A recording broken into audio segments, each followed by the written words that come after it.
Cassell's Illustrated History of England. Chapter 1, The Reign of Anne concluded. Meeting of Parliament, Eugene's visit to England, ministerial attacks on the Dutch meeting of the negotiators at Utrecht, the question of the Spanish throne, sham fighting against the French, debates on the peace in Parliament, withdrawal of the English troops, consequent triumph of the French, Bolingbroke's visit to Paris, breakup of the Grand Alliance, more negotiations with the Pretender, death of Godolphin, Marlborough retires to the Continent, signature of the peace, the Treaty of Commerce, its rejection by the Commons, the whereabouts of the Pretender, dissolution of Parliament, the general election, intrigues with St. Germans, Bolingbroke's activity, his friends in office, the Empire and Spain make peace. The Pretender declines overtures to change his religion, illness of the Queen, tax on newspapers, attack upon the public spirit of the Whigs, Steele expelled the House, proposals against the Pretender and for bringing over the electoral prince, counter-scheme for bringing over the Pretender, obstacles to the scheme, the Queen's letter to the elector, death of the electress, Sophia, the Schism Bill, its progress through the Houses, reward for the apprehension of the Pretender, fall of Oxford, Bolingbroke's Jacobite cabinet, illness of the Queen, the Whig coup d'etat, ruin and desperation of the Jacobites, death of Anne, proclamation of George I. The Houses of Parliament reassembled on the 17th of January, 1712, and Anne sent word that she was not able to attend in person, not having recovered sufficiently from her attack of the gout. She announced that the plenipotentiaries were now assembled at Utrecht, and two were already engaged in endeavoring to procure just satisfaction to all the allies according to their several treaties, and especially with relation to Spain and the Indies. This was a delusion, for, by our treaty with the Emperor, we had engaged to secure Spain and the Indies for his son, and it was now, notwithstanding the assurance in her message regarding them, fully determined to give them up to Philip. There was a strong protest in the message against the evil declarations that there had been an intention to make a separate peace, though nothing was more notorious than that the ministers were resolved, if the allies did not come to their terms, to go on without them. The message ended by recommending a measure for the restriction of the liberty of the press. Much alarm was expressed at the great license in the publishing of false and scandalous libels, though the ministers themselves did not scruple to employ the terrible pen of Swift. On the 6th of January, there landed at Greenwich an illustrious visitor to the court on an unwelcome errand, namely, Prince Eugene. The Allies, justly alarmed at the ministerial revolution which had taken place in England, and at the obvious design of the Tories to render abortive all the efforts of the Whigs and the Allies through the war, from mere party envy and malice, sent over Eugene to convince the Queen and the government of the fatal consequences of such policy. Harley paid obsequious court to the prince as long as he hoped to win him over. He gave a magnificent dinner in his honor, and declared that he looked on that day as the happiest of his life, since he had the honor to see in his house the greatest captain of the age. The prince, who felt that this was a mean blow at Marlborough, replied with a polite but cutting sarcasm, which must have sunk deep in the bosom of the Lord Treasurer, "My lord, if I am the greatest captain of the age, I owe it to your lordship." That was to say, because he had deprived the really greatest captain of his command. The Queen, though she was compelled to treat Eugene graciously, and to order the preparation of costly gifts to him as the representative of the Allies, regarded him as a most unwelcome guest, and in her private circle took no pains to conceal it. The whole Tory party soon found that he was not a man to be seduced from his integrity, or brought to acquiesce in a course of policy which he felt and knew to be most disgraceful and disastrous to the peace of Europe. And being fully convinced of this, they let loose on the illustrious stranger all the virulence of the press. Eugene returned to the Continent, his mission being unaccomplished, on the 13th of March. Whilst Prince Eugene had been laboring in vain to recall the English government from its fatal determination to make a disgraceful peace, the Dutch envoy Van Buyse had been equally active, and with as little success. The ministers incited the House of Commons to pass some severe censures on the Dutch. They alleged that the States General had not furnished their stipulated number of troops, both for the campaigns in the Netherlands and in Spain, that the Queen had paid above 3 millions of crowns, more than her contingent. They attacked the Barrier Treaty, concluded by Lord Townshend with them in 1709, and declared that it contained several articles destructive to the trade and interests of Great Britain, that Lord Townshend was not authorized to make that treaty, and that both he and all those who advised it were enemies to the Queen and kingdom. They addressed a memorial to the Queen, averring that England, during the war, had been overcharged 19 millions sterling, which was an awful charge of mismanagement or fraud on the part of the Whig ministers. They further asserted that the Dutch had made great acquisitions, had extended their trade as well as their dominion, whilst England had only suffered loss. Anne gave her sanction to this address by telling the House that she regarded their address as an additional proof of their affection for her person and their attention to the interests of the nation. And she ordered her ambassador at The Hague, the new Earl of Strafford, to inform the states of these complaints of her parliament, and to assure them that they must increase their forces in Flanders, or she must decrease hers. This naturally roused the states, who made a very different statement, contending that, by the treaties, every ally was bound to do all in its power to bring the common enemy to terms, that England, being more powerful than Holland, ought to bear a larger share of the burden of the war, yet that the forces of Holland had been in the Netherlands often upwards of 100,000, whilst those of England had not amounted to 70,000, that this had prevented the Dutch from sending more soldiers to Spain, and that, whilst England had been at peace in her own territory, they, the Dutch, had suffered severely in the struggle. To this a sharp answer was drawn up by St. John, and dispatched on the 8th of March, of which the real gist was that according to the Dutch, England could never give too much or the United Provinces too little. Nothing could exceed the bitterness of tone which existed between England and the Allies, with whom it had so long manfully contended against encroaching France. For the whole world felt how unworthily the English generally were acting under the Tory ministry, and this did not tend to forward the negotiations, which had been going on at Utrecht since the 29th of January. To this conference had been appointed as the British plenipotentiaries the new Earl of Strafford, whom Swift, a great partisan of the Tory ministry, pronounced a poor creature, and Robinson, Bishop of Bristol, Lord Privy Seal. On the part of France appeared the Marshal d'Uxelles, the Abbé de Polignac, and Messenger, who had lately been in England settling the preliminaries. On the part of the Dutch were Buys and Vanderdussen, and, besides these, the Emperor, the Duke of Savoy, and the lesser German princes had their representatives. France and England being already agreed, independently of the consent of the rest of the Allies, the conference began on a basis which was sure to lead to immediate confusion and contention. The Dutch plenipotentiaries were astonished to see the different tone displayed by the French ambassadors. They were no longer the humble personages that they had been at Gertruidenberg. The Abbé Polignac, who was the chief speaker, assumed a high and confident manner. The French envoys, therefore, when the Dutch deputies demanded that the treaty should be carried out on the basis of the terms offered at Gertruidenberg, told them plainly that matters were now quite altered, and that the conditions offered at Gertruidenberg could not be entertained by France at all, but those to which the Queen of England had agreed in London.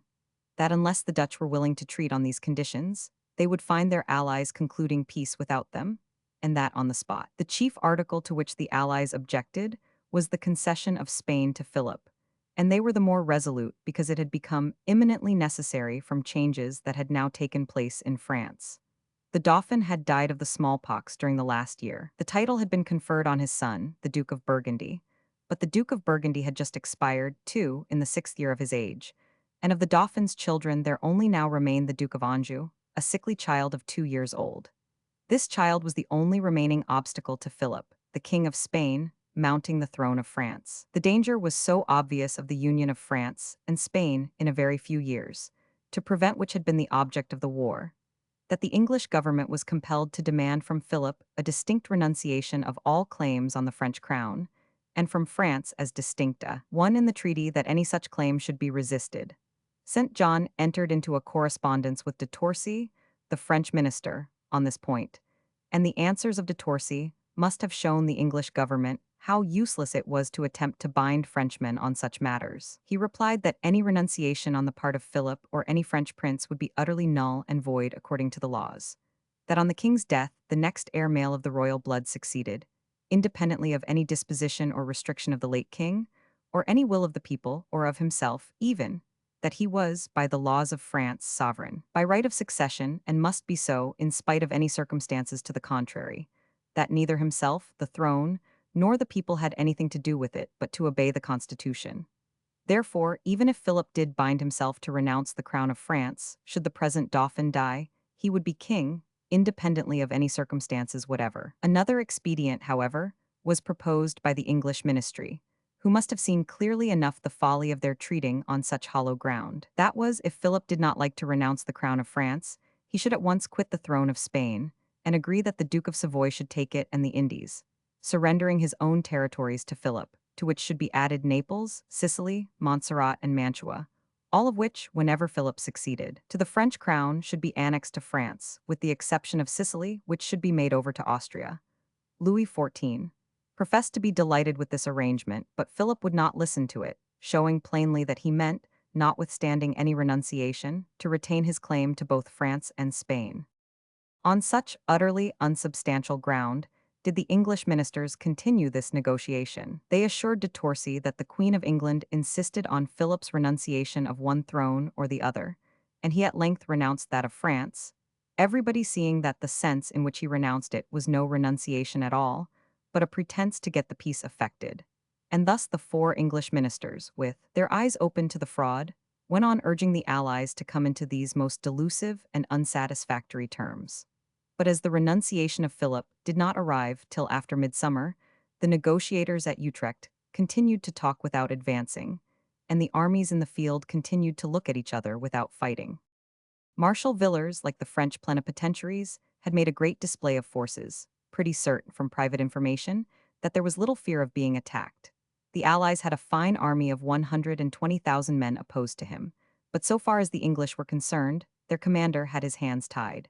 The Duke of Ormond was sent to take the place of the Duke of Marlborough, a certain indication that he was meant only for a mere show general. He was a staunch Jacobite, but no general of talents or experience fit to succeed a man like Marlborough. On arriving at The Hague, he assured the States General that his instructions were to act zealously with the Allies, and especially the Dutch, and from his letters it would appear that such were his orders.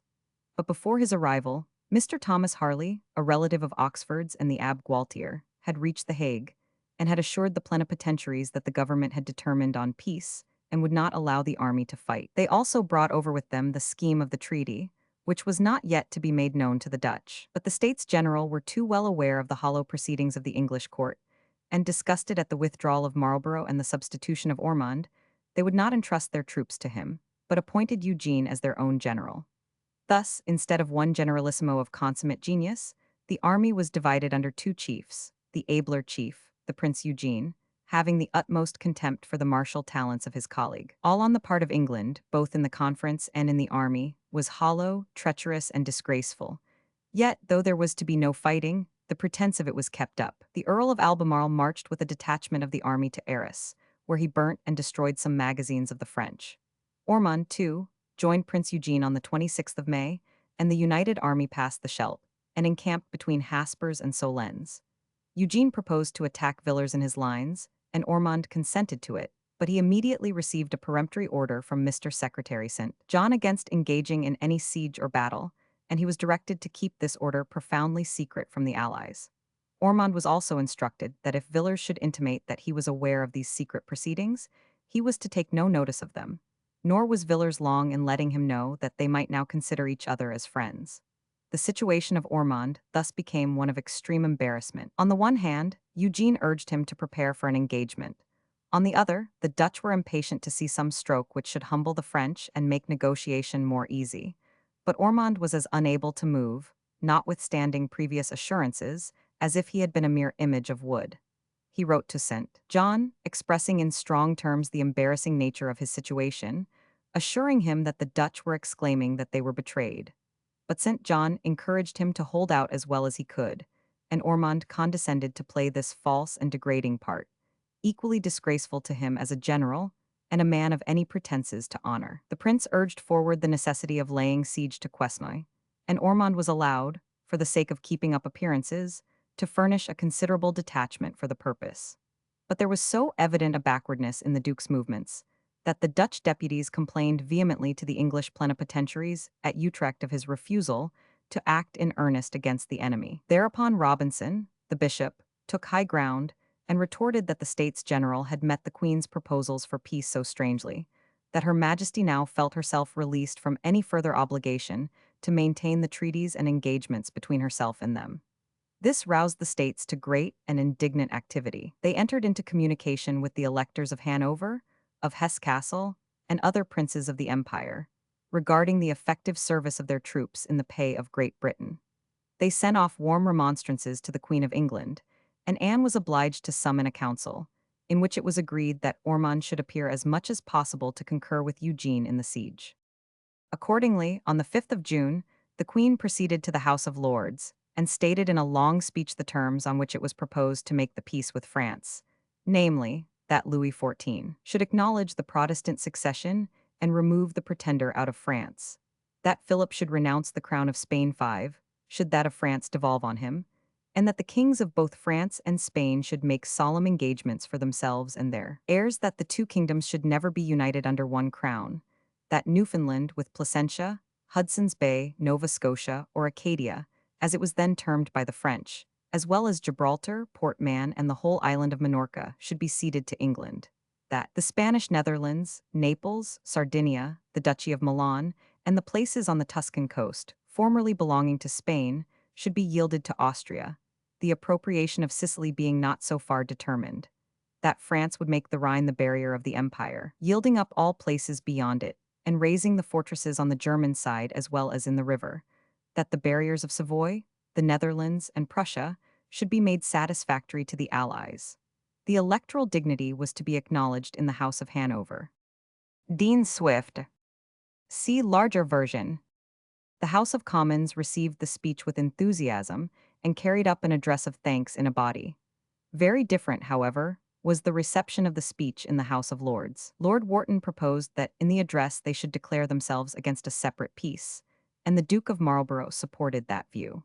He said that for a year past the measures pursued were directly opposed to Her Majesty's engagement with the Allies, had sullied the glories of her reign, and would render our name odious to all nations. Lord Strafford, who had come over from The Hague purposely to defend the government policy, and his own share in it at Utrecht, asserted that the opposition of the six allies would not have been so obstinate had they not been encouraged by a certain member of that house who corresponded with them, and stimulated them by assurances that they would be supported by a large party in England. This blow aimed at Marlborough called up Lord Cowper, who directed his sarcasm against Strafford on the ground of his well-known illiterate character, observing that the noble lord had been so long abroad that he had forgot not only the language, but the constitution of his country, that according to our laws it could never be a crime in an individual to correspond with its allies, but that it was a crime to correspond, as certain persons did, with the common enemy, unknown to the allies and to their manifest prejudice.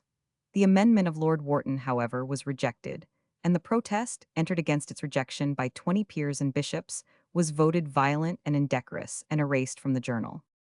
Notwithstanding these addresses and the confident tone of the Queen's speech, the funds fell, and there was general dissatisfaction at the conditions of the proposed pacification.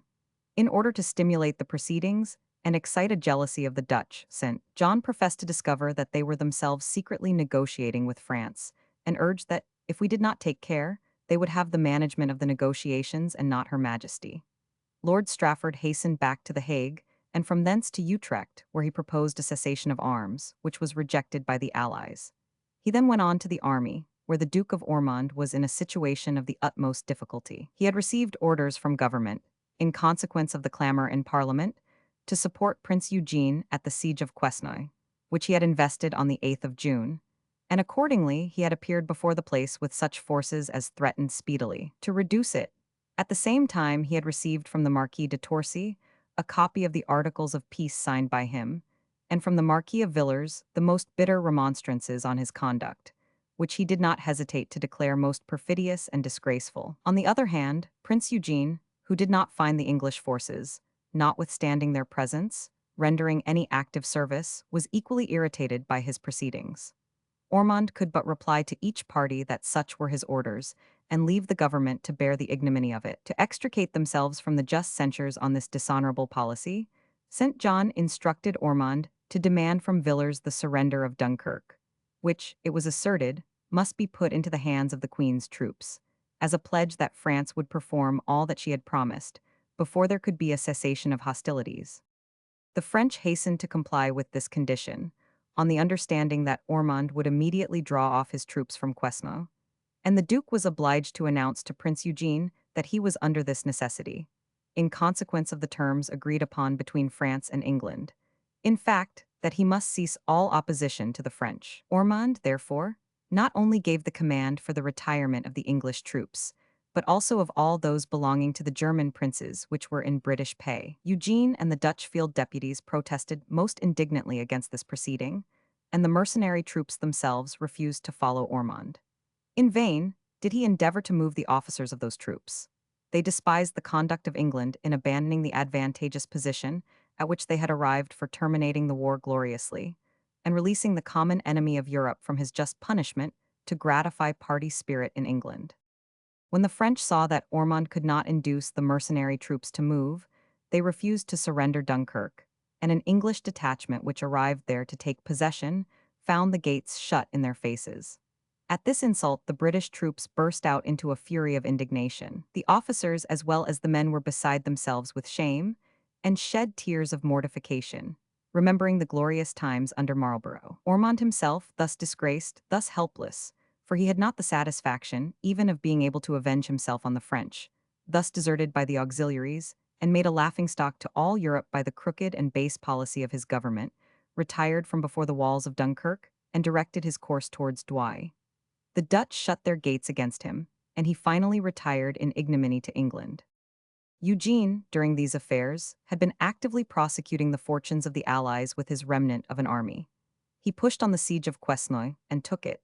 He sent a flying detachment of 1,500 cavalry, under Major General Grovestein, to make an incursion into France. This force made a rapid raid in Champagne, passed the Noire, the Meuse, the Moselle, and the Sarre, ravaged the country, reduced a great number of villages and towns to 7 ashes, rode up to the very gate of Metz, and then retired to Charbach with a load of rich booty. This was a proof of what might have been done in France at this period, with the whole army united under a commander like Marlborough, in place of miserably giving up everything to that country in the moment of power.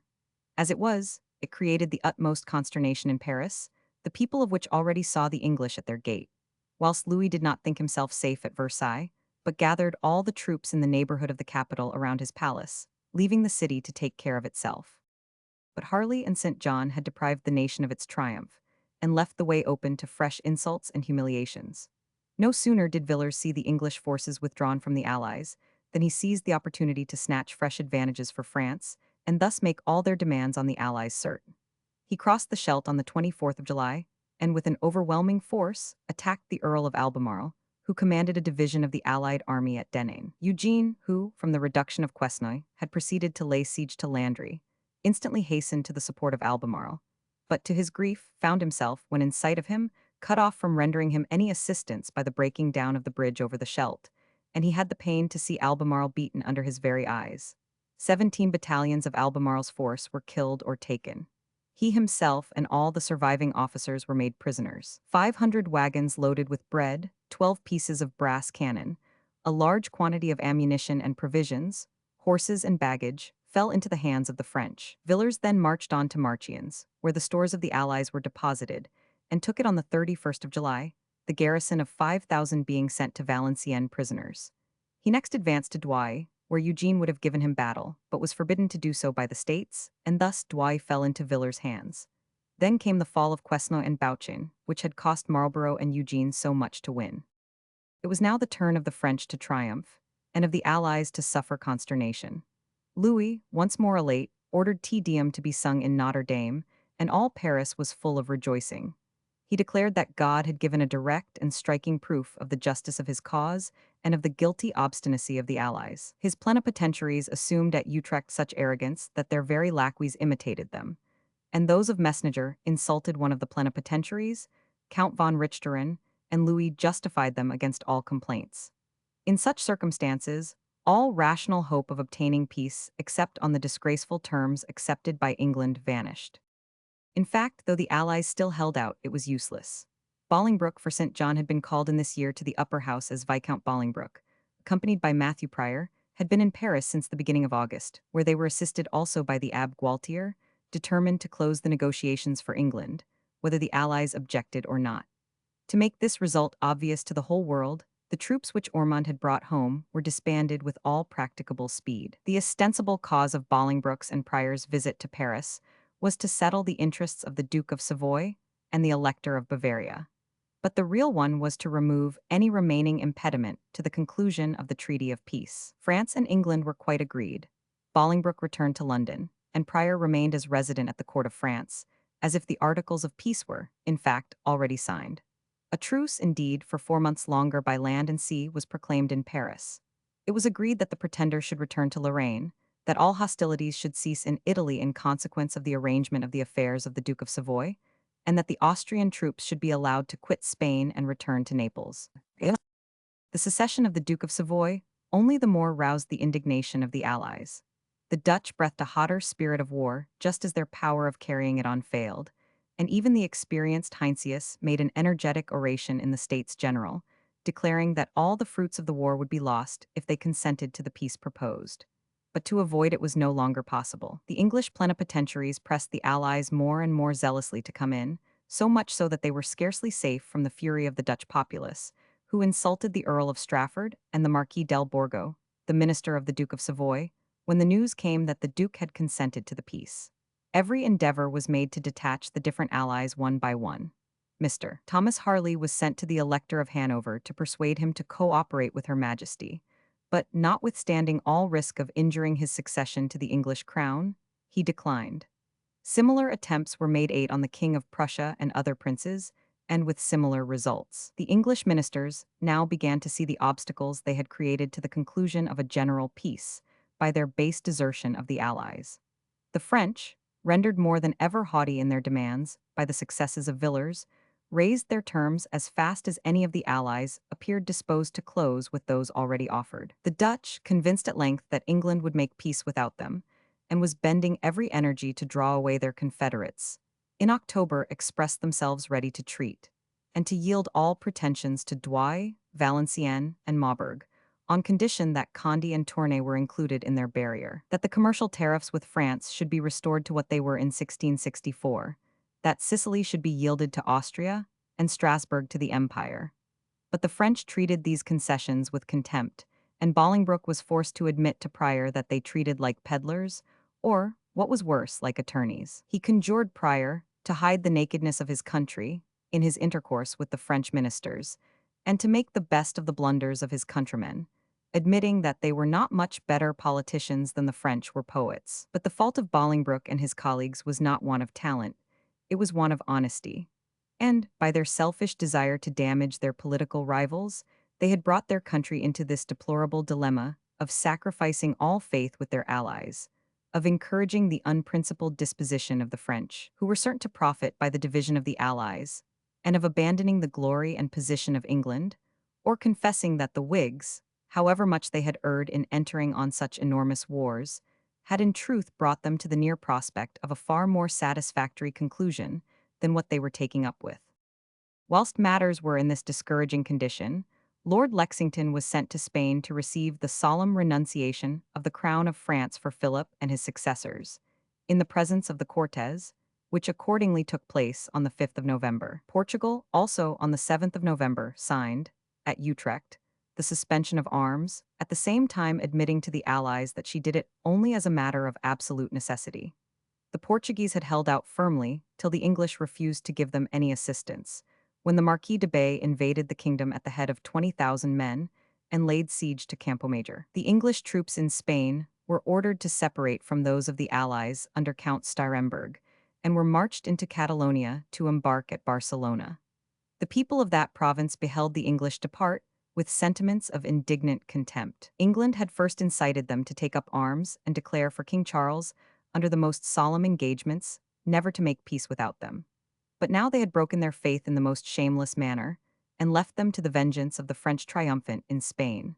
Such on all sides were the facts which forced on the world the conviction of the perfidy of England, which had hitherto borne so fair a reputation.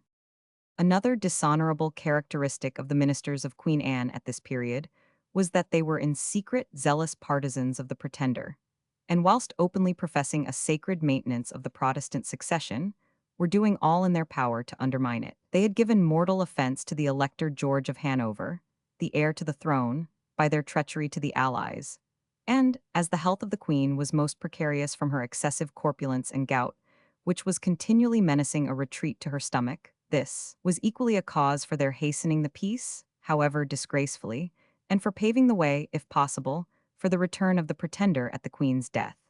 Bolingbroke was the great correspondent with St. Germain's, as his letters in the Stuart papers abundantly show. But Oxford, although always more cunning and mysterious, was equally concerned in it, nor was the Queen, if we may believe these remarkable papers, by any means averse from the succession of the Pretender, in spite of his stubborn adhesion to popery. The Jacobite party was numerous, powerful, and indefatigable. They were in the ministry and in both houses of Parliament. At this moment, a public appointment was made which filled the Whigs with consternation and rage. This was no other than that of the Duke of Hamilton, a supposed partisan of the Pretender, to be ambassador to the court of Versailles. Prior was still there, and had all the requisites of a clever and painstaking envoy, but, being only a commoner and a poet, it did not suit the aristocratic notions of England that he should be accredited ambassador. Hamilton was appointed, and would thus have had the amplest opportunity of concerting the return of the Stuarts with the base ministers at home. But he was not destined to see Versailles 9 for, as readers of Thackeray's Esmond will remember, he was killed in a duel by Lord Mohun. The English plenipotentiaries insulted in the streets of Utrecht. CP 7. See larger version. Instead of Hamilton, the Duke of Shrewsbury was sent to Versailles, where Matthew Prior remained to lend his superior knowledge of French affairs and superior address to the negotiations. The weight of Tory vengeance now fell on the Duke of Marlborough, whom the ministers justly regarded as the most dangerous man amongst the Whigs by his abilities and the splendor of his renown. The Earl of Godolphin died in September of this year. He had always been a staunch friend of the Marlboroughs. His son, Lord Ryalton, was married to Marlborough's eldest daughter, and during Godolphin's later years, he was nearly a constant resident with the Marlboroughs and died at their lodge in Windsor Park. Godolphin was one of the best of the Whigs, of a clear, strong judgment and calm temper. He had rendered the most essential services during the conflict against France, by ably and faithfully conducting affairs at home, whilst Marlborough was winning his victories abroad. And that great general knew that he should be supported against all his enemies and detractors so long as Godolphin remained in power. The highest eulogium on Godolphin's honesty lies in the fact that he died poor. But at Godolphin's death, Marlborough stood a more exposed object to the malice of his foes. They did not hesitate to assert that he had had a deep concern in the plot for Hamilton's death. He was also harassed by debt. He therefore resolved to retire to the Continent, where he continued to keep up a correspondence with the Elector of Hanover and the Pretender to the last, so that whichever came in he might stand well with him. He wrote to St. Germain's, showing that though he had appeared to fight against the King of England, as he styled the Pretender, it was not so. He had fought to reduce the power of France, which would be as much to the advantage of the king when he came to the throne as it was to the present queen. He gave his advice to the Pretender for his security and success. The French king and his ministers, he says, will sacrifice everything to their own views of peace. The Earl of Oxford and his associates in office will probably insist upon the king's retiring to Italy, but he must never consent. He must neither yield to the French king, nor to the fallacious insinuations of the British ministry, on a point which must inevitably ruin his cause. To retire to Italy, by the living God, is the same thing as to stab himself to the heart. Let him take refuge in Germany, or in some country on this side of the Alps. He wants no security for his person, no one will touch a hair of his head. I perceive such a change in his favor, that I think it is impossible but that he must succeed. But when he shall succeed, let there be no retrospect towards the past. All that has been done since the Revolution must be confirmed. He added that Queen Anne had no real aversion from her brother's interests, but that she must not be alarmed, as she was very timid. At length it was announced that peace was signed with France at Utrecht, and it was laid before the Council, March 31, 1713. Bolingbroke had made another journey to the Continent to hasten the event, but it did not receive the adhesion of the Emperor at last. Holland, Prussia, Portugal, and Savoy had signed, but the Emperor, both as King of Austria and head of the Empire, stood out, and he was to be allowed till the 1st of June to accept or finally reject participation in it. This conclusion had not been come to except after 2 years' negotiation, and the most obstinate resistance on the part of all the others except England. Even in the English cabinet, it did not receive its ratification without some dissent. The Lord Cholmondeley refused to sign it, and was dismissed from his office of Treasurer of the Household. On the 9th of April, the Queen opened Parliament, though she was obliged to be carried thither and back in a chair in consequence of her corpulence and gout. She congratulated the country on this great treaty, declared her firm adherence to the Protestant succession, advised them to take measures to reduce the scandalous licentiousness of the press, and to prevent dueling, in allusion to the tragic issue of that between Hamilton and Mohun. She finally exhorted them to cultivate peace amongst themselves, to endeavor to allay party rage, And as to what forces should be necessary by land and the sea, she added, "Make yourselves safe. I shall be satisfied. Next to the protection of divine providence, I depend on the loyalty and affection of my people. I want no other guarantee." On the 4th of May, the proclamation of peace took place. It was exactly 11 years since the commencement of the war. The conditions finally arrived at were those that have been stated, except that it was concluded to confer Sicily on the Duke of Savoy for his services in the war, on the Elector of Bavaria, as some equivalent for the loss of Bavaria itself, Sardinia, with the title of king, and that, should Philip of Spain leave no issue, the crown of Spain should also pass to him. The Treaty of Peace received the sanction of the Parliament, not so the Treaty of Commerce. By this treaty, it was provided that a free trade should be established according to the tariff of 1664, except as it related to certain commodities which were subjected to new regulations in 1669. This went to abolish all the restrictions on the importation of goods from France since that period. And within 2 months, a law was also to be passed that no higher duties should be levied on goods brought from France than on the like goods from any other country in Europe. Commissioners were appointed to meet in London to carry these propositions into effect. But there immediately appeared a violent opposition to these regulations, which were contained in the 8th and ninth articles of the Treaty of Commerce. It was declared that these articles violated the Treaty of Methuen, according to which the duties on Portuguese wines were always to be lower by 1/3 than the duties on the French wines. On the 9th of June, when the House of Commons went into committee on the bill, a large number of merchants desired to be heard against it. For several days their statements were heard, and the Portuguese ambassador also presented a memorial declaring that should the duties on French wines be lowered to those of Portugal, his master would renew the woolen and other duties on the products of Great Britain. This seemed to enforce the mercantile opinions. The sense of the whole country was against the treaty, and the speech of Sir Thomas Hanmer, a Tory, made a deep impression. There was, however, a growing rumor during the latter days of the debate that Oxford had given the treaty up, a rumor probably not without foundation, for Oxford and Bolingbroke were no longer in unity. The latter, ambitious and unprincipled, was intriguing to oust his more slow and dilatory colleague. And, as the bill was ostensibly the work of Bolingbroke, probably Oxford was by no means unwilling that it should be thrown out to damage him. When the question, therefore, was put on the 18th of June 11 that the bill be engrossed, it was negatived by a majority of 194 to 185. Thus the commercial treaty was lost, much to the joy of the nation, and certainly to its immediate benefit. The defeated party, however, did not give up the idea of the Treaty of Commerce. Another bill was introduced to modify, or, as it was called, to render the commercial treaty more effectual, but such a host of petitions was presented against it that it was abandoned. Sir Thomas Hanmer, however, proposed and carried an address to the Queen, which was intended to cover, in some degree, the defeat of the ministers. And, as he had got rid of the bill itself, he did not hesitate to move for what appeared inconsistent with his proceedings, namely, thanks to Her Majesty for the care she had taken of the security and honor of the kingdom, by the Treaty of Peace, and also by her anxiety for a treaty of commerce, and further, recommending her to appoint commissioners to meet those of France, and endeavor to arrange such terms of commerce as should be for the good and welfare of her people.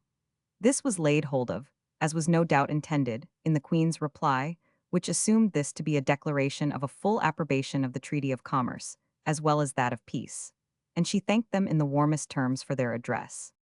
Encouraged by their success against the commercial treaty, the Whigs demanded that the Pretender, according to the Treaty of Peace, should be requested to quit France. It had been proposed by the French court, and privately acceded to by Anne, that he should take up his residence at Bar-le-Duc or Lorraine. The Duke of Lorraine had taken care to inquire whether this would be agreeable to the Queen, and was assured by her minister that it would be quite so. As his territory, though really a portion of France, was nominally an independent territory, it seemed to comply with the terms of the treaty, but the Whigs knew that this was a weak point, and on the 29th of June, Lord Wharton, without any previous notice, moved in the Peers that the Pretender should remove from the Duke of Lorraine's dominions. The court party was completely taken by surprise, and there was an awkward pause. At length Lord North ventured to suggest that such a request would show distrust of Her Majesty, and he asked where was the Pretender to retire to, seeing that most, if not all, the powers of Europe were on as friendly terms with the king as the Duke of Lorraine. Lord Peterborough sarcastically remarked that as the Pretender had begun his studies at Paris, he might very fitly go and finish them at Rome. No one, however, dared to oppose the motion, which was accordingly carried unanimously. On the 1st of July, only 2 days afterwards, General Stanhope made a similar motion in the House of Commons, which was equally afraid to oppose it, seeing that the House was still under the Triennial Act, and this was its last session. The slightest expression in favor of the pretender would have to be answered on the hustings, and there was a long silence.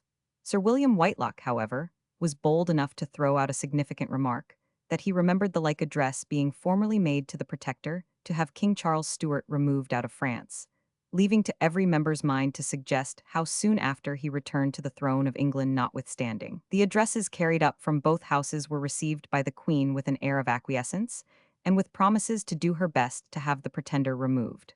Prior in Paris was directed to make the wishes of the public known to the French government. But this was merely pro forma. It was understood that there was no real earnestness on the part of the English Queen or Ministry. Prior, writing to Bolingbroke, said that de Torcy asked him questions, which for the best reason in the world he did not answer. As, for instance, how can we oblige a man to go from one place when we forbid all others to receive him? In fact, the Abbé Gualtier, in his private correspondence, assures us that Bolingbroke himself suggested to the Duke of Lorraine the pretexts for eluding the very commands that he publicly sent him.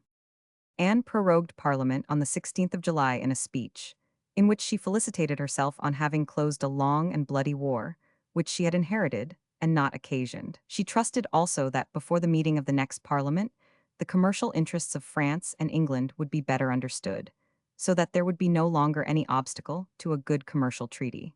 She said not a word regarding the Pretender, so that it was felt by the Whigs that she had followed the dictates of nature rather than of party in regard to him. On the 8th of August, she dissolved Parliament by proclamation, its triennial term having expired. Burnet says it had acquired the name of the Pacific Parliament, and he winds up his 12-own history with the remark that no assembly but one composed as this could have sat quiet under such a peace.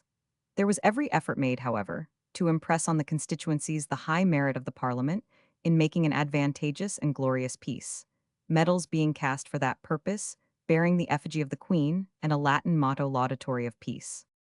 The elections were now carried on with all the fire and zeal of the two parties. The Tories boasted of their successful efforts to stem the tide of expenditure for the war, to staunch the flow of blood, and restore all the blessings of peace. The Whigs, on the contrary, made the most of their opposition to the Treaty of Commerce, which they represented as designed to sacrifice our trade to the insane regard now shown to the French. To show their interest in trade, they wore locks of wool in their hats, and the Tories, to show their attachment to the Restoration and the Crown, wore green twigs of oak. Never was shown more completely the want of logical reason in the populace, for whilst they were declaring their zeal for the Protestant succession, and whilst burning in effigy on the 18th of November, Queen Bess's day, the Pope, the Devil, and the Pretender, they sent up a powerful majority of the men who were secretly growing more and more favorable to the Pretender's return. Never, indeed, had the chances of his restoration appeared so great. General Stanhope, on the close of the elections, told the Hanoverian minister that the majority was against them, and that if things continued ever so short a time on the present footing, the elector would not come to the crown unless he came with an army. In the Macpherson and Lockhart papers, we have now the fullest evidence of what was going on to this end. The agents of both Hanover and St. Germain's were active, but those of Hanover were depressed, those of St. Germain's never in such hope. The Jesuit Plunkett wrote, "The changes go on by degrees to the king's advantage. None but his friends advanced or employed in order to serve the great project. Bolingbroke and Oxford do not set their horses together, because Oxford is so dilatory, and dozes over things, which is the occasion there are so many Whigs chosen this Parliament. Though there are 4 Tories to 1, they think it little. The ministry must now swim or sink with France." In fact, Oxford's overcaution and his laziness, at the same time that he was impatient to allow any power out of his own hands, and yet did not exert it when he had it, had disgusted the Tories, and favored the ambitious views which Bolingbroke was cherishing. The latter had now managed to win the confidence of Lady Masham from the Lord Treasurer to himself, and, aware that he had made a mortal enemy of the Elector of Hanover by his conduct in compelling a peace and deserting the allies, he determined to make a bold effort to bring in the Pretender on the Queen's decease, which everyone, from the nature of her complaint, felt could not be far off. To such a pitch of openness did the Queen carry her dislike, that she seemed to take a pleasure in speaking in the most derogatory terms of both the old Electress Sophia and her son. Oxford's close and mysterious conduct disgusted the agents of Hanover, without assuring those of the pretender, and threw the advantage with the latter party more and more into the hands of Bolingbroke. Baron Schutz, the Hanoverian agent, wrote home that he could make nothing of Oxford, but that there was a design against his master.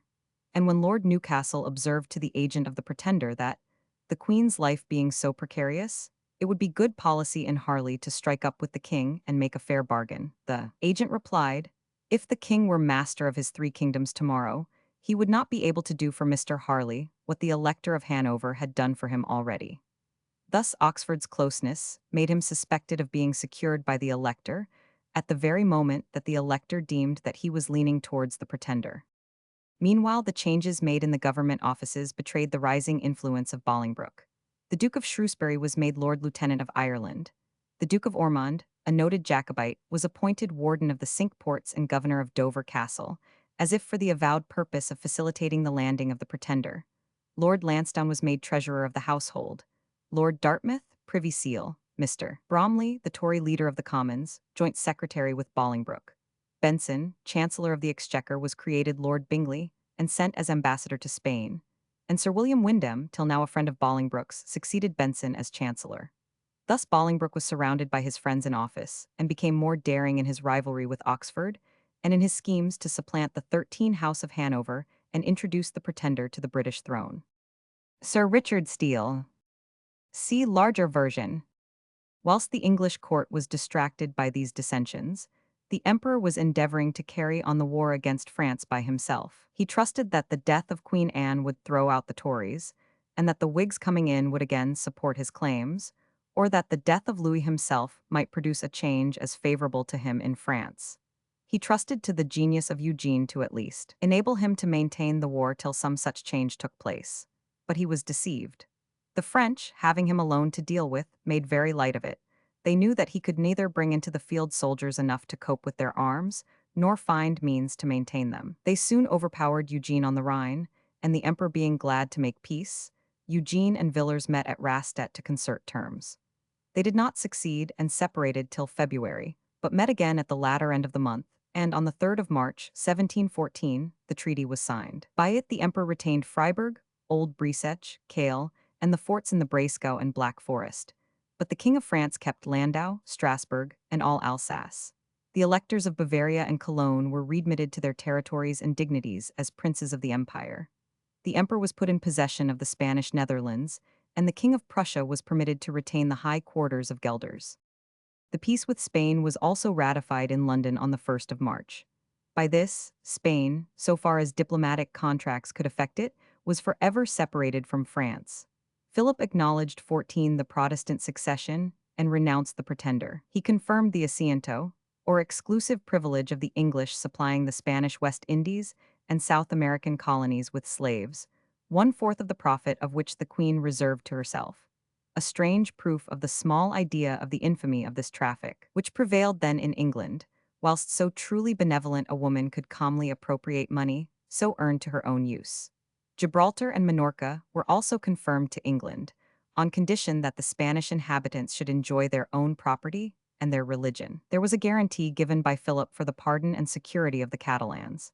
They were to be left in possession of their lives, estates, and honors, with certain exceptions, and even these were at liberty to quit the country and remove to Italy with their effects. But the Catalans, who had taken up arms for Charles of Austria at our suggestion, were greatly incensed at the dishonorable manner in which we had abandoned them and the cause, and, putting no faith in the word of Philip, they still remained in arms and soon found themselves overrun with French troops, which deluged their country with blood and compelled them to submit. Amid all the disgraceful circumstances which attended the Peace of Utrecht, none reflected more infamy on England than its treatment of the people of Catalonia. During these transactions, the activity of the pretender and his agents was encouraged by the growing influence of Bolingbroke in the English court. Bolingbroke proposed to Oxford that they should pay the dowry of the pretender's mother, the widow of James II, but to this Oxford objected, saying that the widow of James had not contented herself with the title of Queen Dowager of England, but had assumed that of Queen Mother, which, he observed, could not be lawfully admitted after the attainder of her son. This strengthened the hands of Bolingbroke with Lady Masham, who was violently in favor of the pretender. Lady Masham's disgust with Oxford was wonderfully increased.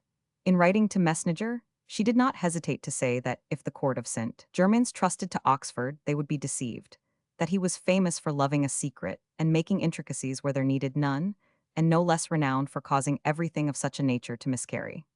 The pretender, having every day increased encouragement from Lady Masham and Bolingbroke, demanded of the Emperor of Germany one of his nieces in marriage, and it was reported that the Emperor was agreeable to it and ready to espouse his cause. It was well known that distinct propositions had been made to the pretender through the Duke of Berwick, at the instance of Lady Masham, before her breach with Oxford, by which his restoration on the demise of Anne was agreed to on condition that he should guarantee the security of the Church and Constitution of England, and that not even his mother should be admitted to the knowledge of this agreement. At the last point, however, Oxford failed to conclude this secret treaty.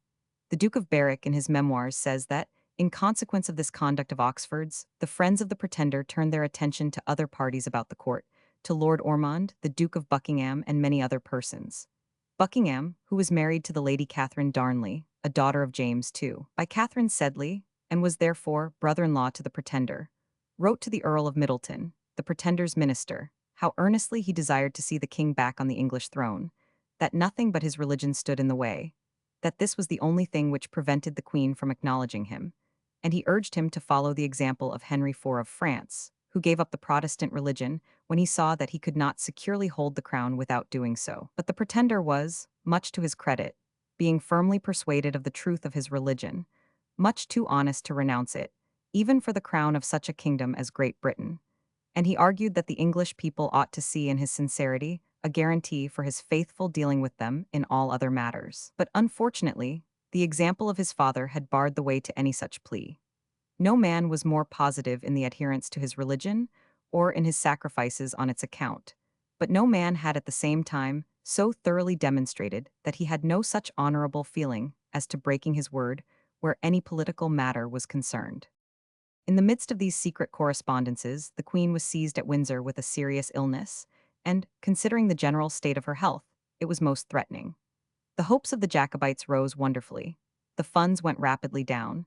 There was a great run upon the bank, and the directors were filled with consternation by a report of an armament being ready in the ports of France to bring over the pretender at the first news of Anne's decease. 15. They sent to the Lord Treasurer to inform him of the danger which menaced the public credit. The whole of London was in excitement, from a report that the Queen was actually dead. The Whigs did not conceal their joy, but were hurrying to and fro, and meeting in large numbers at the Earl of Wharton's.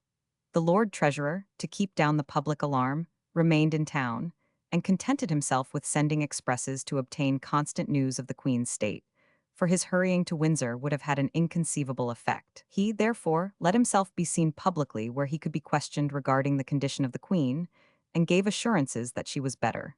To allay the panic, Anne was induced to sign a letter prepared for her, announcing to Sir Samuel Stancer, the Lord Mayor, that she was now recovering, and would be in town and open Parliament on the 16th of February. This news being confirmed, those who had been too hasty in pulling off their masks found some awkwardness in fitting them on again. The press was active. Steele published a pamphlet called The Crisis, in advocacy of the Revolution and on the danger of a popish succession, whilst on the other hand came out a reply, supposed to be written by Swift, not without a few touches from Bolingbroke. It was styled The Public Spirit of the Whigs, and was distinguished by all the sarcasm of the authors. The Queen's recovery, and the fact that the French armament was a fiction, quieted the storm and again restored the funds.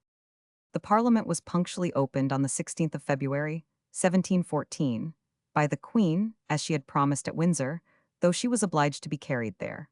For during last autumn she had been obliged, by her gout and obesity, to be raised into her chamber by pulleys, and so let down again like Henry VIII. After congratulating the two houses on the peace with Spain, she turned to the subject of the press, and the rumors spread by it regarding the danger of the Protestant succession. Bolingbroke had been active enough in prosecuting the press, because it was dangerous to the designs which he was cherishing, notwithstanding the affected warmth which he and Oxford had put into the Queen's mouth.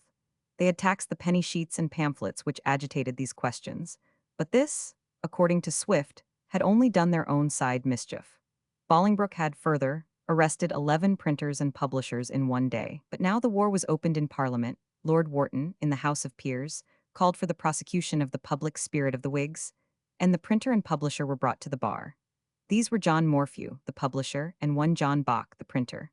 But Lord Wharton, who was aiming at higher quarry, said, "We have nothing to do with the printer and publisher, but it highly concerns the honor of this august assembly to find out the villain who is the author of that false and scandalous libel." Oxford denied all knowledge of the author, yet, on retiring from the debate, he sent £100 to Swift and promised to do more. Lord Wharton then turned upon the printer, whom he had first affected to disregard, and demanded that he should be closely examined. But the next day the Earl of Mar, one of the Secretaries of State, declared that Her Majesty had ordered his prosecution. This was to shield him from the parliamentary inquiry. Here the matter dropped, for Swift was too well screened by his patrons, who had lately rewarded him by church preferment, and shortly afterwards made him Dean of St. Patrick's in Dublin. The attempt of the Whigs in the Lords to unearth the vituperative Dean, though it had failed, stimulated the Tories in the Commons to retaliation. Richard Steele, author of The Tatler, an eloquent and able writer, had not sought to screen himself from the responsibility of the honest truths in the crisis, as Swift had screened himself from the consequences of his untruths, and a whole host of Tories assailed him in the Commons, of which he was a member. Amongst these were Thomas Harley, the brother of Oxford, Foley, the auditor, a relative of Oxford's, and Sir William Windham, the Chancellor of the Exchequer. They flattered themselves with an easy triumph over him, for Steele, though popular as a writer, was new to the House of Commons, and had broken down in his first essay at speaking there, but he now astonished them by the vigor, wit, and sarcasm of his defense. He was ably supported, too, by Robert Walpole, who had obtained a seat in this new parliament. Nothing, however, could shield Steele, as Swift's being anonymous had shielded him. Steele was pronounced by the votes of a majority of 245 to 152 to be guilty of a scandalous libel, and was expelled the House. During the debate, Addison had sat by the side of Steele, and though he was no orator to champion him in person, had suggested continual telling arguments. The war of factions still went on furiously. In the Lords there was a violent debate on an address, recommended by Wharton, Cowper, Halifax, and others, on the old subject of removing the pretender from Lorraine, and they went so far as to recommend that a reward should be offered to any person who should bring the pretender, dead or alive, to Her Majesty. This was so atrocious, considering the relation of the pretender to the Queen, that it was negatived, and another clause, substituting a reward for bringing him to justice should he attempt to land in Great Britain or Ireland. Though in the Commons, as well as in the Lords, it was decided that the Protestant succession was in no danger. An address insisting on the removal of the pretender from Lorraine was carried. Anne received these addresses in anything but a gratified humor. She observed in reply that it really would be a strengthening to the succession of the House of Hanover if an end were put to these groundless fears and jealousies which had been so industriously promoted. "I do not," she said, "at this time see any necessity for such a proclamation. Whenever I judge it necessary, I shall give my orders to have it issued." The Whigs were as active to bring over the electoral Prince of Hanover as they were to drive the pretender farther off. With the prince in England, a great party would be gathered about him, and all those who did not pay court to him and promote the interests of his house would be marked men in the next reign. Nothing could be more hateful than such a movement to both the Queen and her ministers. Anne had a perfect horror of the House of Hanover, and of the ministers, Bolingbroke at least, was staking his whole future on paving the way of the pretender to the throne. When the Whigs, therefore, instigated Baron Schutz, the Hanoverian envoy, to apply to the Lord Chancellor Harcourt for a writ of summons for the electoral prince, who had been created a British peer by the title of the Duke of Cambridge, Harcourt was thrown into the utmost embarrassment. He pleaded that he must first consult the Queen, who, on her part, was seized with similar consternation. The court was equally afraid of granting the writ and of refusing it. If it granted it, the prince would soon be in England, and the Queen would see her courtiers running to salute the rising sun. The Jacobites, with Bolingbroke at their head, would commit suicide on their own plans, now in active agitation for bringing in the pretender. If they refused it, it would rouse the whole Whig party, and the cry that the Protestant succession was betrayed would spread like lightning through the nation. Schutz was counselled by the leading Whigs, Devonshire, Somerset, Nottingham, Somers, Argyll, Cowper, Halifax, Wharton, and Townshend, to press the Lord Chancellor for the writ. He did so, and was answered that the writ was ready sealed, and was lying for him whenever he chose to call for it. But at the same time, he was informed that Her Majesty was greatly incensed at the manner in which the writ had been asked for, that she conceived that it should have first been mentioned to her, and that she would have given the necessary orders. But every one knew that it was not the manner, but the fact of desiring the delivery of the writ which was the offense. Every engine of the English court was put in motion to prevent the electoral prince from coming. Oxford had an interview with Schutz, in which he repeated that it was his applying for the writ to the Lord Chancellor, instead of to the Queen, that had done all the mischief. That Her Majesty, had it not been for this untoward incident, would have invited the prince to come over and spend the summer in England, forgetting, as Schutz observed, that the minute before he had assured him that the Queen was too much afraid of seeing any of that family. Here, he advised Schutz, who could not be convinced that he had done anything irregular in his application, quoting numerous proofs to show that it was the accustomed mode of applying for writs, to avoid appearing again at court. But Schutz, not seeming disposed to follow that advice, immediately received a positive order to the same effect from the Queen through another channel. Schutz, therefore, lost no time in returning to Hanover to justify himself. At the same time, Lord Strafford was instructed to write from The Hague, blaming the conduct of Schutz in applying for the writ in the manner he did, as disrespectful to the Queen. For, though strictly legal for an absent peer to make such application, the etiquette was that he should defer it till he could do it personally. Strafford ridiculed the idea of any movement being afoot in favor of the pretender, and observed that, as to sending him out of the Duke of Lorraine's territory, it was not practicable, because the French king maintained that he had fulfilled the treaty, Lorraine not being any part of France. On the other hand, there were striking signs that the cause 17 of Hanover was in the ascendant. Men who watched the course of events decided accordingly. Marlborough, who so lately had been making court to the pretender, now wrote from Antwerp, urging the House of Hanover to send over the prince without delay to England, that the state of the Queen's health made prompt action necessary, and that the presence of the prince in London would secure the succession without risk, without expense, and without war, and was the likeliest measure of inducing France to abandon its design of assisting the pretender. Welfin Cassell, Hanover. See larger version. The real fact was that exertions equally strenuous were all this time being made on the part of the pretender.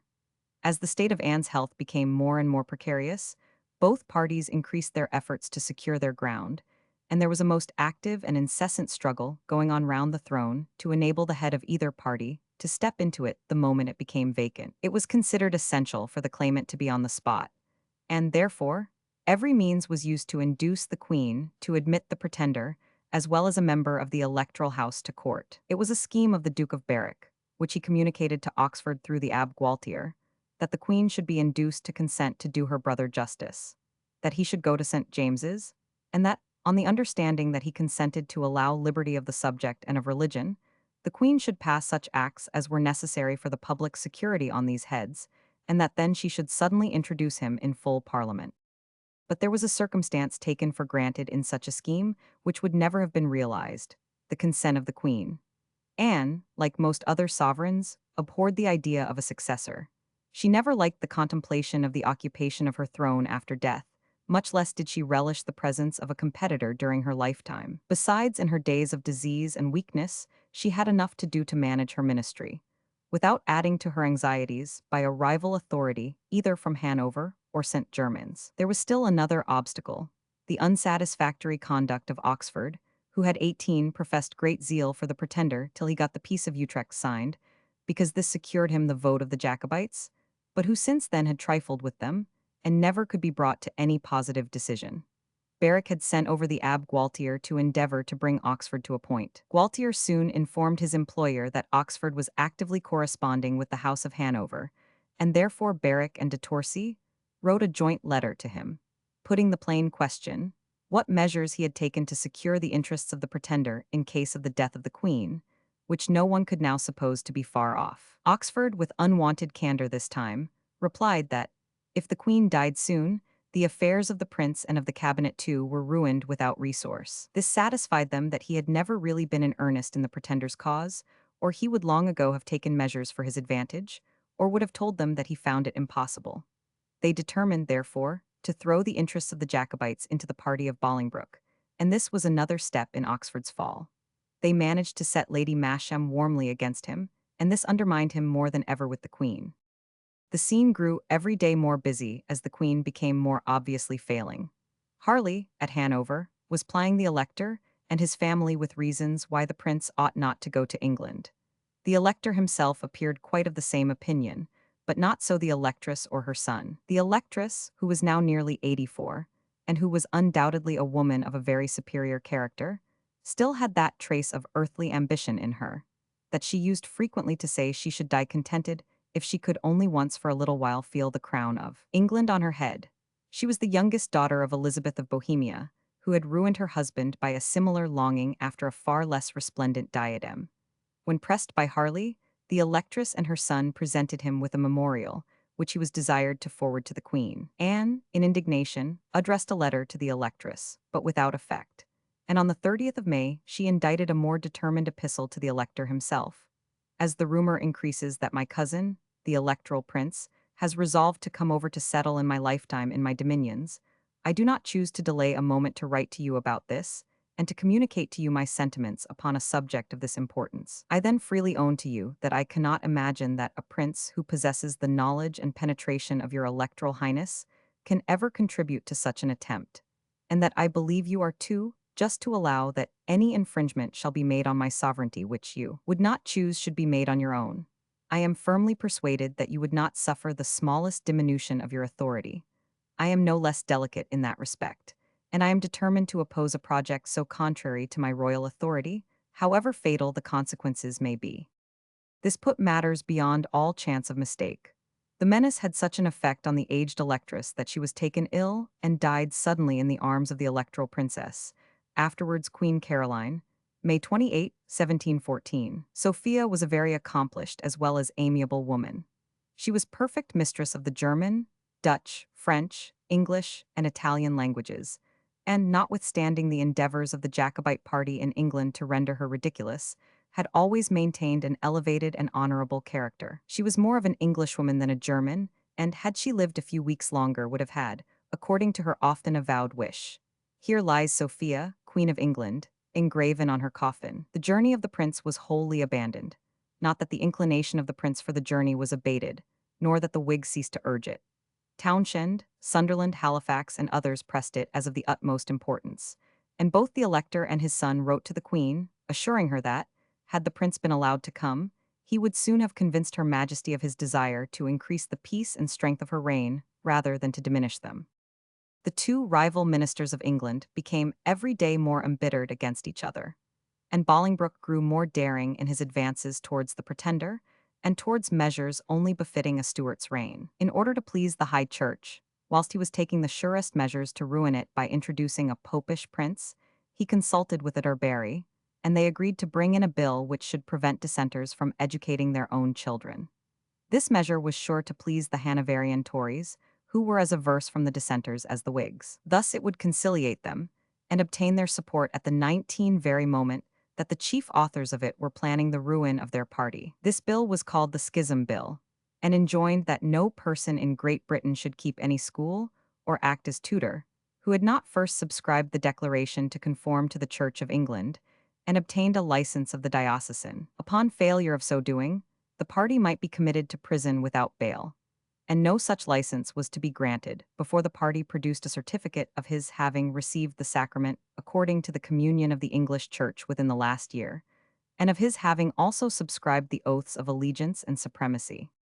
This act, as disgraceful as any which ever dishonored the statute book in the reigns of the Tudors or Stuarts, was introduced into the Commons on the 12th of May by Sir William Windham, and was resolutely opposed by the Whigs, amongst whom Sir Peter King, Sir Joseph Jekyll, Mr. Hampden, Robert Walpole, and General Stanhope distinguished themselves.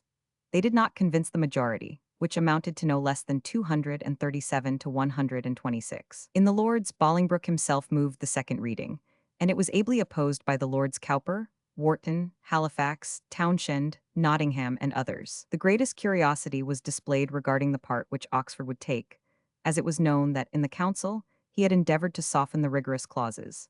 But in the House he followed his usual shuffling habit, declaring that he had not yet considered the question, and having induced the opposition to let the second reading pass without a division, he absented himself from the final voting, and thus disgusted both parties and hastened his own fall. In committee, the opposition endeavored to introduce some modifying clause. They proposed that the dissenters should have schools for their own persuasion, and, had the object of the bill been to prevent them from endangering the church by educating the children of churchmen, This would have served the purpose, but this was not the real object.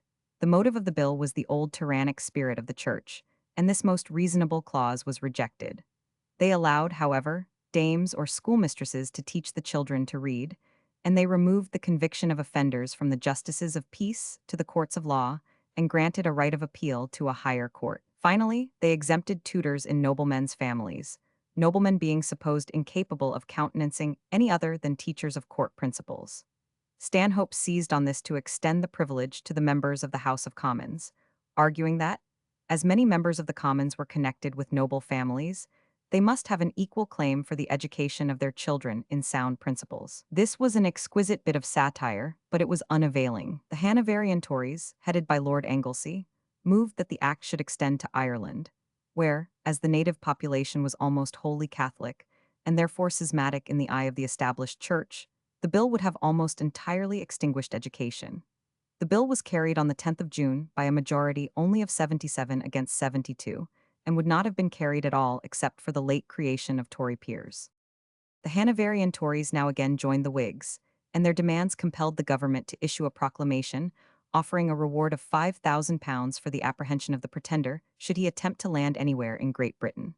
Wharton proposed that the words, alive or dead, should be inserted in the proclamation, but the Queen rejected them with horror.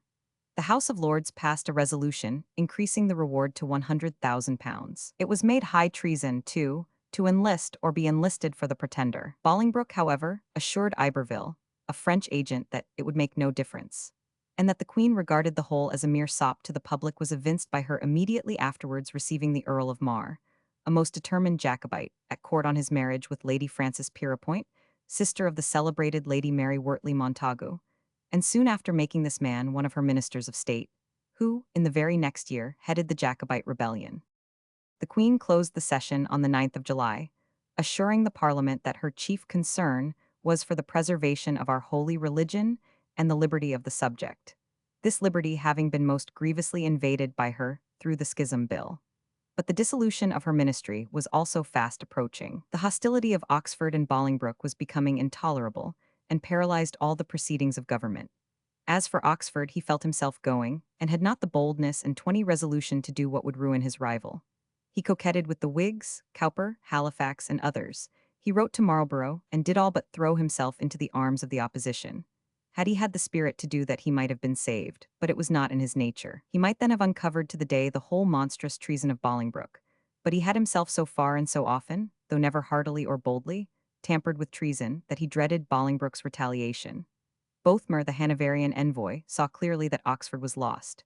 He wrote home that there were numbers who would have assisted him to bring down his rival, but that he could not be assisted, because, according to the English maxim, he did not choose to assist himself. Swift endeavored, but in vain, to reconcile his two jarring friends, and Oxford finally utterly lost himself by offending the great favorite, Lady Masham.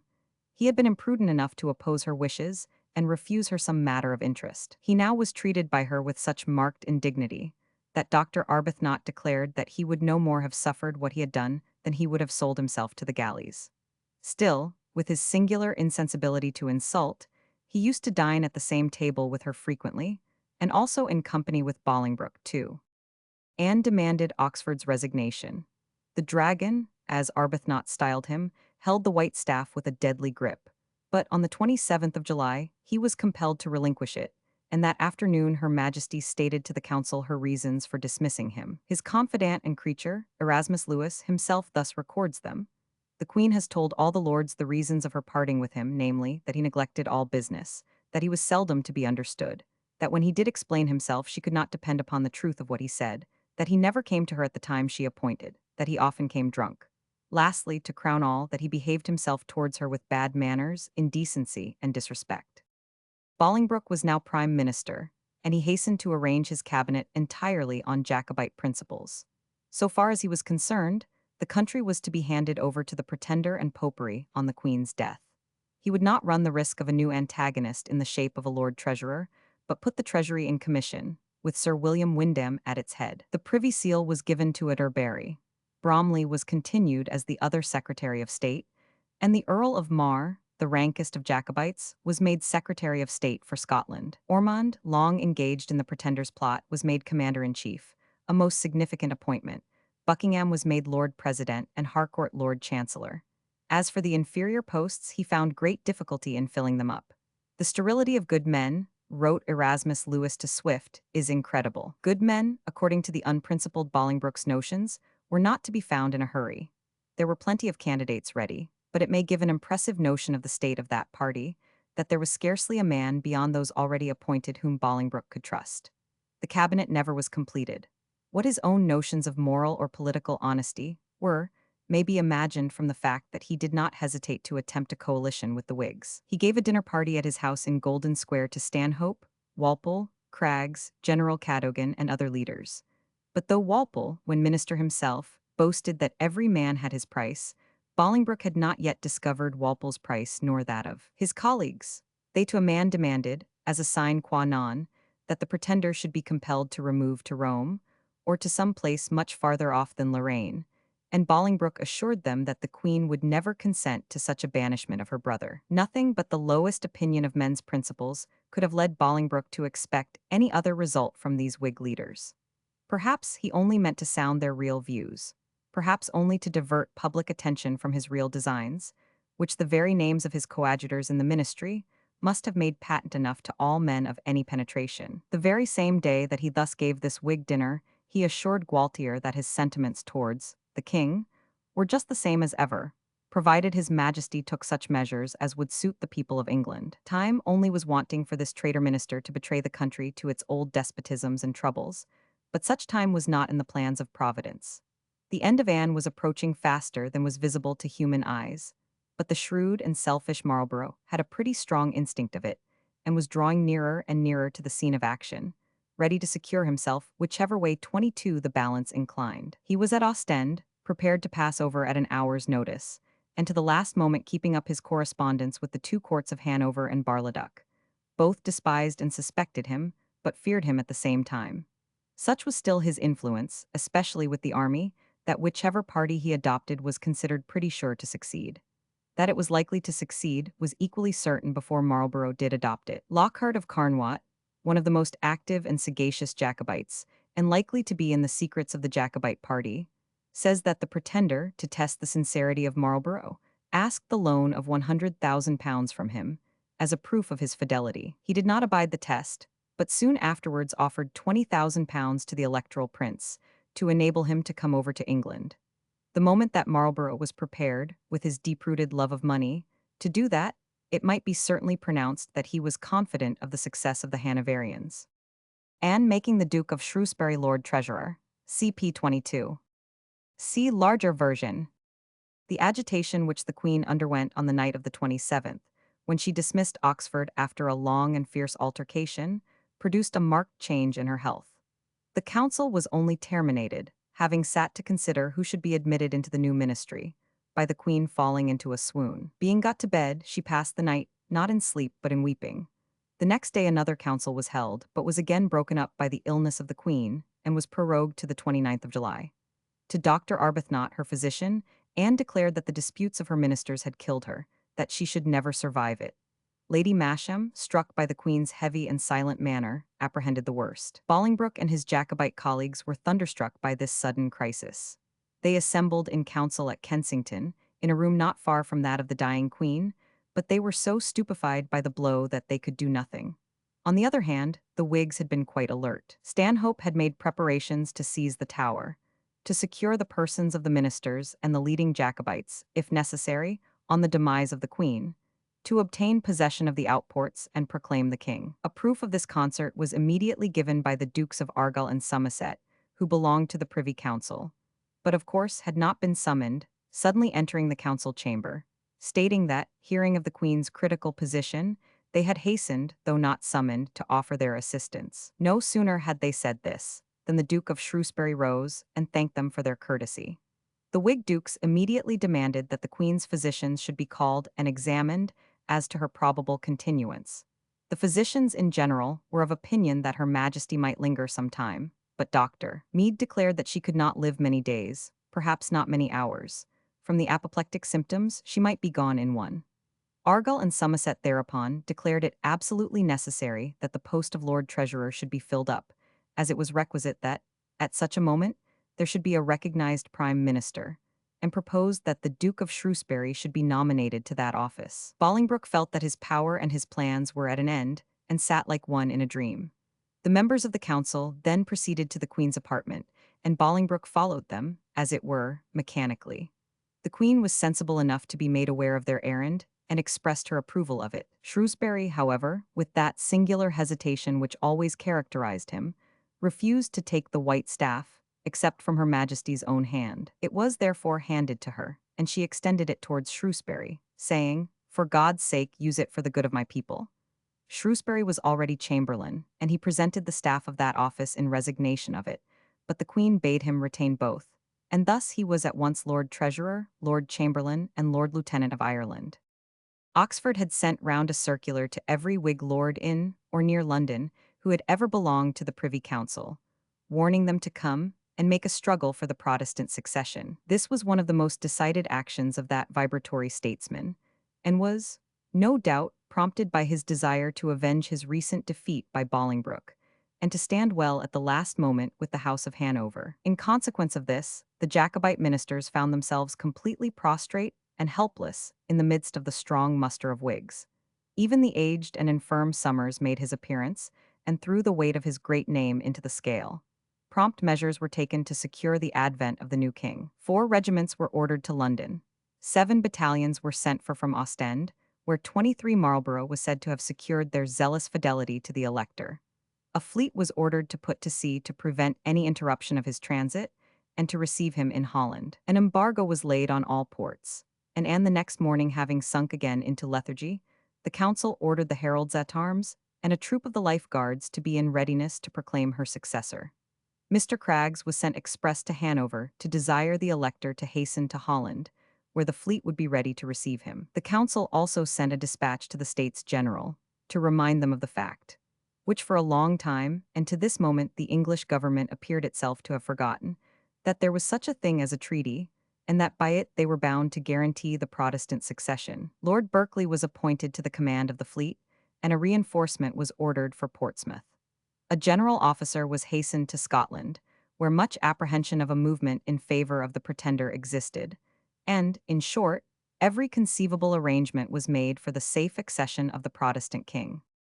Still, during all this time, though the Tory ministers in the council appeared paralyzed, the Jacobite lords assembled in secret junto in the very palace where the council was sitting and the Queen dying. Lady Masham's apartments were the scene of the last convulsive agitation of Jacobitism.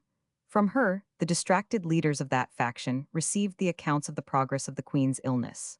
Amongst these were Buckingham, Ormond Atterbury, and when he was not at Anne's bedside, Robinson, Bishop of London. This prelate, when he attended to administer the sacrament to the dying woman, received a message from her, which he was bound by the Duchess of Ormond to promise to deliver, though it cost him his head. Probably it was some last remembrance to her brother, the Pretender, though it was supposed by some to be an order to the Duke of Ormond, the commander-in-chief, to hold the army for the Stuart. Nothing, however, of the nature of this message ever transpired.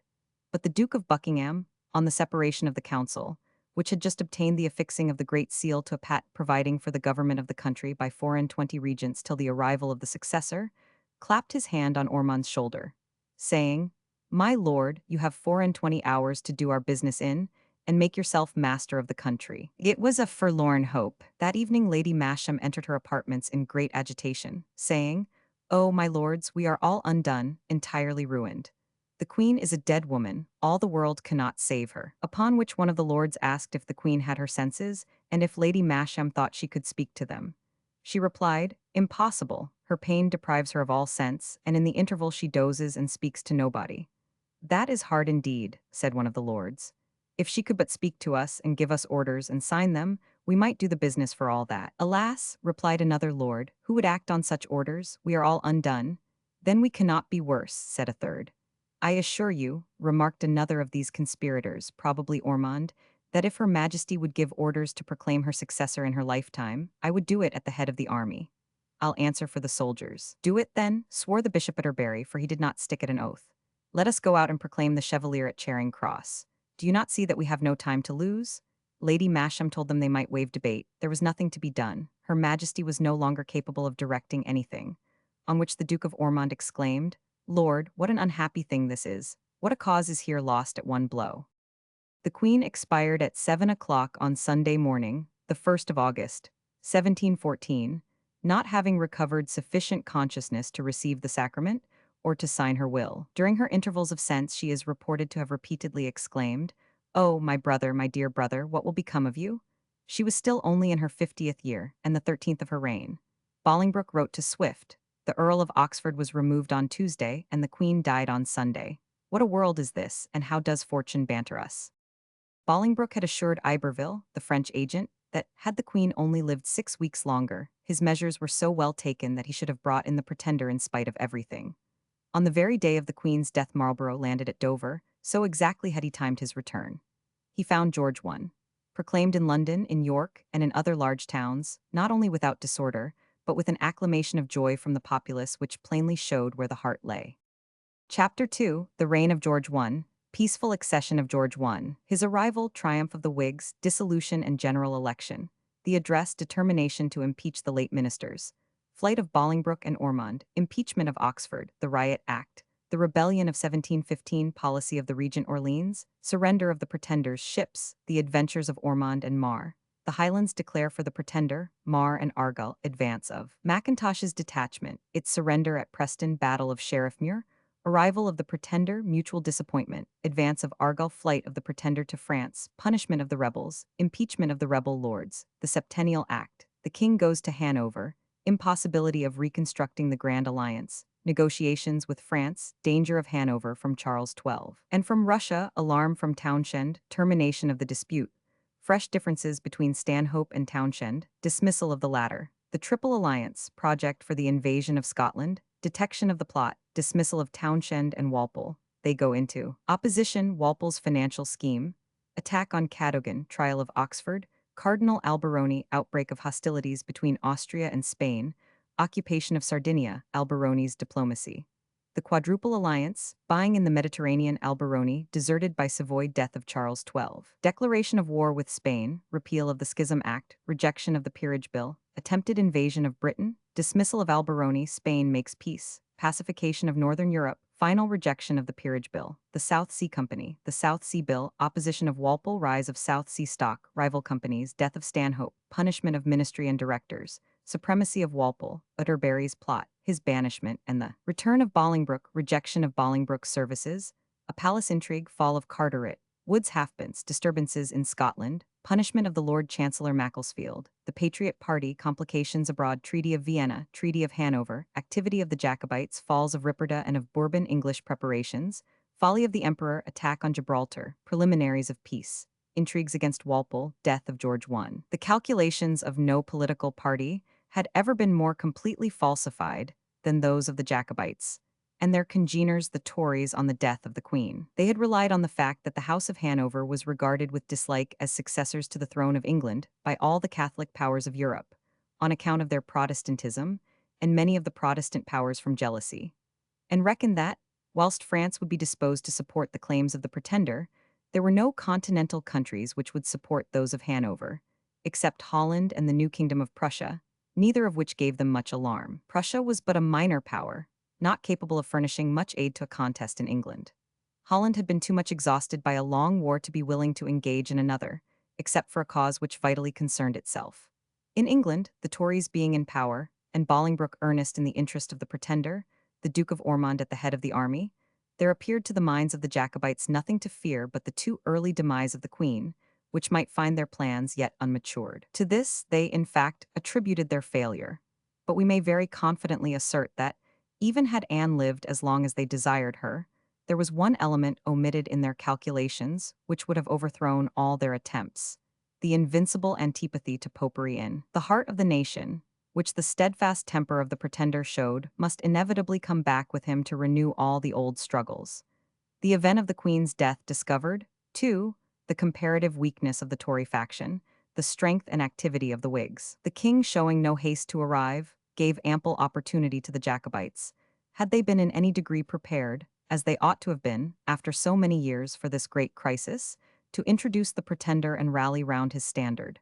But whilst George I lingered, no Stuart appeared, and the Whigs had taken such careful and energetic precautions that without him Every attempt must only have brought destruction on the movers.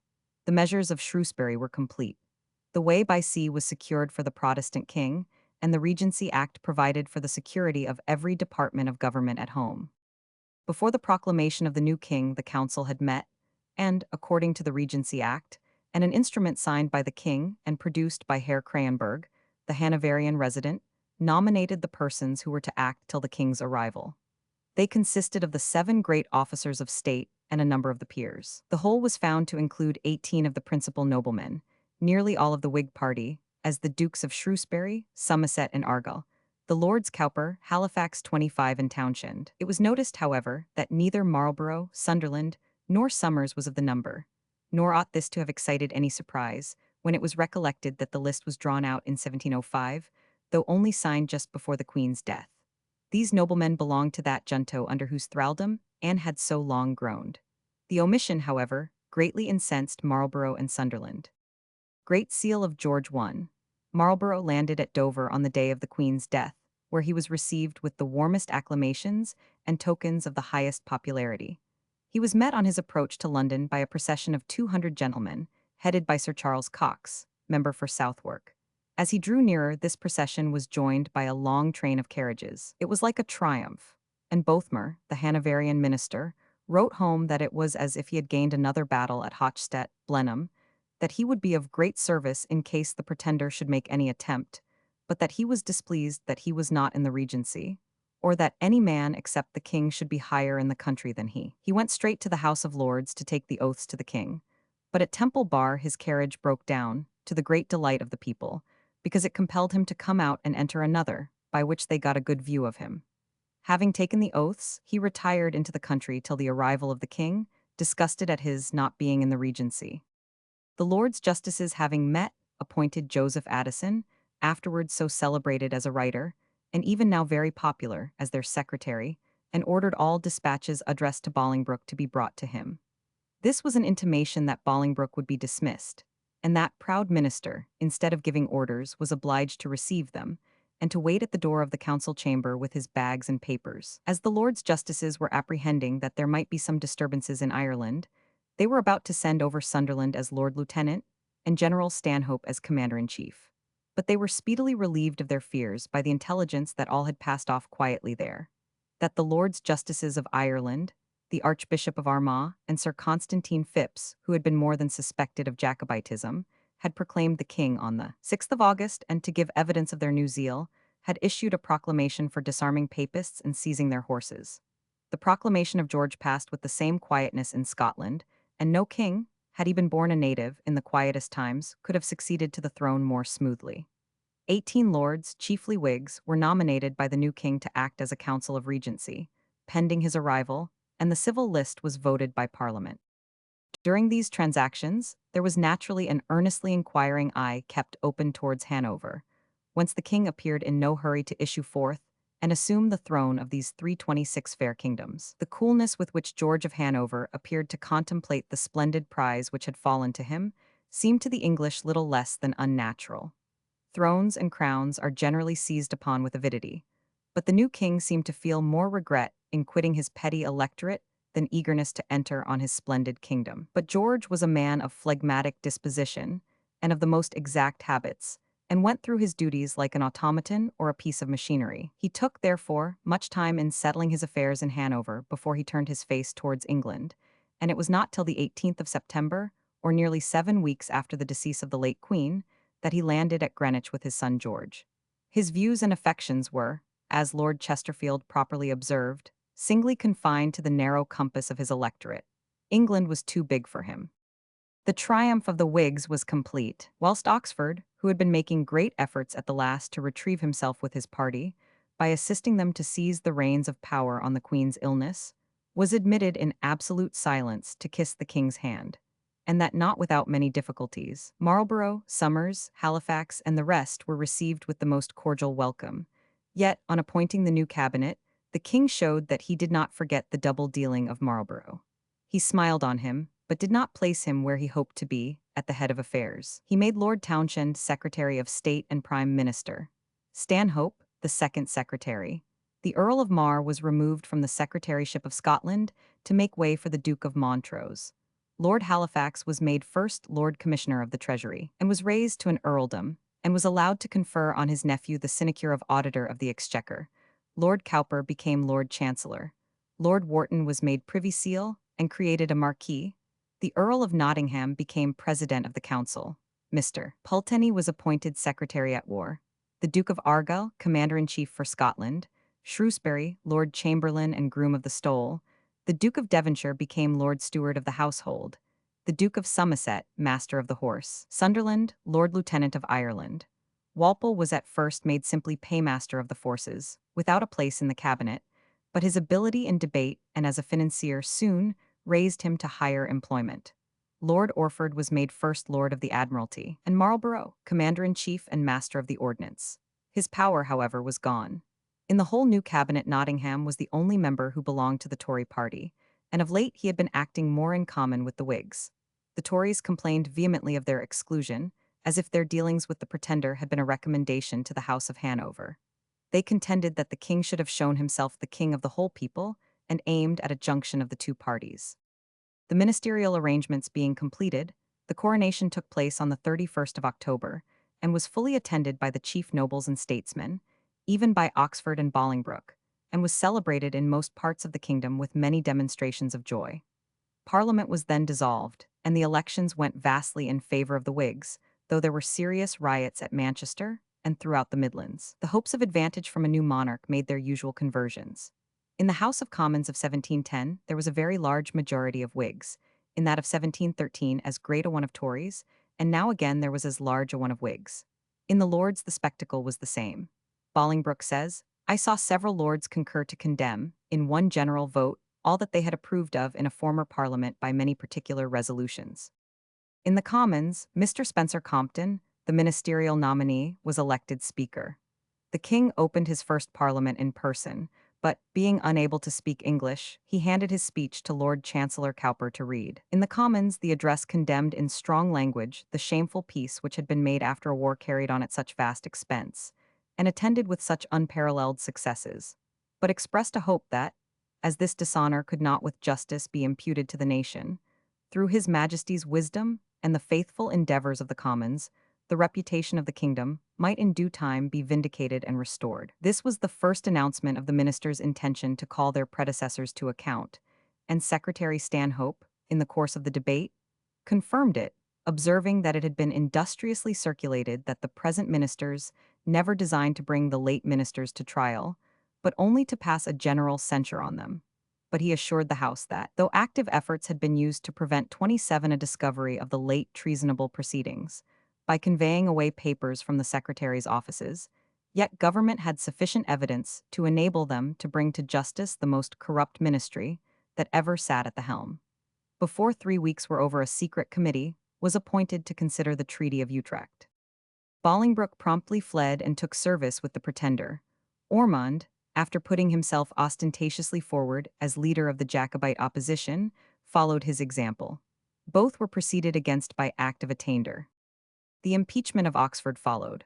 On the 9th of July, 1715, Lord Coningsby, attended by many of the Commons, carried up to the Lords the articles against him, 16 in number, to which afterwards 6 more were added. The first 15 related to the Peace of Utrecht. The 16th to the sudden creation of 12 peers in 1711, in order to create a Tory majority, by which it charged him with highly abusing the Constitution of Parliament and the laws of the kingdom.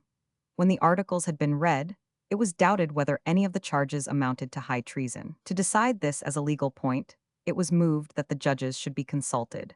But this motion was rejected, and another was made to commit Oxford to the Tower. And, though reprieved a few days on account of an indisposition, he was committed accordingly, having made a very solemn plea of his innocence, and of having only obeyed the orders of the Queen, without at all convincing the House. He continued to lie in the Tower for 2 years before he was brought to trial, matters of higher public interest intervening. Eventually, the impeachment was dropped, the documentary evidence being considered insufficient. Whilst these proceedings were in agitation, the Tory and Jacobite party, which had at the king's accession appeared stunned, now recovering spirit, began to foment discontent and sedition in the public mind. They got the pulpits to work, and the high church clergy lent themselves heartily to it. The mobs were soon set to pull down the meeting houses of the dissenters. Many buildings were destroyed, and many dissenters insulted. They did not pause there, but they blackened the character of the king and denied his right to the crown, whilst the most fascinating pictures were drawn of the youth and grace and graciousness of the rightful English prince, who was wandering in exile to make way for the usurper. To such a length did matters go, that the Riot Act, which had been passed in the reign of Mary, and limited to her own reign, which was again revived by Elizabeth, and had never since been called into action, was now made perpetual and armed with increased power. It provided that if 12 persons should unlawfully assemble to disturb the peace, and any one justice should think proper to command them by proclamation to disperse, and should they, in contempt of his orders, continue together for 1 hour, their assembling should be felony without benefit of clergy. A subsequent clause was added, by which pulling down chapels or houses, even before proclamation, was made subject to the same penalties. Such is the act in force at this day. We come now to the rebellion of 1715. The succession of the House of Hanover had raised the Pretender and his Jacobite faction in England to a pitch of excitement, which made them ready to rush upon the most desperate measures. In England, the destruction of the Tory ministry, the welcome given to the new Protestant king, and the vigor with which the Whigs and all the supporters of the principles of the Revolution had shown the majority which they were able to return to the new Parliament, were all indications that the spirit of the nation was more firmly than ever rooted in Protestantism and the love of constitutional liberty, and that any endeavors to overturn the new dynasty must be supported by an overwhelming power from without. Without such force the event was certain failure, yet, under existing auspices, it was determined to try the venture. Bolingbroke, on his arrival in France, saw that all was rashness, impatience, and want of preparation in the party on both sides of the Channel. The Highlanders were all eagerness for the Chevalier's arrival, lest he should land in England, and the English should snatch the glory of the Restoration from them. From England came the letters of Ormond, who was down in the West, and sent most glowing representations of the spirit of the people there, that out of every 10 persons 9 were against King George, and that he had distributed money amongst the disbanded officers, to engage them in the cause of King James. But all these fine words terminated with the damping intelligence that nobody would stir until they saw the Chevalier with a good army at his back. Such an army there was not the smallest hope of obtaining from France. All that Louis would or could do, without engaging in a new war with England, was to prevail on his grandson, Philip of Spain, to 28 advance 400,000 crowns for the expedition. And besides this, the Pretender had been able privately to borrow another 100,000 and purchase 10,000 stand of arms. At this juncture came two fatal events, the flight of Ormond and the death of Louis XIV. On September 1st. Louis was succeeded for the time by the Duke of Orleans as regent, who had other views, and was surrounded by other influences than the old king. He had secured the regency in opposition to Madame Maintenon and the royal bastards. He changed all the ministers, and was not inclined to risk his government by making enemies of the English abroad, having sufficient of these at home. He had been for some time cultivating the good offices of the present English government, which had offered to assist him with troops and money, if necessary, to secure the regency. He had seen a good deal of the new Secretary of State, Stanhope, in Spain, and still maintained a correspondence with him. Lord Stair, the British ambassador, therefore, was placed in a more influential position with the regent, and the Pretender and his ministers were but coldly looked on. Vigilant Stair had discovered the ships that had been prepared at Havre, by the connivance and aid of the late king, and he insisted that they should be stopped. Admiral Byng also appeared off Havre with a squadron, and Lord Stair demanded that the ships should be given up to him. With this the regent declined to comply, but he ordered them to be unloaded, and the arms to be deposited in the royal arsenal. One ship, however, escaped the search, containing, according to Bolingbroke, 1,300 arms and 4,000 pounds of powder, which he proposed to send to Lord Mar in Scotland. This succession of adverse circumstances induced Bolingbroke to dispatch a messenger to London to inform the Earl of Mar of them, and to state that, as the English Jacobites would not stir without assistance from abroad, and as no such help could be had, he would see that nothing as yet could be attempted. But when the messenger arrived in London, he learnt from Erasmus Lewis, Oxford's late secretary, and a very active partisan of the Jacobites, that Mar was already gone to raise the Highlands, if we are to believe the Duke of Berwick at the especial suggestion of the Pretender himself, though he had, on the 23rd of September, in writing to Bolingbroke, expressed the necessity of the Scots waiting till they heard further from him. If that was so, it was at once traitorous towards his supporters and very ill-advised, and was another proof to Bolingbroke of the unsafe parties with whom he was embarked in this hopeless enterprise. As soon as this news reached France, the pretender hastened to St. Malo in order to embark for Scotland, and Ormond hastened over from Normandy to Devonshire to join the insurgents, whom he now expected to meet in arms. He took with him only 20 officers and as many troopers from Nugent's regiment. This was the force with which Ormond landed in England to conquer it for the pretender. There was, however, no need of even these 40 men. The English government had been beforehand with him. They had arrested all his chief coadjutors, and when he reached the appointed rendezvous, there was not a man to meet him. On reaching St. Malo, Ormond there found the pretender not yet embarked. After some conference together, Ormond once more went on board ship to reach the English coast and make one more attempt in the hopeless expedition, but he was soon driven back by a tempest. By this time, the port of St. Malo was blockaded by the English, and the pretender was compelled to travel on land to Dunkirk, where, in the middle of December, he sailed with only a single ship for the conquest of Scotland, and attended only by half a dozen gentlemen, disguised, like himself, as French naval officers. Mar had left London on the 2nd of August to raise the Highlands. In order to blind the agents of government, he ordered a royal levy on the 1st, and on the following night got on board a collier bound for Newcastle, attended by Major General Hamilton and Colonel Hay. From Newcastle they got to the coast of Fife in another vessel. On the 6th of September he raised the standard of the Chevalier at Kirkmichael, a village of Bremer. He was then attended by only 60 men, and the Highland chiefs, extremely alive to omens, were startled by the gilt ball falling from the summit of the pole as it was planted in the ground. The standard was consecrated by prayers, and he was in a few days joined by about 500 of his own vassals. The gentlemen who came on horseback, only about 20 at first, soon became several hundreds, and were named the Royal Squadron. The white cockade was assumed as the badge of the insurgent army, and clan after clan came in. First the Macintoshes, 500 in number, who seized on Inverness. James was proclaimed by Panmure at Brechin, by the Earl 29 Marshal at Aberdeen, by Lord Huntley at Gordon, and by Graham, the brother of Claverhouse, at Dundee. Colonel Hay, brother of the Earl of Kinnaird, seized Perth, and in a very short time the country north of the Tay was in the hands of the insurgents. The Earl of Mar raising the Pretender's standard. CP 28. See larger version. By the 28th of September, Mar had mustered at Perth about 5,000 men. He was cheered by the arrival of one or two ships from France with stores, arms, and ammunition. He had also managed to surprise a government ship driven to take shelter at Burntisland, on its way to carry arms to the Earl of Sutherland, who was raising his clan for King George in the north. The arms were seized by Mar's party and carried off to the army. Argyll, commander of the king's forces, arrived about the same time in Scotland and marched to Stirling, where he encamped with only about 1,000 foot and 500 cavalry. This was the time for Mar to advance and surround him, or drive him before him, but Mar was a most incompetent general and remained inactive at Perth, awaiting the movement of the Jacobites in England. Thanks, however, to the energy of the government, that movement never took place. At length Mar, who was kept back by the absence of the Pretender, determined to outwit Argyll by sending a detachment under Brigadier Mackintosh across the Firth of Forth below Stirling, whilst another body, under General Gordon, was dispatched to seize on Inverary and keep the clan Campbell in check. Mackintosh had about 2,000 men under his command, chiefly from his own clans but supported by the regiments of the Lords Nairn, Strathmore, and Charles Murray. To prevent these forces from crossing, 3 English ships of war ascended the Forth to near Burntisland.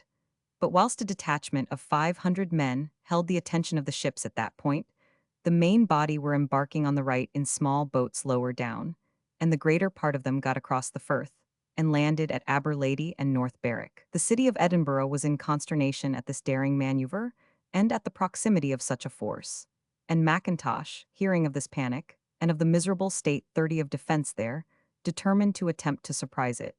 He stayed one night at Haddington to rest his men, and on the 14th appeared at Jock's Lodge, within a mile of Edinburgh. But on the very first appearance of Mackintosh's troops, Sir George Warrender, the Provost of Edinburgh, had dispatched a messenger to summon the Duke of Argyll from Stirling to the aid of the capital. The Duke was already approaching Edinburgh, and therefore Mackintosh, perceiving that he had no chance of surprising the town, turned aside to Leith. Continuing southwards, Mackintosh joined the English insurgents at Kelso on the 22nd. This united force now amounted altogether to about 2,000 men, 1,400 foot commanded by Mackintosh, and 600 horse under Lord Kenmure and Mr. Forster. This force might, in the paucity of troops in the service of the king, have produced a great effect had they marched unitedly southward and engaged General Carpenter, who was advancing from Newcastle with only about 900 cavalry to attack them, or had they gone at once north, taken Argyll in the rear, and then combined with Mar. But after marching to Jedburgh and then to Howick, the Scots and English formed two different opinions. The Scots would not enter England, being persuaded by the Earl of Wintoun that, if they went into England, they would be all cut to pieces, or be sold for slaves. Mackintosh was willing to enter England, but they would listen to no one but Wintoun. Several hundred Highlanders deserted, and the remainder of the army, under the inefficient command of Forster, marched into England and reached Preston without molestation. But here their career was doomed to end. Preston had witnessed the rout of the Royalists by Cromwell, and it was now to witness the rout of the rebels by the Royalists.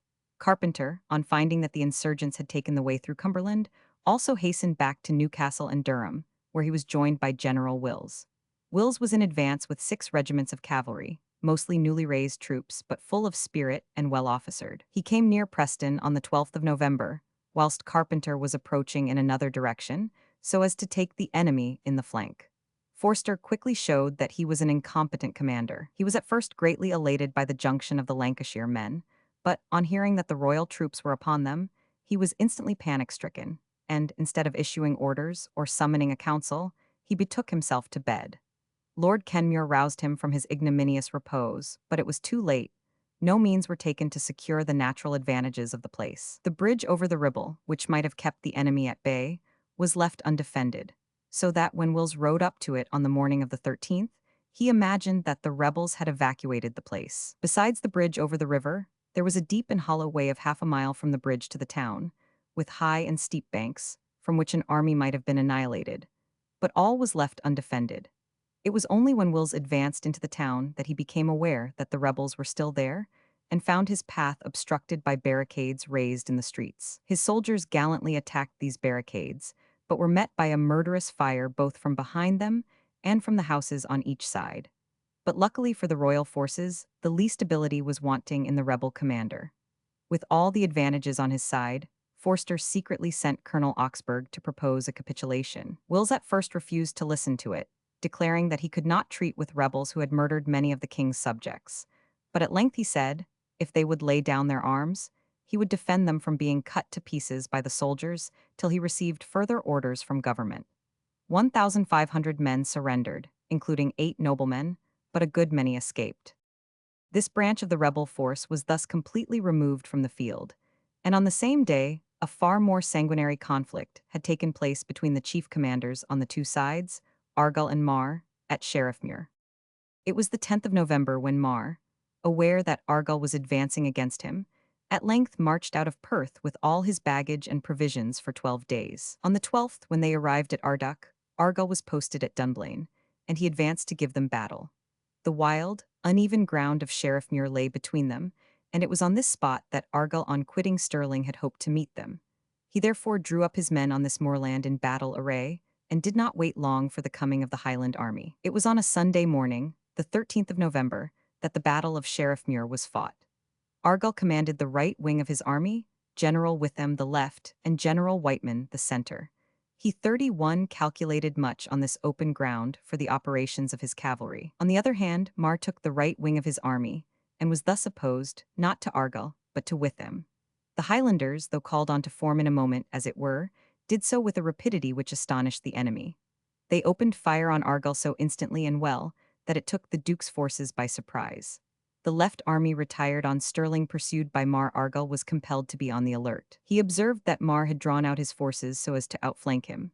But casting his eye on a morass on his right, he discovered that the frost had made it passable, and he ordered Major Cathcart to lead a squadron of horse across it, while with the rest of his cavalry he galloped round, and thus attacked the left wing of Mar both in front and flank. The Highlanders, thus taken by surprise, were thrown into confusion, but still fought with their wonted bravery.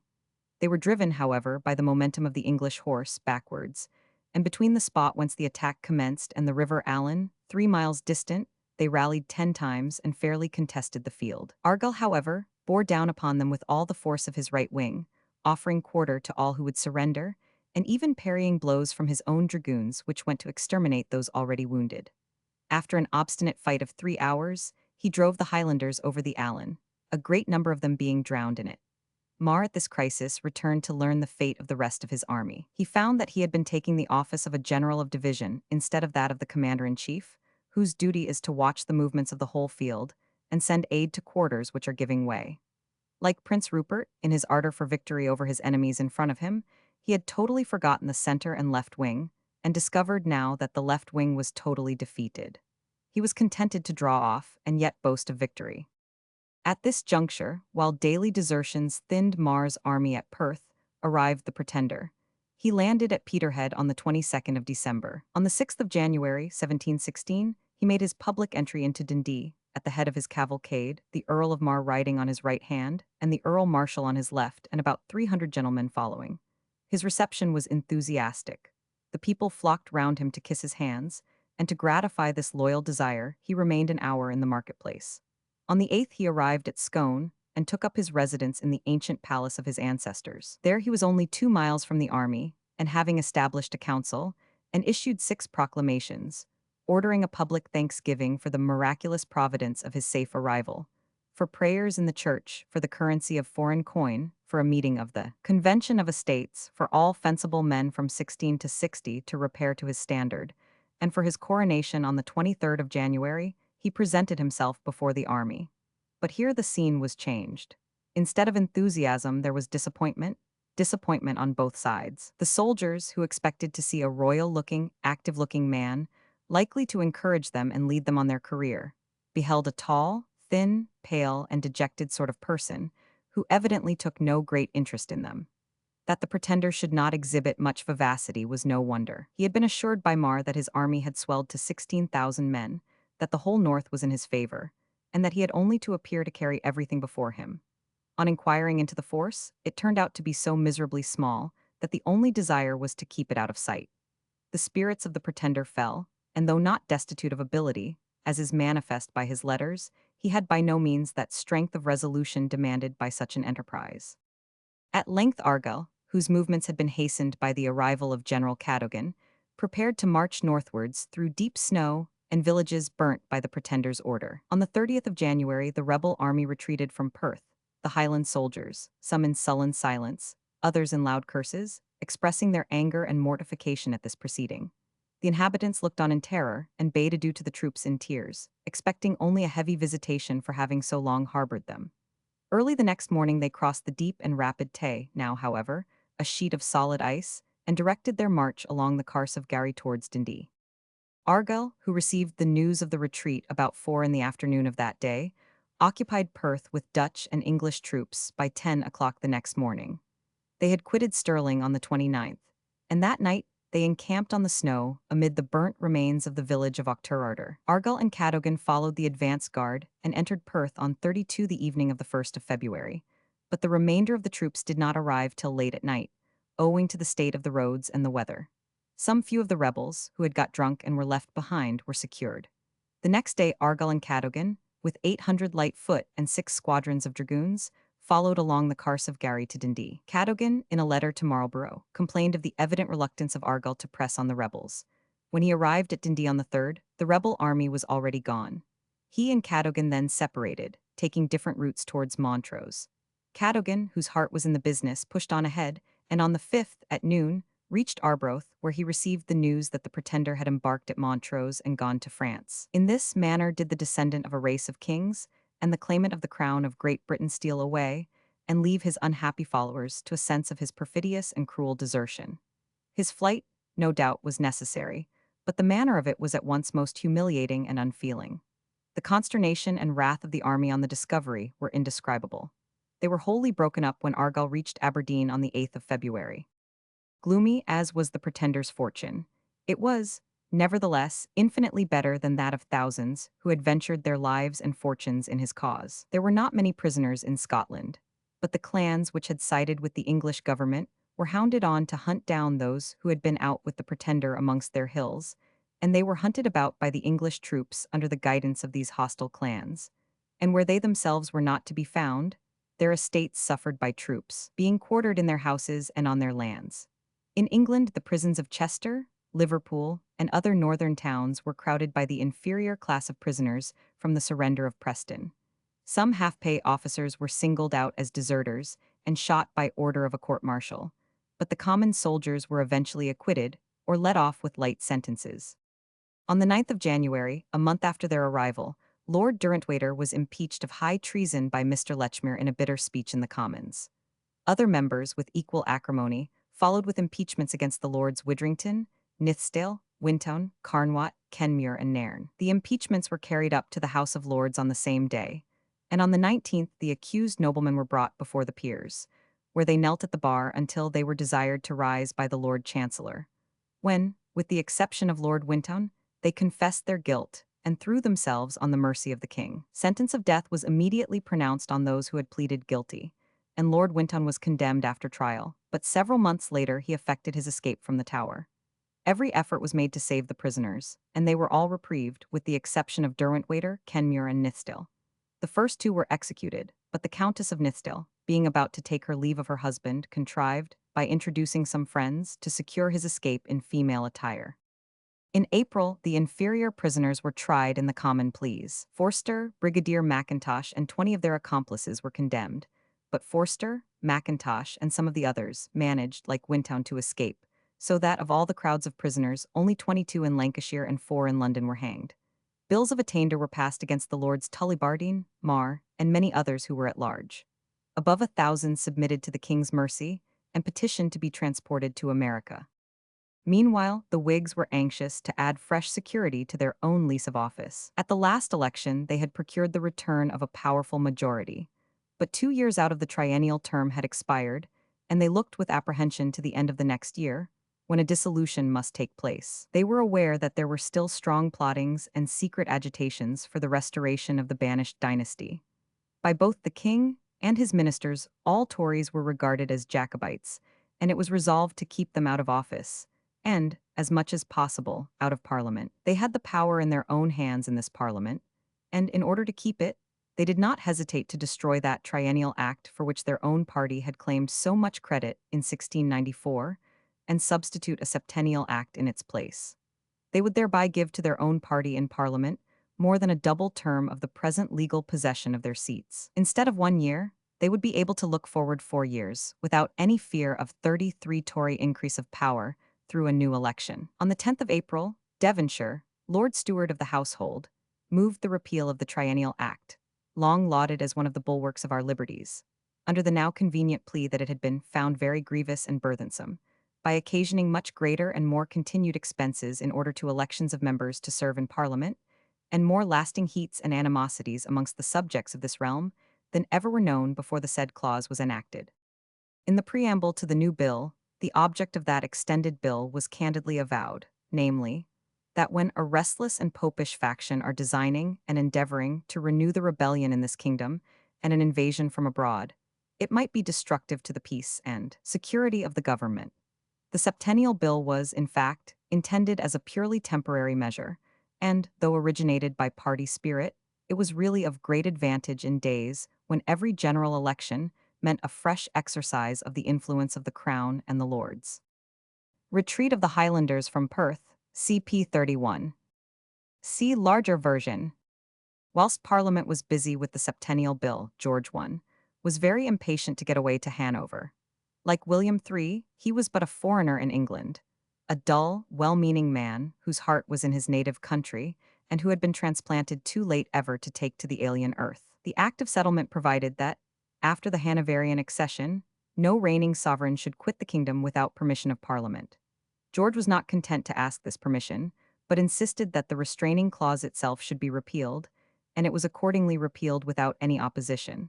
There was one difficulty connected with George's absence from his kingdom, which council or Parliament could not so easily deal with. This was his excessive jealousy of his son. The king could not take his departure in peace if the Prince of Wales was to be made regent, according to custom, in his absence. He proposed, therefore, through his favourite Bothmer, that the powers of the prince should be limited by rigorous provisions, and that some other persons should be joined 34 with him in commission. Lord Townshend did not hesitate to express his sense of the impolicy of the king's leaving his dominions at all at such a crisis. But he also added that to put any other persons in commission with the Prince of Wales was contrary to the whole practice and spirit of England. Driven from this, the king insisted that, instead of regent, the prince should be named guardian and lieutenant of the realm, an office which had never existed since the time of the Black Prince. The retreat of George to Hanover was not merely to enjoy his native scenes and old associations. He felt himself insecure even on the throne of England, and the rebellion for the present quelled. He was anxious to form or renew alliances on the continent to give strength to his position. The part which England had taken at the end of the war seemed to have alienated all her confederates of the Grand Alliance and transferred their resentment to himself with his accession to the British crown. Holland was perhaps the least sensible of the past discords. She had kept the treaty and lent her aid on the landing of the Pretender, but she was at daggers drawn with Austria, who was much irritated by the Barrier Treaty, by which the Dutch secured a line of fortresses on the Austrian Netherlands. As for the emperor, he was more feeble and sluggish than he had shown himself as the aspirant to the throne of Spain. He was a bigoted Catholic, little disposed to trouble himself for securing a Protestant succession, although it had expended much money and blood in defense of his own. On the contrary, he felt a strong jealousy of George, the Elector of Hanover, as King of England, and therefore capable of introducing, through his augmented resources, aggressive disturbances in Germany. The King of Prussia, his son-in-law, was rather a troublesome and wrangling ally than one to be depended upon. Taking this view of his continental neighbors, George was driven to the conclusion that his only safety lay in firmly engaging France to relinquish the Pretender. The means of the attainment of this desirable object lay in the peculiar position of the regent, who was intent on his personal aims. So long as the chances of the Pretender appeared tolerable, the regent had avoided the overtures on this subject. But the failure of the expedition to the Highlands had inclined him to give up the Pretender, and he now sent the Abbé Dubois to Hanover to treat upon the subject. He was willing also to destroy the works at Mardyk as the price of peace with England. The preliminaries were concluded, and the Dutch included in them, but the treaty was not ratified till January 1717. But though this difficulty was tided over, there remained a still greater one with Sweden. Charles XII, overthrown by the Tsar Peter at the Battle of Pultowa, had fled into Turkey and obstinately remained at Bender, though the Tsar and his allies were all the time overrunning and taking possession of the Swedish territories on the eastern side of the Baltic. Russians, Norwegians, Danes, Saxons, and Prussians were all busy gorging the spoil. The King of Denmark, amongst the invasions of Swedish territory, had seized on the rich bishoprics of Bremen and Verden, which had been ceded to Sweden at the Peace of Westphalia. These bishoprics, which lay contiguous to Hanover, had always been an object of desire to that state, and now Charles of Sweden, suddenly ruined by the proceedings of his neighbors, who thus rent his kingdom limb from limb, galloped away from Bender, and in November 1714 startled all his enemies by appearing at Stralsund. The Danish king, seeing a tempest about to burst over his head, immediately tempted the English king to enter into alliance with him, by offering him the stolen bishoprics of Bremen and Verden on condition that he should pay £150,000 and join the alliance. Against Sweden, without waiting for any consent of Parliament, Sir John Norris was sent with a fleet to the Baltic, under the pretense of protecting our trade there, but with the real object of compelling Sweden to cede the bishoprics and to accept a compensation in money for them. At the same time that we were thus dragged into hostilities with Sweden, we were brought into hostilities with the Tsar too in defense of Hanover. Peter had married his niece to the Duke of Mecklenburg, who was on bad terms with his subjects, and the Tsar was only too glad to get a footing in Germany by sending a large body of troops into the duchy. Denmark became immediately alarmed at such a dangerous and unscrupulous neighbor and remonstrated, whereupon the Tsar informed the Danish king that if he murmured, he would enter Denmark with his army too. Of course, the King of Denmark called on his ally, George of Hanover, for the stipulated aid, and George, who hated the Tsar mortally, and was hated by the Tsar as intensely in return 35 at once sent his favorite, Bernstorff, to Stanhope, who had accompanied him to Hanover, with a demand that the Tsar should be instantly crushed, his ships secured, his person seized, and kept till he should have caused his troops to evacuate both Denmark and Germany. The receipt of such proposals in England produced the utmost consternation in the cabinet. Townshend, in an absolutely secret answer to Stanhope, expressed the concern both of himself and the Prince of Wales at the prospect of a rupture with the Tsar, who would seize the British ships and subjects in Russia and prohibit the supply of naval stores from his kingdom, and that especially at a crisis when England was threatened with an invasion from Sweden and a rising of the Jacobites. He did not deny that there was a great risk of both these kingdoms and the German Empire being exposed to imminent danger by the designs of the Tsar on the whole coast of the Baltic, a danger which he might, had he dared, truly have attributed to George's own deeds by offending Sweden, instead of uniting with it to counterbalance the Tsar's plan of aggrandizement. Fortunately, the Tsar was induced, by the combined remonstrances of Austria, Denmark, and Sir John Norris, to abandon his projects for the moment, at least in Germany, and to withdraw his troops from Mecklenburg.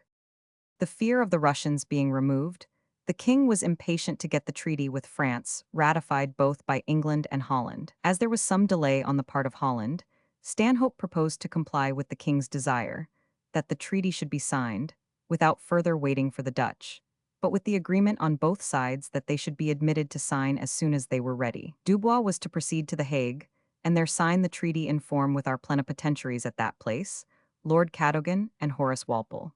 But these ministers had repeatedly assured the states that England would never sign without them, and Horace Walpole now refused to consent to any such breach of faith. He declared he would rather starve, die, do anything than thus wound his honor and conscience, that he should regard it as declaring himself villain under his own hand. He said he would rather lay his patent of reversion in the West Indies, or even his life at his Majesty's feet, than be guilty of such an action, and he begged leave to be allowed to return home. Townshend, for a moment, gave in to the proposition for not waiting for the Dutch, but immediately recalled that opinion, and he drew the powers of the plenipotentiaries for signing so loosely that Dubois declined signing upon them. As we have said, the ratification did not take place till January 1717, and after great causes of difference had arisen between Townshend and Stanhope. So greatly did Stanhope resent the difference of opinion in Townshend that he offered his resignation to the king, who refused to accept it, being himself by this time much out of humor with both Townshend and Robert Walpole, the paymaster of the forces. Various causes, in fact, were operating to produce a great schism in the ministry of George I. Townshend, as we have seen, had very unguardedly expressed his disgust with the measures of the king at and concerning Hanover. George's dislike was, of course, fomented by his courtiers and mistresses, and they found a powerful ally in Sunderland, who, tired of his subordinate position in the ministry, had joined the king in Hanover. A letter from Townshend, in which, in order to allow the longer absence of the king, he recommended that additional powers should be conferred on the Prince of Wales, brought George's indignation to a head. This letter, which arrived about the middle of December, seemed to cause his anger to burst all bounds, and he vowed that he would dismiss Townshend at once from his service. Stanhope appears to have done his best to break Townshend's fall. He represented to the king the high character of that minister, his real services, and the injustice and impolicy of disgracing him, that he might remove him to another office, and thus answer every purpose. He could take the chief direction of affairs out of his hands, even while appearing to promote him. He therefore advised that Townshend should, without a word of dismissal or disapprobation, be offered the Lord Lieutenancy of Ireland instead of the Secretaryship of State, and to this the king consented. Accordingly, Stanhope was directed to write to Townshend, and also to Secretary Methuen, and he did so on the 14th of December, conveying in most courteous terms the king's desire that he should accept the Lord Lieutenancy, and this without a syllable of discontent on the part of his Majesty. Townshend at first refused, but on the arrival of George in London, he received Townshend very cordially, and so softened him as to induce him to accept the Lord Lieutenancy, and to do the very thing he had declared it was not 36 common honesty to do accept the post and still remain in London, acting with the rest of the cabinet. His political adherents, including Methuen, Pulteney, the Walpoles, Lord Orford, and the Duke of Devonshire, were contented to remain in office. The only change was that Methuen was made one of the two secretaries along with Stanhope. It was thus imagined that the great schism in the Whig party was closed, but this was far from being the case. The healing was only on the surface. It was during this brief reconciliation that the great triple alliance between England, France, and Holland was concluded. Thus entered the year 1717.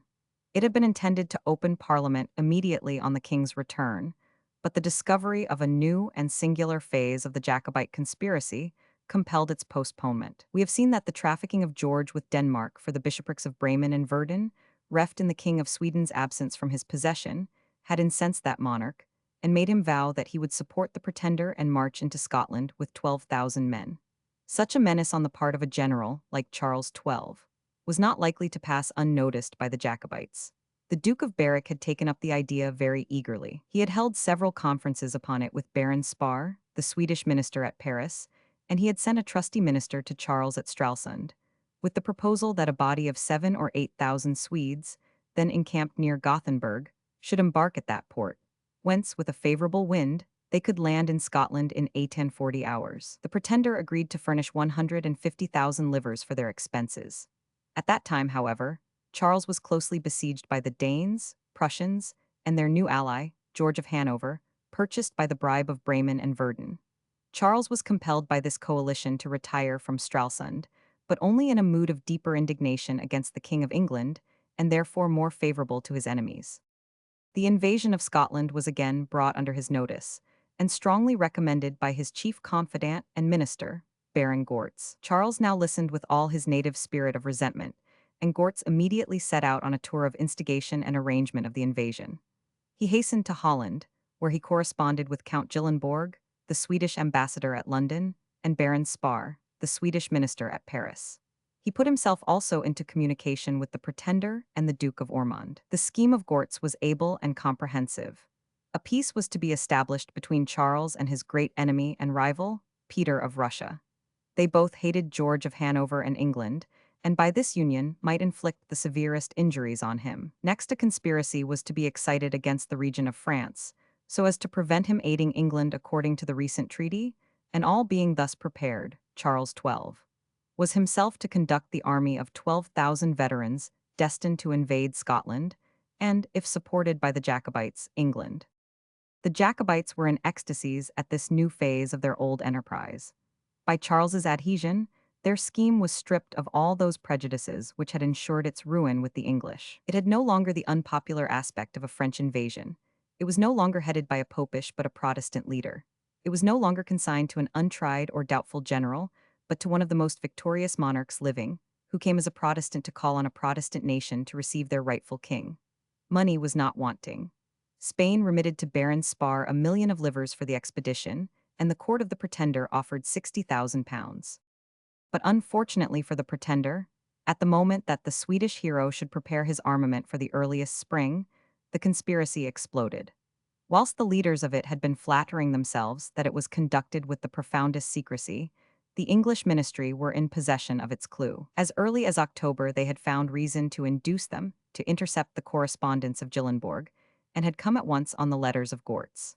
The matter was kept close, and as nothing was apprehended in winter, ministers used the time to improve their knowledge of the scheme from the inspected letters passing between Gortz and Gyllenborg. On the king's return, it was resolved to act, and accordingly Stanhope laid the information regarding this formidable conspiracy before the council, and proposed that the Swedish minister, who had clearly, by conspiring against the government to which he was accredited, violated the law of nations and deprived himself of its protection, should be arrested. The cabinet at once assented to the proposal, and General Wade, a man of firm and resolute military habits, was ordered to make the arrest of the ambassador. The general found 37 Count Gyllenborg busy making up his dispatches, which, after announcing laconically his errand, Wade took possession of, and then demanded the contents of his escritoire. The Dutch government acted in the same manner to Gortz, and the evidence thus obtained was most conclusive. James Edward Stuart, the Old Pretender. See larger version. When Parliament met on the 20th of February, this conspiracy was laid before it and excited great indignation. The two houses voted cordial addresses to His Majesty, and for a while there was an air of harmony. But the fires of discontent were smoldering beneath the surface, and, on a motion being made in April, in consequence of a royal message, to grant the king an extraordinary supply in order to enable His Majesty to contract alliances with foreign powers, that he might be prepared to meet any attempts at invasion which the Swedes might, after all, be disposed to make, the heat broke forth. The supply moved for was fixed at 250,000 pounds. It was expected that Walpole, having had his name suspiciously mentioned in Gyllenborg's correspondence, would take this opportunity to wipe off all doubt by his zeal and cooperation. On the contrary, he never appeared so lukewarm. Both he and his brother Horace, indeed, spoke in favor of the supply, but coldly, and Townshend and all their common friends openly joined the Tories and Jacobites in voting against it, so that it was carried only by a majority of 4. This could not pass, and the same evening Stanhope, by the king's order, wrote to Townshend, acknowledging his past services, but informing him that he was no longer Lord Lieutenant of Ireland. Walpole did not wait for a like humiliation. 38 the next morning he waited on the king, and tendered his resignation of his places as First Lord of the Treasury and Chancellor of the Exchequer. The king, if he could be judged by his conduct, had formed no resolution of parting with Walpole. He handed again to him the seals, cordially entreating him to take them back, speaking to him in the kindest manner, and appearing as though he would take no refusal. But Walpole remained steady to his purpose, and, accordingly, his friends Methuen, Pulteney, Lord Orford, and the Duke of Devonshire resigned a few days afterwards. Stanhope was then appointed First Lord of the Treasury and Chancellor of the Exchequer. Sunderland and Joseph Addison were made Secretaries of State, Craggs, Secretary at War, Lord Berkeley, First Lord of the Admiralty, the Duke of Newcastle, Lord Chamberlain, the Duke of Bolton, Lord Lieutenant of Ireland, Lord Cowper and the Duke of Kingston retaining their old places. The retired ministers showed for the most part a very hostile attitude, and Pulteney denounced the new ministry as a German ministry. Walpole, for a little time, affected a liberal conduct, declaring, when the supply of £250,000 was voted, that, as he had before spoken in its favour, he should now vote in its favour, and would show by his proceedings that he had never intended to make the king uneasy or to embarrass his affairs. But it was not in Walpole's nature to maintain this air of temperance long. He was as violent in opposition as he was able and zealous in office. Whether in or out of office, he was, in fact, equally unscrupulous. He very soon joined himself to Shippen, Windham, Bromley, and the other violent opponents of the reigning family, so that Shippen himself ere long said exultingly that he was glad to see that Walpole was no longer afraid of being styled a Jacobite. Before Walpole thus threw off the mask of moderation, indeed, on the very day of his resignation, he introduced a well-matured scheme for the reduction of the national debt, which was, in fact, the earliest germ of the National Sinking Fund. Though the ordinary rate of interest had been reduced, by the statute of the 12th of Queen Anne, to 5%. The interest on the funded debt remained upwards of 7. The long and short annuities were unredeemable, and could not be touched without the consent of the proprietors. But Walpole proposed to borrow £600,000 at only 4%, and to apply all savings to the discharge of the debts contracted before December 1716. He proposed also to make some arrangement with the bank and the South Sea Company, by which the bank should lend £2.5 millions, and the company £2 millions at 5%, to pay off such holders of redeemable debts as should refuse to accept an equal reduction. The new administration took measures to render themselves popular. They advised the king to go down to the House on the 6th of May and propose a reduction of the army to the extent of 10,000 men, as well as an act of grace to include many persons concerned in the late rebellion. Walpole and his friends, on the contrary, did all in their power to embarrass the government. Lord Oxford was not included in the Act of Indemnity, and it was resolved now by his friends to have his trial brought on. Before this was effected, however, a violent attack was made on Lord Cadogan. As ambassador at The Hague, he had superintended the embarkation of the Dutch troops sent to aid in putting down the rebellion. He was now charged with having committed gross peculations on that occasion. Shippen led the way in this attack, but Walpole and Pulteney pursued their former colleague with the greatest rancor, and Walpole declaimed against him so furiously that, after a speech of nearly 2 hours in length, he was compelled to stop by a sudden bleeding at the nose. Stanhope, Craggs, Lechmere, and others defended him, but such was the combination of enemies against him, or rather against the ministers, that the motion was only negatived by a majority of 10. Lord Oxford's case was brought at length to a termination, also in his favour. His friends having complained of the hardship of keeping him without a hearing for nearly 2 years, the 24th of June was appointed for the trial to take place in Westminster Hall. The Commons again met in committee to complete the evidence against him, but it was now found that Walpole, who was the chairman, and who had formerly pursued the inquiry with all eagerness, had suddenly cooled, and seldom came near the committee, and they therefore appointed a new one. In fact, he and Townshend, out of opposition, were doing that secretly which they could not do openly without loss of character. They were exerting themselves in favor of their old antagonist, and they soon hit on a scheme for bringing him off without any trial at all. The Lords were persuaded to listen to any evidence in support of the charge of 39 misdemeanor before they heard that on the grave charge of treason, and the result foreseen by the opposition took place when the resolution was reported to the Commons. They immediately determined that it was an infringement of their privileges and declined compliance with it. This was what Walpole and the then partisans, secret or open, of Lord Oxford had foreseen. The Commons refusing to attend in Westminster Hall on the day fixed, the Lords returned to their own house and passed a resolution declaring the Earl of Oxford acquitted, an announcement received by the people with acclamation. The Commons then demanded that Oxford should be accepted from the Act of Grace. But notwithstanding, he was released from the Tower, and the Commons never renewed the impeachment. It might have been supposed that Europe, or at least the southern portion of it, was likely to enjoy a considerable term of peace. France, under a minor and a regent, appeared to require rest to recruit its population and finances more than any part of the continent. The King of Spain was too imbecile to have any martial ambition, and though his wife was anxious to secure the succession to the French throne in case of the death of the infant Louis XV, yet Alberoni, the prime minister, was desirous to remain at peace. This able churchman, who had risen from the lowest position, being the son of a working gardener, and had made his way to his present eminence partly by his abilities and partly by his readiness to forget the gravity of the clerical character for the pleasure of his patrons, was now zealously exerting himself to restore the condition of Spain. He was thus brought into collision with Austria and France, and eventually with this country to which at first he was well disposed. England was under engagement both to France and the Empire, which must, on the first rupture with either of those powers in Spain, precipitate her into war. The treaty with the Emperor, as it guaranteed the retention of the Italian provinces, which Spain beheld with unappeasable jealousy in Austrian hands, was the first thing to change the policy of Alberoni towards Britain. This change was still further accelerated by the news of the Triple Alliance, which equally guaranteed the status quo of France. The Spanish minister displayed his anger by suspending the Treaty of Commerce, and by conniving at the petty vexations practiced by the Spaniards on the English merchants in Spain, and by decidedly rejecting a proposal of the King of England to bring about an accommodation between the Emperor and the Court of Spain. In this uneasy state of things, Austria very unnecessarily put the match to the political train, and threw the whole of the south of Europe again into war.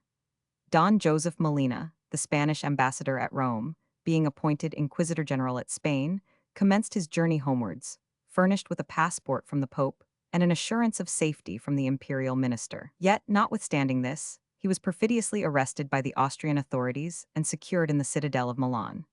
The gross insult to Spain, an equally gross breach of faith, so exasperated the King and Queen of Spain that they would listen to nothing but war.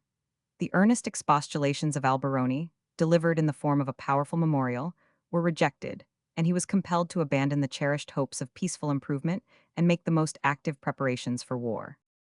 Alberoni dispatched Don Joseph Patino to Barcelona to hasten the military preparations. 12 ships of war and 8,600 men were speedily assembled there, and an instant alarm was excited throughout Europe as to the destination of this not very formidable force. The emperor, whose treacherous conduct justly rendered him suspicious, imagined the blow destined for his Italian territories. The English anticipated a fresh movement in favor of the pretender. But Alberoni, an astute Italian, who was on the point of receiving the cardinal's hat from the Pope, led Charles VI to believe that the armament was directed against the infidels in the Levant. The Pope, therefore, hastened the favor of the Roman purple, and then Alberoni no longer concealed the real destination of his troops. The Marquis de Lede was ordered to set out with the squadron for the Italian shores, but when Naples was trembling in apprehension of a visit, the fleet drew up, on the 20th of August, in the Bay of Cagliari, the capital of the island of Sardinia. That a force which might have taken Naples should content itself with an attack on the barren, rocky, and swampy Sardinia surprised many. But Alberoni knew very well that though he had not yet an army sufficient to hold Naples, and he was satisfied to strike a blow which should alarm Europe, whilst it gratified the impatience of the Spanish monarch for revenge. There was, moreover, an ulterior object. It had lately been proposed by England and Holland to the emperor, in order to induce him to come into the Triple Alliance and convert it into a quadruple one, to obtain an exchange of this island for Sicily with the Duke of Savoy. It was, therefore, an object to prevent this arrangement by first seizing Sardinia.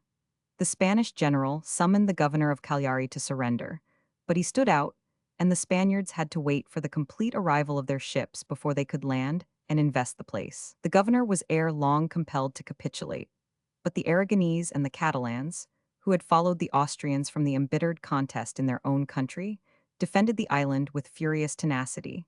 And it was not till November, and after severe losses through fighting and malaria, that the Spaniards made themselves masters of the island. The powers of the Triple Alliance then intervened with the proposal that Austria should renounce all claim on the Spanish monarchy, and Spain all claim on Italy. Enraged at this proposal, Alberoni embarked on extensive military preparations and put in practice the most extensive diplomatic schemes to paralyze his enemies abroad. He won the goodwill of Victor Amadeus by holding out the promise of the Milanese in exchange for Sicily. He encouraged the Turks to continue the war against the emperor and entered into negotiations with Ragotsky to renew the insurrection in Hungary.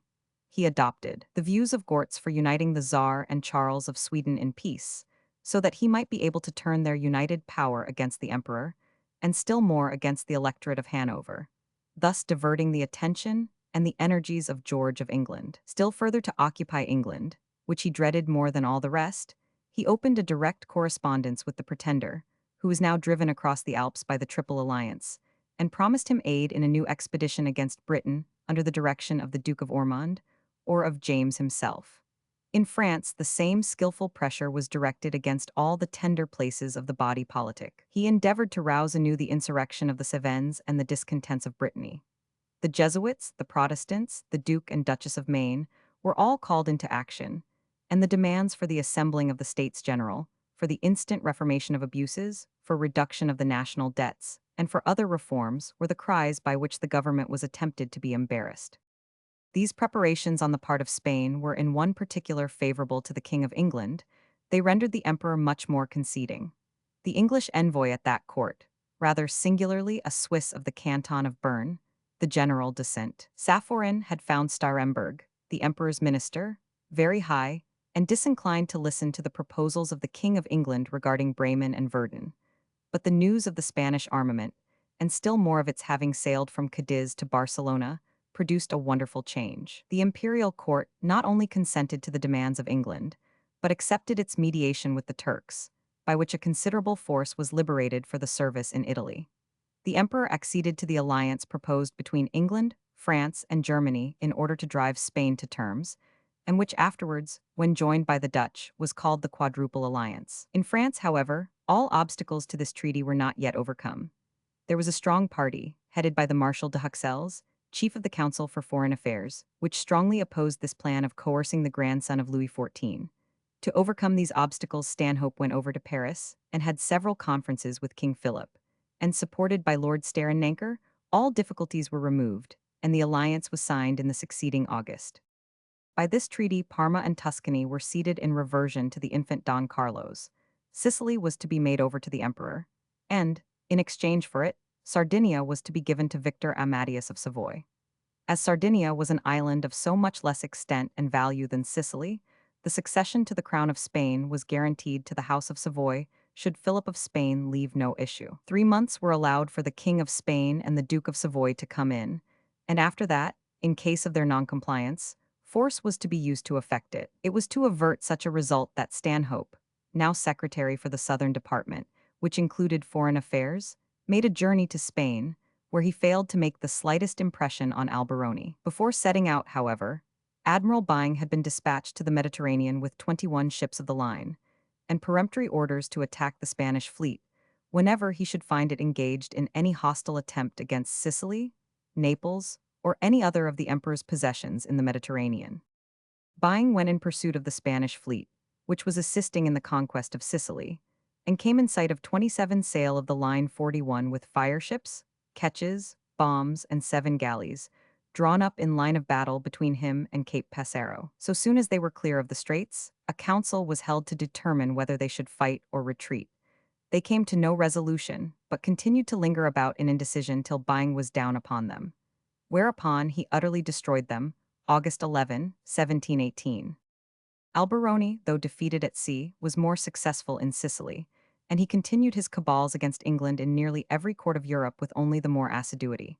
He was zealously at work in France, England itself, Holland, Piedmont, and Sweden. By his ambassador at The Hague, he endeavored to keep the Dutch out of the Quadruple Alliance by exciting their commercial jealousy, but he was ably opposed by our minister there, the Earl of Cadogan. In Piedmont, he endeavored to deter Victor Amadeus from entering into this alliance by assuring him that he was only endeavoring to secure Sicily to keep it out of the hands of the Austrians and reserve it for him, while, on the other hand, he threatened him with 30,000 bayonets if he dared to accede to the Quadruple Treaty. The Allies, however, threatened still greater dangers, and the Duke at last consented to accept Sardinia in lieu of Sicily, and that island remains attached to the Kingdom of Italy to the present time. See Fight off Cape Passero, CP 41. See larger version. Foiled in these quarters, Alberoni appeared more successful in the north. A negotiation had been opened between the two potentates, so long at bitter variance, the Tsar and Charles XII of Sweden. They were induced to meet in the island of Åland, and to agree that the Tsar should retain Livonia and other Swedish territories south of Finland which he had torn from Sweden. But, in compensation, Charles was to be allowed to reconquer Bremen and Verden from George of Hanover and England, and Norway from Denmark. And the two monarchs were to unite their arms for the restoration of Stanislaus to the throne of Poland, and of the pretender to that of Great Britain. The success of these arrangements appeared to Alberoni so certain that he boasted that the northern tempest would burst ere long over England with annihilating fury, but even here he was doomed to disappointment. Charles 4212 delighted in nothing so much as in wild and romantic enterprise. Such was that of the conquest of Norway, and he was led by his imagination to commence it without delay. With his characteristic madness, he divided his army into two parts, with one of which he took the way by the coast of Norway, and the other he sent over the mountains at the very beginning of winter. There that division perished in the snow amid the most incredible horrors, and he himself, whilst carrying on the siege of Frederiksskjold, was killed on the 11th of December, as appears probable, by the treacherous shot of a French engineer in his service. Almost simultaneously, the Duke of Maine's conspiracy against the French government was detected, and he and his wife, together with the Spanish ambassador, were apprehended. There was nothing for it on the part of the regent but to proclaim war against Spain, a measure which England had long been urging on him. The English declaration appeared on the 28th of December, 1718, and the French on the 9th of January, 1719. In the session of 1719, Stanhope and his colleagues tried to undo the arbitrary measures of 1711 and 1714, the Occasional Conformity Bill and the Schism Bill. Stanhope would have made a strenuous effort to abolish not only these laws, but the Test Act itself. But Sunderland, though equally liberal, was more prudent and showed that to attempt too much was to ruin all, and when they came to introduce their greatly modified measure, that of annulling only some of the less prominent clauses of the Test Act under the name of a bill for strengthening the Protestant interest, they found so much opposition that Sunderland's discernment was fully justified. Not only the two archbishops and some of the bishops opposed the measure, but the great Whigs, the Duke of Devonshire and Earl Cowper. Cowper, though he expressed himself willing to abolish the Schism Bill, stood stoutly for the Test and Corporation Acts as the very bulwarks of our Constitution in church and state, whilst the Earl of Islay declared even this moderate measure a violation of the union with Scotland. On the other hand, the bishops Hoadley, Willis, Gibson, and Kennet supported the bill, which, however, was not carried without considerable mutilation, and had Stanhope introduced such a measure as he proposed, including even considerable relief to Catholics, the whole would have been lost.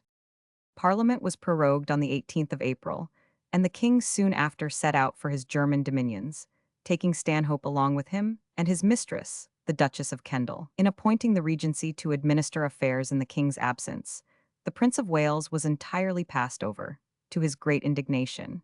Nor were he and the princess allowed to hold levees, that duty being assigned to the young princesses, to the great scandal of the public, and further exposure of the discord raging in the royal family. Even during the session, the ministers had brought in a bill to settle and limit the peerage in such a manner that the number of English peers should not be enlarged beyond 6 of the present number, 178, which, upon failure of male issue, might be supplied by new creations. That, instead of the 16 elective peers of Scotland, 25 should be made hereditary on the part of that kingdom, and that this number, upon failure of heirs male, should be supplied from the other members of the Scottish peerage. Both the king and ministers flattered themselves that they should carry this bill, and thus fetter the Prince of Wales when he came to the throne. The king was desirous to do this out of sheer jealousy and hatred of his own son, and the ministers, Sunderland in particular, out of dread of his vengeance in that case. For, if he created a dozen peers at a time, as Anne had done, he could easily swamp the Whigs and put the present ministers in peril of impeachment. But though the Whigs had been clamorous against the act of Anne, some of them now, Cowper and Townshend at their head, as vehemently denounced this measure as a gross infringement of the royal prerogative. The debate became very bitter, and many friendships were broken up by it, amongst others that of Addison and Steele, who took different sides. But the bill was finally dropped, through the vigorous opposition offered to it by Walpole.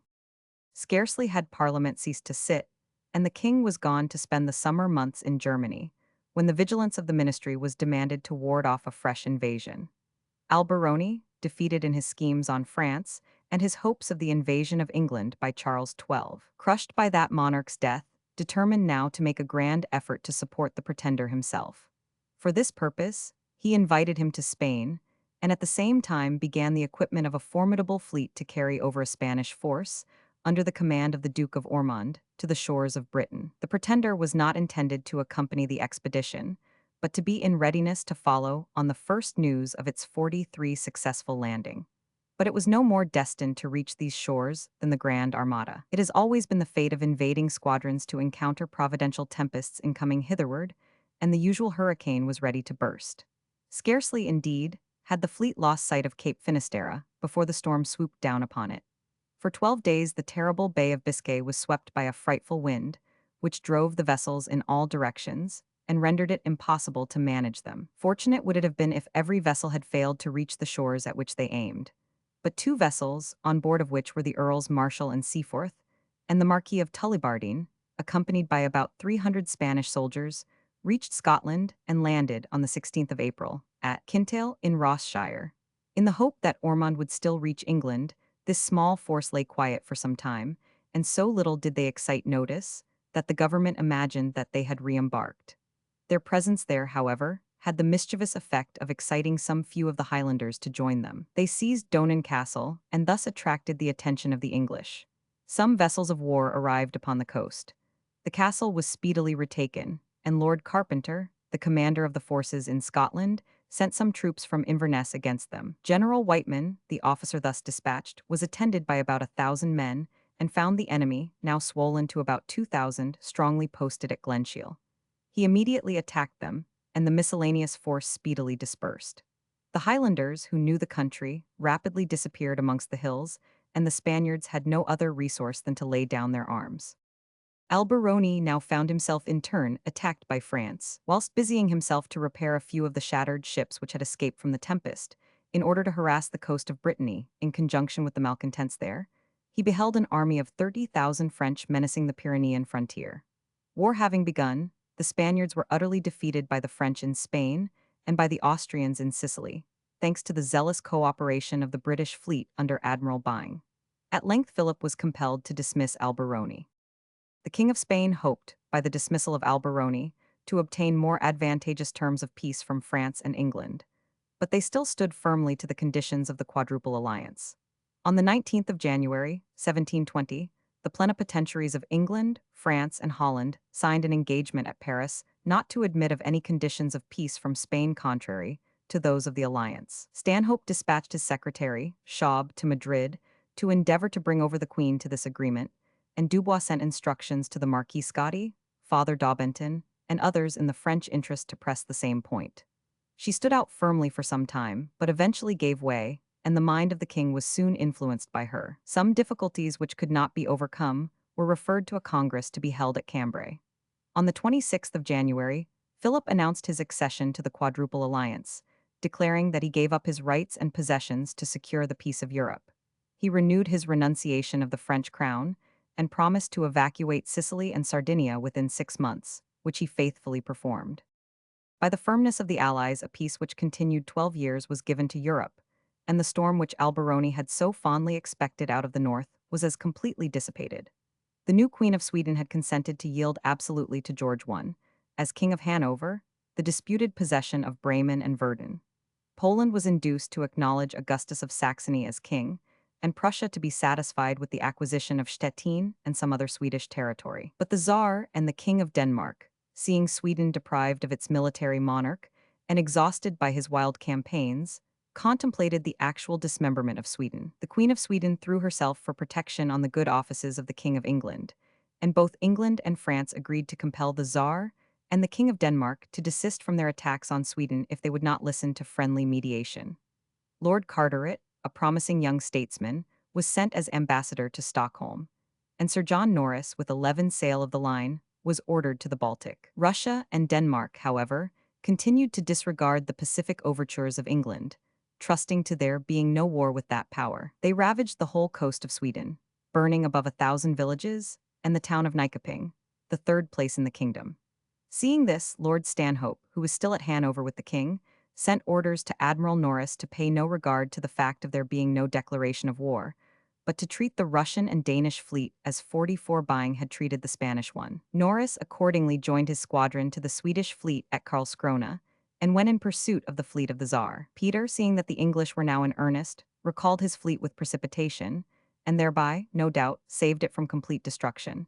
But he still continued to refuse to make peace, and determined on the first opportunity to have a further slice of Swedish territory.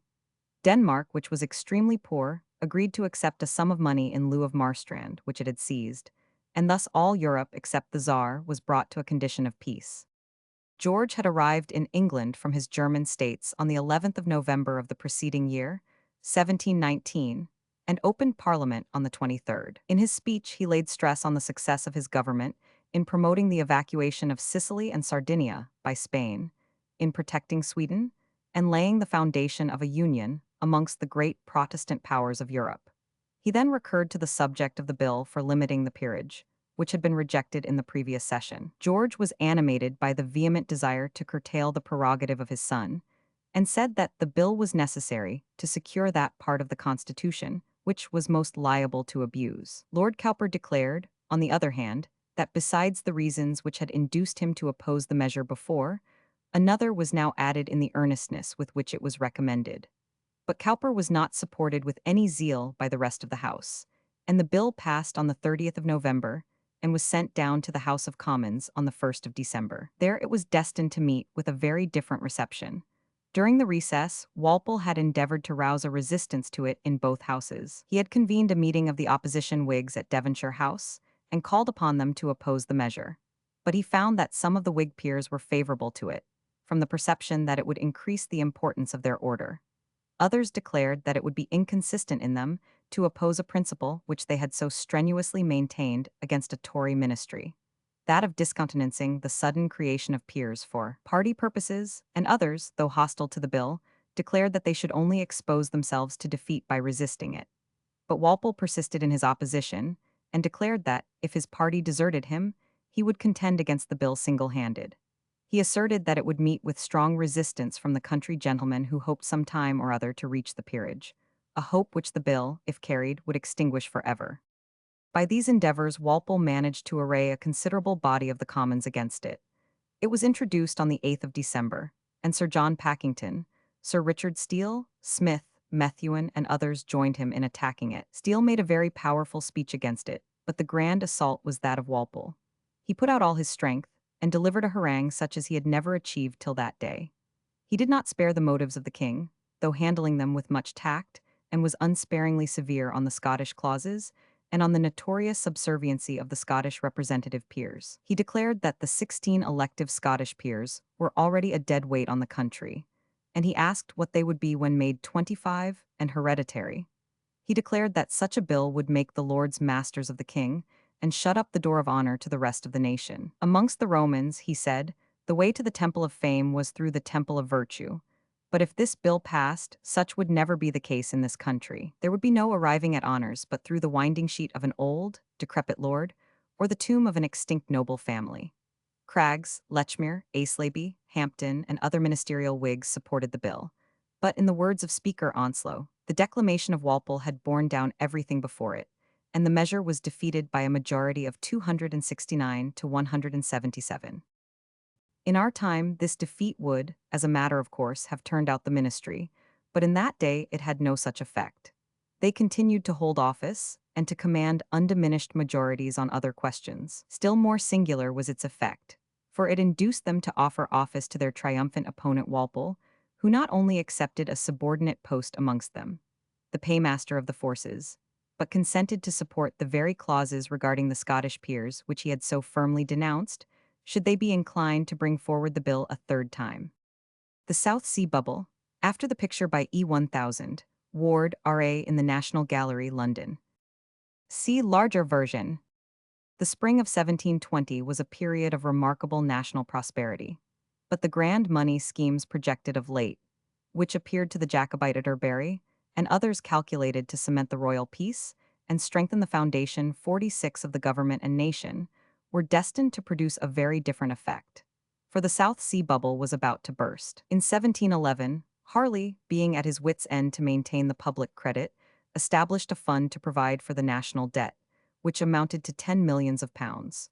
To defray the interest, he made permanent the duties on wine, vinegar, and tobacco, etc. To induce the purchase of the government stock, he gave to the shareholders the exclusive privilege of trading to the Spanish settlements in South America, and procured them an Act of Parliament and a royal charter, under the name of the South Sea Company. The idea, hollow and groundless as it was, seized on the imagination of the most staid and experienced traders. All the dreams of boundless gold which haunted the heads of the followers of Drake and Raleigh were revived. The mania spread through the nation, and was industriously encouraged by the partisans of Harley. But this stupendous dream of wealth was based on the promises of ministers, who at the Peace of Utrecht were to secure from the government of Spain this right to trade to its colonies. The right was never granted by that haughty and jealous power, further than for the settlement of some few factories, and the sending of one small ship annually of less than 500 tons. This, and the asiento, or privilege of supplying those colonies with African slaves, were the sole advantages obtained, and these were soon disturbed by the war with Spain, which broke out under Alberoni. The South Sea Company, however, from its general resources, remained a flourishing corporation, and was deemed the rival of the Bank of England. It was at the close of 1719, when George I returned from Hanover, that this company proposed to ministers to consolidate all the funds into one. It was strange that both ministers and merchants could be deluded by the hope of enriching themselves by a share of the trade with the Spanish South American provinces, when Spain herself, in full enjoyment of them, was sunk into indigence and weakness, and presented the most determined resistance to the unfettered intercourse of any other nation with them. Yet Sir John Blunt, a leading director of the South Sea Company, persuaded the ministers that by granting the company power to deal with the public funds, and especially to buy up the unredeemable annuities which had been granted in the two preceding reigns, chiefly on terms of 99 years, and which now amounted to about £800,000 a year, they could, in 26 years, pay off the entire national debt. But to enable them to do this, they must be empowered to reduce all the different public securities to one aggregate fund in their hands, to convert both redeemable and unredeemable debts into stock by such arrangements as they could make with the holders, and to have certain commercial privileges vested in them. Ministers accepted the proposals with great alacrity. Aislabie introduced the scheme to Parliament in the month of February, 1720, declaring that, if it was accepted by the House, the prosperity of the nation would be amazingly enhanced, and all its debts liquidated in a very few years. Craggs seconded the proposal in most sanguine terms, expressing his conviction that every member of the House must be ready to adopt so advantageous an offer. Ministers had already closed with the proposals of the company, and they were themselves greatly disconcerted by the suggestion of Mr. Thomas Broderick, the member for Stockbridge, who expressed his entire accordance with ministers, but thought that the nation should endeavor to obtain the best terms for itself by opening the competition to every other company or association of men, as well as that in question. Ministers were confounded by this proposal, and Aislabie endeavored to get out of it by declaring that to do this would be like putting the nation up to auction, and that such things should be done with spirit. But Jekyll interposed, saying it was this spirit which had ruined the nation, and it was now requisite to consider seriously what was best for the public. A violent debate ensued, in which Walpole eloquently recommended open competition, and was sharply replied to by Lechmere. The question was carried in favor of competition, and then the Bank of England, which before had coolly declined to enter into the proposals, suddenly appeared in a new temper, and made liberal offers for the privilege of thus farming the public debts. But the South Sea Company was not to be outdone. It offered 7 millions and a half, and the bank gave way in despair. Walpole, however, continued to oppose the South Sea Bill in the Commons, declaring that the terms were too extravagant ever to be fulfilled, that the experiment could result in nothing but a fearful increase of the costs of stock jobbing and final confusion and ruin. He insisted that, before the proposals of the company were accepted 47, the rise of their stock should be limited, and every means taken to prevent the fever of infatuation that would ensue from the promise of dividends out of funds which could never be realized. He proposed for this purpose the introduction of a clause fixing the number of years' purchase to be granted to the annuitants of the South Sea Company. But to this, it was objected that it was the interest of the company to take up the annuities, and, as the annuitants had the power of coming in or not as they pleased, the company would, of course, offer advantageous terms, and therefore, the whole affair might be safely left to private adjustment. Aislabie added that the South Sea Company would not submit to be controlled in an undertaking they were to pay so dear for. The bill passed both houses. The South Sea Company had immediately on the passing of the bill proposed a subscription of 1 million, and this was so eagerly seized on that, instead of 2 millions were subscribed. To stimulate this already too feverish spirit in the public, the company adopted the most false and unjustifiable means. They had 8.5 millions to pay over to government as a douceur for granting them the management of the funds, and therefore, to bring this in rapidly, they propagated the most lying rumors. It was industriously circulated that Lord Stanhope had received overtures at Paris to exchange Gibraltar and Port Mahon for invaluable gold lands in Peru. The South Sea trade was vaunted as a source of boundless wealth in itself. In August, the stock had risen from the 130 of the last winter to 1,000. Men sold houses and land to become shareholders. Merchants of eminence neglected their affairs and crippled their resources to reap imaginary profits. The company flattered the delusion to the utmost. They opened a third, and even a fourth subscription, larger than the former, and passed a resolution that from next Christmas, their yearly dividend should not be less than 50%. In laboring to increase the public delusion, they seem to have caught the contagion themselves, for they began to act, not like men who were blowing a bubble which they knew must speedily burst, but like persons who had mounted permanently into the very highest seat of prosperous power. They assumed the most arrogant and overbearing manner, even towards men of the highest station and influence.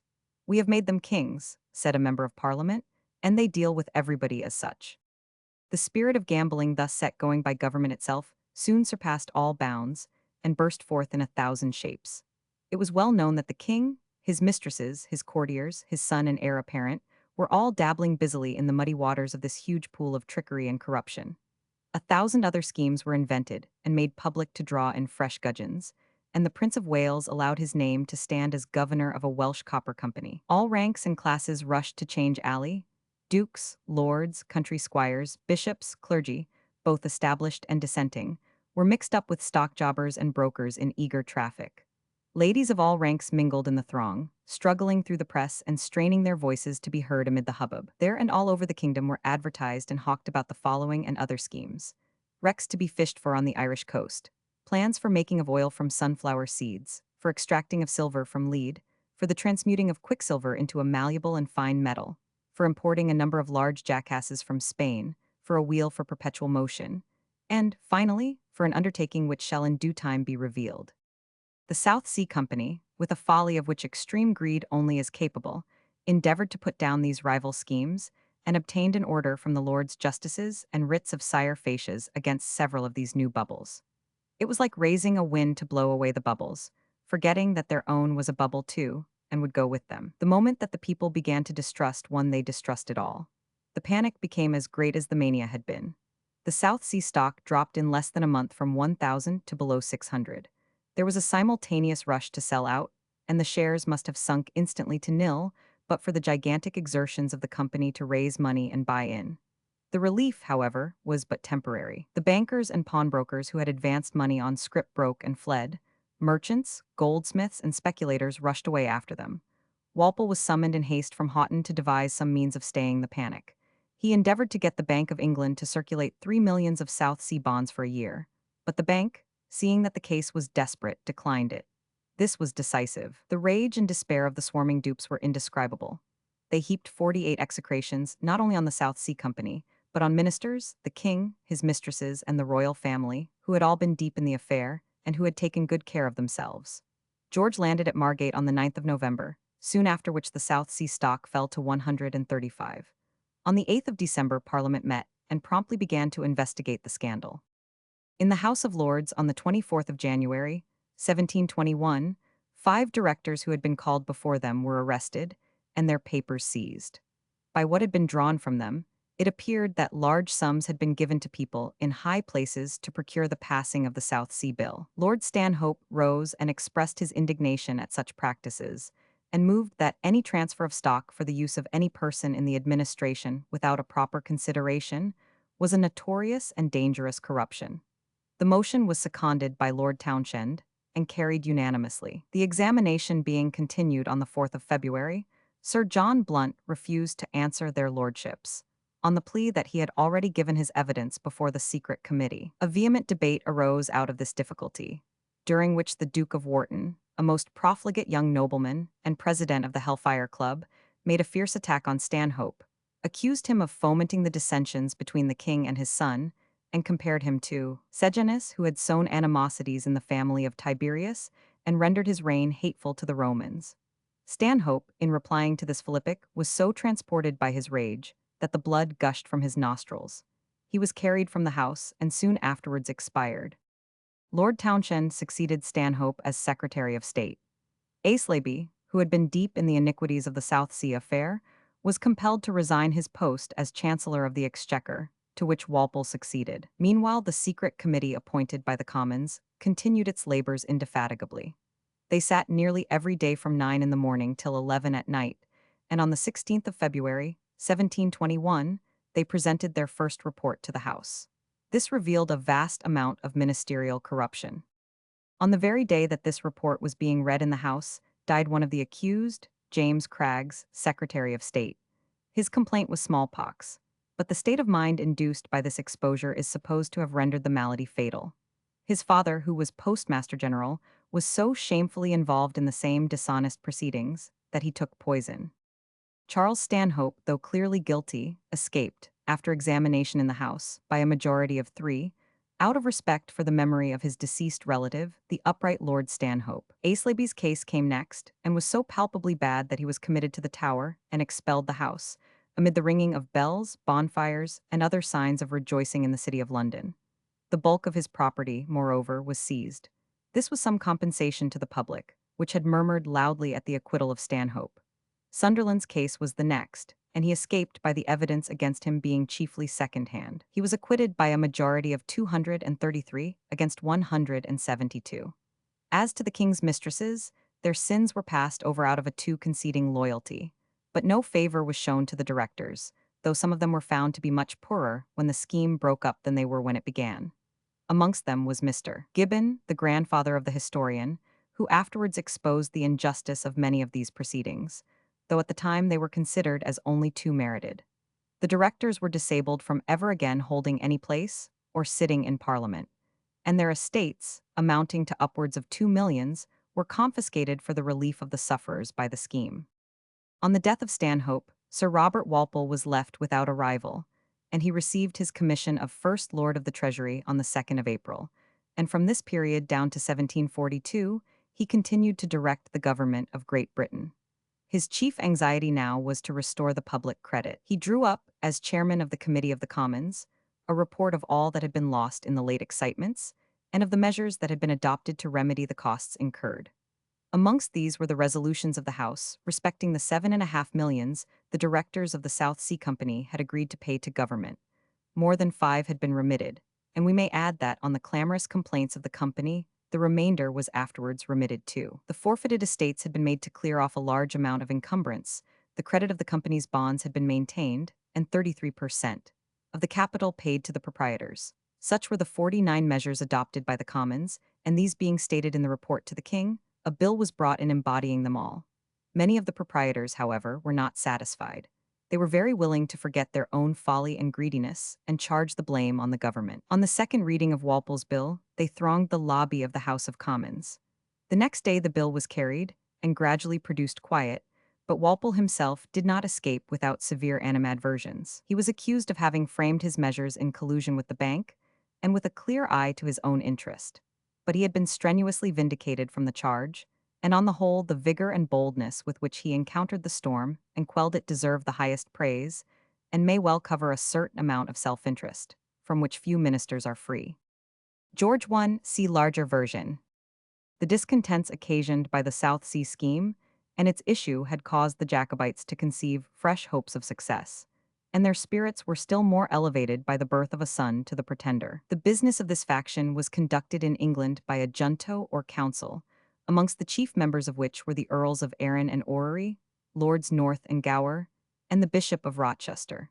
Lord Oxford had been invited to put himself at the head of this council of five, but everything of a decided nature was out of his character. He continued to correspond with the leaders of the faction, but he declined putting himself too forward.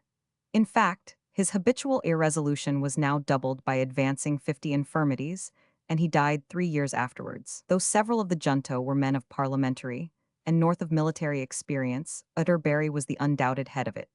The period of confusion created by the South Sea agitation was first pitched on for a new attempt, then that of the general election, which had taken place in March, and finally it was deferred till the king should have gone to Hanover, according to his custom, in the summer.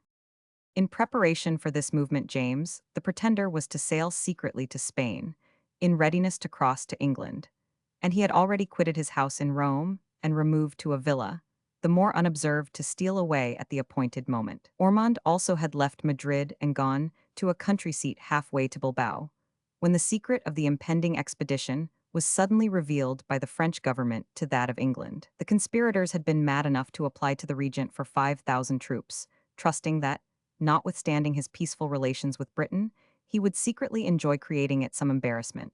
But in this, as in all other views, they proved more sanguine than profound. Sir Luke Schaub, the British ambassador, was immediately informed of it on condition, it was said, that no one should die for it. Walpole was instantly on the alert on this startling discovery. He prevailed on the king to put off his journey to Germany. Troops were drawn round London, and a camp was formed in Hyde Park. The king took up his residence at Kensington, in the midst of the soldiers, and the Prince of Wales retired to Richmond. General Macartney was dispatched for still more troops from Ireland. Some suspected persons were arrested in Scotland. The states of Holland were solicited to have ships and soldiers in readiness. An order was obtained from the court of Madrid to forbid the embarkation of Ormond, and General Churchill was dispatched to Paris to make all secure with the regent. Atterbury was arrested on the 24th of August. Parliament opened its first sitting on the 9th of October. The rumor of invasion, of course, gave the tone to the king's speech.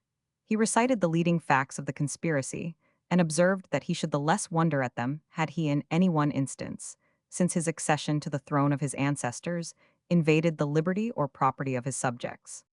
The very first act was to suspend the Habeas Corpus Act for a year.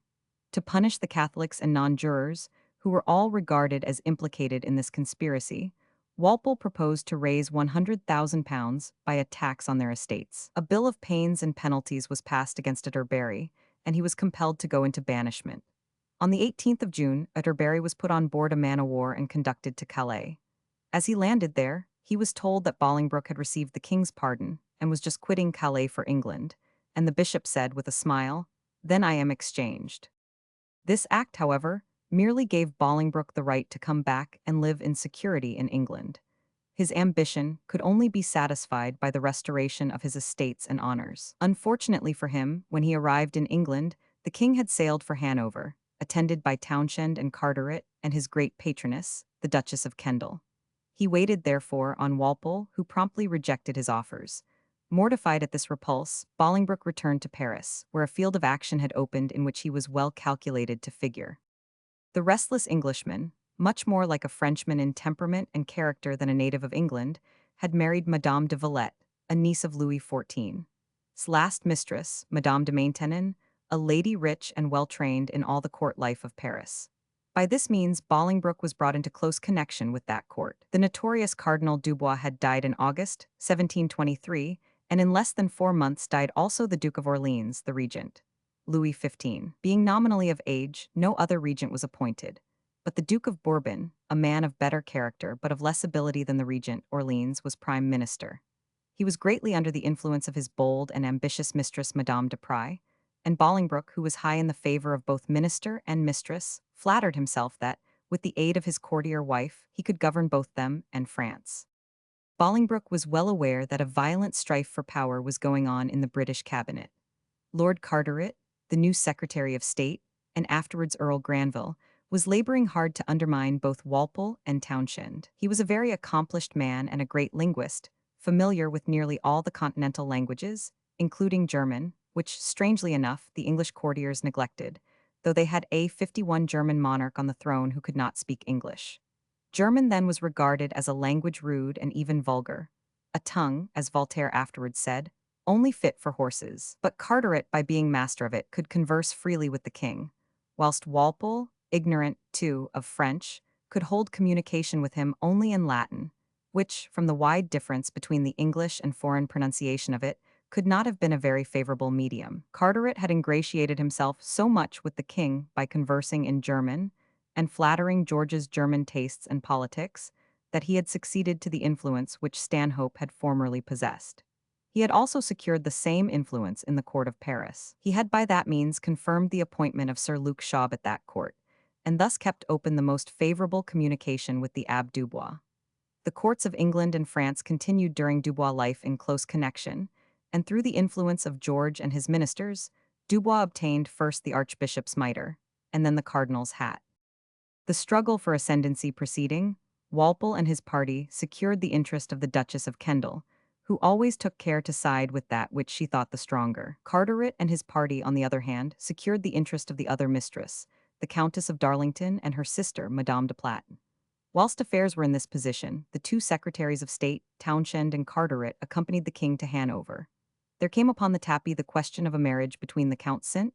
Florentin, the son of La Vrillière, the Secretary of State for France, and a daughter of Madame de Platen. Madame de Platen, however, demanded that La Vrillière should be made a duke, so that in due course of time her daughter would be a duchess. George I warmly seconded this demand, and had Bolingbroke used his influence, there was little doubt that it would have been accomplished. But the French nobility raised a huge outcry against this honor being conferred on the family of La Vrillière, which they deemed too obscure for such a dignity. Bolingbroke, however, was seeking his own objects through the other mistress, the Duchess of Kendal, and notwithstanding the repulse which he had received from Walpole, he still calculated that his power would prevail, and he therefore smothered his personal vexation and remained on the side of the Duchess of Kendal and Walpole, leaving Carteret and his allies, the Platens, to fight their own battle. In the midst of these cabals died the regent, and Townshend, acting with Walpole, sent over Walpole's brother Horace to watch their interests at Paris. Carteret, on the other hand, ordered Sir Luke Schaub to make every exertion for the grant of the dukedom. On the arrival of Horace Walpole, Bolingbroke, obeying the impulses of the courtier and not of the man, immediately waited on him, and placed all his influence at the French court at his service. But Walpole, who had an invincible repugnance to Bolingbroke, whilst he availed himself of the advantages offered by Bolingbroke, still kept him at a great and stately distance. Undeterred by this conduct, however, Bolingbroke swallowed his mortification and continued to keep his eye and his hope on the Walpole ministry. Unassisted by Bolingbroke, the dukedom could not be obtained, but George reconciled Madame Platen to the match by giving her daughter a portion of £10,000. Horace Walpole, at the same time, succeeded in getting Schaub recalled and himself installed in his office of ambassador at Paris, a decided victory over Carteret. Indeed, so decided that Carteret was removed from the secretaryship to the Lord Lieutenancy of Ireland. The domestic serenity of the realm was, however, greatly disturbed at this moment by Dean Swift, who seized on the occasion to avenge himself on the Whig ministry for the defeat and punishment of his party, and especially of his particular friends and patrons, Oxford and Bolingbroke. There had long been a great deficiency of copper coin in Ireland. The government undertook to remove this pressing want of so useful a medium, and they set about it in an honest and honorable manner as regarded the quality of the coin. Tenders were issued, and various offers received for the coining of farthings and halfpence to the value of £108,000.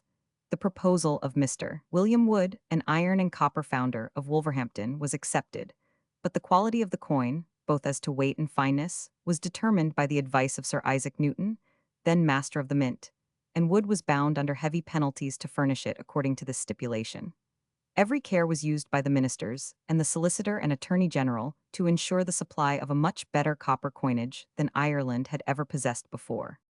There were some circumstances, however, which came out that created considerable suspicion and displeasure in Ireland. Wood had given a bribe to the king's mistress, the Duchess of Kendal, to procure him the contract, and the government had ordered the coinage without paying the Irish Privy Council and Lord Lieutenant the compliment of consulting them on this occasion. Swift saw these errors and seized on them for his own purposes. He did not stop to inquire whether, after all, the proposed coinage would not, in any circumstances, be much better than the present distressing scarcity of copper money, and whether the farthings and halfpence might not turn out as good, though they were contracted for. It was enough for him that there was a cause of discontent which he could fan into a flame against the British government. He threw all his spiteful soul into it, and his Drapier's letters inflamed the public mind to such a degree that Walpole was compelled to cancel the patent. The tumult in Ireland was succeeded by one in Scotland. The people of that country, though they were, by the provisions of the Act of Union, to bear their proportion of the malt tax, had always refused compliance, and in 1713 had issued a violent resolution against it. They had never yet complied with the law, and Walpole, seeing the sturdy nature of the opposition, was willing to give up the point quietly. But during the parliamentary session of this year, Mr. Brodrick proposed that a duty of sixpence on every barrel of ale should be paid in lieu of it. Walpole was reluctant to go into the question, but the House was bent on it, and he therefore complied so far as to consent to a duty of threepence per barrel, or half the amount. There were promptly riots in Glasgow, and at Edinburgh the brewers refused to brew. Walpole sent down the Earl of Islay, the brother of the Duke of Argyll, and a zealous adherent of his own, to pacify the country. Islay behaved with equal prudence and firmness. He found the powerful combination of brewers essaying to make a stand against, and then attempting to make terms with him. But he let them know that nothing but unconditional surrender to the laws would be accepted, and they at length held a meeting, where the chairman put the question, to brew or not to brew. The members were to vote seriatim, but neither the man on his right nor the one on his left would venture to begin. In the long pause that ensued, one Grey declared that he thought there was nothing for them to do but to return to their trades, that he would not be bound by the majority, but would vote independently, and he voted to brew. The meeting broke up, and that night a number of breweries were set to work, and the next day, at noon, about 40 brew houses were in full action in Edinburgh, and 10 in Leith. One of the first acts of the Parliament, which met on November 12th, was to punish the peculations and abuses of the Lord Chancellor, Parker, Earl of Macclesfield. The Court of Chancery, in former ages a sink of corruption, was at this time in its worst condition. The offices of masters were regularly sold, and the masters as regularly took care to recoup themselves by all manner of peculation. The estates of widows and orphans and the money of suitors were unscrupulously plundered. There was a loud outcry against these robberies, and especially against the Lord Chancellor, for his not only tolerating but partaking in them. He endeavored to escape the storm of public indignation by resigning in January, but this did not avail him. He was impeached by Sir George Oxenden in the Commons, and tried in the Lords, and fined £30,000. A motion for disabling him from ever again sitting in Parliament or holding any office was lost only by a very few votes. The king struck his name out of the list of privy councillors, and in 1725 Sir Peter King was made chancellor in his stead, with the title of baron. Bolingbroke, now restored to his estates, though the attainder still deprived him of his seat in the House of Lords, endeavoured to create a new species of opposition in Parliament. He retained his influence with the Duchess of Kendal, and cultivated that of the ultra-Tories. Still more, he soon discovered that William Pulteney, the most eloquent man in the House, had grown disgusted with Walpole, who could never bear any man of preeminent ability near the throne except himself. Pulteney had been one of the steadiest friends of the late Queen's government and of the Protestant succession. Under George, he had been made Secretary at War.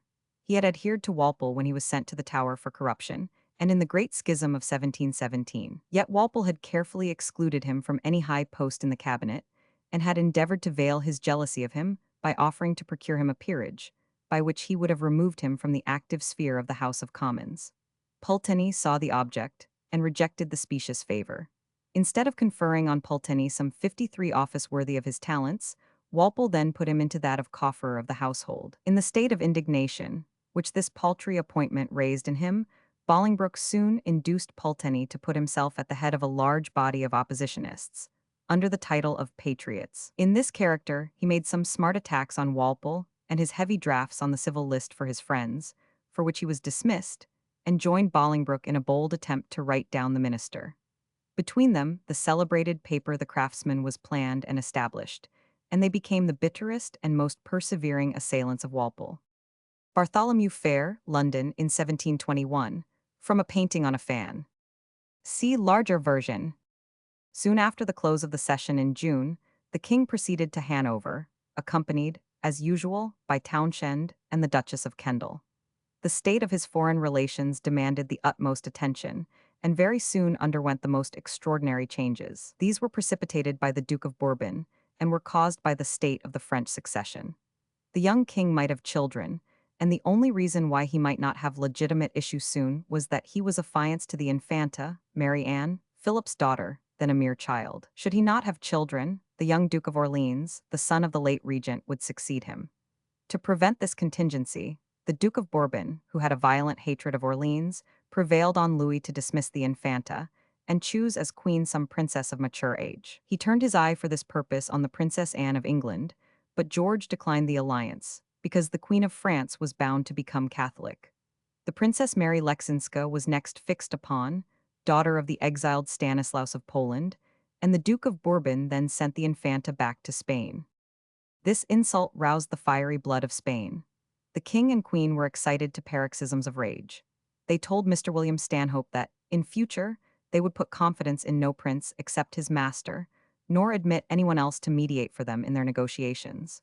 But George refused to break with France on their account, and ventured to remind Philip that he himself stood greatly in need of the alliance with France. Blinded, however, by their wounded pride, the King and Queen of Spain now turned their anger against England. They recalled their plenipotentiaries from the Congress of Cambrai, which was sitting to settle the affairs of Europe, and professed their readiness to abandon all their hostility to the Emperor of Germany, and to concede all that they had so long demanded from him, on condition that he entered into a close alliance with them against France and England.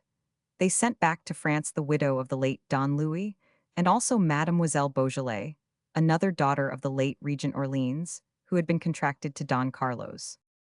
The Emperor of Germany was delighted at the Spanish offer.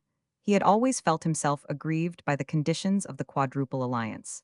He was afraid of France, and hated George of England for his German policy. He had, moreover, embroiled himself with both England and Holland, by establishing at Ostend an East India Company, which was declared to be in violation of the Treaty of Westphalia, and was, at all events, regarded with particular jealousy by both England and Holland.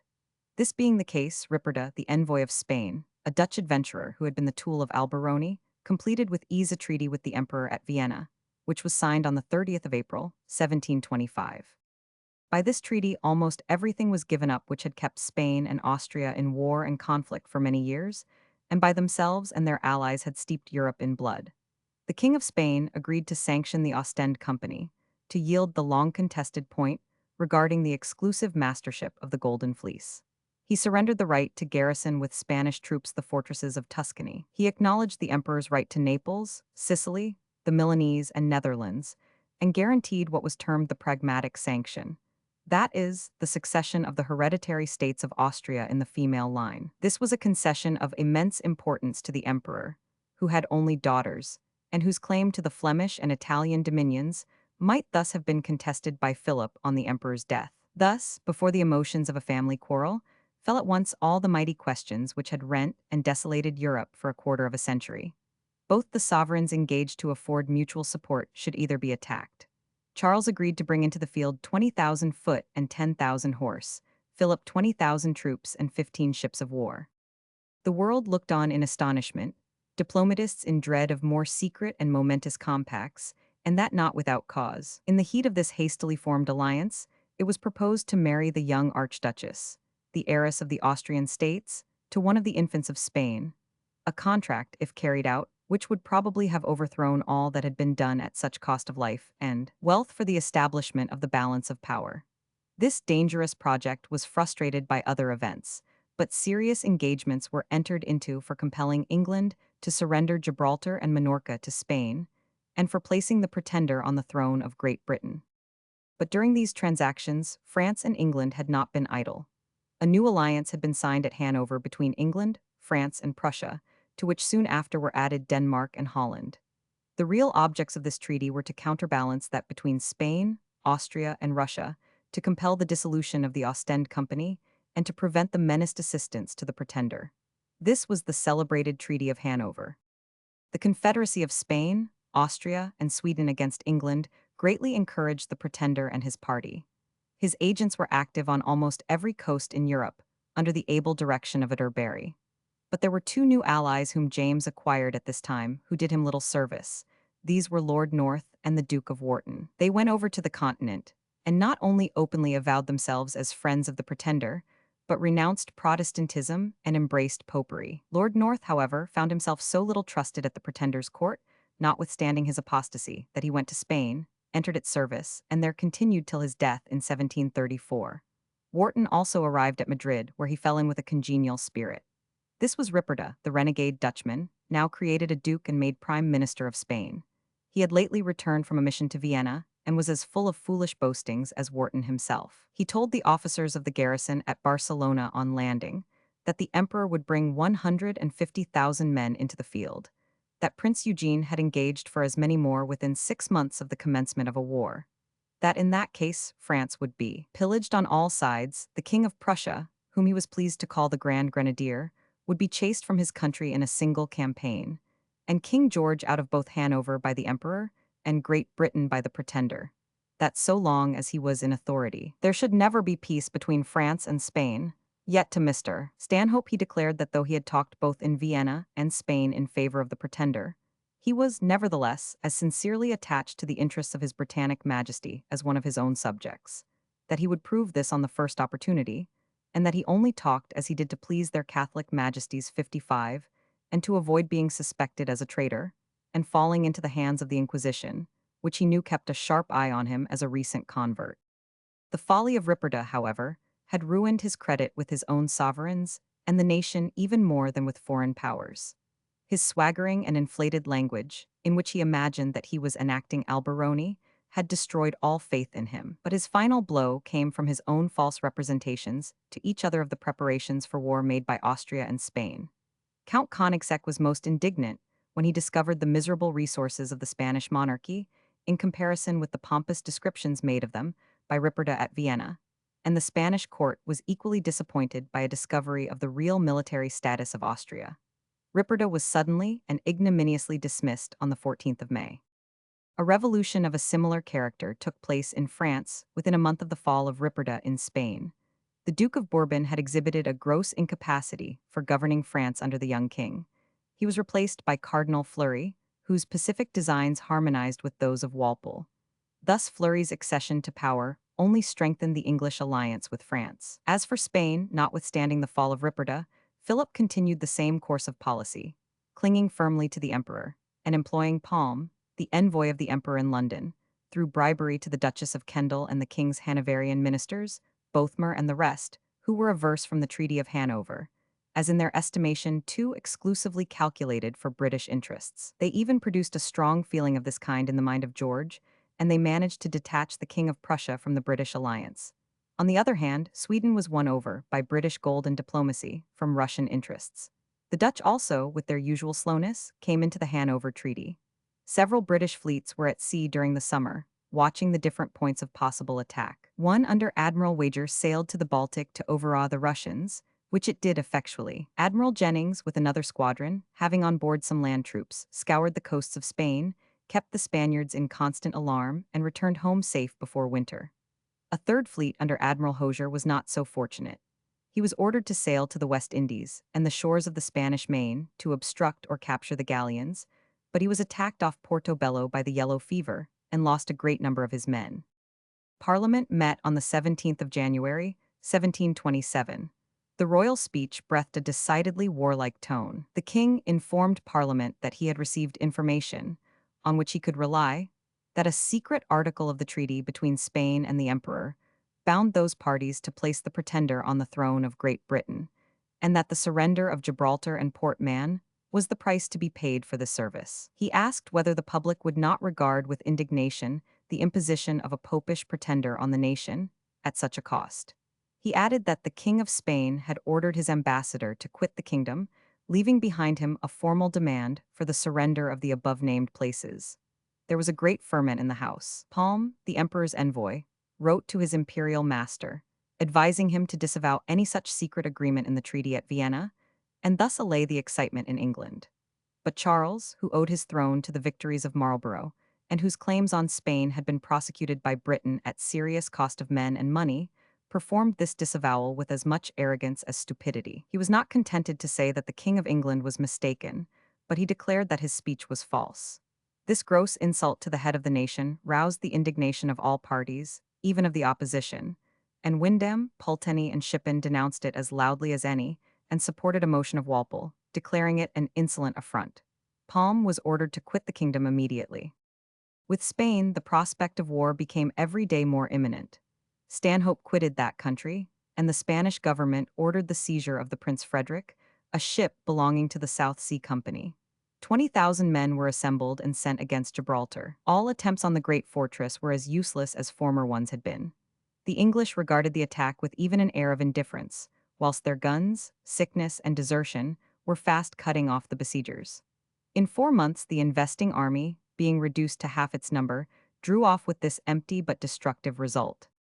This and other events at length convinced the stupid and ungrateful emperor that the war was 56 hopeless. Russia had as good as deserted him. Prussia, so lately won over, was again wavering. Sweden and Holland had joined the Allies, and Spain, so far from helping him, could not drive the enemy from a corner of its own territory. He therefore listened to terms of peace which were offered by the Allies through the pacific medium of Fleury, and the preliminaries were signed at Paris by the Austrian ambassador on the 31st of May with England, France, and Holland. The emperor agreed to suspend for 7 years the charter of the Ostend Company, to confirm all treaties previous to 1725, and to refer any other objects of dispute to a general congress. Several articles were introduced regarding Spain. The English consented to withdraw the fleet of Admiral Hosier from blockading Portobello, so that the galleons could return home. The siege of Gibraltar was to be discontinued, and the Prince Frederick to be restored. These articles were signed by the Spanish ambassador at Paris, but Philip himself never ratified them, and England and Spain continued in a dubious state of neither peace nor war. 5-shilling piece of the South Sea Company. 5-guinea piece of George I. Whilst Walpole was thus laboring to secure the peace of Europe, Bolingbroke was as industriously at work to undermine him. He had cultivated his intimacy with the Duchess of Kendal still more diligently, and by liberal bribes, and more liberal promises if he succeeded in once more regaining power, he had brought her to exert her influence with the king in his favor. This most sordid and rapacious of mistresses, who looked on England only as a country to be managed for her benefit, ventured at length to put into the king's hand a memorial drawn up for her by Bolingbroke, demonstrating that the country must be absolutely ruined if Walpole continued in office. The stratagem was too palpable. Whilst she talked only, her suggestions might pass for her own, but the style of the document must have at once caused the king's suspicion of its true source. He put the paper into Walpole's hand. Walpole, after interrogating the 2 Turks, who were always in attendance on the king, and on their denying all knowledge of the means by which the missive reached the royal person, went directly to the Duchess and charged her with the fact. She did not deny it. Walpole advised the king to admit Bolingbroke to the audience which he solicited in the memorial, trusting that the king's dislike of him would prevail in the interview. The result appeared to be of that kind. Nevertheless, Walpole was far from being secure in his own mind. He knew that the mistress would be continually returning to the charge in favor of her friend and paymaster, though she enjoyed a pension from government of £7,500, and he even contemplated retiring with a peerage, but was dissuaded from this by the Princess of Wales and the Duke of Devonshire. On the other hand, Bolingbroke was in the highest expectation of his speedy restoration, not only to rank but to office.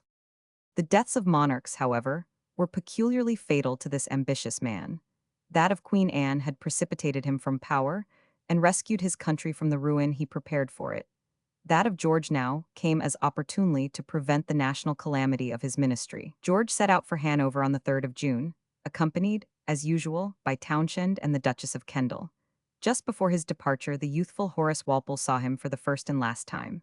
When the king was come down to supper, Lady Walsingham took Walpole into the Duchess's anteroom, where George and his favourite were alone. Walpole knelt and 57 kissed the king's hand. George appeared in his usual health.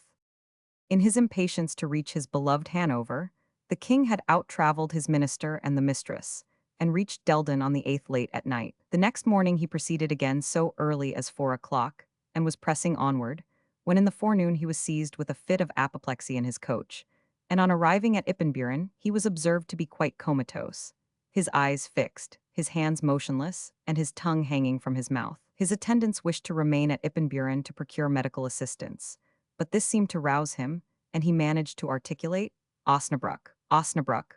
The only chance for his life, if there was any, depended on instant surgical aid. They went in obedience to his command, and on arriving at Osnabrück he was found quite dead on the 9th of June, 1727. Chapter 3, The Reign of George II. Accession of George II. Characters of the King and Queen, adroit tactics of Walpole, rise and fall of Compton, attitude of the opposition, Congress of Soissons, causes of dispute with Spain, Stanhope's successful negotiations with King Philip, retirement of Townshend, Walpole supreme, peace abroad and at home, Walpole's system of wholesale, bribery and corruption, the public prisons, duel between Pulteney and Lord Hervey, the excise scheme, great outcry, withdrawal of the bill, Walpole's vengeance, attack on the Septennial Act, Wyndham's speech, depression of the opposition, definitive peace of Vienna, Gin Act, the Porteous riots, the Prince of Wales and the opposition, application for an increase of his allowance, birth of George III, death of Queen Caroline, attempt to reduce the army, disputes with Spain, Jenkins' ear, Walpole's negotiations, secession of the opposition, further difficulties with Spain, declaration of war, privateers and reprisals, Vernon's victory, Frederick invades Silesia, assistance of England, Parliament meets, Sandys' motion, Walpole's defense, disasters of Maria Theresa, she throws herself on the Magyars, misfortunes of the English fleets, Vernon repulsed from Carthagena, power slips from the hands of Walpole, his last battles, the Chippenham election petition, his fall. George II was born in 1683 and was consequently in his 44th year when he ascended the throne. In 1705, he married the Princess Caroline Wilhelmina of Anspach, who was born in the year before himself, by whom he had now 4 children. Frederick, Prince of Wales, born in 1707, William, Duke of Cumberland, born in 1721, and 2 daughters. George had, if anything, a narrower intellect than his father, but spoke English fluently, though with a foreign accent, a great advantage over his predecessor. He was small of stature, and subject to fits of violent passion, neither of which qualities was conducive to royal dignity. Nor did the attributes of his mind supply any gain calculated to remedy these defects. He was possessed of courage, which he had proved at the Battle of Oudenarde and displayed again at Dettingen, and he was praised for justice. Perhaps it was a love of order and etiquette rather than justice which distinguished him. For his sort of military precision and love of soldiers, he was nicknamed the Little Captain by the Jacobites. But the worst trait of his disposition was his avarice. He admitted, says Lord Chesterfield, that he was much more affected by little things than great ones, the certain mark of a little mind. He therefore troubled himself very little about religion, but took it as he found it, without doubt, objection, or inquiry. He hated and despised all literature and intellectual pursuit, arts and sciences, and the professors of them. As for the Queen, she was a far superior person. She had been well brought up on the second marriage of her mother after the death of her father, by the Queen of Prussia, Sophia Charlotte, the sister of George I. She had been handsome till she grew corpulent and suffered from the smallpox, and still she was much admired for her impressive countenance, her fine voice, penetrating eye, and the grace and sweetness of her manner. She was still more admired for the striking contrast which she presented to her husband in her love of literature and literary men, extending her interest and inquiries into philosophy, theology, and metaphysics. Those who are disposed to ridicule her pretense to such knowledge admit that she was equally distinguished by prudence and 58 good sense. She combined in her manners royal dignity and unassuming grace, and was more popular with the nation than any one of the Hanover family had ever yet been. She delighted to engage theologians in discussing knotty points of doctrine, and in perplexing them with questions on the various articles of faith in different churches, and corresponded with them on these subjects through her bedchamber woman, Mrs. Clayton, afterwards Lady Sundon. But the best proofs of Queen Caroline's superiority were shown in her pure moral character, which was free from the slightest stain, and in her quick discernment and substantial promotion of the most able men in the church. For a moment Walpole appeared about to fall from his altitude, and the Jacobite faction was in ecstasies. The dispatch of Townshend, announcing the king's death in Germany, arrived in London on the 14th of June, and was soon followed by himself. Walpole instantly hastened to the palace of Richmond, where the Prince of Wales resided, and was told that the prince was taking his usual afternoon siesta. He desired that he might be awoke, in consequence of important intelligence. George, suddenly aroused, rushed forth half-dressed to learn the urgent business, when Walpole knelt down and kissed his hand, informing him of his father's decease and that he was king. George was at first incredulous, but Walpole produced Townshend's dispatch, and inquired whom his majesty would be pleased to appoint to draw up the necessary declaration to the Privy Council, trusting that it would be himself. To his consternation and chagrin, the king said abruptly, "Compton," and Walpole withdrew in deep vexation, imagining his own reign was at an end. He waited on Sir Spencer Compton with the royal command. This gentleman was confounded at the proposal to draw up the declaration to the Privy Council and begged Walpole to do it for him. Walpole instantly recovered his spirits. He saw that such a man could never be his rival, and he advised his colleagues, if they went out of office, not to engage in any violent opposition, as they would soon be wanted again. He knew, too, that he had the Queen in his favor, who was too clear-headed not to see that Walpole was alone the man for the time. To complete his favor with her, he offered to procure her a jointure from Parliament of £100,000 a year, whilst the impolitic Compton had proposed only £60,000. The Queen did not oppose the king's attempt to change the ministry, but she impressed him with the danger of disturbing an already powerful and prosperous cabinet, and she made him aware of the fact that Compton had been compelled to get Walpole to draw up the declaration. Besides the liberal jointure which he promised, she added that he intended to add £100,000 to the civil list. Horace Walpole, arriving from Paris, threw his whole weight into the scale, representing difficulties which must beset foreign negotiations in new hands. These combined circumstances told strongly on George, but the finish was put to Compton's government by his feeling overwhelmed by his own incompetence and resigning the charge. The king had, therefore, nothing for it but to reappoint the old ministry again. Some slight modifications took place. Lord Berkeley, who had joined the opposition of Carteret and Roxburgh, was replaced by Lord Torrington, and Compton received the title of Lord Wilmington, the Order of the Garter, and the presidency of the council.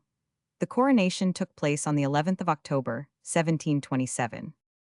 The Hanoverian dynasty and the Walpole ministry made rapid strides in popularity and carried all before them. The new parliament met in January, 1728, and Walpole's party had in the House 427 members, all staunch in his support. So strong was the party in power that several measures were carried which at other times would have raised discontent. It was proposed by Horace Walpole that £230,000 should be voted for maintaining 12,000 Hessians in the king's service. The Duke of Brunswick was, by treaty, to be paid £25,000 a year for 4 years for the maintenance of 5,000 more troops. These things did not pass without remark by the opposition. Pulteney and Bolingbroke discussed them with much vigor and acrimony in the Craftsman. It was asserted in the House that the public burthens had increased instead of diminished since 1716, but Walpole contended that there had been a reduction of debt to the amount of £2,500,000, and his statement was supported by a large majority, and it was laid before the king. The opposition then demanded an explanation of the expenditure of £250,000 for Secret Service money. It was well understood that Walpole had used the greater part of it in buying up that triumphant majority, which enabled him to carry the most 59 obnoxious measures. The demands of the opposition were so vehement, and the abuse was so glaring, that even Walpole was embarrassed how to get rid of the question. He could only recur to the old plea that the money had been spent on services highly advantageous to the state, but which could not properly be made public. Suddenly, events lifted him out of his difficulty. News arrived that the King of Spain, who declined to ratify the preliminaries of peace entered into at Vienna, on hearing of the death of George I, hoping for a revolution, had now given way, and had issued what was called the Act of Pardo, ratifying the preliminaries and referring all remaining difficulties to be settled at a congress to be held at Soissons. At the congress, which began in June, William Stanhope, Horace Walpole, and Poyntz represented England. At Paris, Lord Waldegrave supplied the place of Horace Walpole, and at The Hague, the Earl of Chesterfield ably managed the national interests. At the Congress there was a frequent exchange of memorials and counter-memorials, but no real business was done. The only things which grew apparent were that France and Spain were becoming more reconciled, and that the league between Spain and the Emperor was fast dissolving. The great difficulties of the government at this time were the settlement of the questions with Spain of the right to cut logwood in the Bay of Campeachy and the retention of Gibraltar. The Spaniards had frequently resisted the cutting of logwood in the Bay of Campeachy by the English, and in 1717 the Marquis of Monteleone had presented a memorial against it.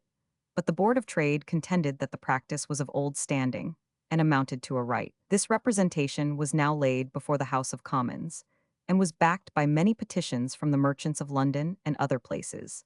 complaining of the interruptions to their trade to the South American and West Indian colonies, which had been carried on by connivance rather than by actual permission of Spain. There was a great fermentation in the public mind on these subjects, and the minister was accused of tamely submitting to national injuries. The nation seemed ready to rush into a war with Spain, and perhaps all the more so that the king, in his opening speech, had observed that an actual war was preferable to such a doubtful peace, but that the exchange was very easy to be made at any time. The point, however, which excited the most indignation was that regarding Gibraltar. There was a strong feeling in the public mind that the government was willing to give up this fortress to Spain.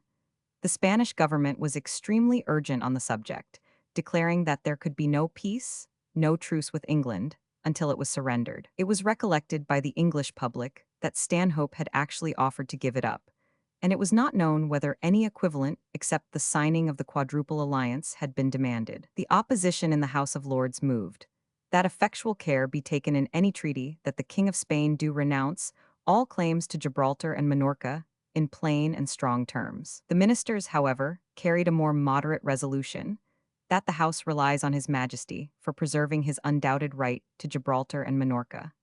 A similar discussion with a similar result took place in the Commons.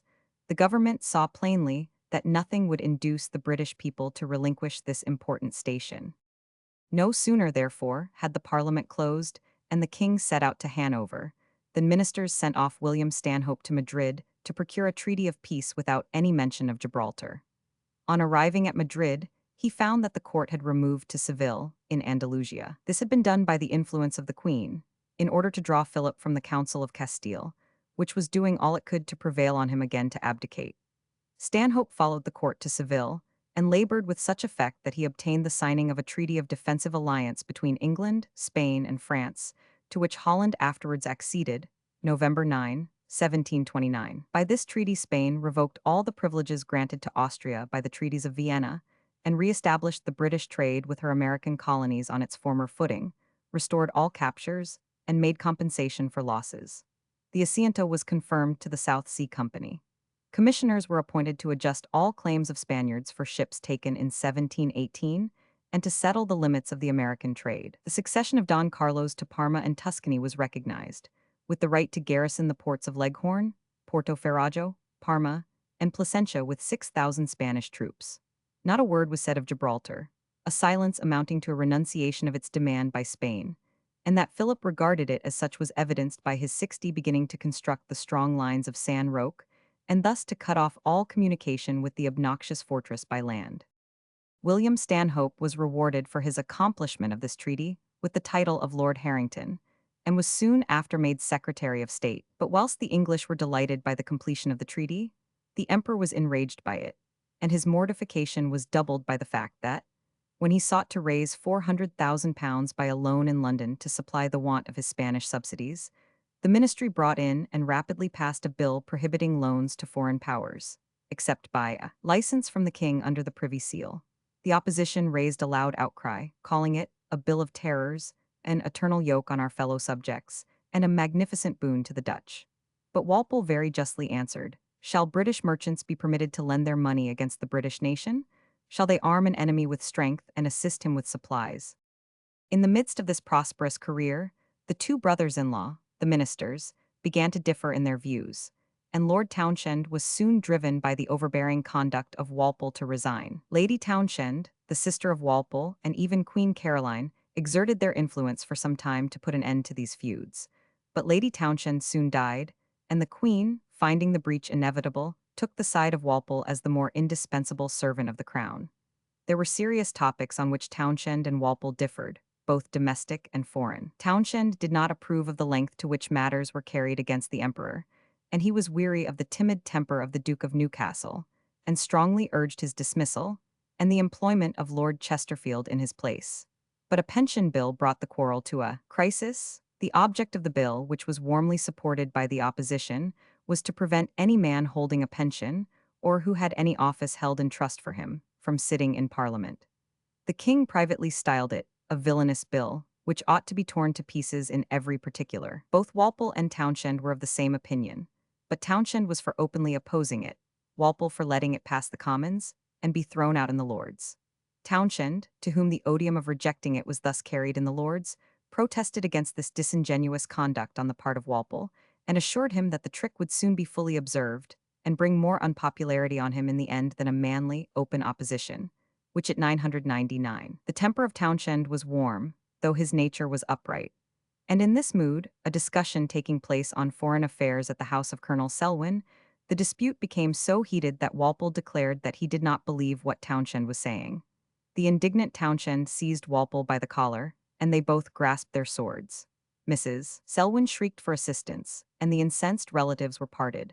But they never could be reconciled, and, after making another effort to obtain the dismissal of Newcastle, and to maintain his own position against the overbearing Walpole, Townshend resigned on the 16th of May. He retired to Raynham, and passed the remainder of his life in rural pursuits. One of the greatest benefits which he conferred on this country he conferred after his retirement, that of introducing the turnip from Germany. On the retirement of Townshend, Walpole reigned supreme and without a rival in the cabinet. Henry Pelham was made Secretary at War, Compton Earl of Wilmington Privy Seal.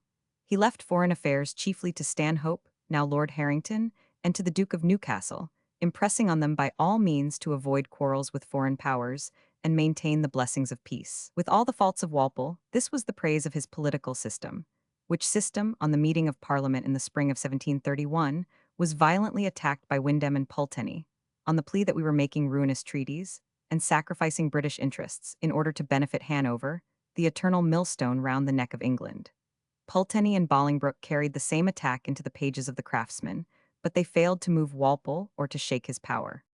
The cause of the Pretender sank in proportion to the peace throughout Europe and the prosperity at home.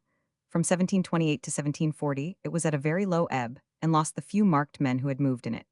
3 of the chief leaders died about this time: Mar, Wharton, and Adair Barry.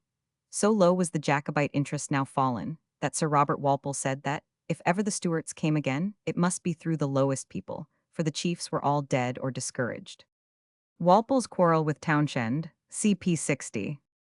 See larger version. Such was the peace abroad and the prosperity of the country at this time, that there occur few events worthy of record. Of those which took place in 1731, the most remarkable was an act abolishing the use of Latin in all proceedings of the courts of justice, and the next the renewal of the charter of the East India Company. If the country was peaceful and prosperous, however, it was neither free from corruption nor from the need of extensive reform. The very system of Walpole which produced such a show of prosperity that an old Scottish Secretary of State asked the minister what he had done to make the Almighty so much his friend, was built on the most wholesale bribery and corruption.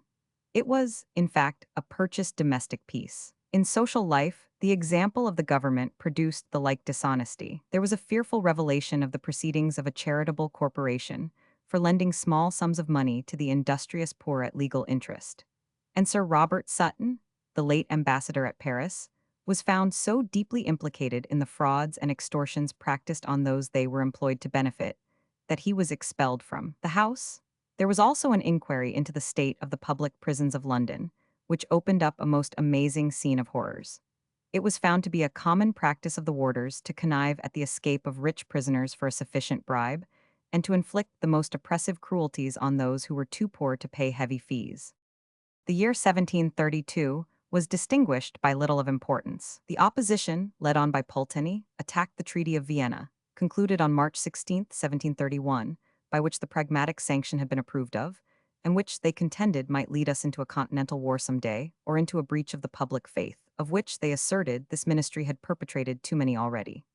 They assailed the standing army, but were answered that there was yet a pretender, and many men capable of plotting and caballing against the crown. The king was so incensed at Pulteney for his strictures on the army, that he struck his name out of the list of privy councillors, and ordered that all commissions of the peace which he held in different counties should be revoked. Amongst the staunchest supporters of the government was Lord Hervey, a young man of ability who is now best remembered because, having offended Pope, he was, according to custom, pilloried by the contentious poet, as Sporus in the epistle to Dr. Arbuthnot. Pope nicknamed him Lord Fanny, in derision of his dainty and effeminate manners. Hervey contended that the writers who attacked government ought to be put down by force, and in his own person he attempted to put this in practice. For Pulteney being suspected by him of having written a scarifying article on him in the Craftsman, he challenged him, and both combatants were wounded. Plumer very justly contended that scribblers ought to be left to other scribblers. In the parliamentary session of 1733, Walpole produced another scheme for increasing the revenue and lessening the burdens upon land, which was an extension of the excise. The excise duties were first levied under the Commonwealth. They had now reached £3,200,000 annually. It was whilst the public were feeling the gradual increase of this item of taxation very sensibly that they were alarmed by the news, which the opposition sounded abroad with all diligence, that ministers were about immediately to bring fresh articles under the operation of this tax, which was levied on articles of popular consumption. A general crisis is coming, was the cry. A tax on all articles of consumption, a burthen to grind the country to powder, a plot to overthrow the Constitution and establish in its place a baleful tyranny. The opposition had now got a most popular subject of attack on the ministry, and it prosecuted it vigorously. Sir Robert Walpole was not a man, with his huge standing majority, to be readily frightened from his purpose. On the 14th of March, 1733, he brought forward his project in a speech in which he put forth all his ability, and that under a well-maintained air of moderation. He took advantage of the alarm that the tax was to be general, by representing the falsity of that declaration, and the very slight and limited nature of his real proposal. Adverting to what he called the common slander of his having intended to propose a general excise, he said, "I do most unequivocally assert that no such scheme ever entered my head, or, for what I know, the head of any man I am acquainted with. My thoughts have been confined solely to the duties on wine and tobacco, and it was the frequent advices I had of the shameful frauds committed in these two branches that turned my attention to a remedy for this growing evil. I shall for the present confine myself to the tobacco trade." He then detailed the various frauds on the revenue in tobacco, which he stated were of such extent and frequency, that the gross average produce of the tax was £750,000, 63, but the net average only £160,000. The remedy which he proposed was to transfer this revenue from the customs to the excise, that the same might afterwards be applied to wine. A system of warehousing for re-exportation or placing in bond was proposed, which, he said, would tend to make London a free port, and, by consequence, the market of the world. He held out the expectation that the success of this plan would render the land tax unnecessary, and thus enable the government to dispense with it entirely.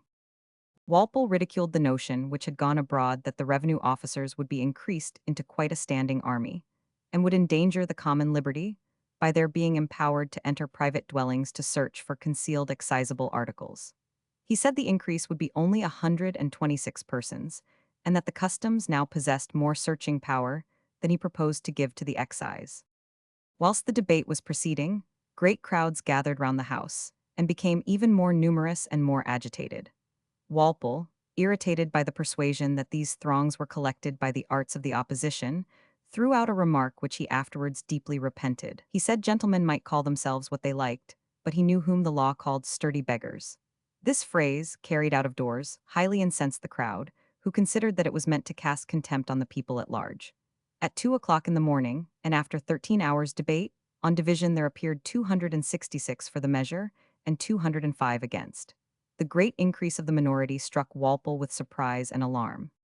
When the resolutions of the committee were reported 2 days afterwards, the debate was renewed with all its vehemence, and Pulteney unveiled another view of the case, which had much real truth and warning in it. "It is well known," he said, "that every one of the public officers have already so many boroughs or corporations which they look on as their properties. There are some boroughs which are called treasury boroughs. There are others which may be called admiralty boroughs.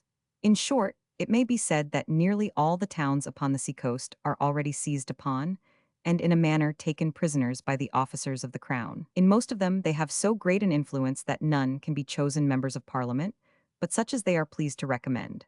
But, as the customs are confined to our seaports, as they cannot travel far from the coast, therefore this scheme seems to be contrived in order to extend the laws of excise, and thereby to extend the influence of the Crown over all the inland towns and corporations of England." Despite these representations, however, the resolutions were confirmed by the same majority as before. Other debates succeeded on the second reading of the bill, but the majority on these gradually sank from 60 to 16. As the storm grew instead of abated, the Queen demanded of Lord Scarborough what he thought of it, and he replied, "The bill must be relinquished. I will answer for my regiment against the pretender, but not against the opposers of the excise. "Then," said the Queen, "we must drop it." Sir Robert summoned his majority and requested their opinion, and they proposed to go on, observing that all taxes were obnoxious, and that it would not do to be daunted by a mob. But Walpole felt that he must yield. He declared that he was not disposed to enforce it at the point of the bayonet, and on the 11th of April, on the order of the day for the second reading, he moved that the measure should be postponed for 2 months. Thus the whole affair dropped. The usually triumphant minister found himself defeated by popular opinion. The opposition were hardly satisfied to allow this obnoxious bill thus to slip quietly away, but out of doors there was rejoicing enough to satisfy them. The depth of Walpole's mortification, however, was shown by the vengeance he took on those who had opposed him. This fell with peculiar weight on Lord Chesterfield. Chesterfield had acquired a great reputation by his able management of affairs at The Hague. Since his return, he had become Lord Steward of the household, and a frequent and much admired debater in the House. But Chesterfield was too ambitious himself to stoop patiently to the domineering temper of Walpole. He was said to have thrown out some keen sarcasms at Walpole's excise bill, and his three brothers in the Commons voted against it. Only 2 days after the abandonment of the bill, as Chesterfield was ascending the staircase at St. James's, he was stopped by an attendant and summoned home to surrender the white staff. The same punishment was dealt out to a number of noblemen who acted in concert with him. Lord Clinton, a lord of the bedchamber, the Earl of Burlington, captain of the band of pensioners 64 were dismissed, as well as the Duke of Montrose and the Earls of Marchmont and Stair from offices held in Scotland. The Duke of Bolton and Lord Cobham were, by a most unjustifiable stretch of authority, deprived of their regiments.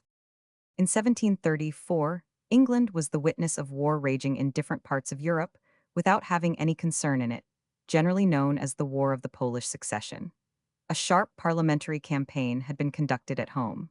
The opposition talked loudly of the lamentable and calamitous situation of England, because she was wise enough to keep out of the war. Their motions were all guided by the secret hand of Bolingbroke, whose restless and rancorous mind could not brook that partial obscurity to which he was doomed by the immovable spirit of Walpole. But the grand attack was on the Septennial Act. This was a delicate subject for the Whigs in opposition, for they, and Pulteney especially, had, in 1716, supported this act with many specious arguments. But Windham led the way again with amazing eloquence, and discharged a philippic against Walpole of such ruthless and scathing vigor as must have annihilated a less adamantine man. "Let us suppose," said Windham, "a man abandoned to all notions of virtue and honor, of no great family, and but of a mean fortune, raised to be chief minister of state by the concurrence of many whimsical events, afraid or unwilling to trust any but creatures of his own making, lost to all sense of shame and reputation, ignorant of his country's true interest, pursuing no aim but that of aggrandizing himself and his favorites, in foreign affairs trusting none but those who, from the nature of their education, cannot possibly be qualified for the service of their country or give weight and credit to their negotiations. Let us suppose the true interest of the nation by such means neglected or misunderstood, her honor tarnished, her importance lost, her trade insulted, her merchants plundered, and her sailors murdered, and all these circumstances overlooked, lest his administration should be endangered. Suppose him next possessed of immense wealth, the plunder of the nation, with a parliament chiefly composed of members whose seats are purchased, and whose votes are bought at the expense of public treasure. In such a parliament suppose attempts made to inquire into his conduct, or to relieve the nation from the distress which has been entailed upon it by his administration. Suppose him screened by a corrupt majority of his creatures, whom he retains in daily pay, or engages in his particular interest by distributing among them those posts and places which ought never to be bestowed upon any, but for the good of the public. Let him plume himself upon his scandalous victory, because he has obtained a parliament like a packed jury, ready to acquit him at all adventures. Let us suppose him domineering with insolence over all the men of ancient families, over all the men of sense, figure, or fortune in the nation, as he has no virtue of his own, ridiculing it in others, and endeavoring to destroy or corrupt it in all. With such a minister and such a parliament, let us suppose a case which I hope will never happen. A prince upon the throne, uninformed, ignorant, and unacquainted with the inclinations and true interests of his people, weak, capricious, transported with unbounded ambition, and possessed with insatiable avarice. I hope such a case will never occur.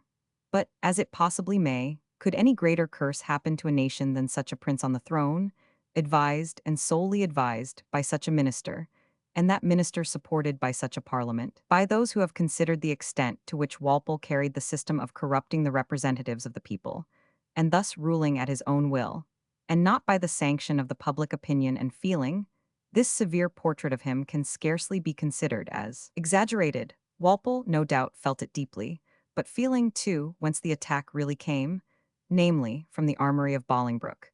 He passed Windham lightly over, and emptied the burning vial of his indignation on the concealed foe, in a not less vigorous and graphic strain. On the 16th of April, Parliament was dissolved, and the elections were conducted with immense party heat. Each side did all in its power, by fair means and foul, to increase its adherents. Sir Robert used the persuasives for which he became so famous that he boasted, every man had his price, and if we are to believe the journals of the day, the opposition were not at all behind him, as far as their ability went. They made ample use, too, of the Septennial Act, the Riot Act, the Excise Scheme, and the unrecompensed commercial claims on Spain. They declared the neutrality preserved under such circumstances disgraceful to the country, though they would have been the first to have denounced ministers had they gone to war. They gained several seats, but when the Parliament met in January, 1735, it was soon discovered that, though less, the majority was as steady as ever, and the opposition, having tried their strength against it for a few times, became greatly depressed for a while. Bolingbroke quitted the country and settled himself at Chanteloup in Lorraine.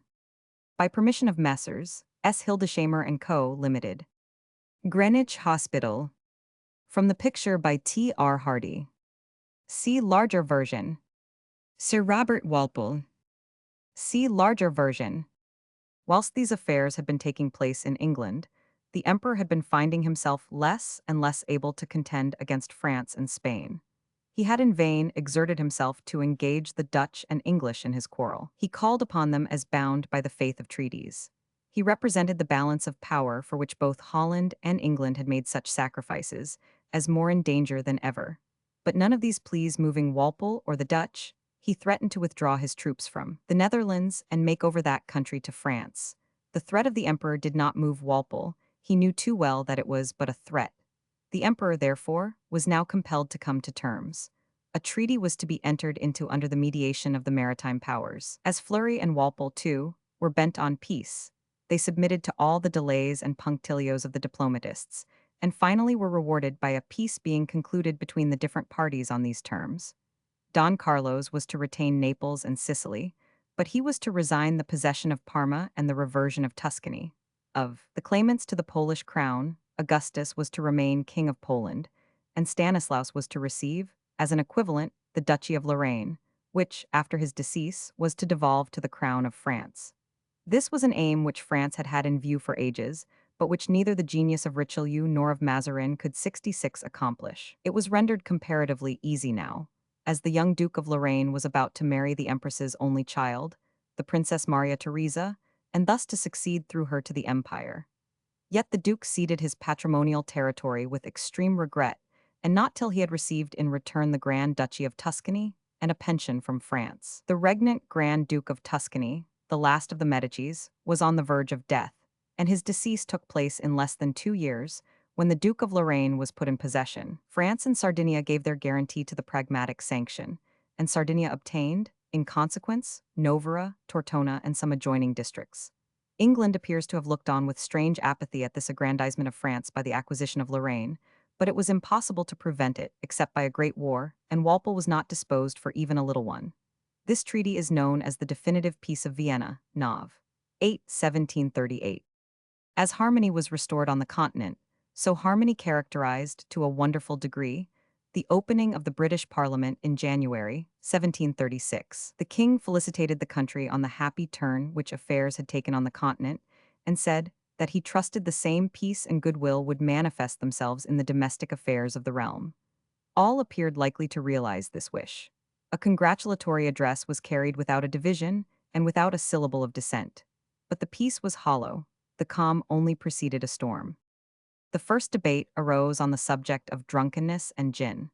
Drunkenness had of late years appeared to grow rapidly, and to assume more horrible features from the increasing use of gin. Sir Joseph Jekyll proposed in committee that a heavy tax should be laid on this pernicious liquor, which should put it out of the reach of the working classes, namely, a duty of 20 shillings per gallon on all sold retail, and £50 yearly for the license to every retailer. This benevolent man had not arrived at the truth that to tax a crime is only to stop up one vent of it, and to occasion its bursting out in half a dozen other places. Sir Robert Walpole saw this clearly, and though he would not oppose the bill for this purpose, he predicted that Parliament would soon be called upon to modify its provisions. The small duties heretofore levied on this article had brought in about £70,000 annually, and, as the excise had been made over to the Crown, this sum went to the civil list. Walpole demanded, therefore, that whatever deficiency of this sum should be produced by the new regulations should be made up to the civil list. The whole measure excited great clamor out of doors. It was regarded as an invidious attempt to abridge the comforts of the people, whilst those of the wealthy remained untouched. The clause proposed by Walpole to protect the revenue was assailed with much fury both in and out of the House. It was said that the minister was quite indifferent to the morals of the people on the one hand, or to their enjoyment on the other, so that the revenue did not suffer. The session of Parliament closing on the 26th of May, George took his annual trip to Hanover, leaving, as usual, the Queen to act as regent. She found her duties this year by no means light. Everyone is acquainted with the Porteous riots, as they are described by the inimitable pen of Sir Walter Scott in The Heart of Midlothian. The simple historic facts are these. Two noted smugglers from Fife, Wilson and Robertson, were condemned to death for a robbery, and were confined in the Tolbooth of Edinburgh. They made a determined effort to effect their escape before the day of execution. Wilson, who would go first, being a man of a corpulent though very powerful build, wedged himself fast in the window, and could neither get out nor draw back again. He was found thus in the morning, and the two prisoners were again secured. Wilson lamented that by his own eagerness he had prevented Robertson from going first, who, from his slenderer person, could easily have escaped. Before execution, it was the custom at that period in Scotland to conduct the prisoners about to suffer, under a strong guard, to church. This being done in the case of these two men, just as the service was concluded, Wilson suddenly laid hold of two of the four soldiers who guarded them, called out to Robertson to run for his life, and detained the third soldier by seizing him by the collar with his teeth. He escaped, and was never seen in Edinburgh again. This daring scheme, so cleverly executed, raised the admiration of the bravery and magnanimity of Wilson to the highest pitch. At his execution, the soldiers were attacked with stones. Porteous, who commanded the guard, fired upon the mob. For this he was condemned to death, but was reprieved by Queen Caroline after full inquiry. The people in fury attacked the Tolbooth. The magistrates and the 67 commander of the troops were afraid to act. The prison was broken open, and Porteous hanged on a barber's pole. All attempts to discover the perpetrators of the outrage failed. But the more the mystery, the greater was the rage of the English government. On the opening of the session of Parliament for 1737, a bill was brought in of a most frantic and unwise character, to abolish the charter of the city of Edinburgh, to raise the city gates, disband the city guard, and declare Mr. Wilson, the provost, incapable of again holding any public office. Nothing so furious and unstatesmanlike could ever have been imagined possible in the 18th century. Witnesses were called to the bar of both houses, and amongst them 3 Scottish judges, in their robes, were subjected to a sharp cross-examination. Nothing, however, could be elicited except some degree of carelessness on the part of the city magistrates. The Scottish nation, with its usual spirit, highly resented the menaces of this impolitic bill. The Duke of Argyll in the Lords, and various members of the Commons, denounced it as equally insulting and unjust. They were zealously supported by many English members, especially by Windham and Sir John Barnard, and the bill gradually shrank into an act disabling Mr. Provost Wilson from holding any office in future, and fining the city £2,000 for the benefit of the widow of Captain Porteous. And, alluding to her original station, it was jocosely said, therefore, that all this terrible menace ended in making the fortune of an old cookmaid. The attention of the public was now again drawn to those unnatural feuds which disturbed the royal family. The exhibition of domestic discord and hatred in the House of Hanover had, from its first ascension of the throne, been most odious and revolting. The quarrels of the king and his son, like those of the first 2 Georges, had begun in Hanover, and had been imported along with them only to assume greater malignancy in foreign and richer soil. The Prince of Wales, whilst still in Germany, had formed a strong attachment to the Princess Royal of Prussia. George forbade the connection. The prince was instantly summoned to England, where he duly arrived in 1728. The prince found in the opposition in England the most unfortunate fosterers of his unfilial temper.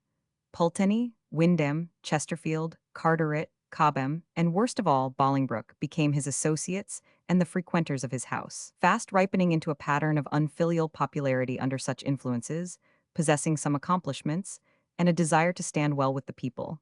He married in April 1736 Augusta of Saxe-Gotha, a princess of so much beauty and good sense, as might have reclaimed many a nature, who seems to have at least won the heart of her husband from his former romantic passion. It was an ominous circumstance, however, that the address of congratulation on this occasion was moved, not by the king's own ministers, but by the king's own opposition.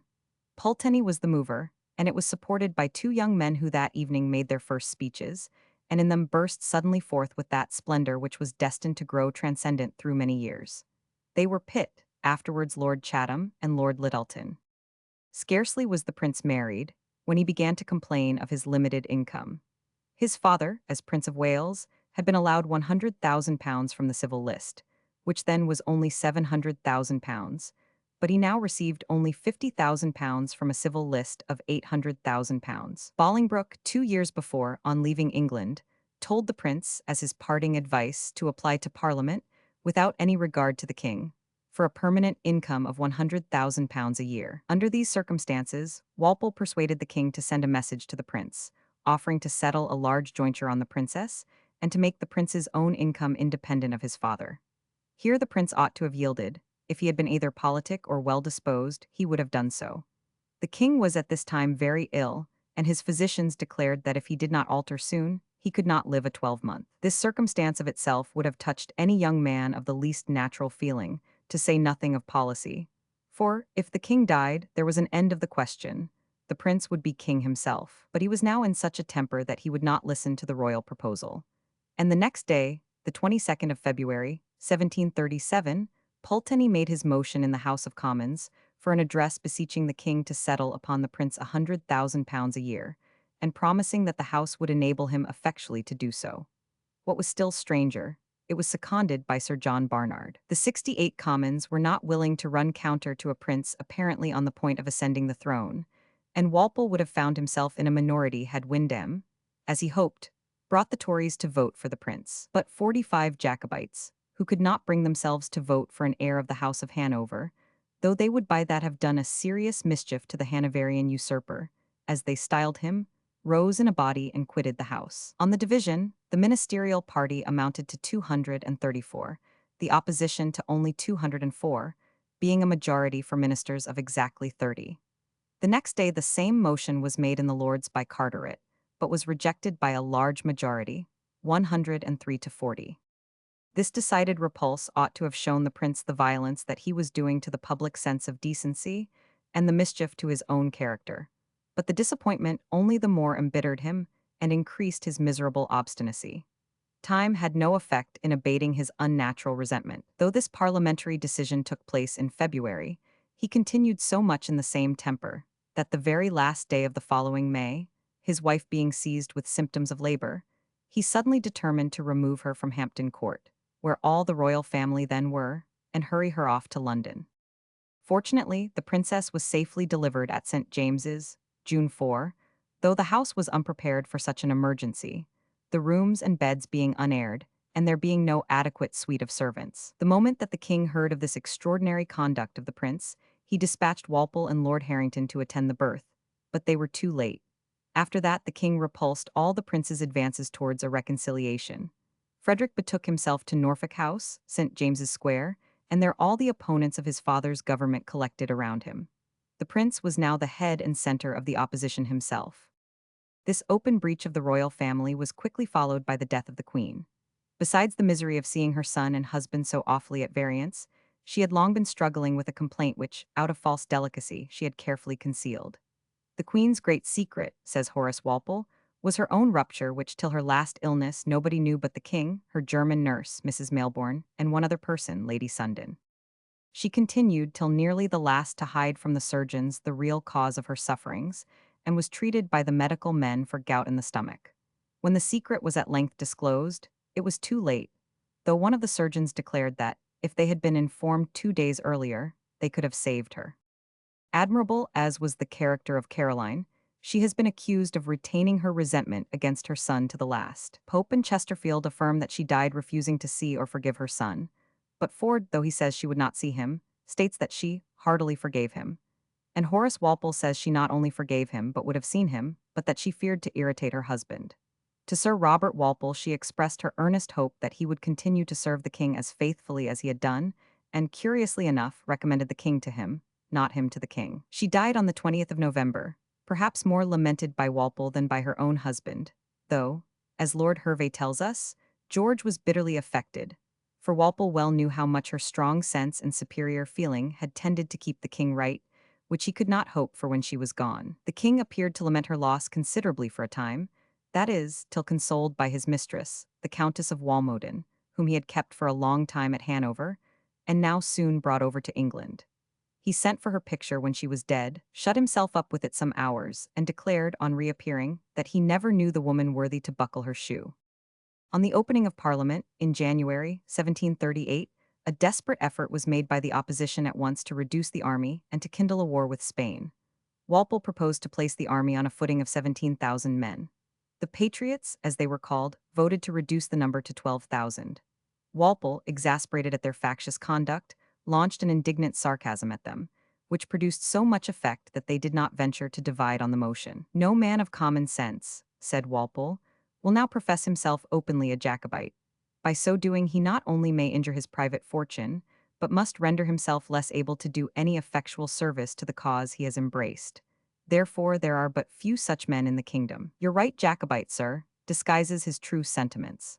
He roars out for revolutionary principles. He pretends to be a great friend to liberty and a great admirer of our ancient constitution, and under this pretense there are numbers who every day endeavor to sow discontent among the people." The Porteous Mob, CP 67, after the painting by James Drummond, RSA. See larger version.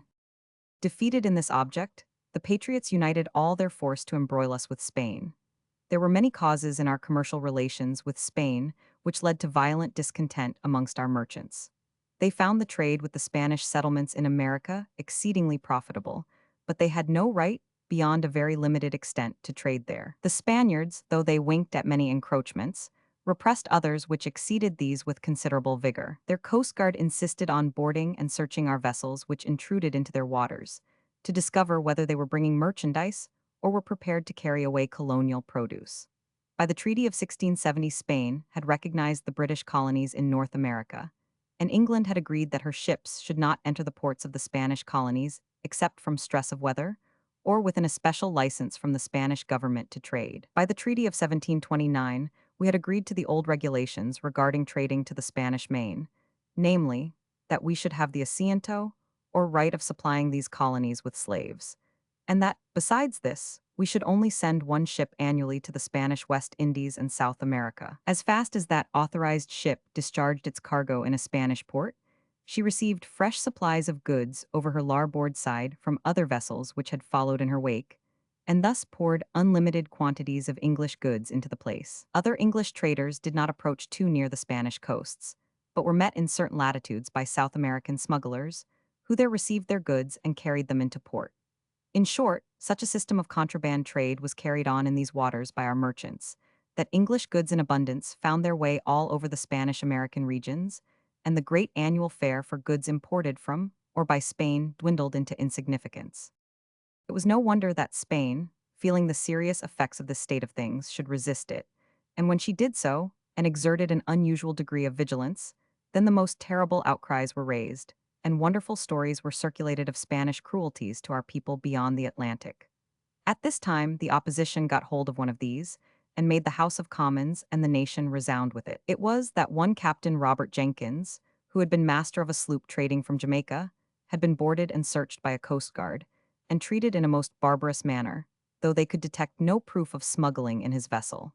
He said that the Spanish captain had cut off one of his ears, bidding him carry it to his king, and tell his majesty that if he were present he would treat him in the same manner. This story was now 7 years old, but it was not the less warmly received on that account.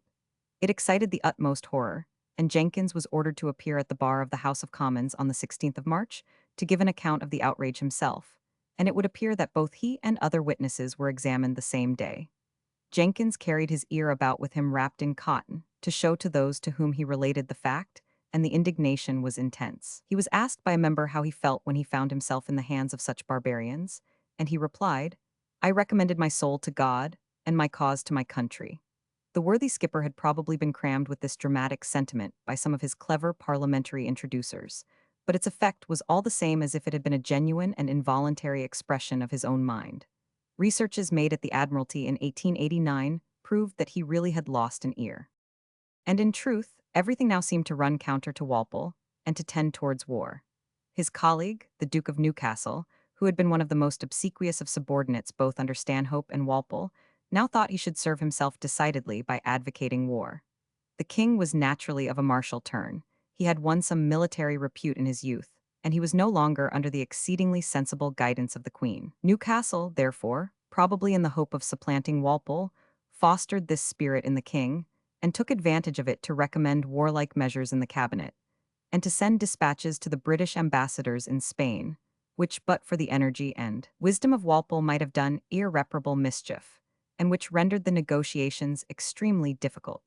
Lord Chancellor Hardwicke and Lord Harrington arrayed themselves on the same side, and blew the war note in the House of Lords with unrestrained zeal. There was a time when Walpole would have had 71 these antagonistic colleagues dismissed, but both he and they saw too well that there was such a strong war spirit in both king and people, that no such thing was possible. He therefore pursued his efforts with the court of Spain for peaceable conclusions, at the same time that he fell in so far with the belligerent spirit as to make active preparations as if for an encounter. This, however, was his last and most powerful argument for peace, an argument meant to tell on the fears, as he could not reach a spirit of conciliation in the Spaniards. He dispatched a squadron of 10 ships of the line to the Mediterranean, under Admiral Haddock. Another strong squadron sailed for the West Indies. Letters of marque and reprisal were issued to the merchants, and troops and stores were forwarded to Georgia, which the Spaniards had threatened to invade. He gave directions to all merchants in Spanish ports to register their goods with a public notary in case of a rupture. These measures produced a rapid change of tone at the Spanish court. On comparing the demands on both sides for damages sustained in commerce, there appeared a balance in favor of England of £200,000. Against this, the Spaniards demanded £60,000 in compensation for the ships taken by Admiral Byng in 1718, a claim which Stanhope would never allow, but which had been recognized in the Treaty of Seville and was now, therefore, acknowledged. This reduced the sum to £140,000, which the Spanish court proposed should be paid by assignments on the American revenues. This, the ministers were well aware, might involve the most endless delays and uncertainties, and they certainly showed a most conceding spirit by allowing a deduction of £45,000 for prompt payment at Madrid. The sum was now reduced to £95,000, and this being agreed to, a convention was signed on the 14th of January, 1739. In this convention, no mention was made of the right of search, and various other matters were reserved for the consideration of the plenipotentiaries. When the convention was announced to Parliament by the king in his opening speech, there arose a general denunciation of it both in and out of Parliament. The right of search was declared to be purposely sacrificed, the limits of Georgia were undefined, and the Spanish captains in the West Indies were unpunished for all their cruelties. That £60,000 should be allowed for compensation for ships taken by Admiral Byng in 1718 was very justly declared taxing us for our victories. In fact, Walpole in this treaty seemed ready to give up everything to Spain, knowing, probably, how hopeless it was to extract money from that country, and glad of an excuse of any set-off against our claims as to the easiest way of settling them. But all did not avail him. The more conceding he was to the Spaniards, the more immovable they became, whilst the public at home were enraged at the tameness displayed by ministers. Ministers found their majority continually on the wane. On the division in the Commons, it had dwindled to 28, namely, 260 votes against 232. But that there should be a majority at all on such a question brought the opposition to try an experiment which they had been for some time planning. This was the absurd scheme of seceding in a body from the House of Commons, on the plea that a paid and standing majority rendered all reason and argument nugatory.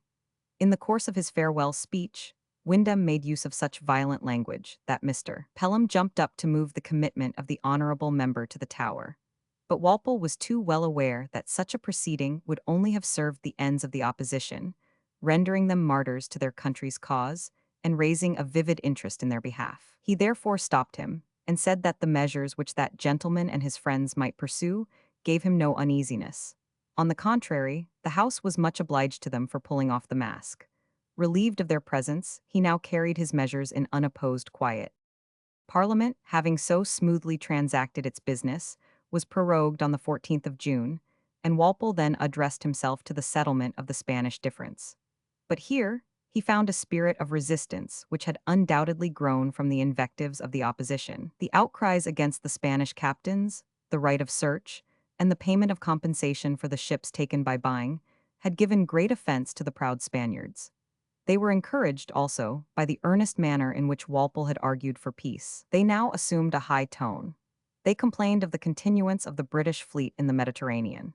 They demanded the payment of the £68,000, which they said was due from the South Sea Company 72, though it had been stipulated in the Convention that it should not come into consideration. Here all further progress became impossible. The Spaniards, having reduced their debt to less than one-half the original sum, were fighting stoutly to reduce it to nothing. There appeared no chance but for arms to decide it. Cardinal Fleury, with his usual pacific disposition, made an effort to avert the war by guaranteeing to undertake the payment of the £95,000 by Spain, provided that the British fleet was withdrawn from the Mediterranean. But English spirit, even in Walpole, had now reached its limit of patience. The king and the nation were equally in a mood for war. Walpole, therefore, ceased to listen any longer to the Spanish objections, but took his stand on the true British ground of resistance to the right of search, and on that of an acknowledgement of all British rights and claims in North America. Instead of withdrawing the Mediterranean fleet, he ordered its reinforcement, sent Sir Challoner Ogle with fresh ships to the West Indies, and Sir John Norris was ordered to put to sea with a third squadron. The above demands being peremptorily made from the court of Madrid, and being rejected, war was proclaimed in London on the 19th of October. Walpole, who had reluctantly resorted to this master evil, as he heard the rejoicings, exclaimed, "They may ring the bells now, but they will soon be wringing their hands." The first symptoms of the consequences which the war was likely to produce were seen in the new hopes which it awoke in the ranks of the Jacobites. Large numbers of them met at Edinburgh and drew up a bond of association, pledging one another to take arms and venture life and fortune for the restoration of the Stuart. On the other hand, those nations on which England calculated for aid hung back and remained neutral. The Dutch were bound to furnish certain troops in case of war, and before the declaration of it, Horace Walpole was dispatched by his brother to demand their production.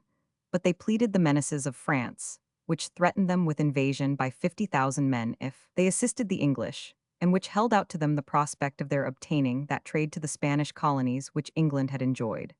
As for France herself, she assumed an air rather ominous of war than of peace, and thus Britain was left alone in the contest. The war was scarcely begun when it was discovered that we had proclaimed hostilities much before we were prepared to carry them out. Our ships were badly manned, and therefore slow to put to sea, and the more alert Spaniards were busy picking up our merchant vessels. Not they only, but the French, Dutch, and other nations who had hoisted Spanish colors were making wide devastation amongst our trading vessels. Walpole was compelled to issue letters of marque and licenses to swarms of privateers, which issued forth to make reprisals. The Lords of the Admiralty, on the 1st of February, 1740, had ordered an embargo on all shipping except coasters, so as at once to keep them out of reach of the enemy, and to induce seamen to enter the navy. But on the 28th of March, a petition from merchants and owners of shipping was presented, complaining of the hardships and the destruction of trade by it. The Lords of the Admiralty contended that such had been the complaints of injuries done at sea to our traders, that they had been compelled to impose the embargo in the absence of sufficient hands for men of war. They now took the embargo off foreign ships, and gave notice to English owners that they would take it off altogether, on condition that the owners and masters of vessels would enter into an engagement to furnish a certain number of men to the navy, in proportion to the number of hands in each trader. This also was denounced as a most oppressive measure, and the opposition represented it as intended to make the mercantile community sick of the war. Driven, however, to extremities, ministers would not listen to these arguments. A motion was carried sanctioning this plan, and then the merchants came into it. Such were the difficulties which ministers had to contend with for commencing the war at sea. In one particular, however, there was more liberality. Money was ungrudgingly voted. The land tax was raised from 2 to 4 shillings in the pound, and the sinking fund was so freely resorted to that the supplies altogether amounted to upwards of 4 millions. During these discussions, news came on the 13th of March that on the 21st of November, 1739, Admiral Vernon had taken Portobello from the Spaniards. This was good news for the opposition, for Vernon was one of their party and a personal enemy of Walpole. There were great rejoicings, and the Lords sent down an address of congratulation to the king for the concurrence of the Commons. Yet in this they could not avoid making a party matter of it, the address stating that this glorious action had been performed with only 6 ships, and thus to mark 73 the contrast with the doings of Admiral Hosier in those seas, and so to blacken his memory. The address was carried in a thin house, but only by 36 against 31, so that along with the news went the comment to Vernon that the ministry begrudged him his glory. Parliament was prorogued on the 29th of April, 1740, and the king set off on his summer visit to Hanover. Great Seal of George II. The turn of affairs on the continent justified Walpole's gravest apprehensions. France was discovered to have made a compact with Spain, and once having taken this step, she displayed her usual activity in every court of Europe, to induce the Allies to break with England and prevent her from making new leagues. Walpole did his best to counteract these French influences. He managed to secure the Russian court, before in connection with France, and subsidized Sweden, Denmark, Hesse-Cassel, and some other of the German states. But at this crisis, 1740, died the savage old Frederick William of Prussia, and his son Frederick now commenced that extraordinary military career which obtained him the name of the Great. Temptingly adjoining his own territory, the young king beheld that of an equally young female sovereign, Maria Theresa of Austria, and he determined to extend his kingdom at her expense. The mystery of Frederick's movements was dissipated by his crossing, on the 23rd of December, the Austrian frontiers into Silesia. It was seen that it was the favorable opportunity of overpowering a weak neighbor, which had tempted the Prussian to break his engagement, and to endeavor to make himself master of the domains of a defenseless young princess. But Frederick brought out some antiquated claims on the province of Silesia, and on these he justified his breach of treaties. Maria Theresa applied, in her alarm, to the powers who had concurred in the pragmatic sanction, but all except George II fell away instantly from her. They believed her incapable of defending her territories and hoped to come in for a share of the spoil. The Elector of Bavaria joined Prussia, Saxony did the same, France was eager for the promised half of the winnings, and Spain and Sardinia assured Frederick of their secret support. George II, confounded by this universal defection, advised Maria Theresa to compromise the affair with Prussia by giving up half Silesia, or the whole if necessary. But the high-spirited queen rejected the proposal with scorn and called on George to furnish the troops guaranteed by England under the pragmatic sanction. George could, however, only assemble some few soldiers on the Hanoverian frontier, but this obliged Frederick to appropriate a considerable section of his army to guard against any attack from Hanover. The king, in his speech on opening Parliament, mentioned the fleets which we had dispatched to the West Indies and South America, and his determination to continue those armaments so as to bring Spain to reason. He professed to rely with confidence on our allies, although we had scarcely one left, whilst in the same breath he admitted the no longer doubtful hostility of France, 74 at the very moment that our only ally, namely Austria, was calling on us for assistance, instead of being able to yield us any, should we need it. On the proposal of the address, the opposition proceeded to condemn the whole management of the war. The Duke of Argyll led the way, and was followed by Chesterfield, Carteret, Bathurst, and others, in a strain of extreme virulence against Walpole, calling him a minister who for almost 20 years had been demonstrating that he had neither wisdom nor conduct. In the Commons, Windham was no longer living to carry on the opposition warfare, but Pitt and Littleton more than supplied his place. The storm grew every day more violent, and on the 11th of February, 1741, Sandys, who had acquired the name of the motion maker, announced that he intended to make a motion for a direct condemnation of the minister and for his removal from office. On the following Friday, Sandys made his threatened motion of condemnation. The surprise of the debate occurred when Shippen, the thorough Shippen, as he was called, said that he would not join in the ruin of the assailed minister. He declared that he never followed any dictates of self-interest, and cared little who was in or out, unless he could see a prospect of different measures, but that he regarded this movement only as the attempt to turn out one administration in order to bring another in. He would therefore have no concern in it, and with that he withdrew, followed by 34 of his party. All Prince Frederick's servants and party also, except Littleton, Pitt, and Granville, left the house. So that, though there were more than 500 members present at the commencement of the debate, when the question came to be put, there were not above 400. It is said that Sir Robert had, some time before, addressed a letter to the Pretender, with the object of softening the asperity of his partisans in England, and that this had so raised the hopes of James, that Walpole was actually intending to come round, that he had ordered his followers to avoid anything which should shake his power. Whatever the cause, the fact was striking, and the opposition having concluded its onslaught upon him, he rose to make his reply. It was an occasion which demanded the utmost exertion of his powers, and he put them forth.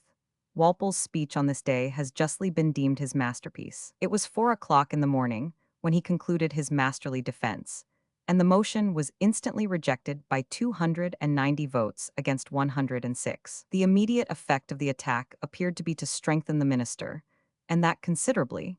His levee the next morning was more crowded than had ever been known, and he seemed to sway the cabinet with uncontrolled power. But thinking men predicted that the blow would tell in the end, when the momentary enthusiasm had gone off, and Walpole himself seemed to be of the same opinion. The attack, in truth, was but the first outbreak of the storm which, kept up by the implacable spirit of a powerful opposition, was sure to bear him down at last.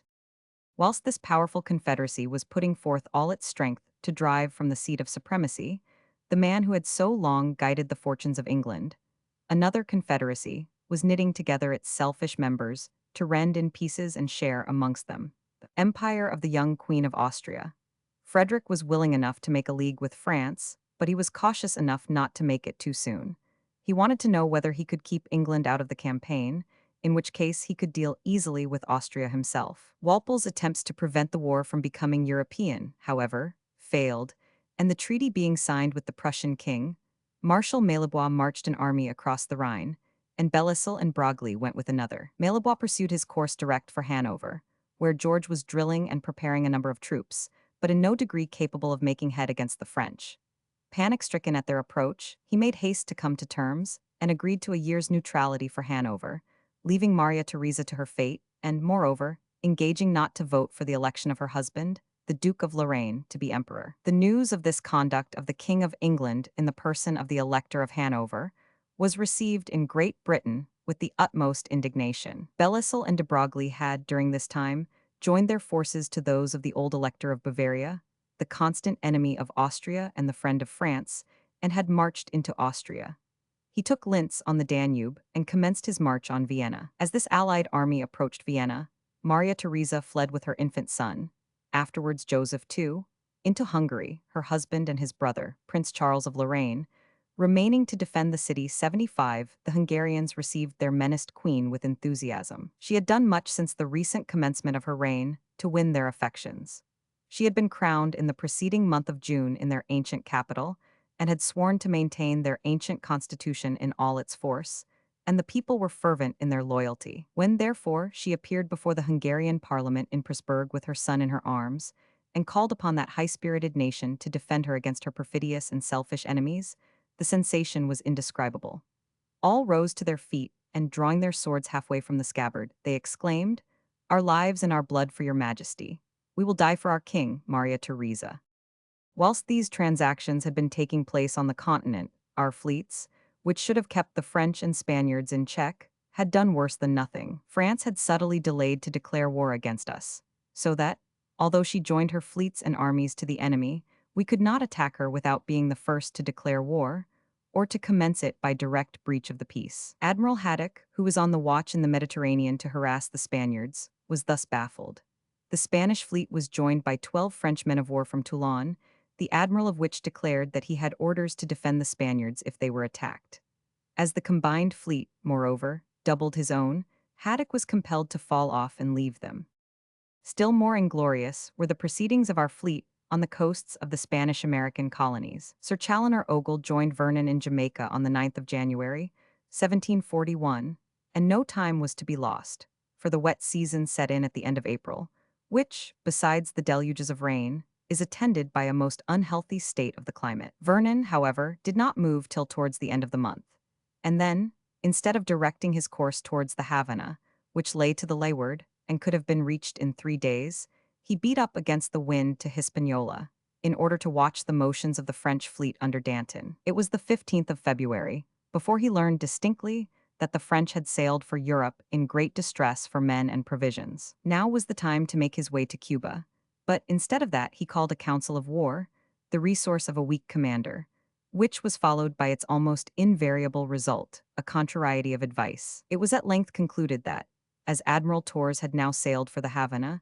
and thus closed the opportunity for its attack, the fleet should take in wood and water at Hispaniola and make for the continent of New Spain. On the 4th of March, the fleet came to anchor in Playa Grande, to the windward of Carthagena. Carthagena was strongly fortified, and the garrison was reinforced by the crews of a squadron lying there under Don Blas de Leon. If the place was to be assaulted, it should have been done at once. But Vernon lay perfectly inactive for 5 days, as if to allow the enemy to make all his preparations for defense. Notwithstanding this, the brave English erected a battery on shore and played so effectually on the principal fort that they soon made a breach in it, whilst the fleet fired into the harbor, thus dividing the attention of the enemy. In spite of their advantages, the Spaniards abandoned their forts and batteries, the English entered the breach. The vessels in the harbor were destroyed, and the passage cleared so that the fleet could sail in and support the army. There appeared nothing capable of preventing the conquest of the town but the cabals of the two commanders. Lord Cathcart had caught the endemic fever and died, and was succeeded by General Wentworth in command of the land forces. Wentworth had a great contempt of Vernon, and Vernon was by no means well disposed towards Wentworth. The fleet having entered the harbor, the land forces were all disembarked and posted within a mile of Carthagena, but there the success stopped. Vernon had written home his dispatches to the Duke of Newcastle, saying, "The wonderful success of this evening and night is so astounding that we cannot but cry out, 'It is the Lord's doing, and it seems marvelous in our eyes.'" The news, when it reached England, produced a transport of exultation. Bells were rung, cannon fired, and great rejoicings made, anticipatory of fresh tidings of wonderful success.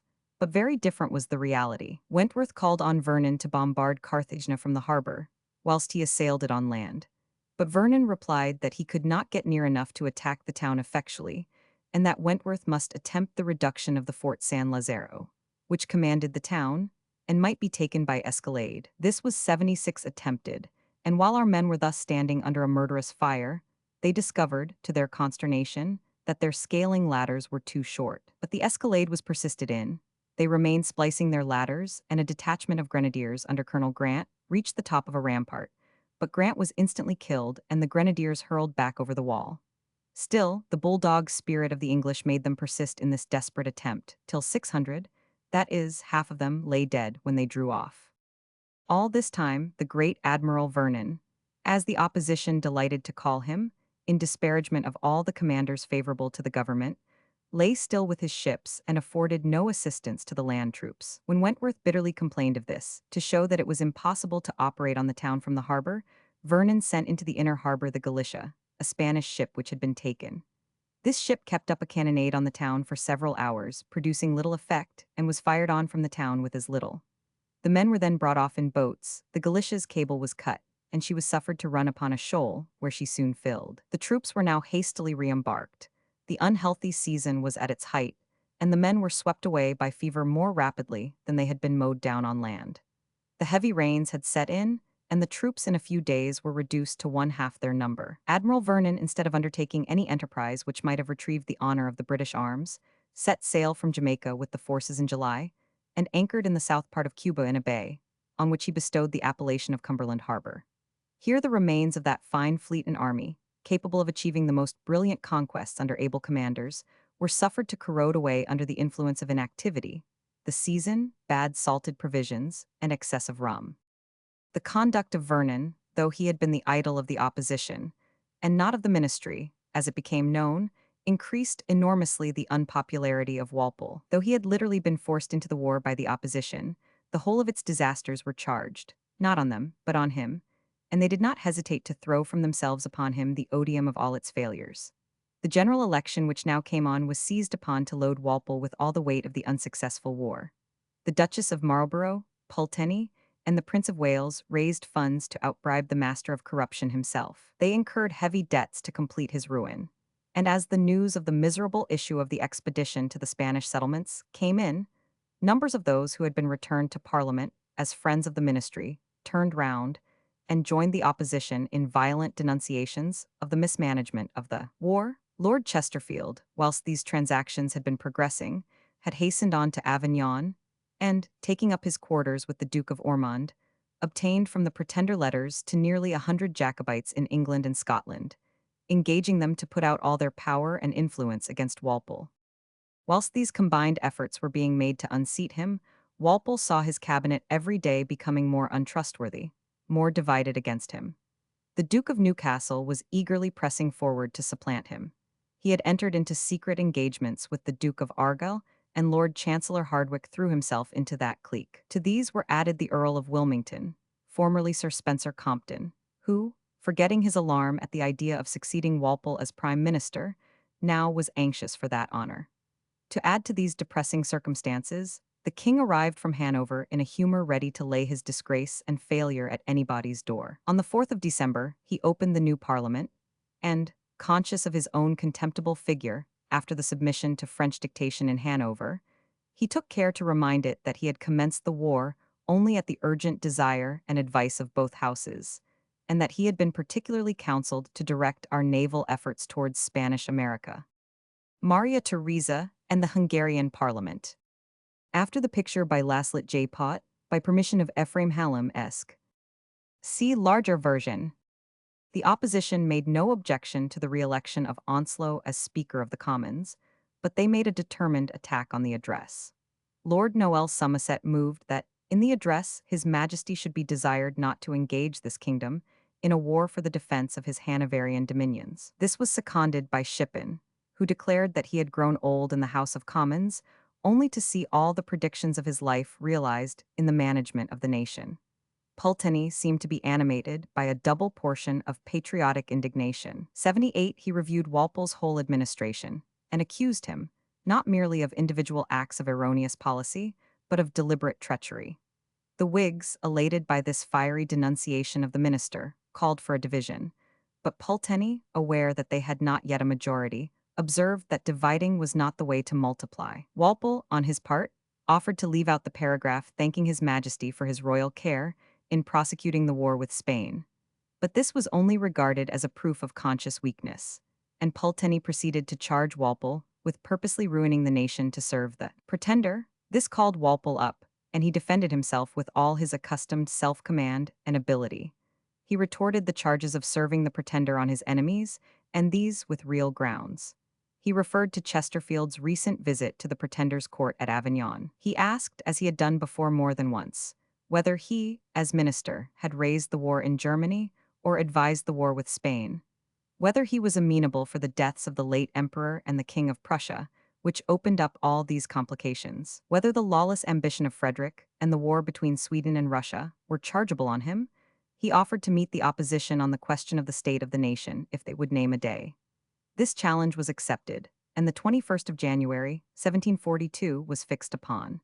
The clause respecting the Spanish War, as Walpole had suggested, was also struck out, and the address then was carried unanimously. But though the 21st of January was to be the day of the grand attack on the ministry, the battle was not deferred till then. Every day was a field day, and the sinking minister was dogged step by step, his influence weakened by repeated divisions, and his strength worn out by the display of the inevitable approach of the catastrophe. The first decided defeat that he suffered was in the election of the chairman of committees. The ministerial candidate, Giles Earl, was thrown out by a majority of 242 to 238, and the opposition candidate, Dr. Lee, was hailed by a shout that rent the house. Other close divisions followed. The fall of Walpole was now certain, and he would have consulted both his dignity and comfort in resigning at once. This was the earnest advice of his friends, but he had been too long accustomed to power to yield willingly. He was oppressed with a sense of his defeats and the insolence of enemies whom he had so long calmly looked down upon without fear. He was growing old and wanted repose, but he still clung convulsively to his authority, though he had ceased to enjoy it. In these circumstances opened the year 1742. Fearing the consequences of the debate on the state of the nation that was to take place on the 21st of January, Walpole made a last grand effort to divide the party in array against him. This was, to buy off the Prince of Wales and his adherents.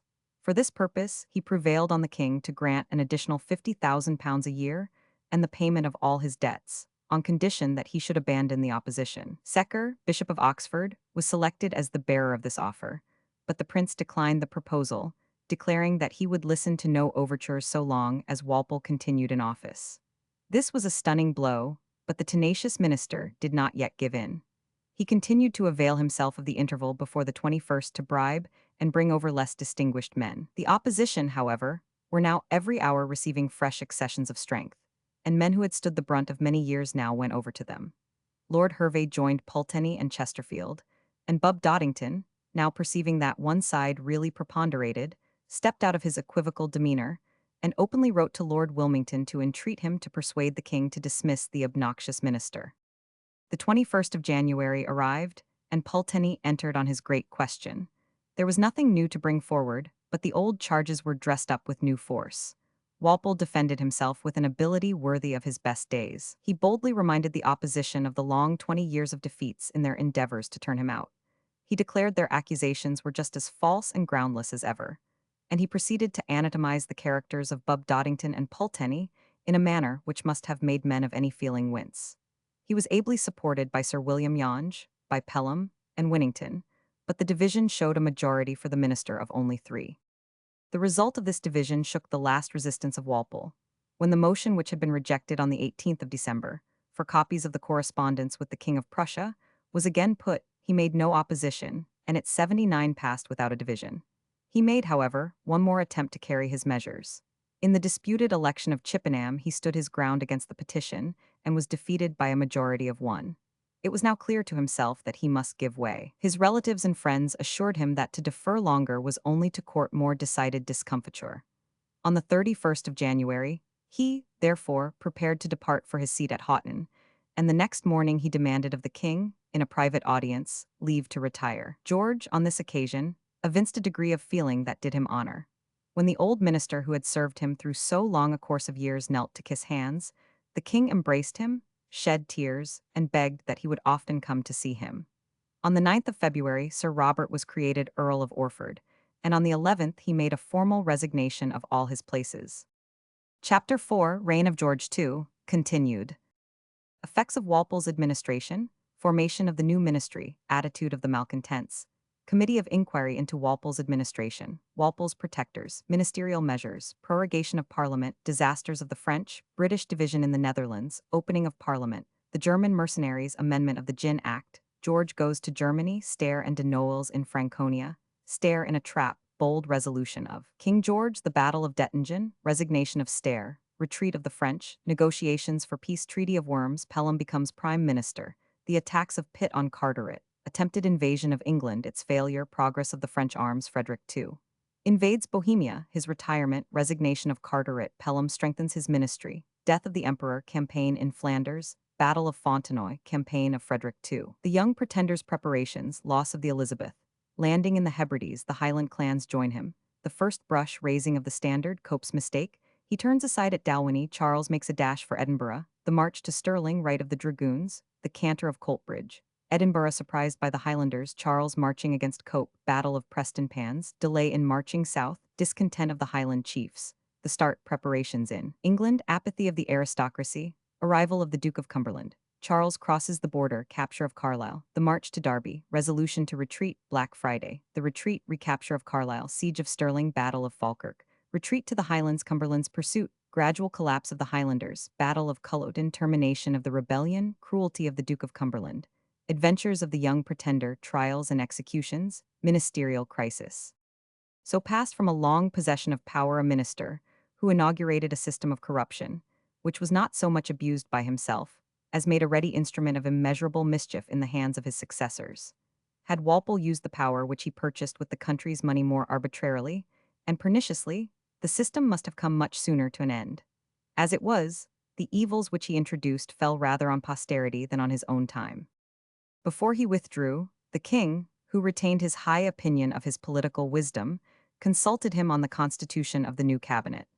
Walpole recommended that the post of First Lord of the Treasury, including the premiership, should be offered to Pulteney, as the man of the most undoubted talent. If he should refuse it, then that it should be given to Lord Wilmington, who, though by no means capable of directing affairs by his own energy, was of a disposition which might allow them to be conducted by the joint counsel of his abler colleagues.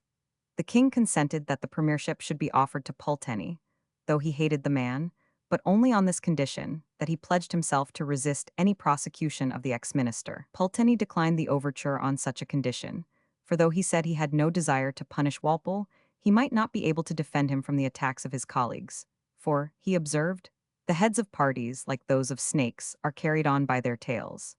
The king then sent Newcastle to Pulteney, and it was agreed to allow Wilmington to take the post of First Lord of the Treasury. Carteret thought that this office was more due to him, but Pulteney declared that if Wilmington were not permitted to take the premiership, he would occupy it himself. And Carteret gave way, accepting the place of Secretary of State, with the promise that he should manage in reality the foreign affairs. In all these arrangements, the king still took the advice of Walpole, and Newcastle was instructed to again endeavor to draw from Pulteney a promise that he would at least keep himself clear of any prosecution of the late minister. Pulteney evaded the question by saying that he was not a bloody or revengeful man, that he had always aimed at the destruction of the power of Walpole, and not of his person, but that he still thought he ought not to escape without some censure, and could not engage himself without his party. Newcastle, who wanted to retain his place in the new cabinet, was more successful on his own behalf. Pulteney said he had no objection to himself or the Lord Chancellor, but that many changes must be made in order to satisfy the late opposition, and to give the cabinet a necessary majority. Pulteney then declared that, for himself, he desired a peerage and a place in the cabinet, and thus the new ministry was organized. Wilmington, First Lord of the Treasury; Carteret, Secretary of State; the Marquis of Tweedale, Secretary for Scotland; Sandys, the motion maker, Chancellor of the Exchequer.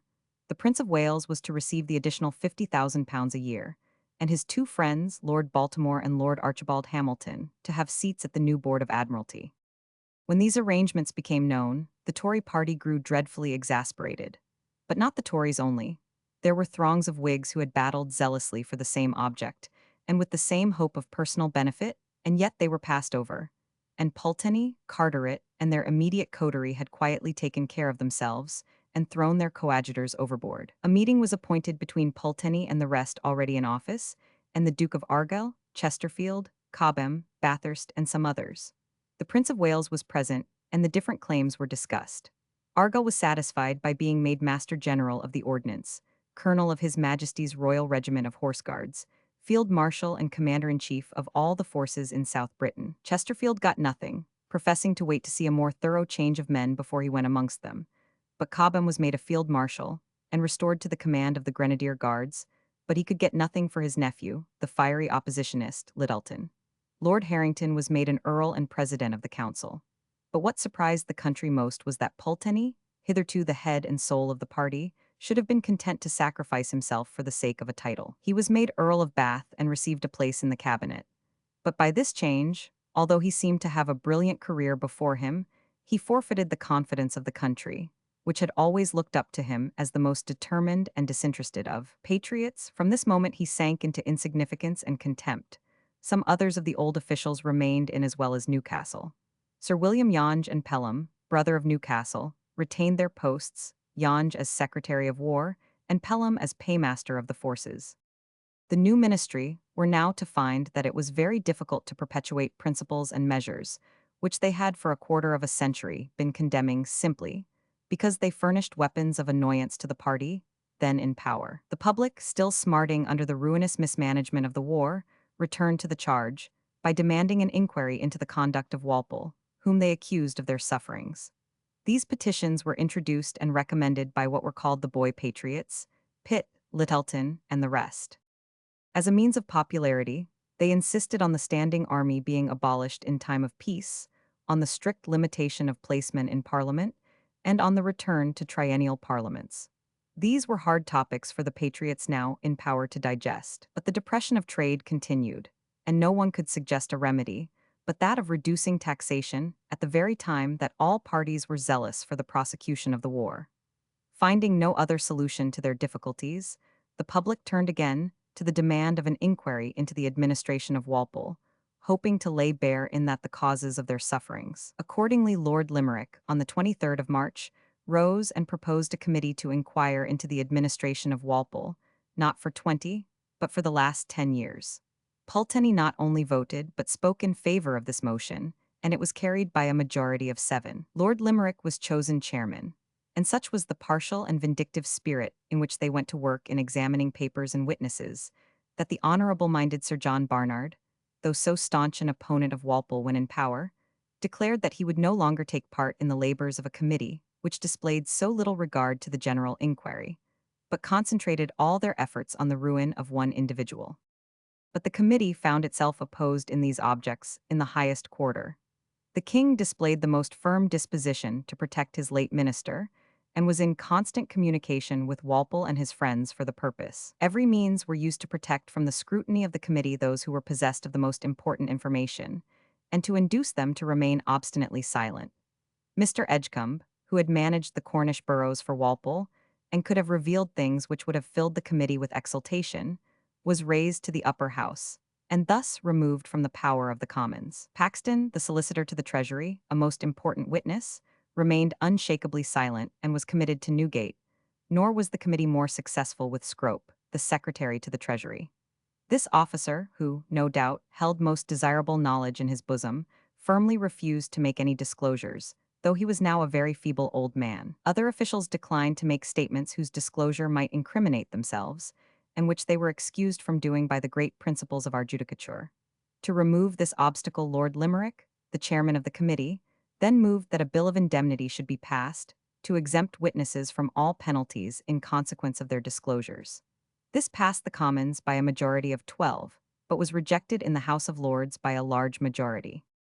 After contending with such difficulties, for the committee was, in truth, combating with all the powers of the Crown, it was not likely that it would produce a very effective report. In fact, desirable as it was that a deep and searching inquiry should have been made, and the mysteries of that long reign of corruption thrown open, the fact that the monarch and the minister had gone hand in hand through the whole of it was, on the very surface, fatal to any hope of a successful issue. And what rendered this fatality greater was, that the committee too obviously went into the question hotly to crush an old antagonist who had defeated and humiliated them for a long course of years, rather than to serve the nation.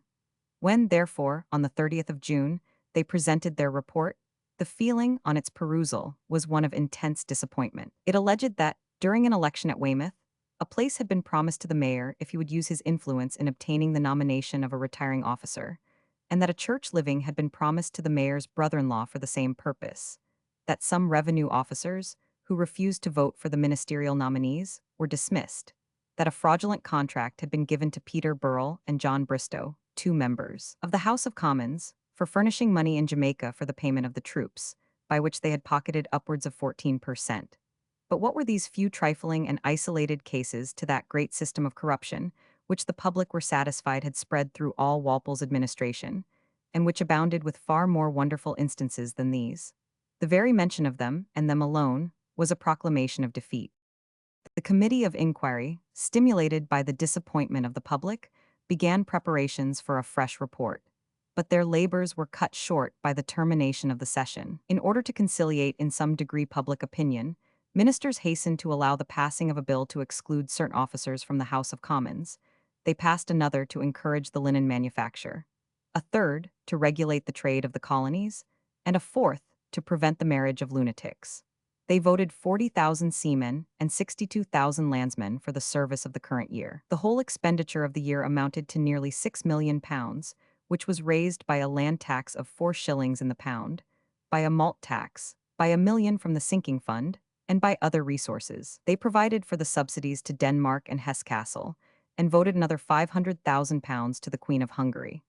On the 15th of July, the king prorogued Parliament, at the same time assuring the 2 houses that a peace was concluded between the Queen of Hungary and the King of Prussia, through his mediation, and that the late successes of the Austrian arms were in a great measure owing to the generous assistance of the British nation.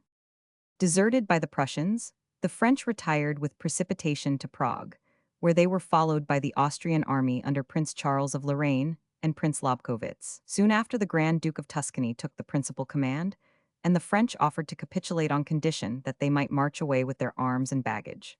This was refused, but Marshal Belleisle stole out of Prague in December, and, giving Lobkowitz the slip, made for the mountains with 14,000 men and 30 pieces of artillery.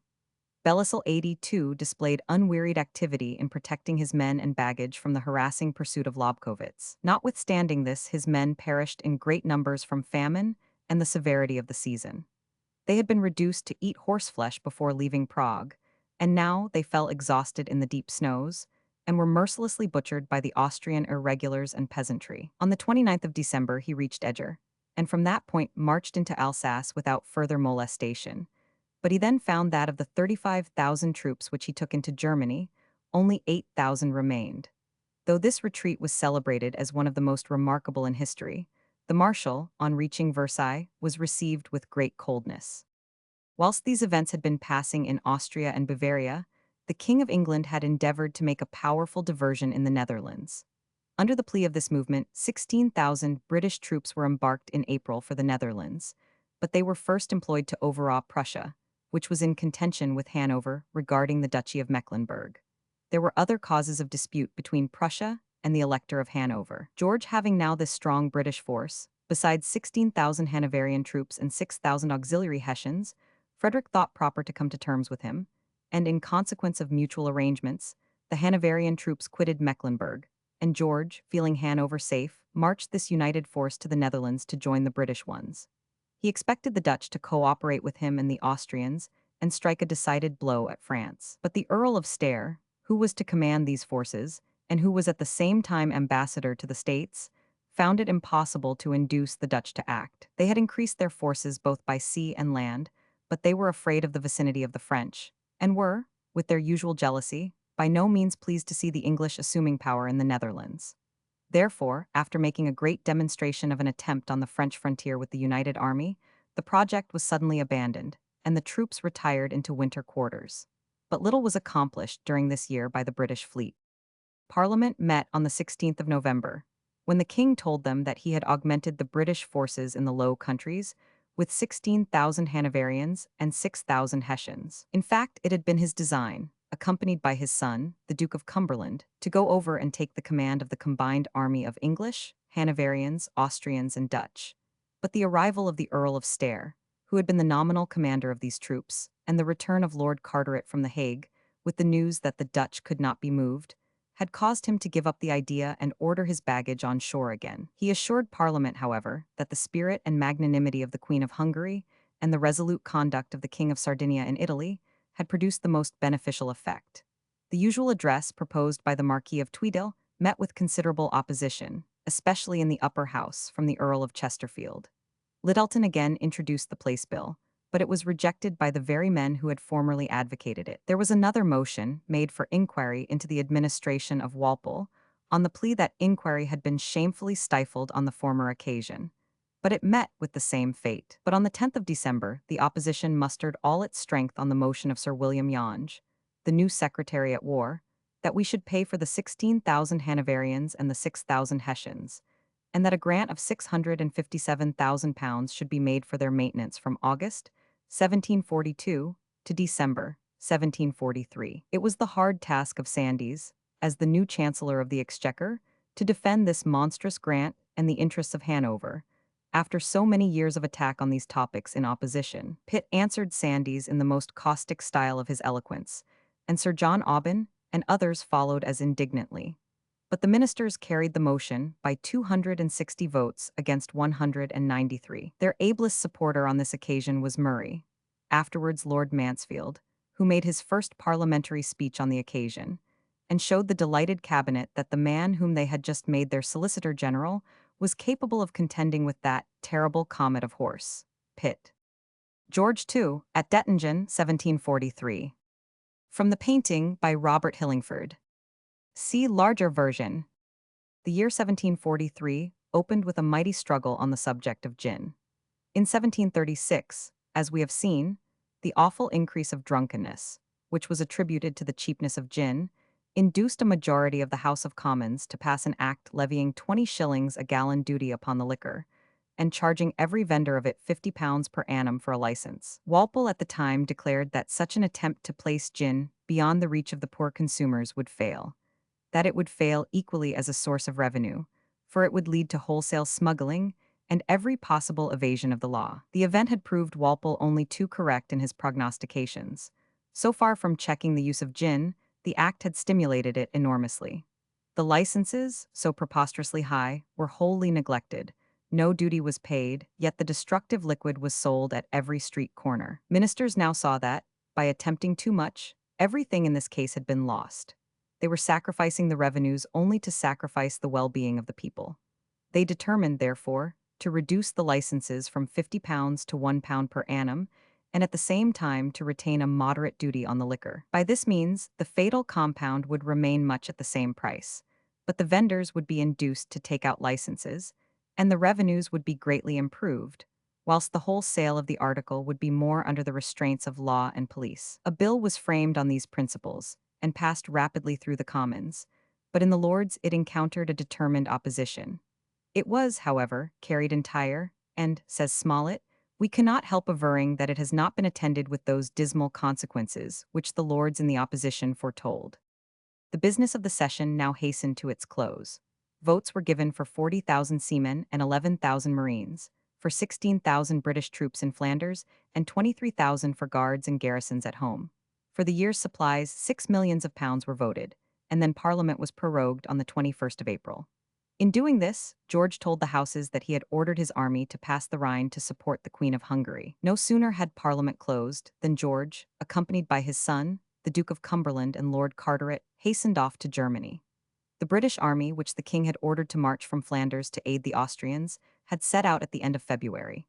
They were commanded by Lord Stair, and on their route were joined by several Austrian regiments under the Duke of Aremberg and the 16,000 Hanoverians in British pay, who had wintered at Liege. They marched so slowly that they only crossed the Rhine in the middle of May.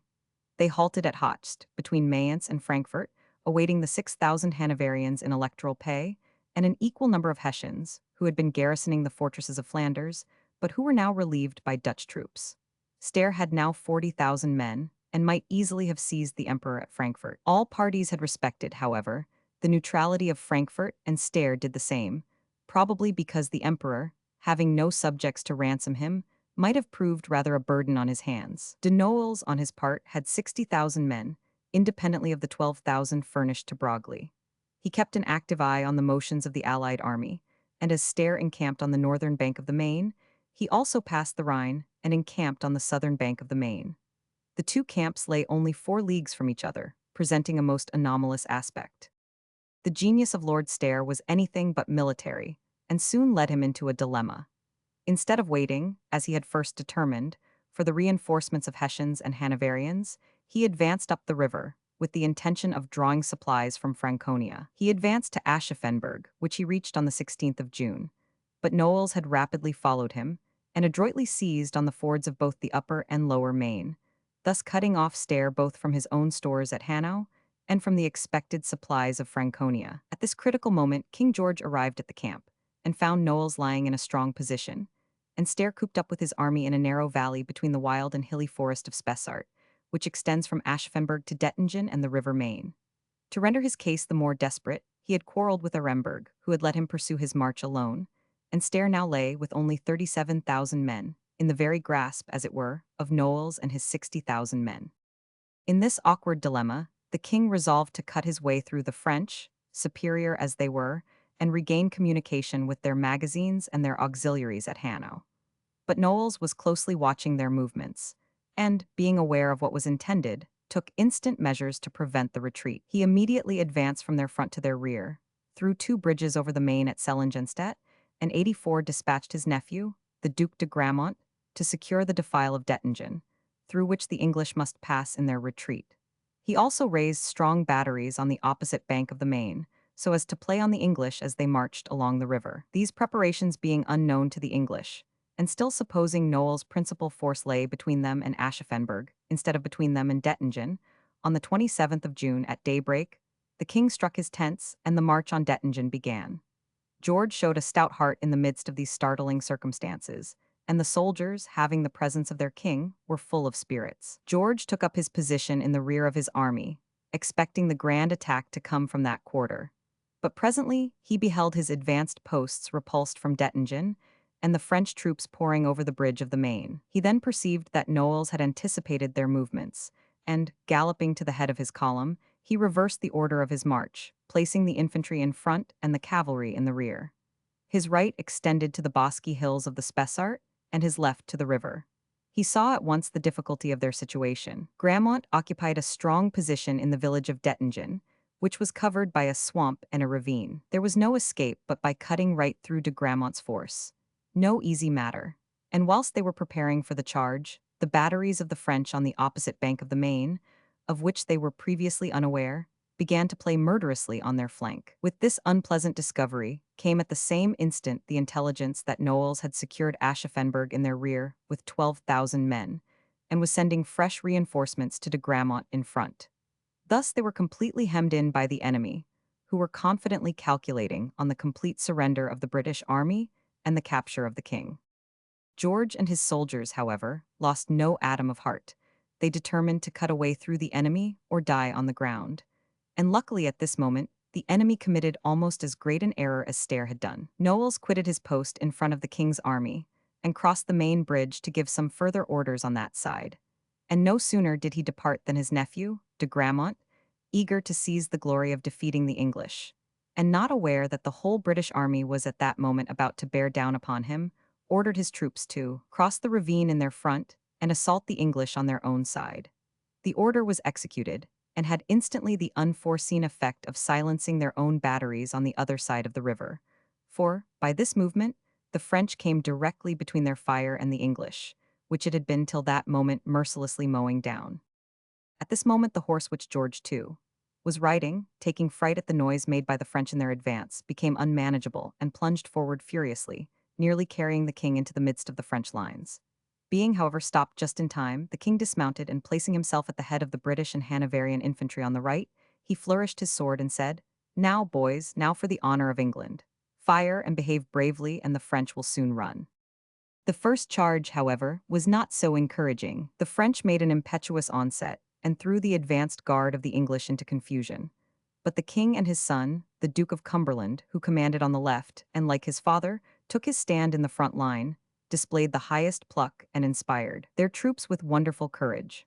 The tide of battle was quickly turned, and Knowles, from the other side, saw with astonishment and alarm his troops in action contrary to his plans.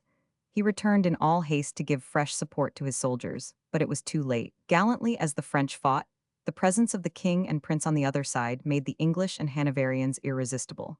King and prince and army all showed an enthusiastic courage and steadiness which bore down everything before them.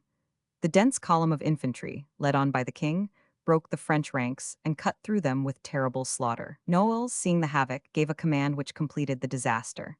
To shield his men, he ordered them to repass the Main, but a word of retreat in all such cases is a word of defeat. The retrograde movement produced dismay and disorder. The whole became a precipitate rout.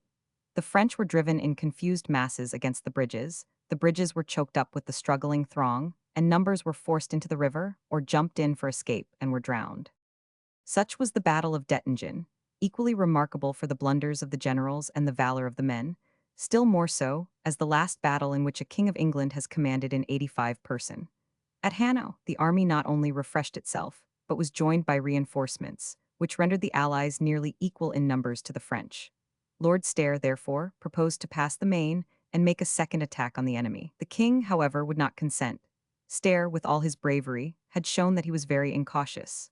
He was, moreover, of a most haughty temper and had quarreled violently with the Hanoverian officers and displayed much contempt for the petty German princes. They were, therefore, by no means inclined to second his counsels, though they had fought gallantly at Dettingen. Stair complained loudly of the neglect to follow up the French and resigned. George II, see larger version. The best excuse for George II's apparent sluggishness was that the French were now so closely pressed by concentrating armies. Prince Charles of Lorraine and the Austrians were pressing de Broglie so hotly that he was glad to escape over the Rhine near Mannheim. And Knowles, thus finding himself between two hostile armies, followed his example, crossed over the Rhine to Worms, where, uniting with Broglie, they retreated to their own frontier at Lauter, and thus the empire was cleared of them. The Emperor Charles now suffered the fate which he may be said to have richly deserved. He was immediately compelled to solicit for peace from Austria through the mediation of George of England and Prince William of Hesse. But Maria Theresa, now helped out of all her difficulties by English money and English soldiers, was not inclined to listen to any moderate terms, even when proposed by her benefactor, the King 86 of England. The emperor was down, and she proposed nothing less than that he should permanently cede Bavaria to her or give up the imperial crown to her husband. Such terms were not to be listened to. But the fallen emperor finally did conclude a treaty of neutrality with the Queen of Hungary, by which he consented that Bavaria should remain in her hands till the conclusion of a peace. This peace the King of England and William of Hesse did their best to accomplish, and Carteret, who was agent for King George, had consented that on this peace England should grant a subsidy of 300,000 crowns to the emperor. No sooner, however, did the English ministers receive the preliminaries of this contract than they very properly struck out this subsidy, and the whole treaty fell to the ground. Before quitting Germany, however, George had signed a treaty between himself, Austria, and Sardinia, in which Italian affairs were determined. The Spaniards, under Count Gages and the infant Don Philip, had made some attempts against the Austrians in Italy, but with little effect. By the present treaty, signed at Worms on the 13th of September, the King of Sardinia engaged to assist the Allies with 45,000 men, and to renounce his pretensions to the Milanese, on condition that he should command the Allied army in Italy in person, should receive the cession of Vigevinasco and the other districts from Austria, and a yearly subsidy of £200,000 from England. This was also negotiated by Lord Carteret on the part of King George, and without much reference to the ministers in England, who, on receiving the treaty, expressed much dissatisfaction. But, as it was signed, they let it pass. But there was another and separate convention, by which George agreed to grant the Queen of Hungary a subsidy of £300,000 per annum, not only during the war, but as long as the necessity of her affairs required it. This not being signed, the British ministers refused to assent to it, and it remained unratified. In all these transactions, Carteret showed the most facile disposition to gratify all the Hanoverian tendencies of the king, in order to ingratiate himself and secure the premiership at home. But in this he did not succeed. He was much trusted by George in foreign affairs, and in them he remained. Lord Wilmington, Prime Minister, had died 2 months before the signing of the treaty at Worms, and the competitors for his office were Pelham, brother of the Duke of Newcastle, and Pulteney. Pelham was supported by Newcastle, Lord Chancellor Hardwicke, and still more powerfully by the old minister under whom he had been trained, Lord Orford, who, though out of office, was consulted in everything relating to it. Pulteney and Pelham had both, according to their friends, neglected the necessary steps for succeeding Wilmington. Pulteney had declined any office, vainly hoping that his great popularity would enable him to guide public affairs. His friends reminded him that had he taken the treasury on Walpole's resignation, he would now have been still at the helm. Pelham's great adviser, Lord Orford, said to him, "If you had taken my advice and held the exchequer under Wilmington, the whole had dropped into your mouth." Pelham, however, received the appointment from the king, and this was communicated in a letter from Carteret, who candidly told him that, as the old friend and colleague of Pulteney, Lord Bath, he had done all in his power to secure the office for him, but now he would support Pelham cordially, notwithstanding. Pelham was at this period 47 years of age, of far inferior talent to Orford, but pursued his cautious principles and acted under his advice. On the return of the king and Carteret, Parliament was opened on the 1st of December. The first trial of the opposition was on the address, on which occasion its real strength was not called forth, and this was carried by 278 votes against 149. But the subject of Hanoverian troops and Hanoverian measures soon displayed its extent and virulence. There was a vehement feeling against everything relating to Hanover, and Pitt lost no time in denouncing Carteret and his measures in the most bitter terms. Pitt's thunder was echoed by others, and the scene in the Commons was described by a spectator as like nothing but a tumultuous Polish diet. Such was the ferment amid which opened the year 1744, and it soon became evident that the existence of the country was at stake. Preparations had been making for the invasion of England for some time. Cardinal Tencin, the new French minister, sent Murray of Broughton to James in Rome to desire him to send his eldest son, Prince Charles, to France to be in readiness for the campaign 87 in England, and in due course the young pretender arrived at Gravelines. The expedition against England was at this moment actually in motion. The squadrons of Brest and Rochefort were already united under the command of Admiral Roquefuel and sailing up the Channel to clear the way for the transports containing the soldiers. Sir John Norris had been appointed admiral of our Channel fleet, consisting of 21 ships of the line. He had lain at Spithead but had quitted that station and sailed into the Downs, where he was joined by other ships from Chatham, and thus was not only superior in number to the French, but had the advantage of being well acquainted with the coasts, he having long been captain of Deal Cassell.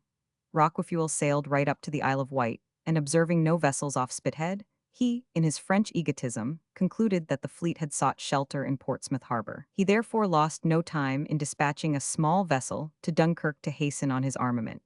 7,000 men were instantly sent on board transports, and the Prince and Marshal Saxe, who was to take command of the land force, accompanied them. Roquefuel, meanwhile, proceeding on his voyage, came to anchor off Dungeness, which he had no sooner done than he beheld the British fleet bearing down upon him in much greater force than his own, for he had only 15 ships of the line and 5 frigates. The destruction of the French fleet appeared inevitable, but Sir John Norris this time justly incurred the censure of lingering. He thought, from the state of the tide and the approach of night, it was better to defer the attack till morning, and when morning came, no Frenchmen were to be seen. The French admiral, much more active than poor old Sir John, had slipped his cables and made the best of his way homewards.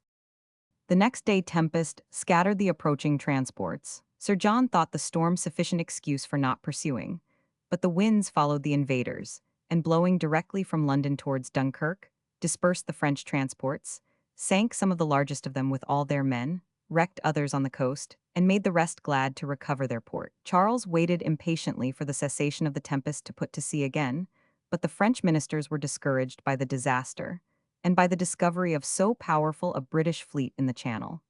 The army was withdrawn from Dunkirk. Marshal Saxe was appointed to the command in Flanders, and the expedition for the present was relinquished. After these transactions, there could no longer remain even the name of peace between France and England.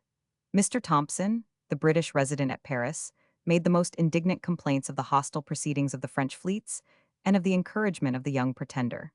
The reply to this was a formal declaration of war, couched in the most offensive terms, in the month of March, to which George replied in a counter-declaration equally strong.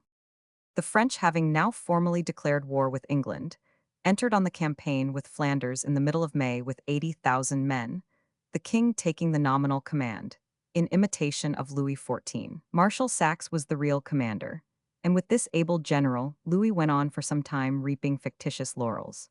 The King of England expected to see the Allies muster 75,000 men, a force nearly equal to that of the French. But the Dutch and Austrians had grievously failed in their stipulated quotas, and the whole army did not exceed 50,000. General Wade, the English commander, was a general of considerable experience, but no Marlborough, either in military genius or that self-command which enabled him to bear up against tardy movements and antagonistic tempers of the foreign officers. Consequently, whilst he had to contend with a very superior force, he was hampered by his coadjutors, lost his temper, and what was worse, lost battles too.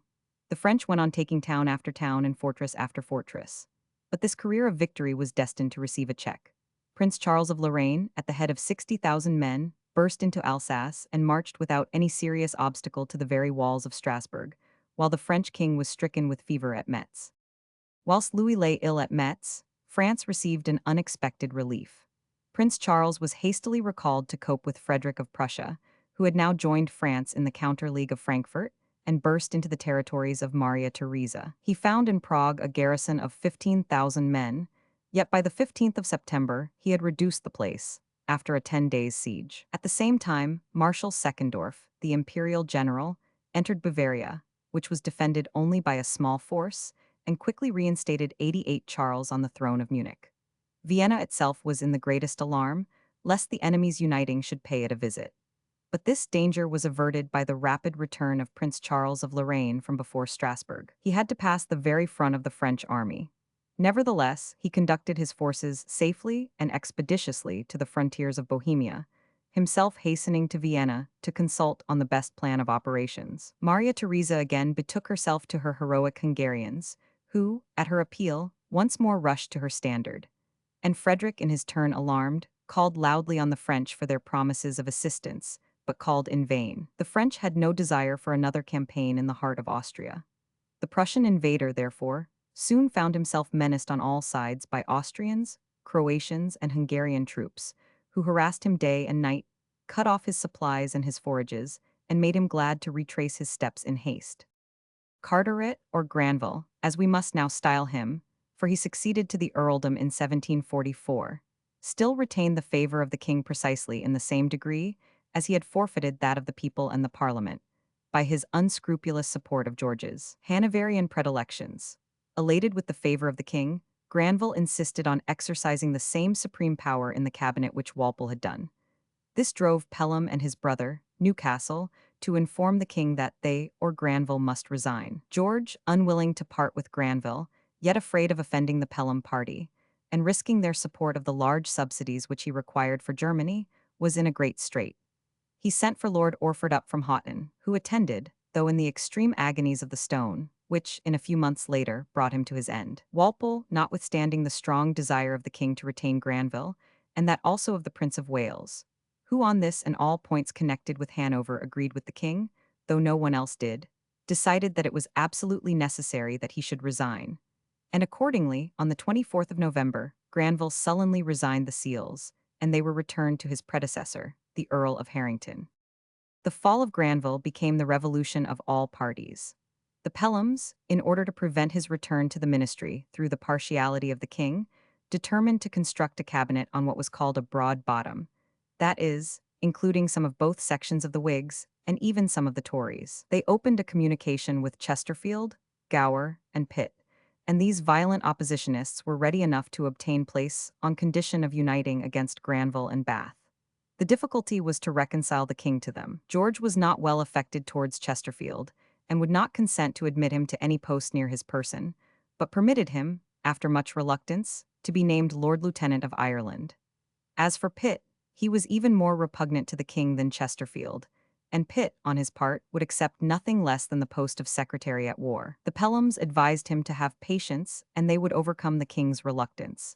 But when they proposed that the Tory Sir John Hindcotton should have a place, George, in his anger, exclaimed, "Ministers are kings in this country."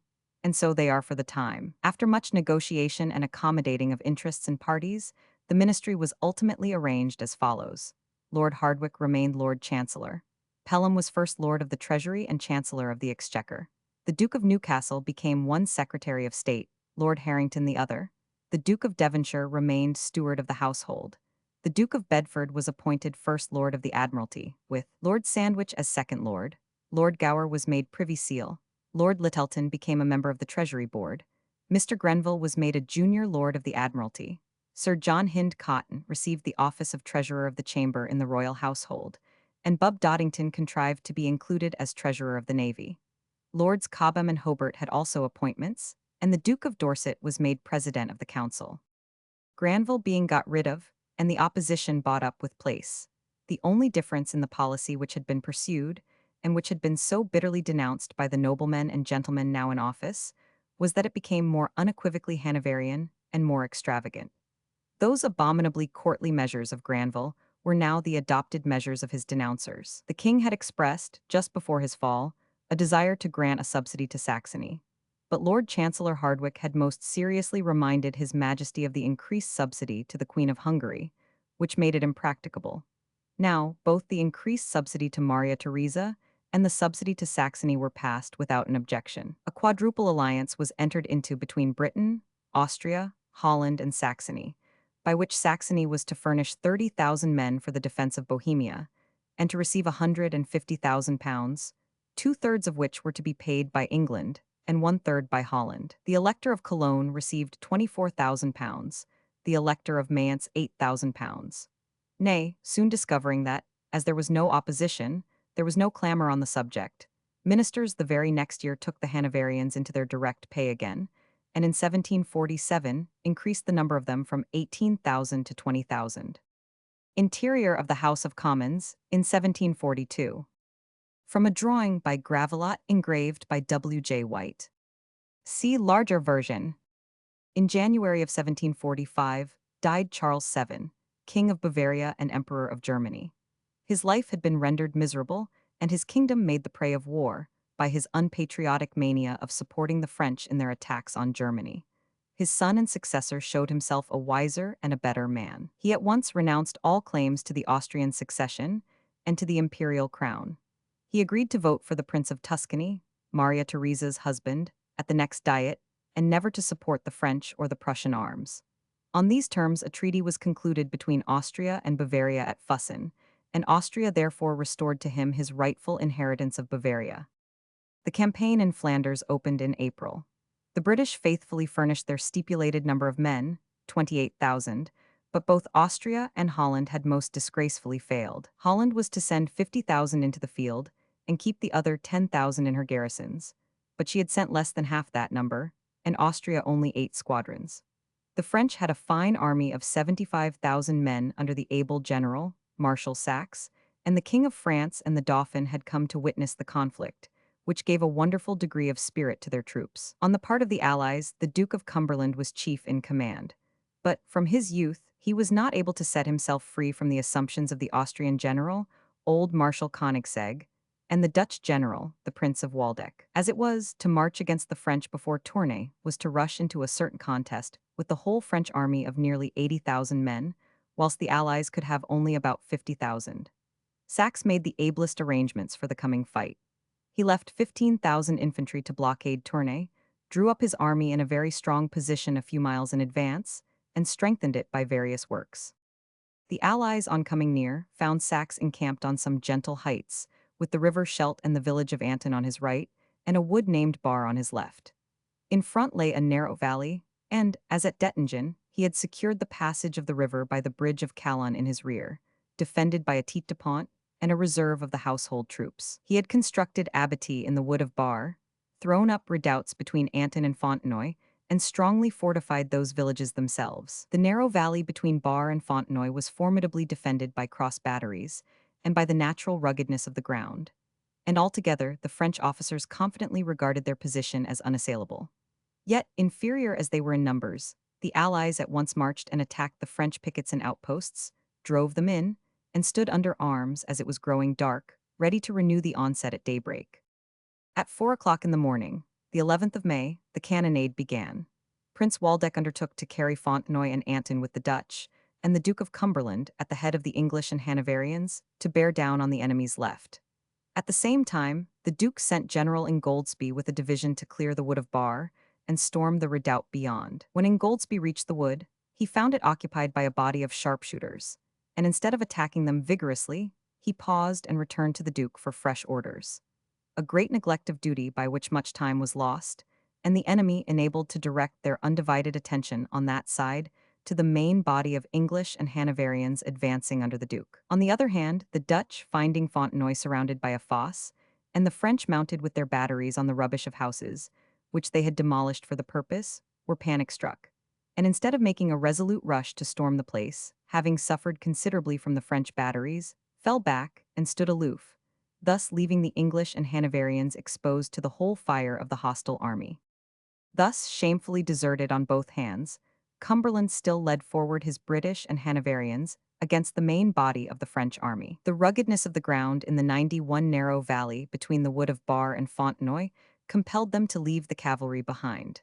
But the infantry pushed on, dragging with them several pieces of artillery. Cumberland had the advantage of the advice and spirit of his military tutor, General Ligonier, and, in face of a most murderous fire, the young commander hastened on. The batteries right and left mowed them down, and before this comparative handful of men stood massed the vast French army, in a position pronounced by the French impregnable. The dense column of the English, compressed between the wood of Bar and Fontenoy, soon drove the French from their positions, and, still pushing on towards the rear of Fontenoy, threatened to cut off the bridge of Calonne, and with it the enemy's retreat across the river. Both French and English conceived that the battle was decided for the Allies. Marshal Koenigsegg congratulated Cumberland on their victory, and on the other hand, Saxe warned Louis XV that it was necessary to retreat. Louis, however, is said to have protested against giving way, and both French and English soon became aware that the Dutch had deserted their post, and that the right wing of the French army remained wholly unengaged. The British and Hanoverian conquerors on their right, when they mounted the French positions, looked out for their left wing, the Dutch, and, to their dismay, beheld them hanging with cowardly inactivity in the distance. The brave Marshal Saxe, at the same moment making the same discovery, called forward the household troops, which had been posted to receive the Dutch, and precipitated them on the flank of the British. Foremost in this charge was the Irish Brigade, in the pay of France, who fought like furies against their countrymen. Overwhelmed by numbers, and numbers perfectly fresh, and mowed down by additional artillery, which the default of the Dutch had set at liberty, and unsupported by their own cavalry from the confined and rugged nature of the ground, the brave British and Hanoverians were compelled to give way. But they did it in such order and steadiness, disputing every inch of the ground, as excited the admiration of their opponents. The Duke of Cumberland was the last in the retreat, still regardless of his own danger, calling on his men to remember Blenheim and Ramillies, and seeing one of his officers turning to flee, he threatened to shoot him. Thus they gave way slowly, and still fighting, till they reached their horse, which then made a front to cover them, till they were out of the melee. Their dastardly allies, the Dutch, then joined them, and they marched away in a body to Ath. Tournay, for which the battle was fought, might have detained the French a long time, but here, again, Dutch treachery did its work. Hertzal, the chief engineer in the Dutch service, betrayed the place to the French, fled to their camp, and then assisted them by his advice. Tournay surrendered in a fortnight, and the citadel the week after. Ghent, Bruges, Oudenarde, and Dendermonde fell in rapid succession. Whilst the Allies were covering Antwerp and Brussels, the French attacked and took Ostend, again by the treachery of the governor, who refused to inundate the country. The affairs of England, menaced by invasion, were during this time compelling George to draw part of his forces homeward. It was, consequently, only the approach of winter which saved the towns of Flanders from the French. At the same time, the wily Prussian was in arms again, trusting to seize yet more of the Austrian territories, whilst the powerful ally of Maria Theresa was at once pressed by the fault of the Dutch and Austrians in Flanders, and at home by the Pretender. George, who, in spite of all remonstrances, had persisted, notwithstanding the domestic danger, in paying his annual visit to Hanover, was earnestly engaged, through Lord Harrington, in endeavoring to accomplish a peace between Prussia and Austria. Neither Frederick nor Maria Theresa, however, was in any haste to conclude peace. Frederick hoped to profit by the engagement of England with the French, and Maria Theresa held out with some vague hopes of regaining Silesia through the money of England. But Frederick, on the 3rd of June, gained a decided victory over Prince Charles of Lorraine, throwing himself between the Austrians and the Saxons, whom the English subsidy had brought to their aid. In this battle of Hohenfriedberg, the Austrians lost 9,000 men in killed and wounded, and had as many made prisoners. Prince Charles retreated into Bohemia, and was soon followed by Frederick, who fixed his camp at Chlum. Whilst another battle was impending, Maria Theresa, still undaunted, accompanied her husband to the Diet at Frankfurt, where she had the satisfaction of seeing him elected Emperor of Germany on the 13th of September. The same month, however, her troops were again defeated by Frederick at Sower, near the sources of the Elbe.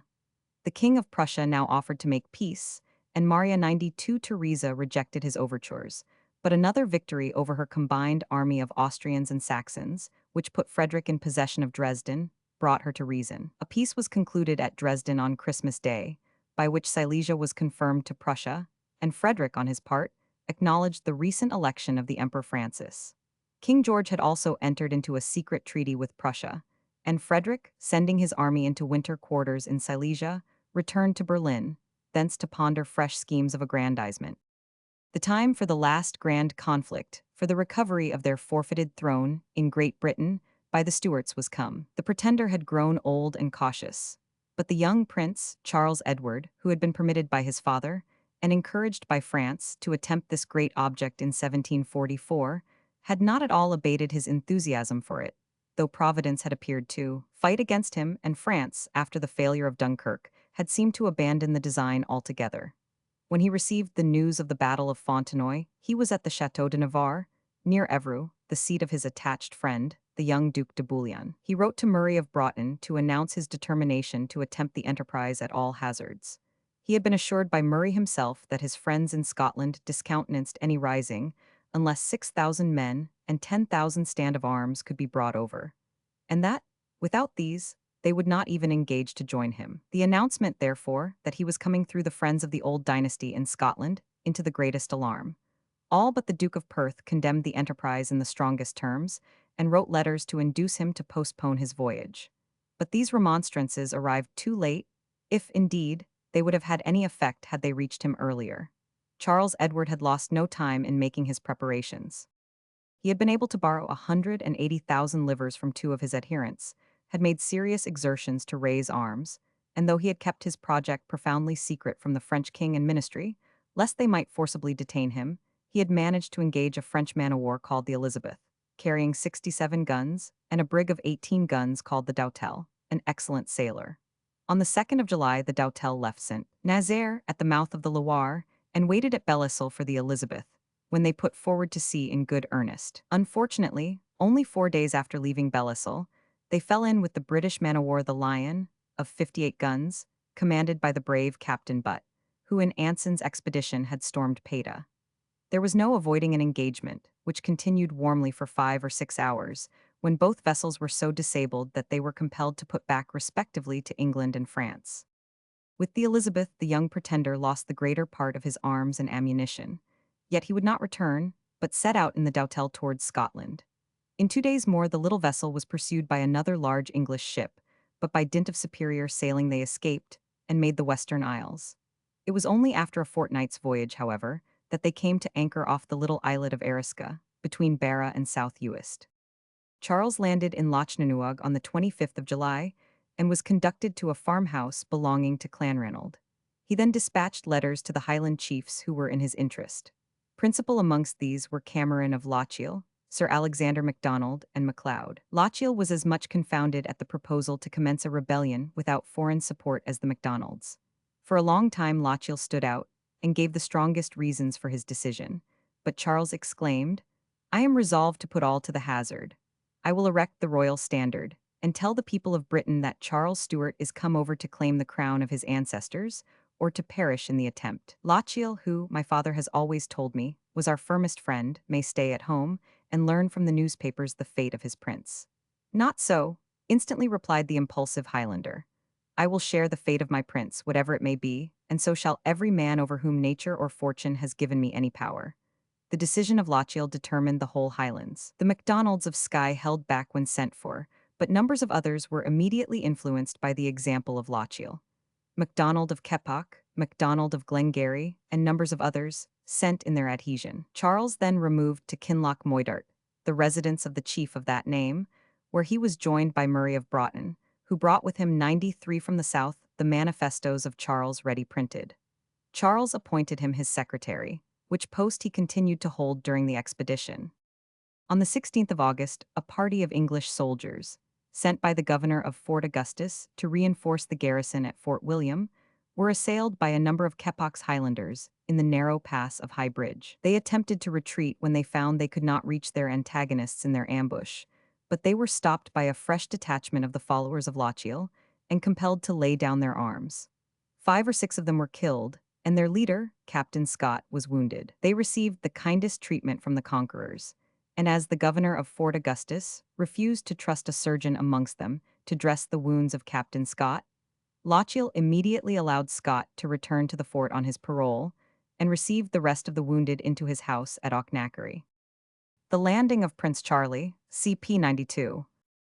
See larger version. In the valley of Glen Tronian, on the 19th of August, they proceeded to erect the standard. The Marquis of Tullibardine, as highest in rank, though feeble and tottering with age, was appointed to unfurl the banner, supported on each hand by a stout Highlander. The colors were of blue and red silk, with a white center, on which some weeks later the words Tandem Triumphans were embroidered. Tullibardine held the staff till the Manifesto of James, dated Rome, 1743, appointing his son regent, was read. And as the banner floated in the breeze, the multitude shouted lustily, and the hurrahs were boisterously renewed when Charles made them a short address in English, which few of the common class understood.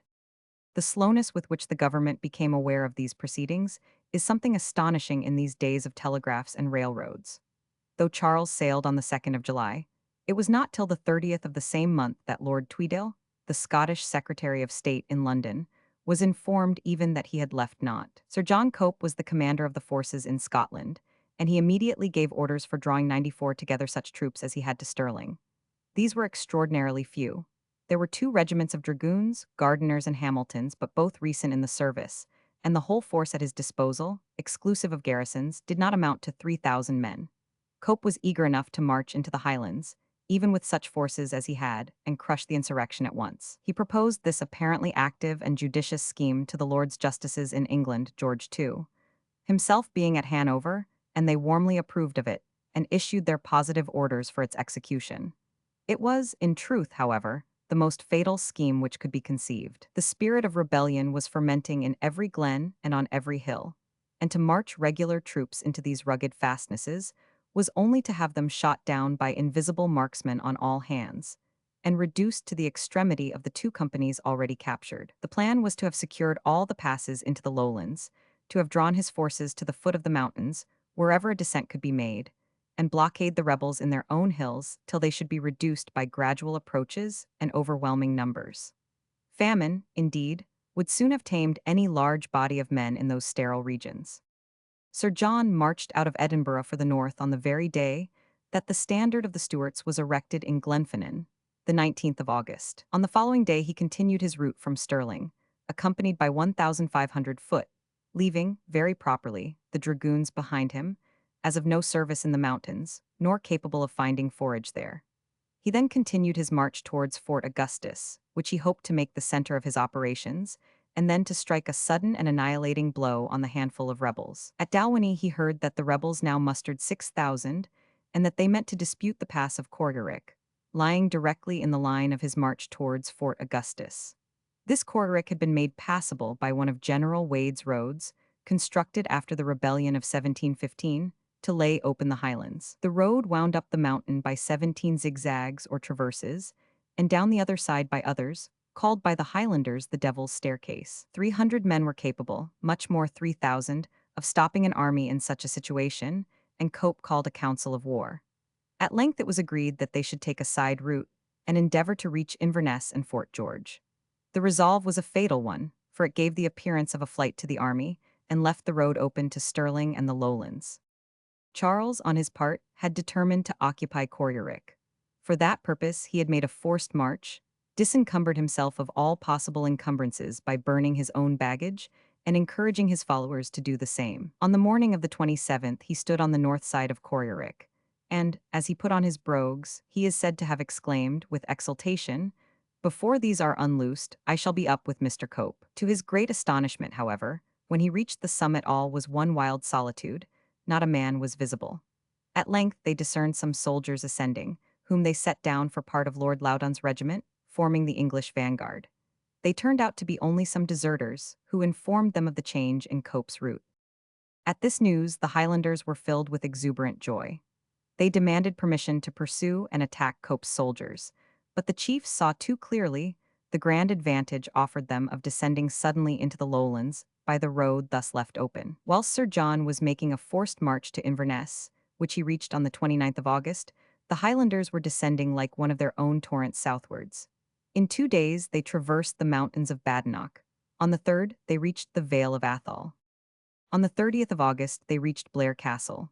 The Duke of Atholl, the proprietor, fled at their approach, and old Tullibardine resumed his ancestral mansion, and gave a splendid banquet there to Charles and his officers. On the 3rd day they resumed their march, and reached Perth on the 4th of September, which the prince entered on horseback, amid loud acclamations. Whilst at Perth he received 2 valuable accessions to his party, the titular Duke of Perth, who brought with him 200 men, and Lord George Murray, the brother of the Duke of Atholl, and a man of considerable military experience. God Save King James. From the painting by Andrew 100, Gow, R.A. See larger version. Hearing that General Cope, who had seen his blunder in leaving open the highway to the Scottish capital, after having reached Inverness, had begun a rapid march on Aberdeen, trusting to embark his army there, and reach Edinburgh in 95 time to defend it from the rebel army, Charles marched out of Perth on the 11th of September. He reached Dunblane that evening, and on the 13th he passed the fords of Frew, about 8 miles above Stirling, knowing that several king's ships were lying at the head of the Firth. On their approach, Gardiner retired with his dragoons from the opposite bank. Stirling, being deserted by the troops, was ready to open its gates, but Charles was in too much haste to reach Edinburgh. Hearing that Gardiner, with his dragoons, intended to dispute the passage of Linlithgow Bridge, Charles sent on 1,000 Highlanders, before break of day, under Lord George Murray, in the hope of surprising them. But they found that they had decamped the evening before, and they took peaceable possession of Falkirk and the Old Palace.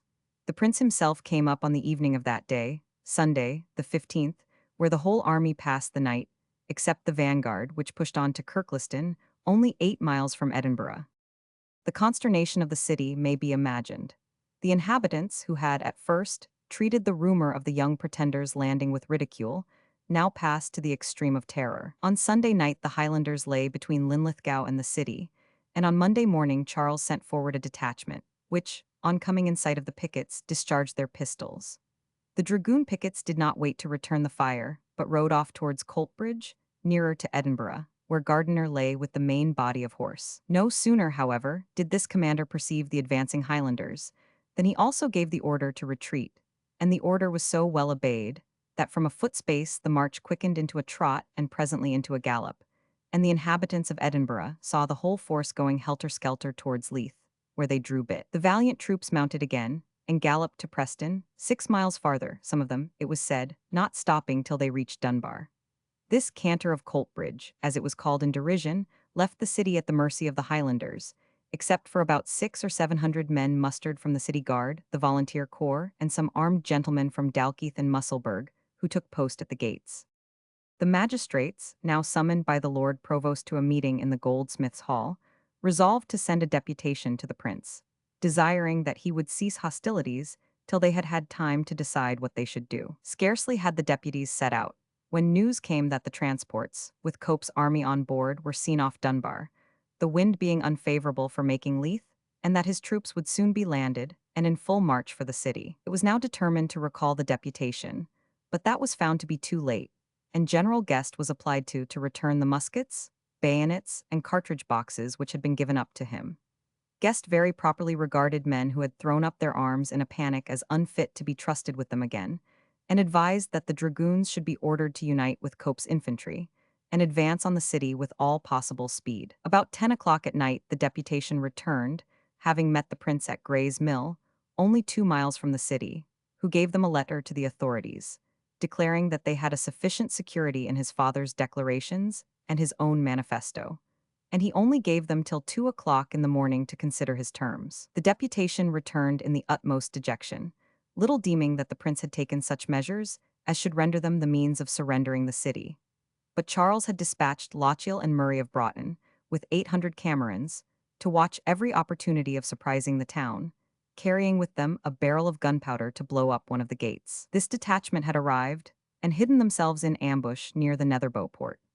The deputation passed in with their coach by another gate, and the ambush lay still till the coachman came out at the Netherbow port to take his carriage and horses to the stables in the suburbs. The ambush rushed upon the gate before it could be closed, secured the sentinels, ran forward to the other gate, and secured its keepers also. When the inhabitants rose in the morning, they were astonished to find the city in possession of the Highlanders. On the 17th of September Charles occupied Holyrood.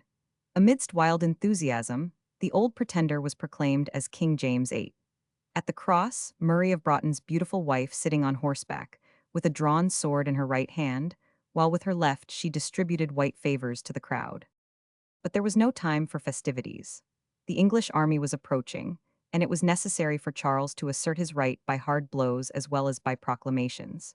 The citizens stood aloof from his standard, but Lord Nairn arrived most opportunely from the Highlands with 5,600 of the clan MacLachlan, headed by their chief, and accompanied by a number of men from Athol. These swelled his little army to upwards of 2,500, and Charles declared that he would immediately lead them against Cope. The chiefs applauded this resolution, and on the morning of the 19th he marched out to Duddingston, where the troops lay upon their arms, and then he summoned a council of war. He proposed to continue the march the next morning, and meet Cope upon the way.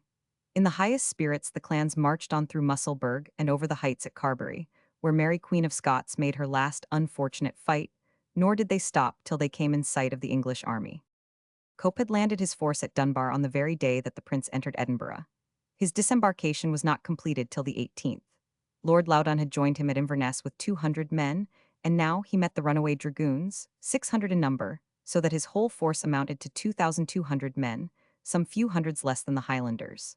Sir John took the level road towards Edinburgh, marching out of Dunbar on the 19th of September. Next day Lord Loudon, who acted as adjutant-general, rode forward with a reconnoitring party, and soon came back at a smart trot to announce that the rebels were not approaching by the road and the open country to the west, but along the heights to the south. Sir John therefore altered his route and pushed on to Prestonpans, where he formed his army in battle array.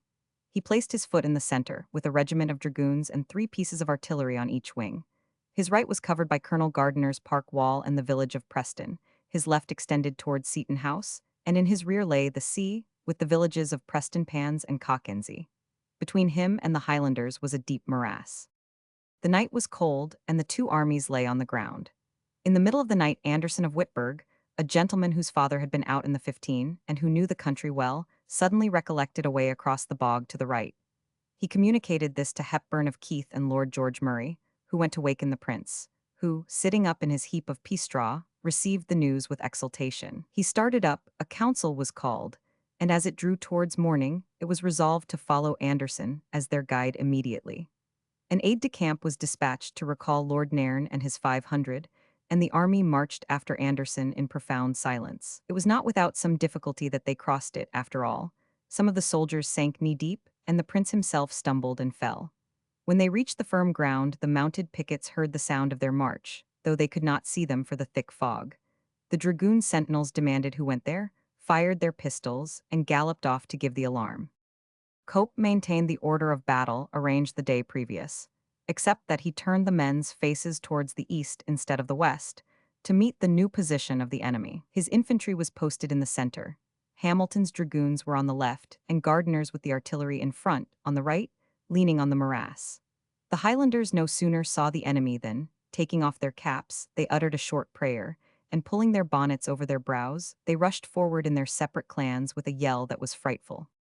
Colonel Gardner endeavored to charge the advancing enemy with his dragoons, but it was in vain that he attempted to animate their craven souls by word and example.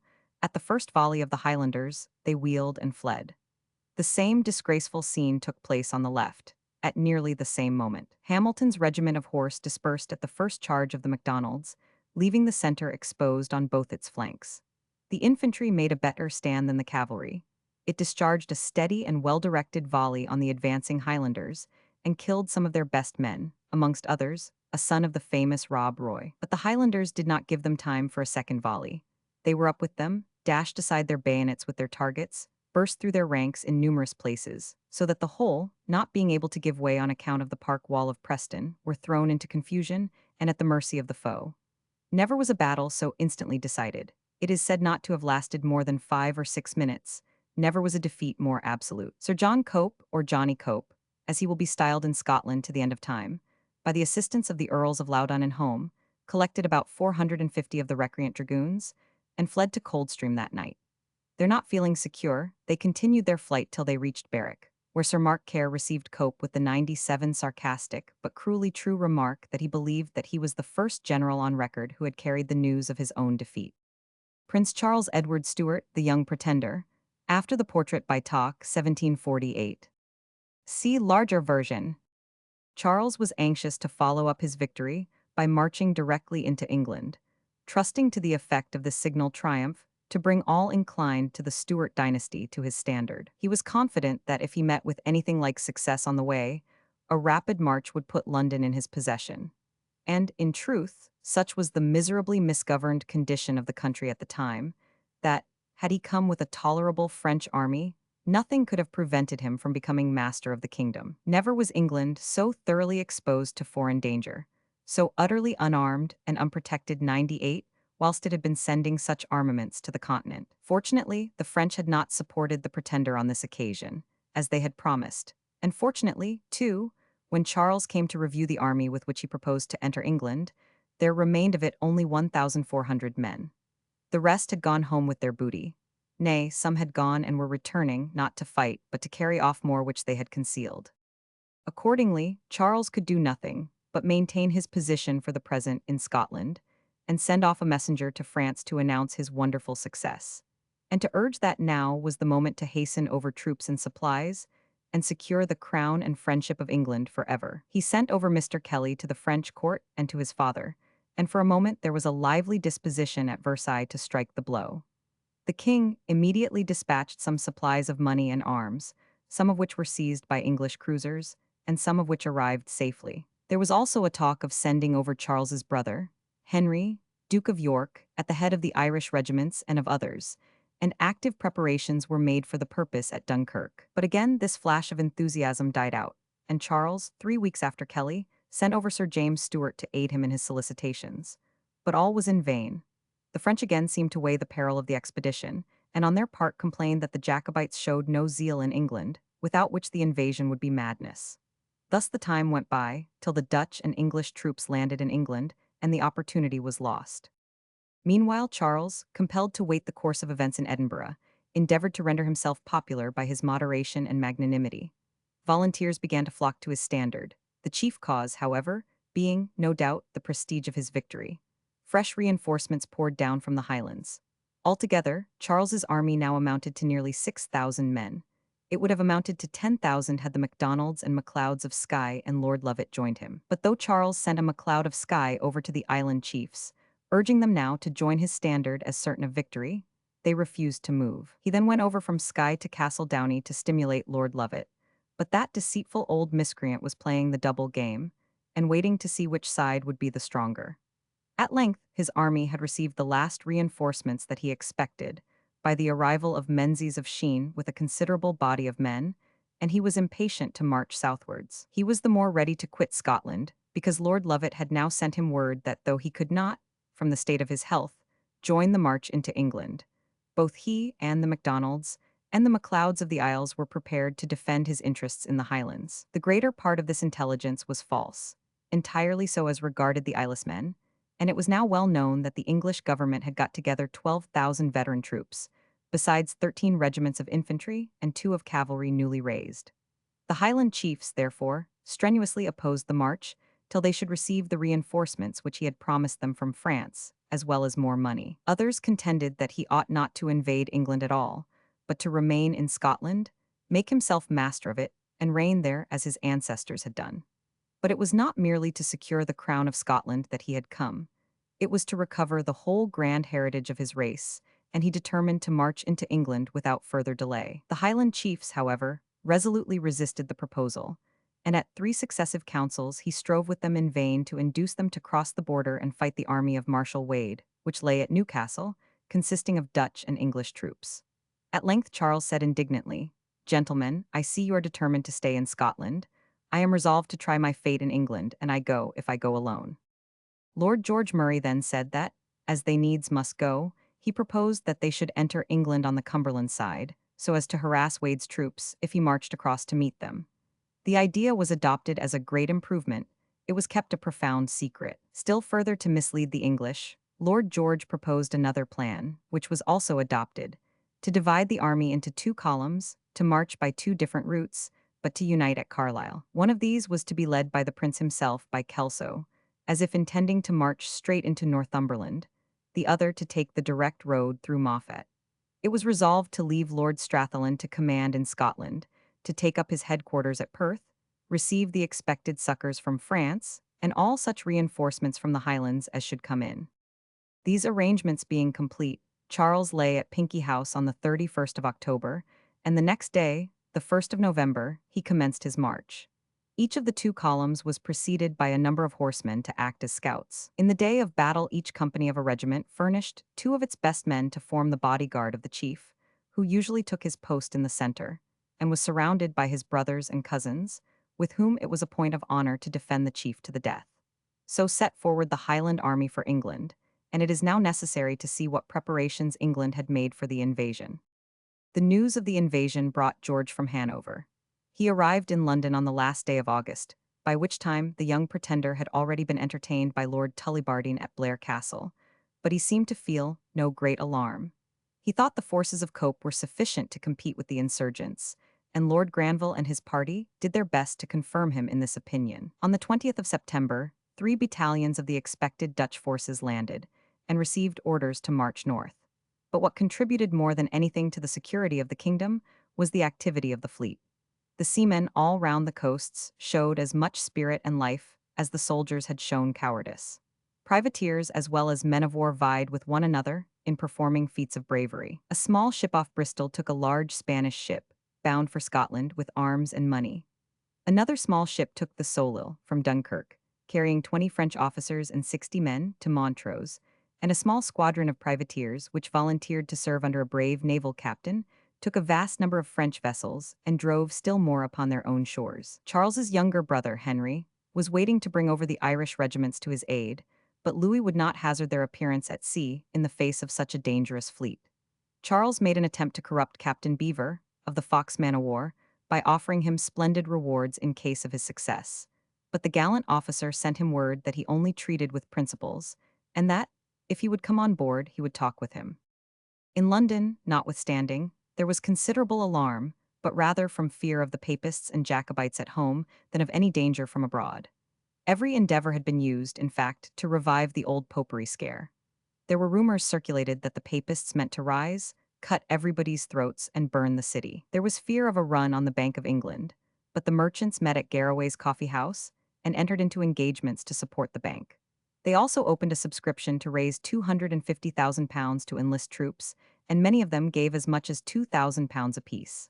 A camp was formed in Hyde Park of the household troops, horse and foot, a regiment of horse grenadiers, and some of the battalions that came over from Flanders. In the provinces, many of the great nobility proposed to raise regiments at their own expense, and this act of patriotism was loudly applauded. In some instances, the patriotism was real. But the main body of the Whig nobility, and some others, cut a very different figure. No sooner did Parliament meet on the 18th of October, and whilst the Jacobites were in the highest spirits, and opposing both the address and the suspension of the habeas corpus, than the Dukes of Devonshire, Bedford, Rutland, Montague, the Lords Herbert, Halifax, Comandelly, Falmouth, Malton, Derby, and others, moved, contrary to their splendid promises, that their regiments should be paid by the king and should be put upon the regular establishment.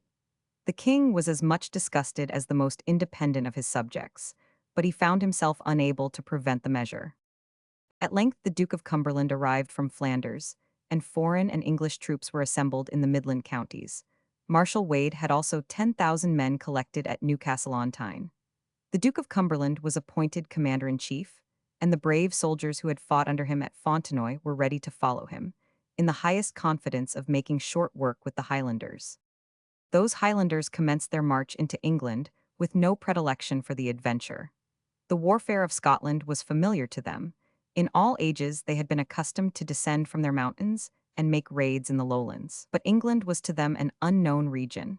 They knew little of the dangers or the perils before them.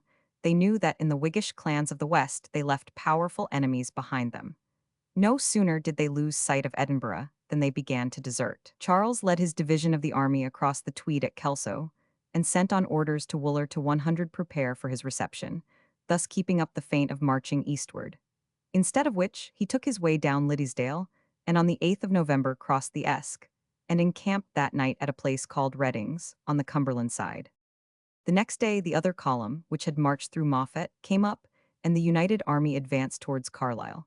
They were perceived as they were crossing a moor on the 9th, about 2 miles from Carlisle, by the garrison, which began to fire their cannon upon them, and kept it up actively for some time. On the 10th Charles sent a letter summoning the garrison to surrender, but the garrison returned no answer, except by its cannon. They expected that Marshal Wade would soon march to their relief, whence their courage. And, indeed, the prince heard that Wade was on the way by Hexham, and instead of waiting for him, he went to meet him at Brampton, in the forest of Inglewood, 7 miles from the town. But, finding he had been deceived, he sent back part of the troops to commence the siege of Carlisle in form. As the batteries began to rise, the courage of the commanders in the town began to fail, and they offered to capitulate. But the prince declined any terms but surrender of both town and castle, the troops being allowed to retire without their arms on engaging not to serve against Charles for 12 months. These terms were accepted on the 15th, and the prince made a triumphant entry on the 17th. The town, the castle, the arms, horses, and military stores being surrendered to the prince, and the militia and invalids having marched out, a council of war was called to determine future proceedings. Some proposed to march against Wade and bring him to action, others to return to Scotland, but Charles still insisted on marching forward. Lord George Murray was the only one who at all seconded him, and he did not recommend marching far into England without more encouragement than there yet appeared.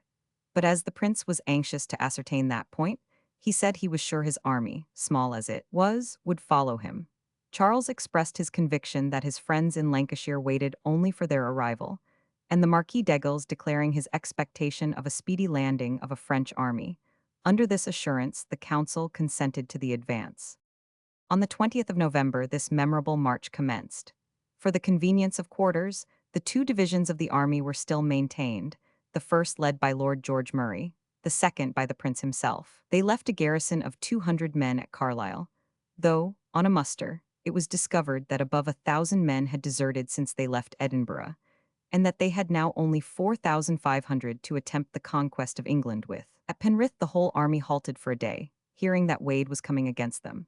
But finding, on the contrary, that he was gone back, they pursued their route by Shap, Kendal, and Lancaster to Preston, where they arrived on the 27th. On the way, so far from meeting with any signs of adhesion, the farmers from whom they had taken horses congregated and pursued them on other horses, dismounted some of their cavalry, and carried their horses away again. Preston was a place of ill omen to the Highlanders ever since the defeat of the Duke of Hamilton in the Civil War there, and the surrender of Mackintosh in 1715. They had a fixed idea that no Scottish army could ever advance farther. To break this spell, Lord George led his vanguard at once over the bridge and quartered them beyond it. The army halted there a day, and then proceeded to Wigan, which they entered the next day.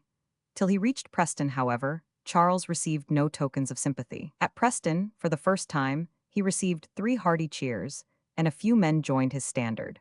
On the road from Wigan to Manchester the expressions of goodwill increased.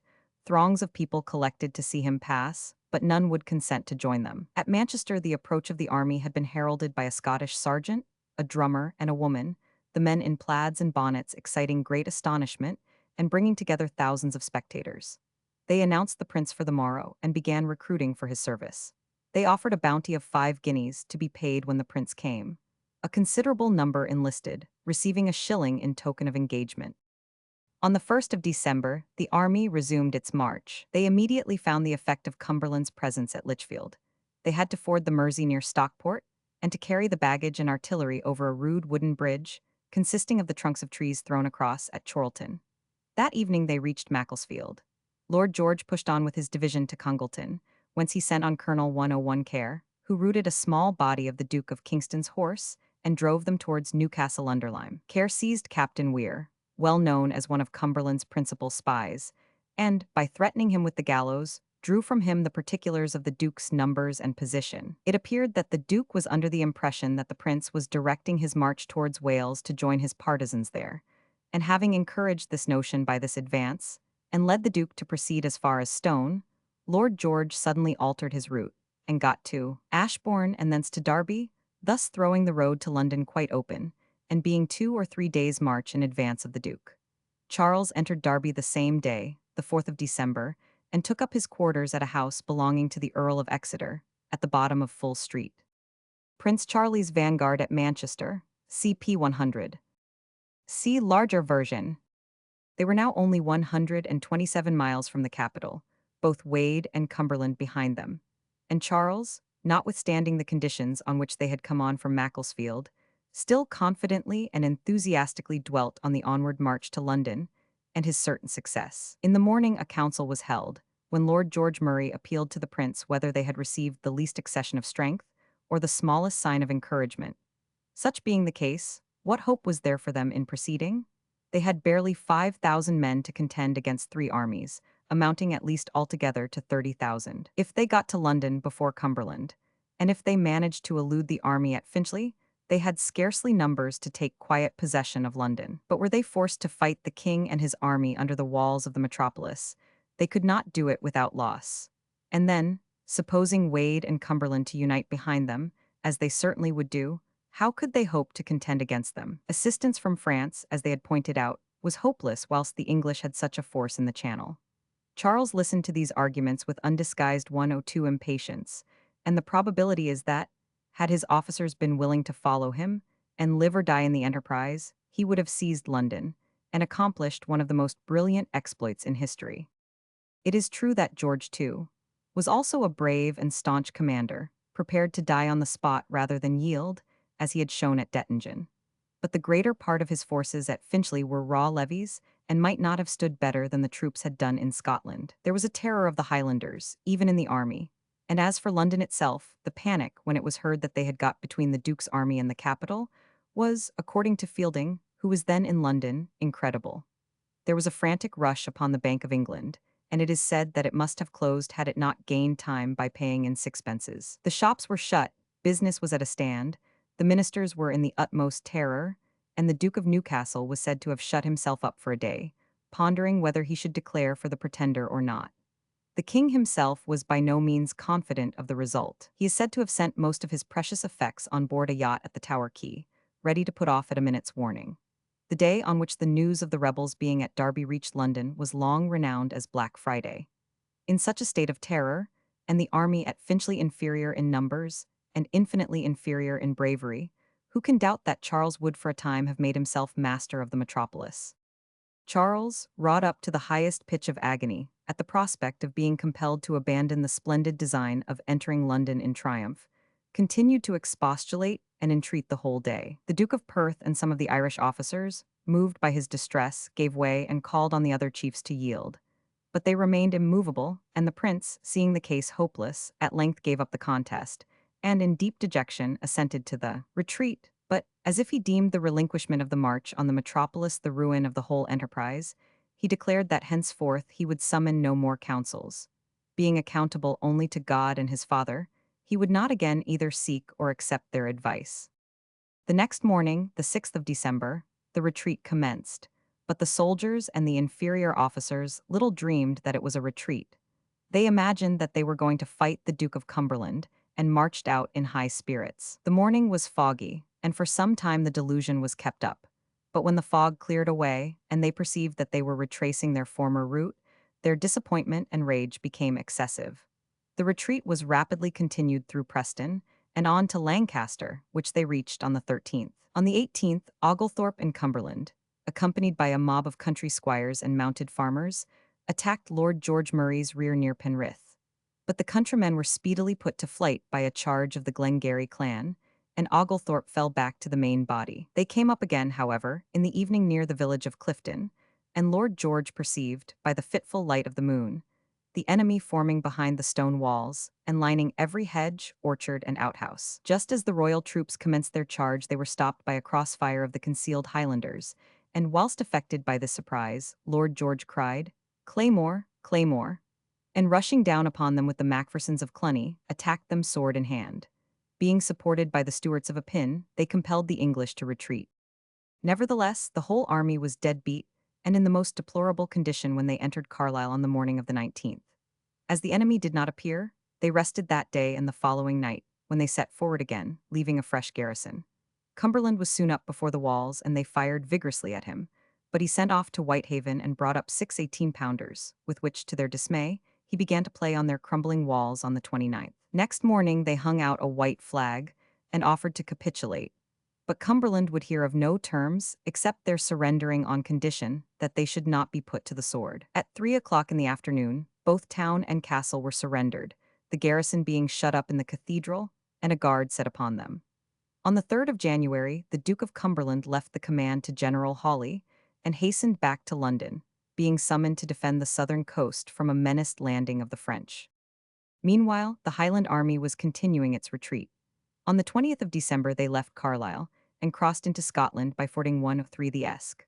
On the 26th, Lord George entered Glasgow, and Charles, with the other division, on the 27th. At Glasgow, the prince and the army lay for 7 days to rest, and to levy contributions of all kinds of articles of apparel for the soldiers. On the 3rd of January, 1746, the same day that Cumberland left Carlisle for London, Charles marched his army out of Glasgow, new-clad and new-shod, for Stirling.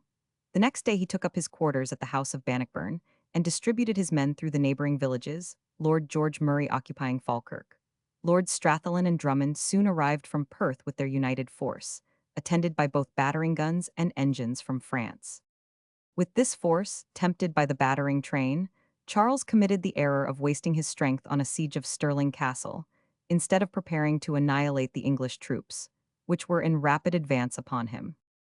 The Duke of Cumberland, being called southward, had got General Hawley appointed to the command of the army sent after the young pretender. Wade was become too old and dilatory, but Hawley was much fitter for a hangman than a general. Horace Walpole says he was called the Lord Chief Justice, because, like Jeffreys, he had a passion for executions, that when the surgeon solicited the body of a deserter, which was dangling before Hawley's windows, for dissection, he would only consent on condition that he had the skeleton to ornament the guard-room. Hearing of his approach, Charles drew in his forces from Falkirk under Lord George, left a few hundred men to blockade Stirling, and concentrated his army on the renowned field of Bannockburn.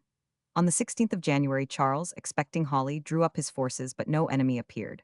The next day, still perceiving no Hawley, he advanced to Plymure, 2 miles east of Bannockburn, and on the way to Torwood. No enemy yet appearing, the prince determined to advance and find him out. Hawley was so confident of dispersing the Highland rabble at any moment that he chose, that he had neglected every military precaution, had fixed no outposts, and was away at Callendar House, at some distance from the field, comfortably taking luncheon with Lady Kilmarnock, whose husband was in the rebel army, and who was exerting all her powers of pleasing to detain the foolish general as long as possible. At length, when the rebels had come up so near that there was only Falkirk Moor between the armies, Hawley, roused by fresh messengers, came galloping up without his hat, and in the utmost confusion. In the middle of this rugged and uneven moor, covered with heath, rose a considerable ridge, and it appeared to be a race between the two enemies which should gain the advantage of the summit. On the one side galloped the English cavalry, on the other sped the Highlanders, straining for this important height. But the fleet-footed Gael won the ground from the English horse, and Hawley's horse halted a little below them. Neither of the armies had any artillery, for the Highlanders had left theirs behind in their rapid advance, and Hawley's had stuck fast in the bog. So far they were equal, but the prince, by taking a side route, had thrown the wind in the teeth of the English, and a storm of rain began with confounding violence to beat in their faces. The English cavalry remained, as it had galloped up in front, commanded, since the death of Gardiner, by Colonel Ligonier, and the infantry formed, like the Highlanders, in two lines, the right commanded by General Huske and the left by Hawley. Behind, as a reserve, stood the Glasgow Regiment and the Argyll Militia. The order being given, the cavalry under Ligonier charged the Macdonalds, who coolly waited till the English horse was within 10 yards of them, when they poured such a murderous volley into them as dropped a frightful number from their saddles, and threw the whole line into confusion. The Frasers immediately poured an equally galling crossfire into the startled line, and the two dragoon regiments which had fled at Coltbridge and Prestonpans waited no longer, but wheeling round, galloped from the field at their best speed. The Macdonalds, seeing the effect of their fire, in spite of Lord George Murray's endeavours to keep them in order, rushed forward, loading their pieces as they ran, and fell upon Hawley's two columns of infantry. Having discharged their pieces, they ran in upon the English with their targets and broadswords.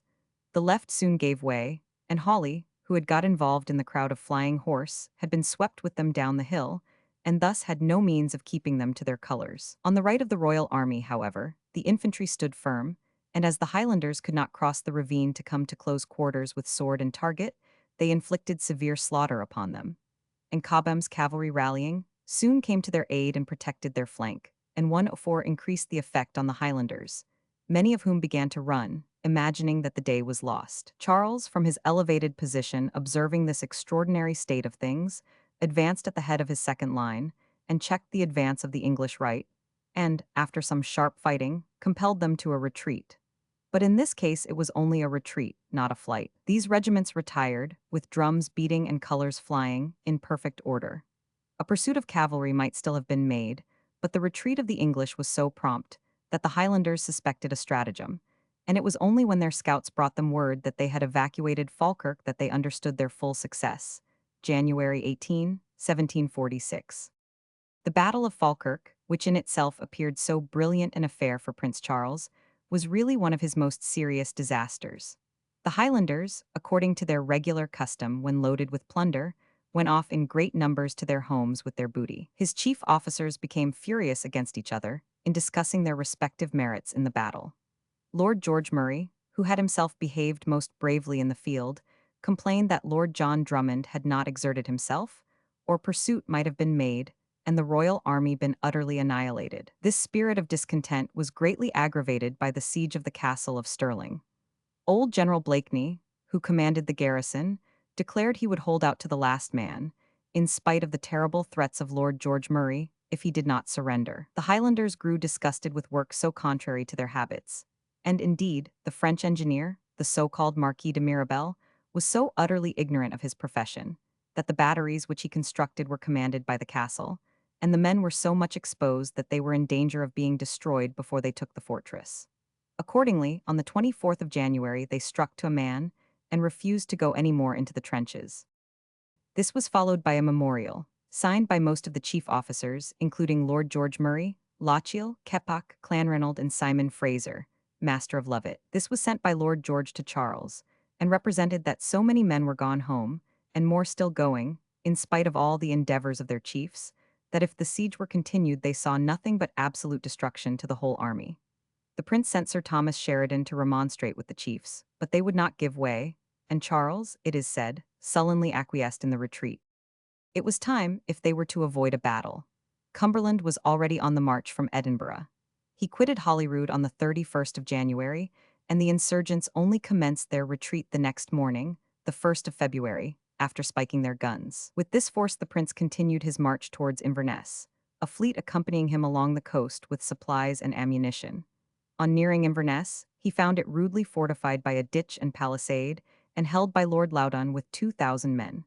Charles took up his residence at Moray Castle, the seat of the chief of the Macintoshes. The chief was in the king's army with Lord Loudon, but Lady Mackintosh espoused the cause of the prince zealously, raised the clan, and led them out as their commander, riding at their head with a man's bonnet on her head and pistols at her saddlebow. Charles, the next morning, the 17th of February, called together his men, and on the 18th marched on Inverness. Lord Loudon did not wait for his arrival, but got across the Moray Firth with his soldiers, and accompanied by the Lord President Forbes into Cromarty. He was hotly pursued by the Earl of Cromarty and several Highland regiments, and was compelled to retreat into Sutherland. Charles entered Inverness and began to attack the British forts. Fort George surrendered in a few days, and in it they obtained 16 pieces of cannon and a considerable stock of ammunition and provisions. But notwithstanding these partial advantages, and though the Duke and his army were enduring all the severities of a Highland winter, exposed to the cutting east winds on that inclement coast, and compelled to keep quarters for some time, Cumberland was steadily seizing every opportunity to enclose the Highlanders in his toils. His ships cut off all supplies coming by sea. They captured 2 vessels sent from France to their aid, on board of one of which they took the brother of the Duke of Berwick. The Hazard, a sloop which the Highlanders had seized and sent several times to France, was now pursued by an English cruiser, and driven ashore on the coast of Sutherland. On board her were 150 men and officers, and £10,000 in gold, which the clan Mackay, headed by Lord Ree, got possession of. This last blow, in addition to other vessels sent out to succor him being compelled to return to France, reduced Charles to the utmost 105 extremities. He had only 500 louis d'ors left in his chest, and he was obliged to pay his troops in meal, to their great suffering and discontent. Cumberland was, in fact, already conquering them by reducing them to mere feeble skeletons of men. The dry winds of March rendered the rivers fordable, and, as soon as it grew milder, he availed himself of this to coop the unhappy Highlanders up still more narrowly in their barren wilds, and stop all the passes into the lowlands, by which they might obtain provisions. He himself lay at Aberdeen with strong outposts in all directions, Mordaunt at Old Meldrum, and Bland at Strathbogie. As soon as he received an abundance of provisions by a fleet of transports, along with Bligg's regiment, hearing that the Spey was fordable, on the 7th of April he issued orders to march, and the next day set forward himself from Aberdeen with Lord Care's dragoons and 6 regiments of foot, having the fleet still following along the shore with a gentle and fair wind. On reaching the Spey, Lord John Drummond disputed their passage, having raised a battery to sweep the ford, and ranged his best marksmen along the shore. But the heavier artillery of the Duke soon drove Lord John from the ground. He set fire to his barracks and huts, and left the ford open to the enemy, who soon got across. On Sunday, the 13th of April, the English advanced to Alves, and on the 14th reached Nairn. As the van, consisting of the Argyllshire men, some companies of grenadiers and Kingston's light horse, entered Nairn, the rear of Lord John Drummond had not quitted it, and there was skirmishing at the bridge. The Highlanders still retreated to a place called the Locks of the Clans, about 5 miles beyond Nairn, where the prince came up with reinforcements, and turning the flight, pursued the English back again to the main body of their army, which was encamped on the plain to the west of Nairn.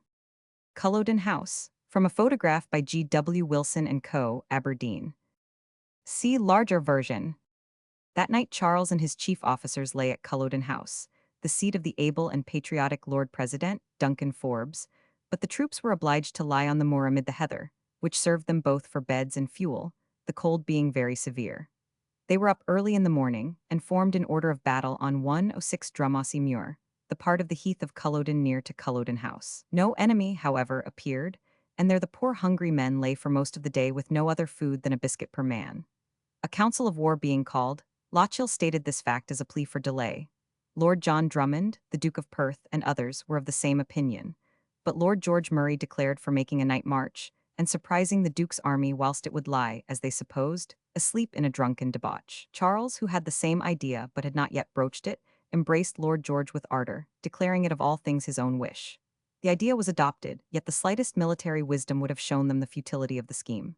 The men were in a general state, not only of famine, but of discontent from the non-payment of their arrears. The night was dark, and the men soon began to stumble through bog and mire, making their march heavy, and causing them to curse and swear. It was soon found that they were so feeble and incapable of walking, even, to say nothing of fighting after a 14 or 15 miles march, on empty stomachs, that it was impossible to make the rear keep up with the van. They had calculated on being at Nairn at 2 o'clock, but it was that hour before they had all passed Kilravach House, only 4 miles from the English camp. It was clear that it would be daylight long before they reached Nairn, and they could only get there to be slaughtered in helplessness, for they would be too tired either to fight or run away. It was therefore agreed to return. The retreat was made, and the men found themselves again in the morning on the bleak, black heath of Drummossie, hungry and worn out, yet in expectation of a battle. There was yet time to do the only wise thing, retreat into the mountains, and depend upon a guerrilla warfare, in which they would have the decided advantage. Lord George Murray now earnestly proposed this, but in vain.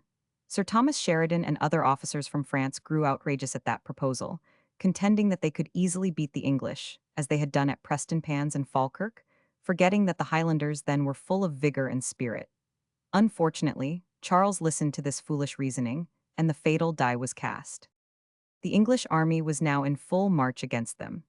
About 8 o'clock in the morning of April 16, a man who had been left asleep in the wood of Kilravach hastened to Culloden House, where Charles and his chief officers were resting, to announce that Cumberland's troops were coming. There was then a hurried running and riding to get the army drawn up to receive them.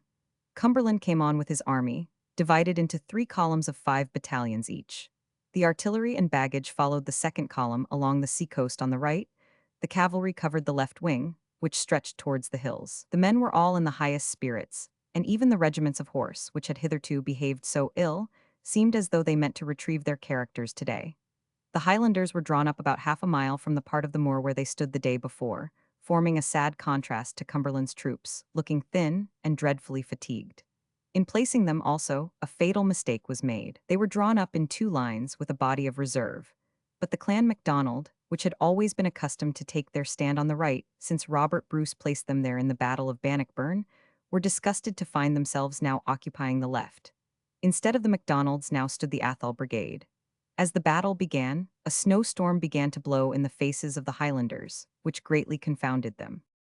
Their cannon was both inferior and worse served than that of the English.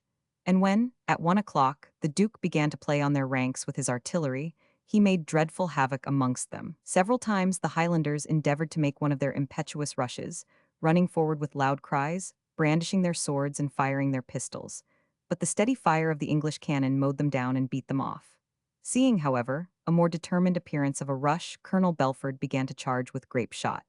This repelled them for a time, but at length, after an hour's cannonade, the Macintoshes succeeded in reaching the first line of the English. Firing their muskets and then flinging them down, they burst, sword in hand, on Burrell's regiment and cut their way through it. The second line, however, consisting of Semple's regiment, received them with a murderous fire. Cumberland had ordered the first rank to kneel down, the second to lean forward, and the third to fire over their heads. By this means, such a terrible triple volley was given them as destroyed them almost en masse. Those left alive, however, with all their ancient fury, continued to hew at 107 Semple's regiment, but Cumberland had ordered his men not to charge with their bayonets straight before them, but each to thrust at the man fronting his right-hand man. By this means, his adversary's target covered him where he was open to the left, and his adversary's right was open to him. This new maneuver greatly surprised the Highlanders and made fearful havoc of them. From 400 to 500 of them fell between the 2 lines of the English army. Whilst the Macintoshes were thus immolating themselves on the English bayonets, the MacDonalds on their left stood in sullen inaction, thus abandoning their duty and their unfortunate countrymen from resentment at their post of honor on the right having been denied them. At length, ashamed of their own conduct, they discharged their muskets and drew their broadswords for a rush. But the Macintoshes were now flying, and the grape shot and musket shot came so thickly in their faces that they, too, turned and gave way. Whilst Charles stood, watching the rout of his army to the right, he called frantically to those who fled wildly by to stand and renew the fight. At this moment, Lord Elcho spurred up to him and urged him to put himself at the head of the yet unbroken left and make a desperate charge to retrieve the fortune of the day. But the officers around him declared that such a charge was hopeless and could only lead the men to certain slaughter and prevent the chance of collecting the scattered troops for a future effort. Though he did not attempt to resist the victorious enemy, which was now hopeless, he seems to have lingered, as if confounded, on the spot, till O'Sullivan and Sheridan, each seizing a rein of his bridle, forced him from the field. After Culloden, rebel hunting. After the painting by Seymour Lucas, R.A., in the National Gallery of British Art. See larger version. Charles, accompanied by O'Sullivan, Sheridan, and other gentlemen, rode away to a seat of Lord Lovat's. The wild gallop of horsemen startled that wily old fox in his lair, and when he heard the news, the master began to tremble for his own safety. There are different accounts of his reception of the fugitive prince. One says that he was so occupied with thinking of making his own escape that he hardly showed common courtesy to the prince and his companions, and that they parted in mutual displeasure. Another states that Lovat urged the same advice as Lord George Murray had done, still to get up into the mountains and make a bold face, by which time might be gained for fresh reinforcements, or at least for making some terms for the unhappy people. But it is clear that Charles had now lost all spirit, if he had ever retained much after he had been forced to retreat from Derby. He and his party rode away again at 10 o'clock at night and reached Invergary, the castle of Glengarry, about 2 hours before daybreak. Lord George still entertained the idea of keeping together a large body of Highlanders. He had already with him 1,200. Charles had stolen away from Invergary to Arkaig, in Lochaber, and thence to Glenbaisdale, where the messengers of Lord George found him, accompanied only by O'Sullivan, O'Neill, and Burke, his servant, who knew the country and acted as guide. All the rest of his train had shifted for themselves. Lord George entreated the prince not to quit the country, but to continue to gather a force in the mountains, and thus resist and harass their enemies till they received reinforcements. But Charles sent him word that the only chance was for himself to hasten over to France and use all his interest to bring over an efficient force. He therefore sent Lord George a written plan of his intentions, which was not, however, to be opened till he had sailed, and he desired Lord George to request the different chiefs and their men to seek their own safety as best they might. That act terminated the rebellion. Cumberland was now hunting down the fugitives on all sides. He posted himself at Fort Augustus, which the insurgents had blown up before leaving it, and from that center he sent out his myrmidons in every direction to hunt out the Highlanders and shoot them down on the spot or bring them in for execution. Everywhere the unhappy clans were pursued by their hereditary enemies, the Whig clans, especially by the men of Argyllshire, and massacred with the most atrocious cruelty. They stripped their houses and then burned them down, drove away the cattle, and tracking the miserable families into dens and caves, smothered them with burning heather, or thus forced them to rush out upon their bayonets. In all these diabolical proceedings, the Duke of Cumberland and the brutal General Hawley were foremost. After all, Cumberland, whose wicked work earned him the name of the Butcher, wrote to the Duke of Newcastle from Fort Augustus, "I am sorry to leave this country in the condition it is in, for all the good that we have done has been a little bloodletting, which has only weakened the madness, but not at all cured it. And I tremble for fear 1/8 that this vile spot may still be the ruin of this island and our family." The standard of Prince Charlie's bodyguard, taken at Culloden, in the possession of Sir Archibald Lamb at Beauport, Sussex. See larger version. The young pretender, during this time, had been making a hard run for his life, beset and hunted on all sides for the £30,000 set upon his head. During the whole 5 months of his adventurous wanderings and hidings, nothing could induce a single Highlander to betray him, notwithstanding the temptation of the £30,000. The most familiar story is his escape from South Uist, where he had been tracked and surrounded. At this moment, Miss Flora MacDonald, a near relative of MacDonald of Clanranald, with whom she was on a visit, stepped forward to rescue him. She procured a pass from Hugh MacDonald, her stepfather, who commanded part of the troops now searching the island, for herself, her maid, Betty Burke, and her servant, Neil Mac Eachin.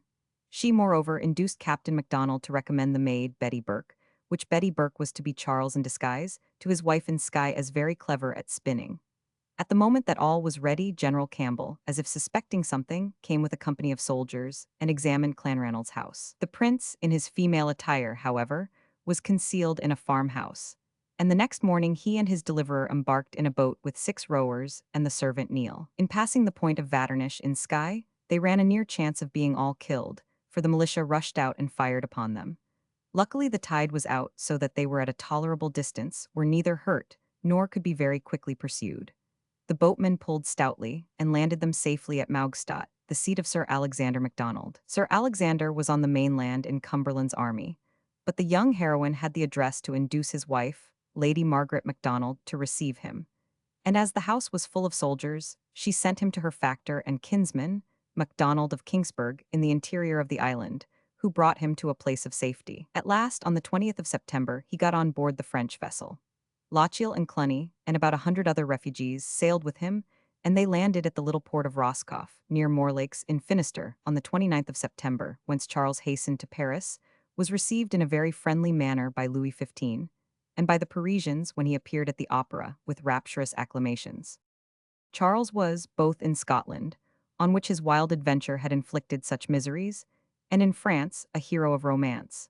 But his captured adherents had far other scenes to face than the lights and luxurious music of the opera. The prisons were crammed to such a degree with the 9 unfortunate gales, that government was compelled to stow numbers away on board of men of war and transports, till fever broke out and swept them off by hundreds, sparing the labors of judges, juries, and hangmen. In Carlisle prison alone, 400 Scots were jammed in a space not properly sufficient for 40.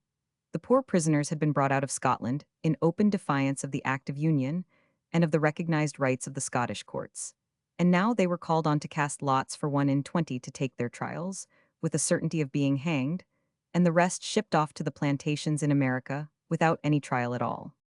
The end of the 45. After the painting by John Petty, R.A., by permission of the late Captain Hill. See larger version. Amongst the most distinguished persons captured were Lords Kilmarnock, Cromarty, Balmerino, Mornington, and Lovat. Cromarty, Balmerino, and Kilmarnock were brought to trial before the peers in Westminster Hall on the 28th of July. Cromarty, says Horace Walpole, was a timid man and shed tears, and Kilmarnock, though behaving with more dignity, pleaded guilty, both expressing remorse for their past conduct and their fervent good wishes for the person and government of the king. But old Balmerino, the hero of the party, pleaded not guilty and took exceptions to the indictment. "He is," writes Walpole, "the most natural, brave old fellow I ever saw, the highest intrepidity, even to indifference." All these noblemen were pronounced guilty. Cromarty pleaded piteously the condition of his wife and family, that he left his wife enceinte and 8 innocent children to suffer for his fault. His wife's entreaties and the interest of the Prince of Wales saved him.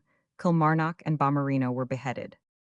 Lord Lovat was the last who was brought to the block for this rebellion, and we will conclude our account of it with his trial and execution, though they did not take place till March 1747. Lovat had not appeared in arms, nor committed any overt act, and therefore it was difficult to 110 convict him.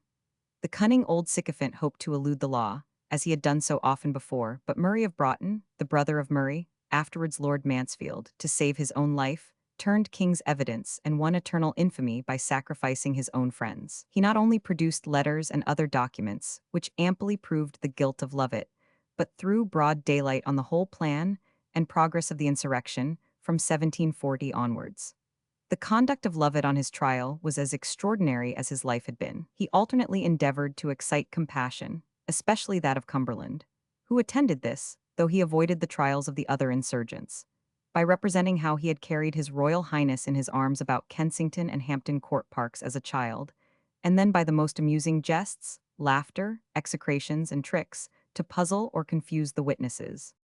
As he left the hall he turned and said, "Farewell, my lords, we shall never meet again in the same place." And with this tragicomedy closed the strange, romantic, and melancholy rebellion of 1745 and 1746, for in a few weeks an Act of Indemnity was passed, disfigured, however, with 80 omissions. It was followed by other measures for subduing the spirit of the vanquished Highlanders, the Disarming Act, the abolition of heritable jurisdiction, and the prohibition of the Highland costume.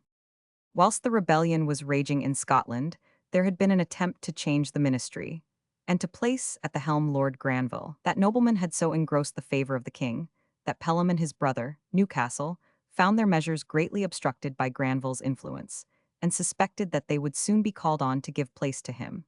They determined, therefore, to bring matters to a crisis, confident that Granville would never be able to secure a majority in either house against them.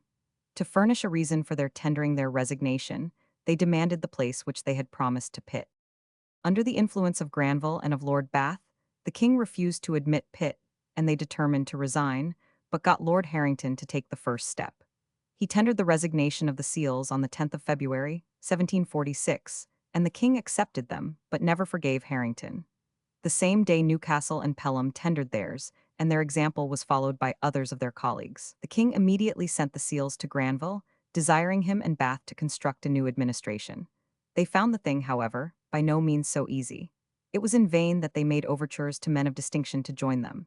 Sir John Barnard declined the post of Chancellor of the Exchequer. Chief Justice Wills that of Lord Chancellor.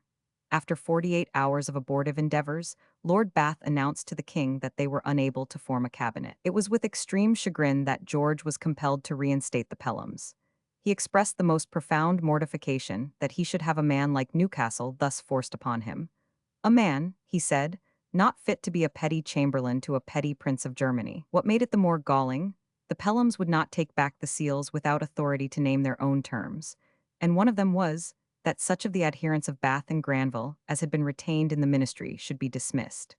The Marquis of Tweedale was, accordingly, one of these, and his office of Secretary of State for Scotland was abolished. Pitt was introduced to the cabinet, not as Secretary at War, as he had demanded, but as Vice-Treasurer of Ireland, and subsequently, on the death of Winnington, as Paymaster of the forces.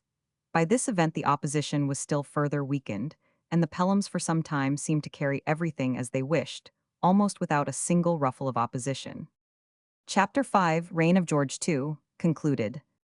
Progress of the war on the continent, lethargic condition of politics, Battle of Lauffeld, capture of Bergen-op-Zoom, disasters of the French on the sea and in Italy, negotiations for peace, Congress of Aix-la-Chapelle, conditions of peace, peace at home, commercial treaty with Spain, death of the Prince of Wales, popular feeling. Against the bill for naturalizing the Jews, Lord Hardwicke's Marriage Act, foundation of the British Museum, death of Pelham, Newcastle's difficulties, failure of Robinson, approaching danger from America, a state of undeclared war, the battles of Boscawen and Braddock, George's anxiety for Hanover, subsidiary treaties against Prussia, Pitt's opposition, debate in the House of Commons, danger of England, French expedition against Minorca, the failure of buying, Newcastle resigns, attempts to form a ministry, Devonshire succeeds, weakness of the ministry, coalition against Prussia, alliance with England, commencement of the 7 Years' War, Frederick conquers Saxony, gloominess of affairs, court-martial on buying and his death, dismissal of Pitt, the Pitt and Newcastle coalition,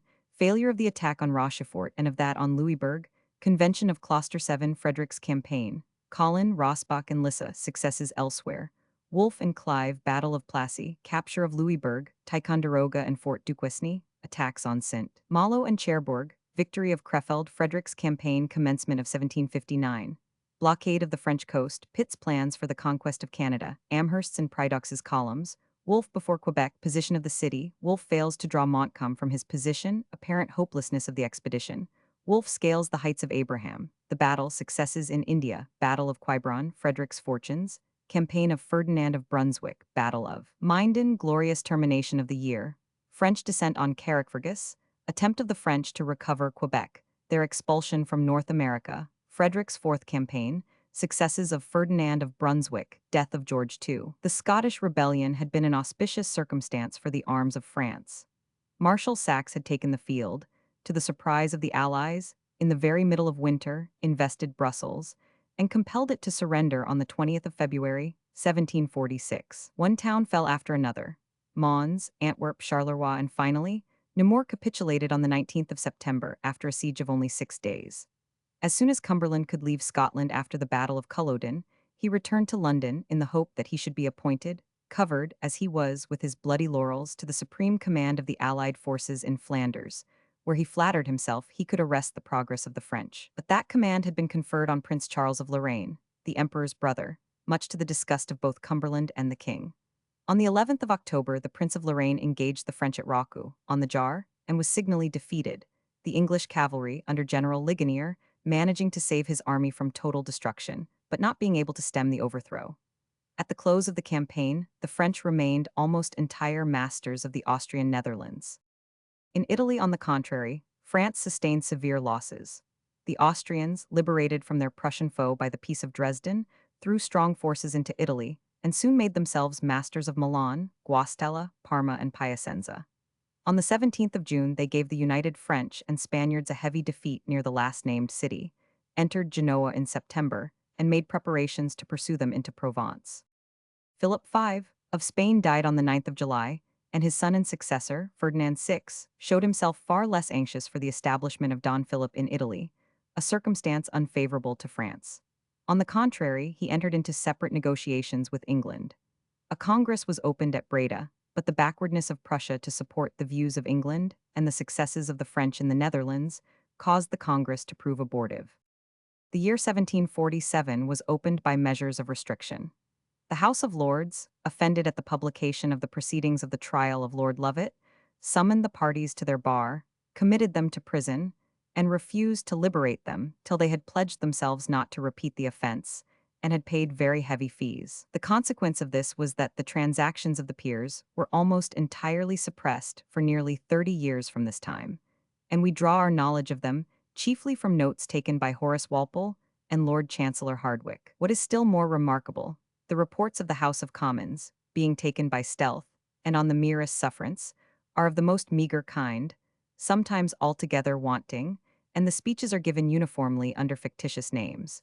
For to have attributed to Pitt or Pelham their 112 speeches by name would have brought down on the printers the summary vengeance of the House. Many of the members complained bitterly of this breach of the privileges of Parliament, and of being put into print by low fellows, but Pelham had the sense to tolerate them, saying, "Let them alone, they make better speeches for us than we can make for ourselves." Altogether, the House of Commons exhibited the most deplorable aspect that can be conceived. The ministry had pursued Walpole's system of buying up opponents by place, or pension, or secret service money, till there was no life left in the House. Ministers passed their measures without troubling themselves to say much in their behalf, and the opposition dwindled to Sir John Hynde Cotton, now dismissed from office, and a feeble remnant of Jacobites raised but miserable resistance. In vain, the Prince of Wales and the secret instigations of Bolingbroke and Doddington stimulated the spirit of discontent. Both houses had degenerated into most silent and insignificant arenas of very commonplace business. The campaign in Flanders commenced with the highest expectation on the part of England. Cumberland had now obtained the great object of his ambition, the command of the allied army, and the conqueror of Culloden was confidently expected to show himself the conqueror of Marshal Saxe and of France. But Cumberland, who was no match for Marshal Saxe, found the Dutch and Austrians, as usual, vastly deficient in their stipulated quotas. The French, hoping to intimidate the sluggish and wavering Dutch, threatened to send 20,000 men into Dutch Flanders if the states did not choose to negotiate for a separate peace. The menace, however, had the effect of rousing Holland to some degree of action. When the vanguard of Saxe's army, under Count Lowendahl, burst into Dutch Flanders and reduced the frontier forts of Sluys, Saas-Vangent, and Hulst, the Dutch rose against their dastardly governors and once more placed a prince of the House of Nassau in the stadholdership. William of Nassau, who had married Anne, daughter of George II of England, was, unfortunately, not only nominated stadholder, but captain general and Lord High Admiral, and being equally desirous of martial glory with his brother-in-law, the Duke of Cumberland, he headed the Dutch army and immediately began to contend with Cumberland for dictation as to the movements of the army. In these disastrous circumstances, the Allies came to blows with the French at the village of Lauffelt, before Maestricht. The Dutch in the center gave way and fled. The Austrians on the right, under Marshal Batsiani, would not advance out of their fortified position. The brunt of the whole onset, therefore, fell upon the English. Cumberland found himself engaged with the whole French army, directed by the masterly mind of Saxe, and animated by the presence of Louis himself. The dispositions of Cumberland were bad, but the bravery of the British troops was never more remarkable. Though it was impossible for them to prevail against such overwhelming numbers, they did not retreat before they had, according to Saxe's own acknowledgment, killed or wounded 9,000 of the French. Saxe followed up his advantage by dispatching Lowendahl against Bergen op Zoom, the key of Holland, and the masterpiece of the celebrated engineer, Cohorn. This was not only amazingly strong in its fortifications, but had a powerful garrison, and was covered by an entrenched camp of 12,000 men. The trenches were opened in the middle of July, and might have defied all the efforts of the French, had not Baron Kronstrom, the commander, a man of 80, suffered them to take it by surprise on the 15th of September. The French had led a vast number of men before this place, and its surrender ended the campaign. Most unexpectedly, however, the French were as desirous of peace as the Allies ought to have been. At sea and in Italy, they had not been so successful as in Flanders. Admiral Anson had defeated them off Cape Finisterre and taken 6 ships of the line, several frigates, and a great part of a numerous convoy. Admiral Hawke off Belleisle had taken 6 other ships of the line, and Commodore Fox took 40 French merchantmen, richly laden, on their way from the West Indies. In fact, in all quarters of the world our fleet had the advantage, and had made such havoc with the French commerce as reduced the mercantile community to great distress. In Italy, the French had been as unfortunate as they had been fortunate in Flanders. In November of 1746, the Austrians and Sardinians, assisted by a British fleet, had entered Provence and bombarded Antibes. They were recalled, however, by the news that the Genoese had revolted and thrown off the Austrian yoke. In their retreat, they were harassed by Marshal de Belleisle, laid siege to Genoa in vain, and began to quarrel amongst themselves. The French, to complete their own 113 discomfiture, marched another army into Italy under the brother of Belleisle, but they were stopped in the pass of Ixelles and defeated with the loss of 4,000 men and of their commander, the Chevalier de Belleisle. Flora MacDonald, after the portrait by J. Mark Lewin, 1747. See larger version. There was grave discontent and suffering in France, and Marshal Saxe, through General Ligonier, made proposals for peace. The news of these overtures gave great delight in England, but the king and Cumberland were bent on continuing the war. Pelham and Chesterfield advocated acceptance of the terms, but Newcastle sided with the king to gain favor with him. As the terms, however, could not with decency be bluntly rejected, Cumberland solicited and obtained the post of negotiator in the matter for England. But the ministers, desirous of peace, foreseeing that the wishes or the hasty temper of Cumberland would 114 soon ruin every chance of accomplishing a treaty, the Earl of Sandwich was sent over to act as assistant to the Duke. This meant that he was to overrule, if possible, the mischief Cumberland would be sure to make. Sandwich accordingly hastened over to Holland and had a secret interview with the Marquis de Puisilx, the French minister for foreign affairs, and, after much dodging on the part of the Marquis, he managed to have the discussion removed from military negotiators to a congress at Aix-la-Chapelle.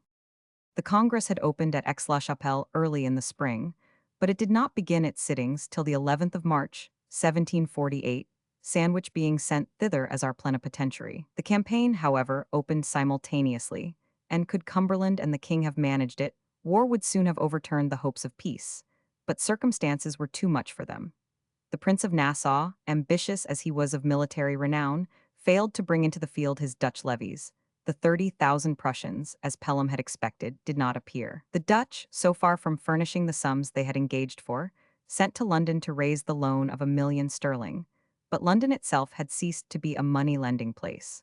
The war had drained the resources even of the British capital. To complete the deadlock, Marshal Saxe advanced into the field and showed to the world that, though Cumberland might beat an army of famine-exhausted Highlanders, he was no match for him. He completely outgeneraled him, made false demonstrations against Breda, where the Allied army lay, and then suddenly concentrated his forces before Maastricht, which it was evident must soon fall into his hands. Maastricht secured, the highway into Holland was open. The king and his war cabinet were now compelled to sue to France for the peace, which was so freely offered the year before. Newcastle wrote to Sandwich in April that the impossibility of arresting the progress of the French army, the discordant pretensions of the Allies, and their gross neglect of their engagements, rendered it absolutely necessary to make peace. Sandwich was to communicate this necessity to the plenipotentiaries of the Allies, and if they declined to assent to it, to sign the preliminaries without them. The ministers of the Allies still refused to join. It suited them very well to receive vast subsidies to fight their own battles, and yet to leave England to fight them. On the other hand, Count Saint Severin, the plenipotentiary of France, now felt his vantage ground and offered far worse terms than before, and to force their acceptance threatened that if they were not agreed to without delay, the French would leave the fortifications of Ypres, Namur, and Bergen-op-Zoom and march directly into Holland. The treaty was signed by England, France, and Holland on the 18th of April. The general conditions were a mutual restoration of conquests. All the nations were placed very much in statu quo, except that Prussia had got Silesia, and Sardinia had lost Placentia and Finale. As for England, she firmly established her maritime supremacy, which from that date has remained unchallenged. The young pretender was compelled to leave France, and thenceforward ceased to be of any political importance. From the Peace of Aix-la-Chapelle for several years, little of striking interest occurred in the affairs of Britain. The public at first was rejoiced at the return of peace. But the more it looked into the results of so costly a war, the more dissatisfied it grew, and the complaints were loud and general that ministers had sacrificed the honor and interests of the nation. The opposition, however, was at so low an ebb that little was heard of the public discontent in Parliament, and Pitt, formerly so vociferous to denounce the war, now as boldly vindicated both it and the peace, and silenced all criticisms by his overmastering eloquence.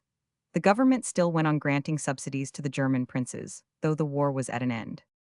During the year 1750, the French evinced a hostile disposition. They laid claim to part of Nova Scotia and refused to surrender the islands of St. Lucia and St. Vincent, as they were bound to do by the Treaty of Aix-la-Chapelle.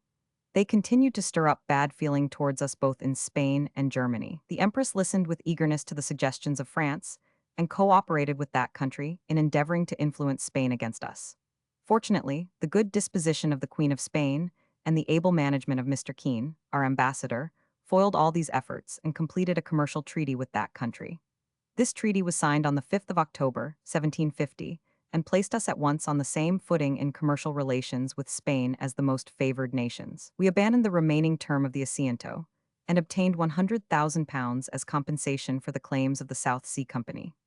The right of search, however, was passed over in silence, and we continued to cut logwood 115 in Campeachy Bay and to smuggle on the Spanish Main, winked at by the Spanish authorities, but liable to interruption whenever jealousy or ill will might be in the ascendant. In various directions our commerce flourished at this time, and many injurious restrictions were removed, such as those that hampered the whale fishery of Spitzbergen, the white herring and coast fisheries, the trade to the coast of Guinea, the import of iron from the American plantations, and of raw silk from China. Our manufactures also grew apace, in spite of the internal jarrings of the ministry and the deadness of Parliament. While affairs were in this state, the Prince of Wales died, March 20, 1751. He had been in indifferent health for some time, and had injured his constitution by dissipated habits. He was 44 years of age, of a weak character, which had led him into excesses, and the consequences of these were made worse by great neglect of his health. The same weakness of character had made him very much the tool of political faction, and placed him in an unnatural opposition to his father. An attempt was made by Lord Egmont to keep together the prince's party. He assembled a meeting of the opposition at his house on the morning of the prince's death, and hinted at taking the princess and her family under their protection, and he recommended harmony among themselves. But someone said, very likely, indeed, that there should be harmony, when the prince could never bring it about. And so everyone hastened away to look after themselves. It was no sooner seen that there was an understanding between the Princess of Wales and the king than numbers of the late prince's friends offered their adhesion to the Pelhams, equally out of dread of the Duke of Cumberland and dislike of the Duke of Bedford, who was opposed to the Pelhams, and, it was feared, likely to support Cumberland, and thus place him at the head of affairs. The session of 1753 was distinguished by two remarkable acts of Parliament. The one was for the naturalization of the Jews, the other for the prevention of clandestine marriages. The Jew bill was introduced into the Lords, and passed it with singular ease, scarcely exciting an objection from the whole bench of bishops, Lord Littleton declaring that he who hated another man for not being a Christian was not a Christian himself. But in the Commons it raised a fierce debate. On the 7th of May, on the second reading, it was assailed by loud assertions that to admit the Jews to such privileges was to dishonor the Christian faith, that it would deluge the kingdom with usurers, brokers, and beggars, that the Jews would buy up the advowsons and thus destroy the church, that it was flying directly in the face of God and of prophecy, which had declared the Jews should be scattered over the face of the earth, without any country or fixed abode. Pelham ridiculed the fears about the church, showing that, by their own rigid tenets, the Jews could neither enter our church nor marry our women, and could therefore never touch our religion nor amalgamate with us as a people. That as to civil offices, unless they took the sacrament, they could not be even excisemen or custom-house officers. The bill passed by a majority of 95 to 16, but the storm was only wafted from the Parliament to the public. Out of doors, the members of Parliament, and especially the bishops, were pursued with the fiercest rancor and insult. Members of the Commons were threatened by their constituents with the loss of their seats for voting in favor of this bill, and one of them, Mr. Sydenham of Exeter, defended himself by declaring that he was no Jew, but traveled on the Sabbath like a Christian. The populace pursued the members and the bishops in the streets, crying, "No Jews, no Jews, no wooden shoes." In short, such was the popular fury that the Duke of Newcastle was glad to bring in a bill for the repeal of his Act of Naturalization on the very first day of the next session, which passed rapidly through both houses. It was high time that some measures were taken for preventing clandestine marriages. Nothing could be so loose as the marriage laws, or so scandalous as the practice regarding marriages at this date. No previous public notice or publication of bans was hitherto required, nor was any license requisite. Any clergyman, though of the most infamous character, could perform the ceremony at any time or place, without consent of parents or guardians. The consequence was that the strangest and most scandalous unions took place, for which there was no remedy, and the results of which were lives of misery and disgrace. The merest children were inveigled into such connections, and the heirs of noble estates were thus entrapped into the most repulsive alliances, and made the victims of the most rapacious and unprincipled of mankind. The Fleet prison, where were many ruined parsons, ruined by their crimes and low habits, was a grand mart for such marriages. A fellow of the name of Keith had won 16 acquired great preeminence in this line. He used to marry, on an average, 6,000 couples every year, and on the news of this bill, which would stop his trade, he vowed vengeance on the bishops, declaring that he would buy a piece of ground and outbury them all.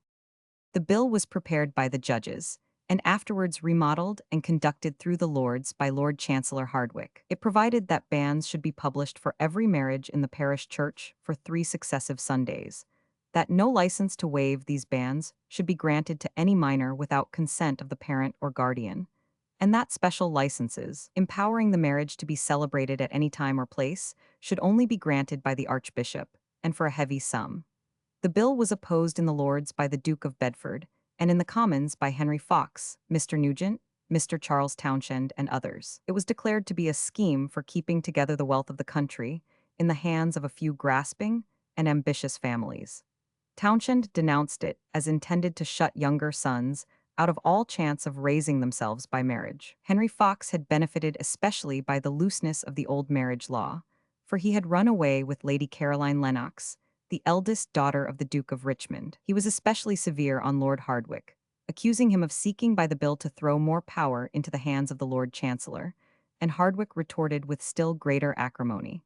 The bill passed, and there was a strong inclination to extend its operation to Scotland, but the Scottish lawyers and representative peers defeated this attempt. Another measure in this session marks an epoch in the history of literature and science in Great Britain. Parliament empowered the Crown to raise money by lottery for the purchase of the Fine Library, consisting of 50,000 volumes, and the collection of articles of virtue and antiquity, amounting to 69,352 in number, bequeathed by Sir Hans Sloane to the nation on the condition that £20,000 should be paid to his daughters for what had cost himself £50,000. The same bill also empowered government to purchase of the Duchess of Portland, for £10,000, the collection of MSS, and books, etc., made by her grandfather Harley, the Lord Treasurer Oxford, and also for the purchase of Montagu House, which was offered for sale in consequence of the death of the Duke of Montagu without heirs, in which to deposit these valuable collections. The antiquarian and literary collections of Sir Robert Cotton, purchased in the reign of Queen Anne, were also removed to Montagu House, and thus was founded the now magnificent institution, the British Museum. It is remarkable that whilst Horace Walpole, professing himself a patron of letters, has recorded all the gossip of his times, he has not deemed this great literary, scientific, and artistic event worthy of the slightest mention. The course of business was suddenly interrupted by the unexpected death of Pelham, the Prime Minister, in 1754. Pelham was but 60 years of age, of a florid and apparently healthy appearance, but at once indolent and too fond of the table. He had been compelled to seek sea bathing at Scarborough, and on the 7th of January wrote to his brother, the Duke of Newcastle, saying that he never was better. But on the 3rd of March he was taken ill, and on the 6th was a corpse. The king was startled at his death, for his moderation and quiet management had long held together very jarring elements in the ministry. "Now I shall have no more peace," exclaimed George, on hearing the news of his decease, and he was only too correct in his prognostic. Pelham was a respectable rather than a great minister. His abilities were by no means shining, but experience had made him a good man of business. Waldegrave gave him credit for being a frugal steward of the public, averse to continental extravagances and useless subsidies, and yet never were more of each perpetrated than during his administration. He had the merit, which he had acquired in the school of Walpole, of preferring peace to war, and Horace Walpole admits that he lived without abusing his power and died poor. Newcastle, a man older than his brother Pelham, and of inferior abilities, instead of strengthening himself by the promotion of Pitt and Henry Fox, was only anxious to grasp all the power of the cabinet and retain these far abler men as his obedient subordinates. He at once got himself placed at the head of the Treasury and selected as Chancellor of the Exchequer Henry Legge, a son of the Earl of Dartmouth, a quiet but ordinary man of business, by no means fitted to take the leadership of the House of Commons. The three men calculated for that post were Pitt, Fox, and Murray, but Pitt was still extremely disliked by the king, who did not forget his many years' thunderings against Hanoverian measures, and both George and Newcastle were no little 117 afraid of his towering ambition. Henry Fox was a man of amiable character in private life, but in politics an adventurer. Wedding in the Fleet, from a print of the 18th century. See larger version. Murray, afterwards Lord Mansfield, as we have said, of a decided Jacobite house, was a rising young lawyer who had won great fame for his speech in a case of appeal before the House of Lords, was now Solicitor General, accomplished and learned in the law, a man of pleasing person and a fine orator, bold, persevering in his profession, yet with all the caution of a Scotsman, plodding his way towards the bench, the real and almost the only object of his ambition. Murray indeed let Newcastle know that such was his ambition, and therefore, as Pitt was passed over from the royal dislike and Newcastle's own jealousy, and Murray, too, for this reason, Henry Fox alone was the man for the leadership of the Commons. Newcastle told him that he proposed him for that post, but when they met, Fox soon found that he was expected to play the role without the essential power. Fox, of course, demanded to be informed of the disposal of the Secret Service money, but Newcastle replied that his brother never disclosed that to anyone, nor would he. Fox reminded him that Pelham was at once First Lord of the Treasury and Leader of the Commons, and asked how he was to talk to members when he did not know who was in pay and who was not. And next he wished to know who was to have the nomination to places. Newcastle replied himself. Who was to recommend the proper objects? Still himself. Who to fill up the ministerial boroughs at the coming elections? Still Newcastle himself. Fox withdrew in disgust, and Newcastle gave the seals of the secretaryship to a mere tool, Sir Thomas Robinson, a dull, uncouth man who had been some years ambassador at Vienna, and had won the favor of the king by his compliance with all his German desires. Robinson, according to Lord Waldegrave, was ignorant even of the language of the House of Commons, and when he attempted to play the orator, threw the members into fits of merriment. Newcastle, says Lord Stanhope, had succeeded in a very difficult attempt. He won 18, had found a Secretary of State with abilities inferior to his own. As to the other changes in the ministry, Sir Dudley Ryder being advanced to the bench, Murray succeeded him as Attorney General. Lord Chancellor Hardwicke was made an Earl. Sir George Littleton and George Grenville, friends of Pitt, had places, one as Treasurer of the Navy, the other as Cofferer.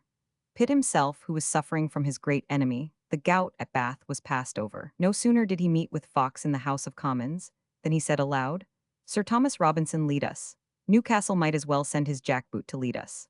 No sooner did the unfortunate Sir Thomas open his mouth than Pitt fell with crushing sarcasm upon him, and Fox completed his confusion by pretending to excuse him on account of his 20 years' absence abroad and his consequent utter ignorance of all matters before the House. Soon after, Pitt made a most overwhelming speech on the occasion of a petition against the return of a government candidate by bribery, and called on Whigs of all sections to come forward and defend the liberties of the country, unless, he said, you will degenerate into a little assembly, serving no other purpose than to register the arbitrary edicts of one too powerful subject.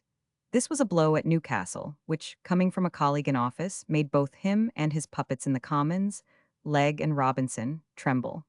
Newcastle saw clearly that he must soon dismount Robinson from his dangerous altitude and give the place to Fox.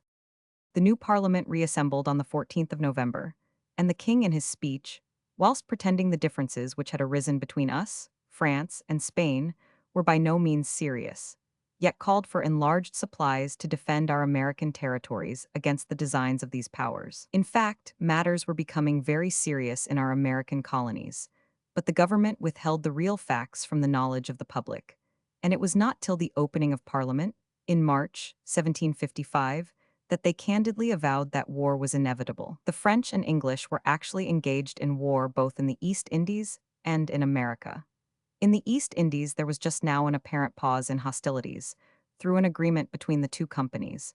But in North America, matters daily grew worse. There were, and had been ever since the peace, violent disputes as to the boundary lines both of Nova Scotia, or as the French styled it, Acadia, and between Canada and our colony of New England. The French, becoming more and more daring, commenced the erection of forts in the valley of the Ohio to connect the settlements on the St. Lawrence with those on the Mississippi. They had already erected one called Duquesne, greatly to the indignation of the inhabitants of Pennsylvania and Virginia. In Nova Scotia, Major Lawrence, with 1,000 men, defeated the French and their Indian allies. But on the other hand, the French surprised and sacked Blockstown, on the Ohio, belonging to the Virginians, who sent forward Major George Washington to attack Fort Duquesne. Washington, destined to acquire the greatest name in the New World, marched with 400 men, but was surprised at a place called Great Meadows, and was glad to capitulate on condition of retiring with military honors. 1754. At this crisis, when an able diplomatist at Paris might have avoided a great war, the Earl of Albemarle, who never had been an able or attentive ambassador, but a mere man of pleasure, died, and though George, too, was so well aware of the gathering storm that he sent a message to the House of Commons announcing the necessity for increased forces, and, consequently, increased supplies. Nothing could induce him to forego his usual summer journey to Hanover. The Commons readily voted 1.5 million, but made an energetic protest against the king quitting the country in the circumstances. Besides the state of affairs in France and Spain, those of Ireland were very disturbed. The Duke of Dorset, the Lord Lieutenant, was recalled, and Lord Harrington sent in his place to endeavour to restore order. Lord Poulet, therefore, moved a resolution against George's journey, but it was overruled, and the infatuated king set out in April, attended by Lord Holderness. The day before George embarked, Admiral Boscawen set sail, with 11 ships of the line and 2 regiments of soldiers, to intercept the French fleet, which had sailed from Rochefort and Brest to carry reinforcements to the Canadians. Boscawen was to attack and destroy the French, if possible. Boscawen came up with the French fleet on the banks of Newfoundland, but a thick fog hid them from each other. Captain Howe, afterwards Lord Howe, and Captain Andrews, however, descried and captured 2 of the French men of war, containing £8,000 in money, and many officers and engineers. But the rest of the fleet, under Admiral Boys de la Motte 119, warned by the firing, got safe into the harbor of Louisbourg. On the arrival of this news, the French court complained bitterly of the violation of the peace, to which the court of St. James's replied that the French had too prominently set the example, and the ambassadors on both sides were recalled, an equivalent to a declaration of war, though none on either side yet followed. We had soon a severe reverse instead of a victory to record.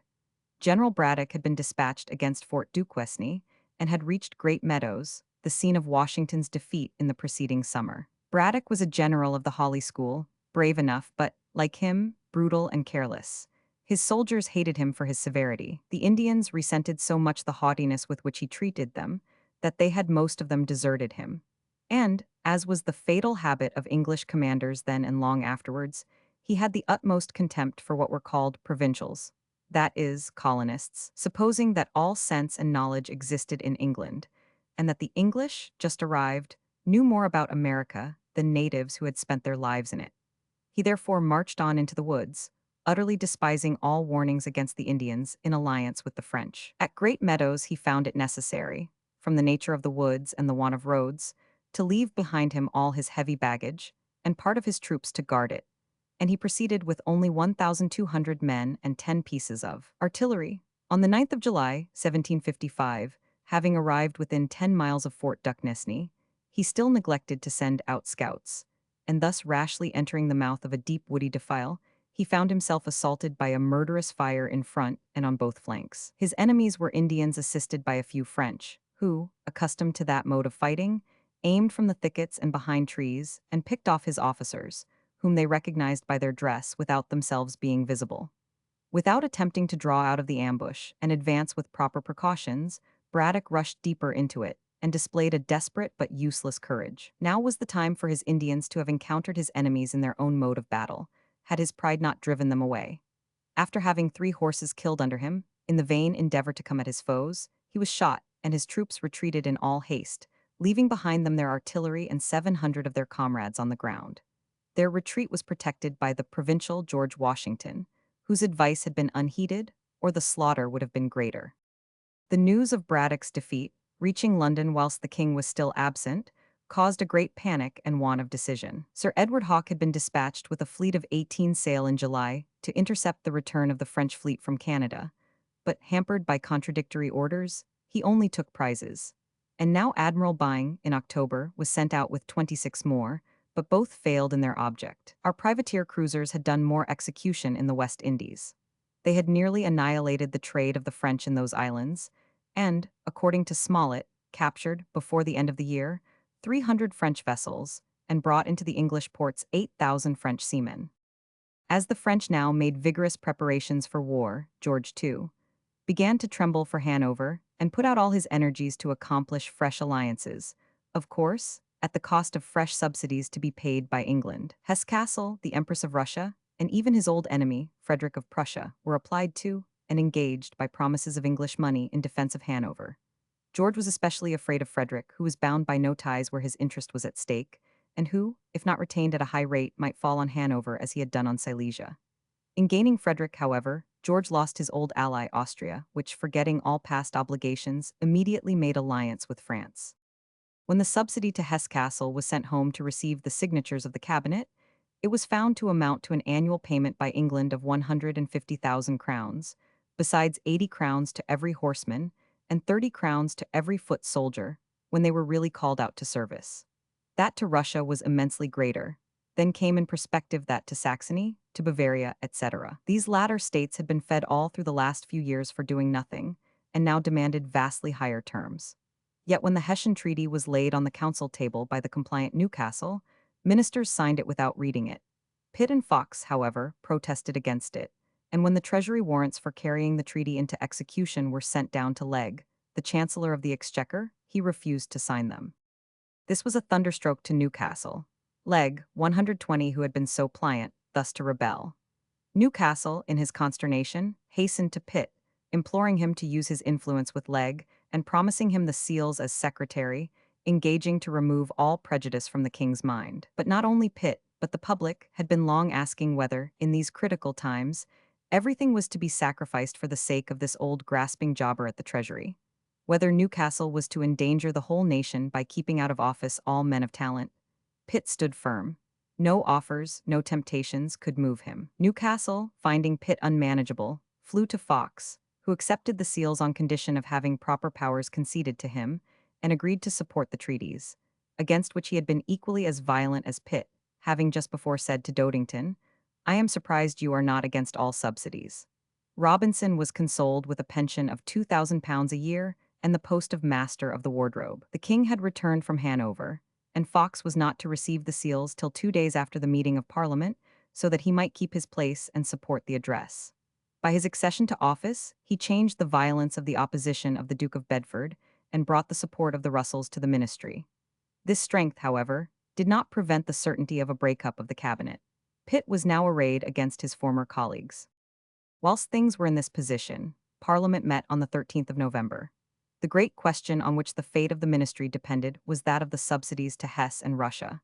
It was something new to see not merely an ordinary opposition, but the Chancellor of the Exchequer and the Paymaster of the Forces, Legge and Pitt, ranging themselves against the king and their colleagues on this question. In the House of Lords, the address in reply to the royal speech, which implied approbation of these subsidies, was supported by Newcastle, Hardwicke, and the Duke of Bedford, who hitherto, since quitting office, had opposed everything, and was opposed by Lords Temple and Halifax.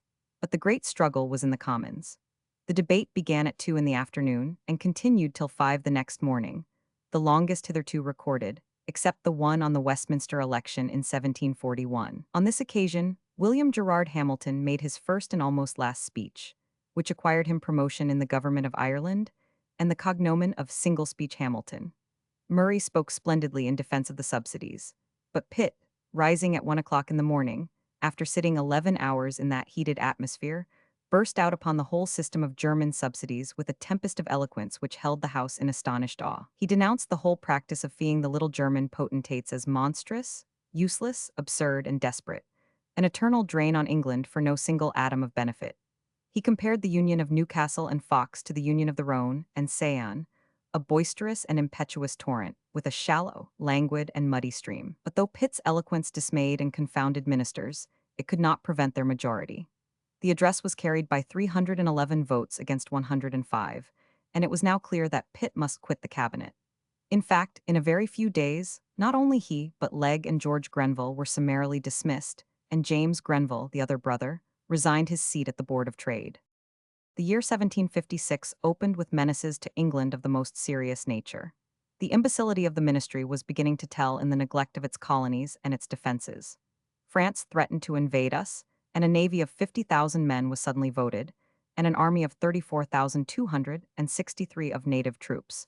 But as these were not ready, it was agreed to bring over 8,000 Hessians and Hanoverians. To pay for all this, it was necessary to grant excessive supplies and lay on new duties and taxes. In presenting the money bills in the month of May, Speaker Onslow could not avoid remarking that there were two circumstances which tended to create alarm: foreign subsidies and foreign troops introduced, and nothing but their confidence in His Majesty could allay their fears, or give them confidence that their burdens would be soon reduced. There was in fact no chance for any such reduction, for wars, troubles, and disgraces were gathering around from various quarters. The first reverse came from the Mediterranean.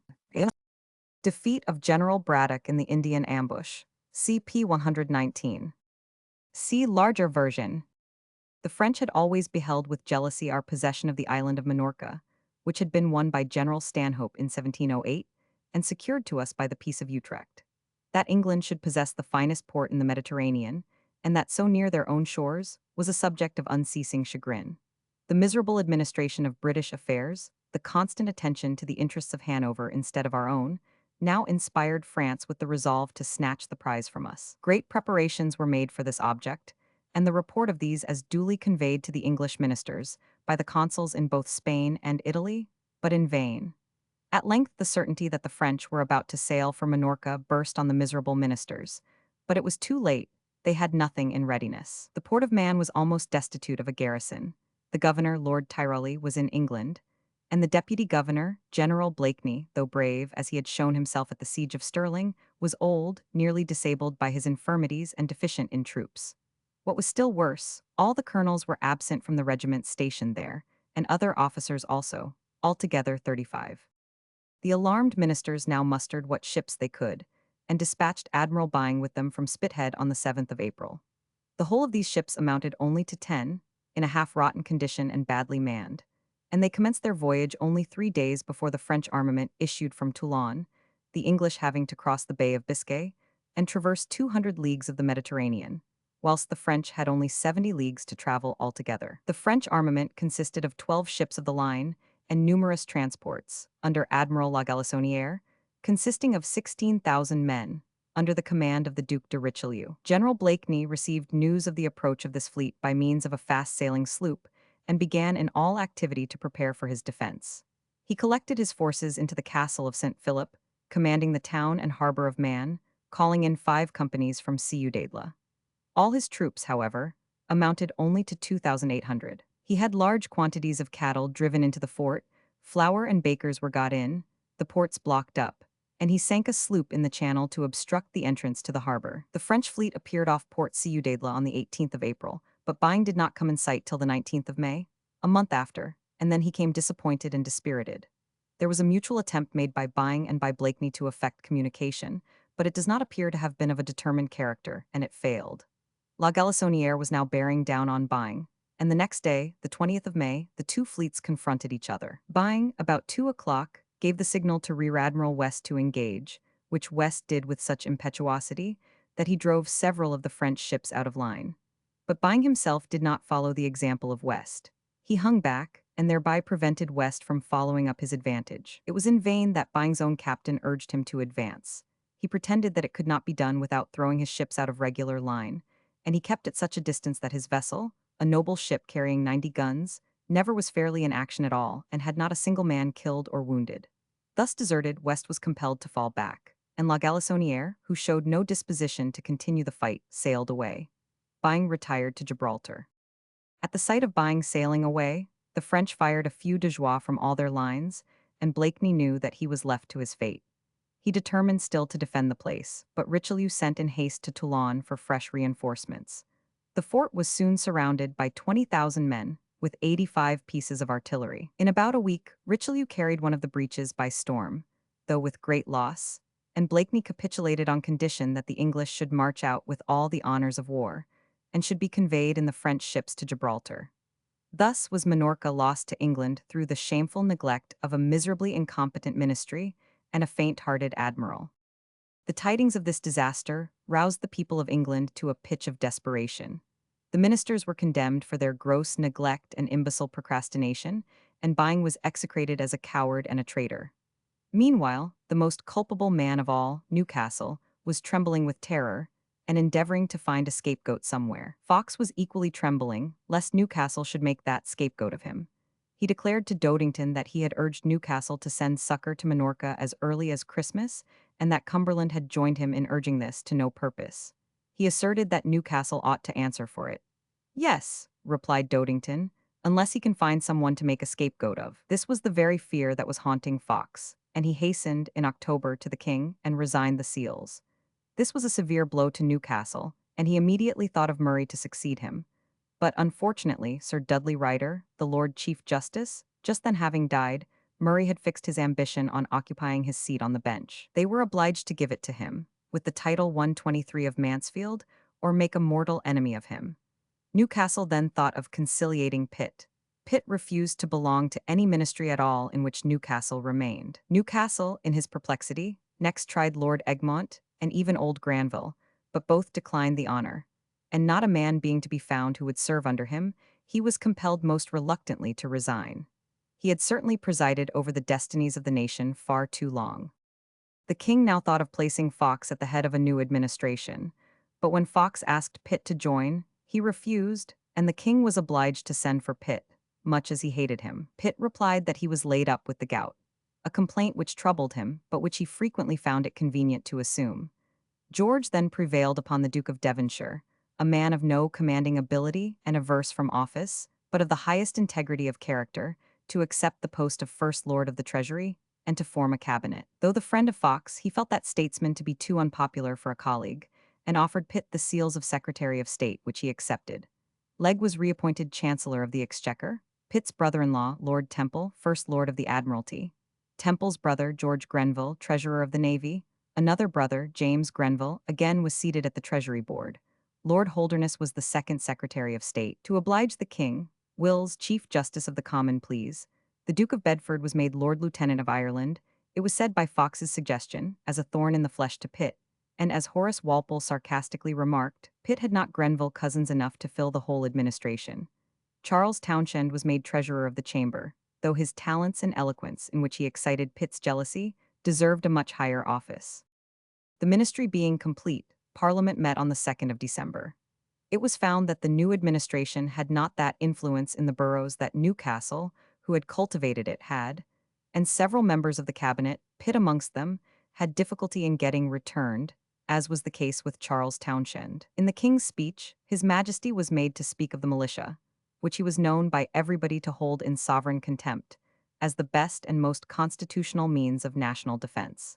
He announced also that he had ordered the return of the Hanoverian troops to their own country, and the Duke of Devonshire inserted in the address from the Lords an expression of thanks for having brought these troops over. Pitt had declared that he would quit the cabinet if such a vote was passed, and Temple came hurrying down to the House, Pitt being absent from the Commons with the gout, and declared that he had quitted a sick bed to protest against it.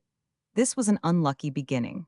It was clear that there was want of unity in the cabinet at its very birth, and out of doors the people were loudly complaining of the scarcity of food, and bread riots were frequent. The king himself could not help ridiculing the speech his new ministers had composed for him.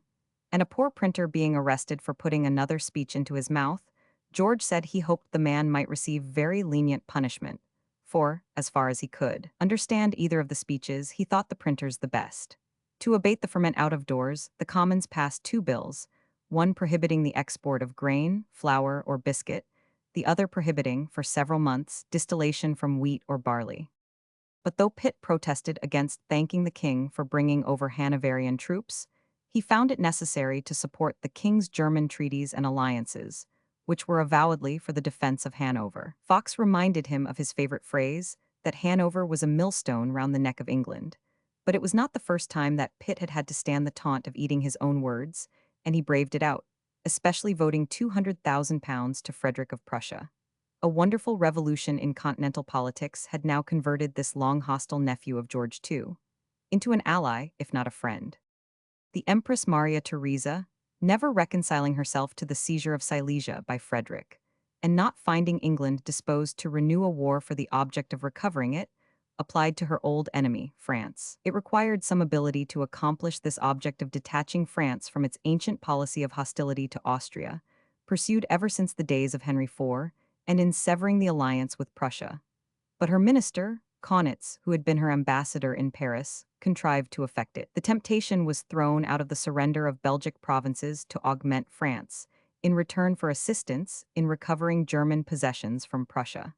To add fresh stimulus to this change, the vengeance of offended woman was brought into play. Madame Pompadour, Louis XV's all-powerful mistress, had sent 124 flattering compliments to Frederick by Voltaire, but the Prussian king only repaid them with sneers. On the other hand, the virtuous Maria Theresa did not blush to write, with her own hand, the most flattering epistles to the Pompadour. By these means, the thirst of revenge raised in the heart of the French mistress worked successfully the breach with Prussia and the alliance with Austria. The same stimulus was tried, and with equal effect, on the Tsarina Elizabeth, on whose amorous license the cynical Prussian monarch had been equally jocose. Kaunitz knew how to make the sting of these ungallant sallies felt at both Paris and St. Petersburg, and the winter of 1755-6 saw the Russian alliance with Prussia and England renounced. The English subsidy, with far more than German probity, renounced too, and Russia pledged to support Austria and France. The Elector of Saxony, Augustus, King of Poland, who amused himself with low pothouse companions and tame bears, and left his affairs to his minister, Count Bruhl, was also induced by the promise of Prussian territory to join the League, and even Sweden, whose queen, Ulrica, was sister to Frederick, was drawn over to take side against him, in the hope of recovering its ancient province of Pomerania. This confederation of 90 millions of people, leagued against 5 millions, was pronounced by Pitt one of the most powerful and malignant ones that ever yet threatened the independence of mankind. The Confederates endeavored to keep their plans profoundly secret till they were ready to burst at once on the devoted King of Prussia. But Frederick was the last man alive to be taken by surprise. The secret was soon betrayed to him, and at once waiving his dislike of the King of England, he concluded a convention with him in January 1756, and bound himself, during the disturbances in America, not to allow any foreign troops to pass through any part of Germany to those colonies, where he could prevent it. Having his treasury well supplied, he put his army in order, and in August of that year sent a peremptory demand to Vienna as to the designs of Austria, stating, at the same time, that he would not accept any evasive reply. But the reply being evasive, he at once rushed into Saxony at the head of 60,000 men, blockaded the King of Saxony in Pirna, and secured the Queen in Dresden. By this decisive action, Frederick commenced what the Germans style the 7 Years' War. In the Palace of Dresden, Frederick made himself master of the secret correspondence and treaties with France, Russia, and Austria, detailing all their designs, which he immediately published, and thus fully justified his proceedings to the world. The Austrians advanced under Marshal Braun, an officer of English extraction, against Frederick, but after a hard-fought battle at Loisitz on the 1st of October, Frederick beat them, and soon after compelled the Saxon army, 17,000 strong, to surrender at Pirna. The King of Saxony, who had taken refuge in the lofty rock fortress of Königstein, surrendered too, on condition of being allowed to retire to Warsaw, and Frederick established his headquarters for the winter at Dresden, levying heavy contributions throughout Saxony. During this year, little was done in America. General Bradstreet defeated a body of the enemy on the river Onondaga, and, on the other hand, the French took the 2 small forts of Ontario and Oswego. The year 1757 opened amid very gloomy auspices. War, of a wide and formidable character, was commencing in Europe, and the House of Commons was called on to vote no less than £8,300,000 for the supplies of the year, and to order 55,000 men for the sea service and 45,000 for the land. The national debt had now reached £72 million and was destined to a heavy and rapid increase. Pitt commenced the admirable plan recommended years before by Duncan Forbes of raising Highland regiments from the lately disaffected clans. The militia was remodeled, it was increased to 34,000, and it was proposed to exercise the men on Sunday afternoons to facilitate their progress in discipline.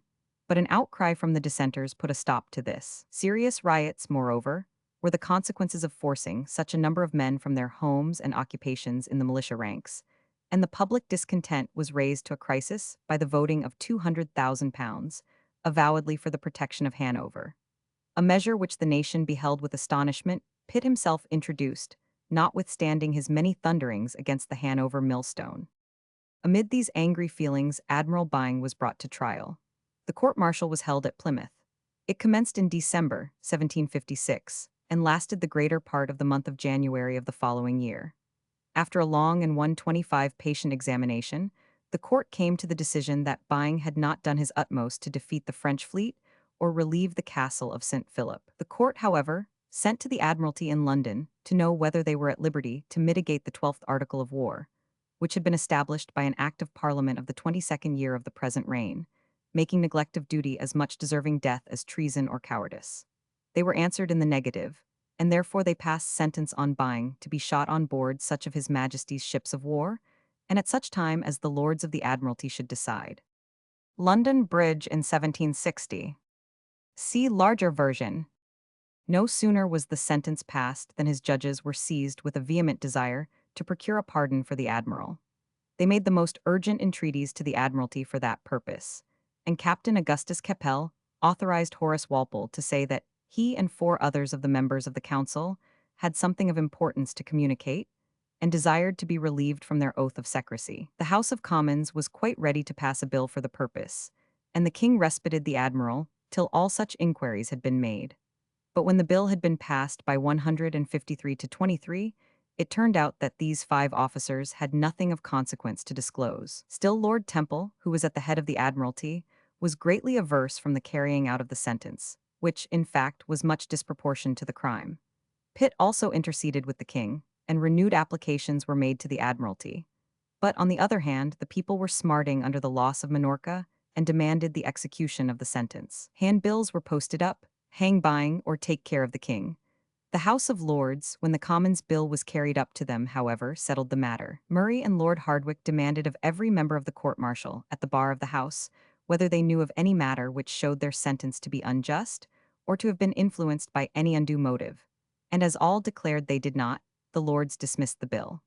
The 126th sentence was therefore fixed for execution on the 14th of March. Byng, both during the trial and now when brought on board the Monarch in Portsmouth Harbor to be shot, showed no symptoms of fear. When one of his friends, to prevent a man from coming in to measure Byng for his coffin, said, standing up by him, "Which of us is the taller?" Byng immediately replied, "Why this ceremony? I know what it means. Let the man measure me for a coffin." On the deck he wished to have his eyes left unbound, but when told it might frighten the soldiers and distract their aim, he said, "Let it be done, then. If it would not frighten them, they would not frighten me." He fell dead at the discharge, March 14, 1757. Cumberland was now appointed to command the troops in Hanover, intended to cooperate with Prussia against France and Austria, but he had an intuitive dread of Pitt, and was very unwilling to quit the kingdom whilst that formidable man was paymaster of the forces. He therefore never rested till the king dismissed him from office. George himself required little urging. He had always hated Pitt for his anti-Hanoverian spirit, nor had his conduct in office, however respectful, done away with his dislike. George, therefore, was desirous to get rid of the able Pitt and recall the imbecile Newcastle.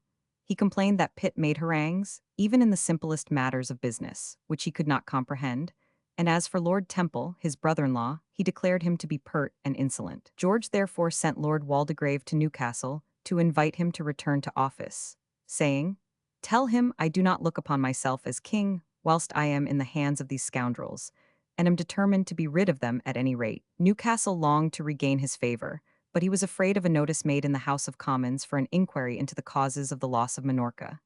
The king, nevertheless, dismissed Temple and Pitt, and Legge and others resigned.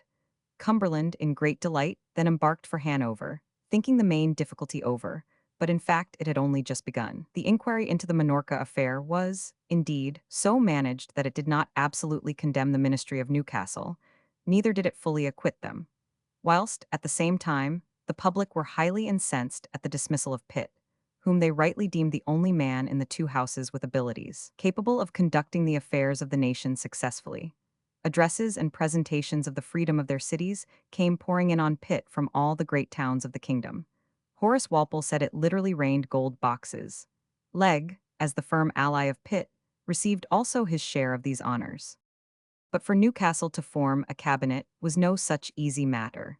Pitt refused to take office with him unless he had the whole management of the war and foreign affairs. The king then agreed to send for Henry Fox, who accepted the office of Chancellor of the Exchequer.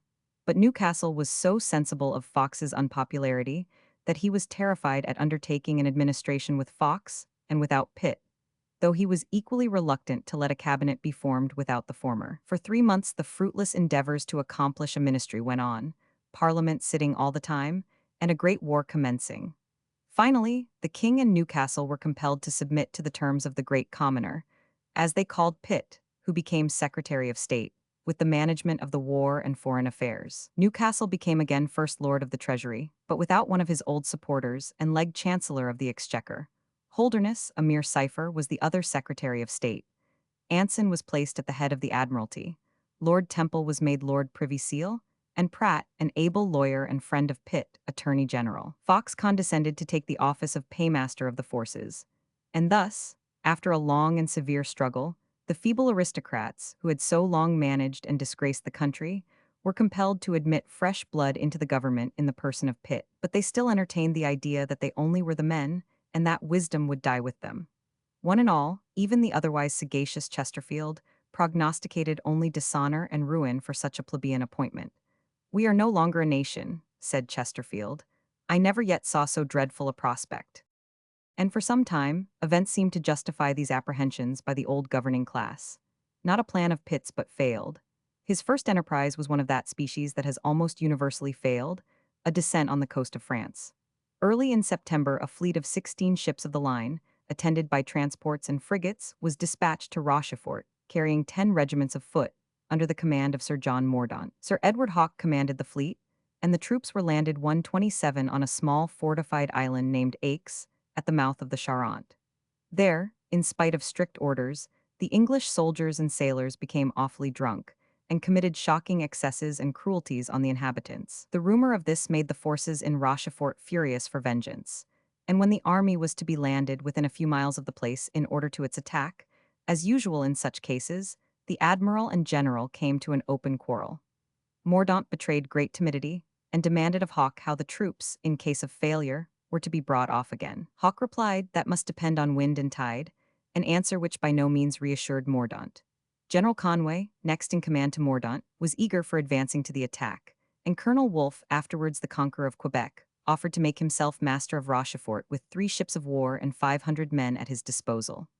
The brave offer was rejected, but the report of it at once pointed out Wolfe to Pitt as one of the men whom he was on the lookout to work with. Howe, the next in command to Hawke, proposed to batter down the fort of Forres before advancing on Rochefort, but Mordaunt adopted the resort of all timid commanders, a council of war, which wasted the time in which the assault should have been made, and then it was declared useless to attempt it. The fortifications of Aix were destroyed, and the fleet put back. Mordaunt, like Byng, was brought before a court-martial, but with very different results. He was honorably acquitted. Perhaps, under the atrocious 12th article of war, the court feared even to censure, and it was said by the people that Byng was shot for not doing enough, and Mordaunt acquitted for doing nothing at all. In North America, matters were still more unprosperous. Lord Loudon had raised 12,000 men for the purpose of taking Louisbourg and driving the French from our frontiers. But he did nothing, not even preventing the attack of Marshal Montcalm, the commander-in-chief in Canada, on Fort William Henry, which he destroyed, thus leaving unprotected the position of New York.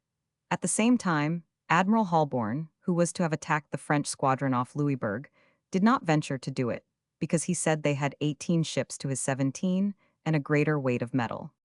Such was the condition into which an army and navy, once illustrious through the victories of Marlborough and Blake, were reduced by the aristocratic imbecility of the Newcastles, Bedfords, and Cumberlands. This last princely general had, in fact, put the climax to his career. He had placed himself at the head of 50,000 Confederate troops, in which there were no English, except the officers of his own staff, to defend his father's electorate of Hanover. But this ruthless general, who never won a battle except the solitary one of Culloden, against a handful of famished men, was found totally incompetent to cope with the French general, D'Estrées. He allowed the French to cross the deep and rapid Weser, and continued to fall back before them as they entered the electorate, until he was driven to the village of Hasenbeck, near Hameln, where the enemy overtook and defeated him. He then continued his retreat across the desolate Lumberg Heath, to cover Stade, near the mouth of the Elbe, where the archives and other valuable effects of Hanover had been deposited for safety. At this time, Richelieu succeeded to the command of D'Estrées in this quarter, and he continued to drive Cumberland before him, taking Hameln, Göttingen, and Hanover itself, and soon after Bremen and Verdun. Thus were Hanover and Verdun, which had cost England such millions to defend, seized by France. Nor did the disgrace end here. Cumberland was cooped up in Stade, and compelled on the 8th of December to sign a convention at Closter 7, by which he engaged to send home the Hesse and Brunswick troops, and to disperse the Hanoverians into different quarters, not to serve again during the war. Meanwhile, Frederick of Prussia was waging a tremendous war with France, Russia, and Austria. To disable Austria before her allies could come up to her aid, he suddenly, in April, made an eruption into Bohemia. His army threaded the defiles of the mountains of the Bohemian frontier in different divisions, and united before Prague, where Marshal Braun and Prince Charles of Lorraine met him with 80,000 men, his own forces amounting to about 70,000. A most obstinate and sanguinary conflict took place, which continued from 9 in the morning till 8 at night, in which 24,000 Austrians were killed, wounded, or taken prisoners, and 18,000 Prussians. The Prussians were destitute of pontoons to cross the Moldau, or their writers contend that not an Austrian would have escaped. But Marshal Daun, advancing out of Moravia with another 128-strong army, to which 16,000 of the fugitives from Prague had united themselves, Frederick was compelled to abandon the siege of Prague, and marched to near Kolin, where he was thoroughly defeated by Daun, with a loss of 13,000 of his bravest troops. This was a blow which for a time completely prostrated the Prussian monarch.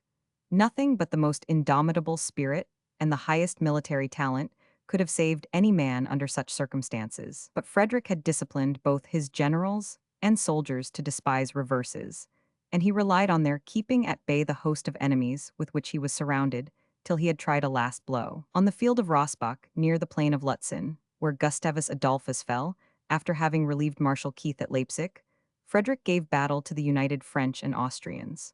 The French numbered 40,000 men, the Austrians 20,000. Yet, with his 20,000 against 60,000, Frederick on the 5th of November took the field. His inferior numbers favored the stratagem which he had planned. After fighting fiercely for a while, his troops gave way and appeared to commence a hasty retreat. This, however, was continued only till the French and Austrians were thrown off their guard, when the Prussians suddenly turned and received the headlong squadrons with a murderous coolness and composure. The Austrians, confounded, fled at once, and Soubise, a general of the princely house of Rohan, who owed his appointment to Madame Pompadour, was totally incapable of coping with the Prussian veterans. He saw his troops flying in wild rout and galloped off with them, leaving a vast number of slain, 7,000 prisoners, and the greater part of his baggage, artillery, and standards in the hands of the enemy. The Battle of Rossbach raised the fame of Frederick wonderfully all over Europe. He soon roused himself, however, for fresh efforts. Whilst he had been thus engaged on the Zala, the Austrians had again overrun Silesia, defeating the Prussians under the Duke of Bevern, storming the great fortress of Schweidnitz, and making themselves masters of Breslau, the capital. In spite of his reduced numbers and the advancing winter, Frederick immediately directed his march towards Silesia, gathering reinforcements as he went, so that by the 5th of December, just 1 month from the Battle of Rossbach, he came up with Prince Charles of Lorraine and Marshal Daun at Lissa, a small village near Breslau, and with 40,000 men, encountered and defeated nearly 70,000 Austrians, killing and wounding 27,000 of them, taking above 50 standards, 100 cannon, 4,000 wagons, and much other spoil. This battle at once freed Silesia from the Austrians, who trooped over the mountains in all haste, and left the victorious king to close this unexampled campaign. To add to the fame of Frederick, news arrived that Marshal Luld with 20,000 Prussians had beaten the great horde of Russians at Jägerndorf and driven them out of Prussia, with the single exception of Memel. That Luld and Manteuffel had swept the Swedes out of Pomerania, taking 3,000 prisoners, and that Prince Henry of Prussia and Prince Ferdinand of Brunswick, to whom Frederick, at the urgent request of England, had entrusted the command of the Hanoverian and Hessian troops which Cumberland had abandoned, had, with these very troops, driven the French from Limburg, Zell, and Hanover. These troops, it is true, were bound by the Convention of Closter 7 not to fight again during the war, but the generals pleaded that the cruelties and rapacity of the French in Hanover were such as set aside all compacts. Pitt, though he remained determined against our continuing to send soldiers to Germany, was so elated at the success of Frederick that, on the meeting of Parliament, on the 1st of December, he supported the vote of £670,000 as a subsidy to Prussia, George having entered into a new convention with Frederick to defend his electorate. Pitt, on the same occasion, pronounced a glowing eulogium on Clive's proceedings in India. This great minister had, in fact, formed the most extensive designs for the colonial aggrandizement of England and the repulse of France in those quarters. At his suggestion, Lord Loudon had been sent to North America, and as he had failed to render any service, General Abercrombie had gone out to supersede him. Pitt already, however, had his eye on a young officer, Wolfe, whom he deemed the true hero for that service. Whilst on the opposite side of the globe, he was watching the proceedings of another young officer with immense pleasure, namely Clive. These two remarkable men, under the fostering genius of Pitt, were destined to destroy the ascendancy of France in those regions, and to lay the foundations of British power on a scale of splendor beyond all previous conception. Lord Clive, after the portrait by Gainsborough. See larger version. Clive, a young clerk of the company's at Madras, had deserted his desk, taken a commission, and, as early as 1748, had distinguished himself by baffling the French commanders Dupleix and Bussy at Pondicherry. In 1751, he had taken Arcot from Chunda Sahib, the viceroy of the Carnatic, and, aided by the Marathas, defeated Raja Sahib, the son of Chunda, in a splendid victory at Arni. In 1752, he raised the siege of Trichinopoly, where the Nabob of Arcot was besieged by the French. In 1755, landing at Bombay from England, he, with Admiral Watson, made an expedition to Giria, the stronghold of the celebrated pirate Angria, demolished it, and seized the spoils, valued at £120,000. In 1757, he took Calcutta from the Nabob Suraj Dowlah, the ally of the French, who had captured it, and shut up the English prisoners in the memorable Black Hole, where, in one night, June 20, 1756, out of 146 persons, 123 perished. Clive also captured the city of Hooghly, defeated Dowlah, and compelled him to cede the town and vicinity. He then drove the French from their factory of Chandernagore, marched forward on Murshidabad, defeated Suraj Dowlah in a battle extraordinary for the rout of an immense army by a mere handful of men, at Plassey, 1757, deposed him, and seated on his throne Mir Jaffier. From this day dates British supremacy in India. In America, Lord Amherst took the chief command, with Wolfe as his second, Abercrombie being dispatched to reduce the French forts on 130 Lakes George and Champlain, and thus open the way into Canada. On the 2nd of June, the British fleet, commanded by Admiral Boscawen, and carrying Lord Amherst and 12,000 men, anchored before Louisbourg, the capital of Cape Breton. The French had 6,000 men, soldiers and marines, and 5 ships of the line were drawn up in the harbor. The landing was therefore effected with difficulty. But Wolfe, who led the way in person, showed such spirit and activity, and the admiral and general, unlike the usual conduct on such occasions, acted together with such unanimity and zeal, that the French were compelled, towards the end of July, to capitulate, and the soldiers of the garrison were sent to England, prisoners of war. The whole island of Cape Breton submitted to the conquerors, and the island of St. John was also reduced by Colonel Lord Rollo. St. John's was afterwards named Prince Edward's Island, in compliment to the royal family. The events on land were very different. Abercrombie, like General Braddock, advanced with all the careless presumption of a second-rate general. The grand object was to reduce Fort Ticonderoga, built on a neck of land between Lakes George and Champlain. At the landing, Lord Howe, one of the best officers, was killed, but they drove back the French and advanced on the fort, which was of great strength, defended by a garrison of 4,000 men, commanded by the Marquis de Montcalm, the commander-in-chief of the Canadians, himself. Montcalm had raised a breastwork 8 feet high and made in front of it a barricade of felled trees with their branches outwards. Abercrombie, with a foolish confidence, advanced right upon this barricade, without waiting for the coming up of his artillery, which was detained by the badness of the roads. With a reckless disregard of the lives of his men, he commanded them to attempt to storm these defenses. And after fighting with the usual courage of Englishmen for several hours, and 2,000 of them being slaughtered, it was found that their efforts were useless, and they were ordered to retire. Brigadier Forbes, who had been sent against Fort Duquesne, an attempt so disastrous to both Washington and Braddock, executed his task with the utmost promptitude and success. Forbes took possession of it on the 25th of November, and, in compliment to the great minister under whose auspices they fought, named it Fort Pitt, since grown from a solitary fort into Pittsburgh. In Europe, Pitt was still bent on those attacks on the coast of France, which long experience had shown were of little use as means of successful war, but highly objectionable, as fraught with excessive inhumanity to the innocent people of the seaboard. This, his second expedition, was aimed at St. Malo. A fleet of 18 ships of the line, 13 frigates with sloops, fireships, and bomb ketches, was put under the command of Lord Howe. But as Sir Edward Hawke, his senior, struck his flag and refused to serve as second, Lord Anson, to get rid of the difficulty, put himself, nominally, at the head of the squadron. The command of the troops was given to the Duke of Marlborough, a brave man, but destitute of the genius of his father, and Lord George Sackville and Lord Granby were under him. There were 14,000 troops of the line and 6,000 marines. With these went a number of aristocratic volunteers, amongst them Lord Downe, Sir John Armitage, and Sir John Lowther, the possessor of £14,000 a year. On the 5th of June, 1758, the transports anchored in Cankle Bay, and next day the troops were landed and led against St. Malo. This town, built on one of a cluster of granite rocks which rise out of the sea on that iron-bound coast, they found too strongly fortified to storm, but they burnt 130 privateers and a great quantity of small craft in the harbor, and then returned to their ships. They then sailed for Le Havre, but were prevented by the wind from doing the same damage, and so continued their voyage to Granville and Cherbourg, whence they were driven by storm. And thereupon coasting a considerable way farther, but to no purpose, the fleet returned to Portsmouth, the main result being a heavy expense.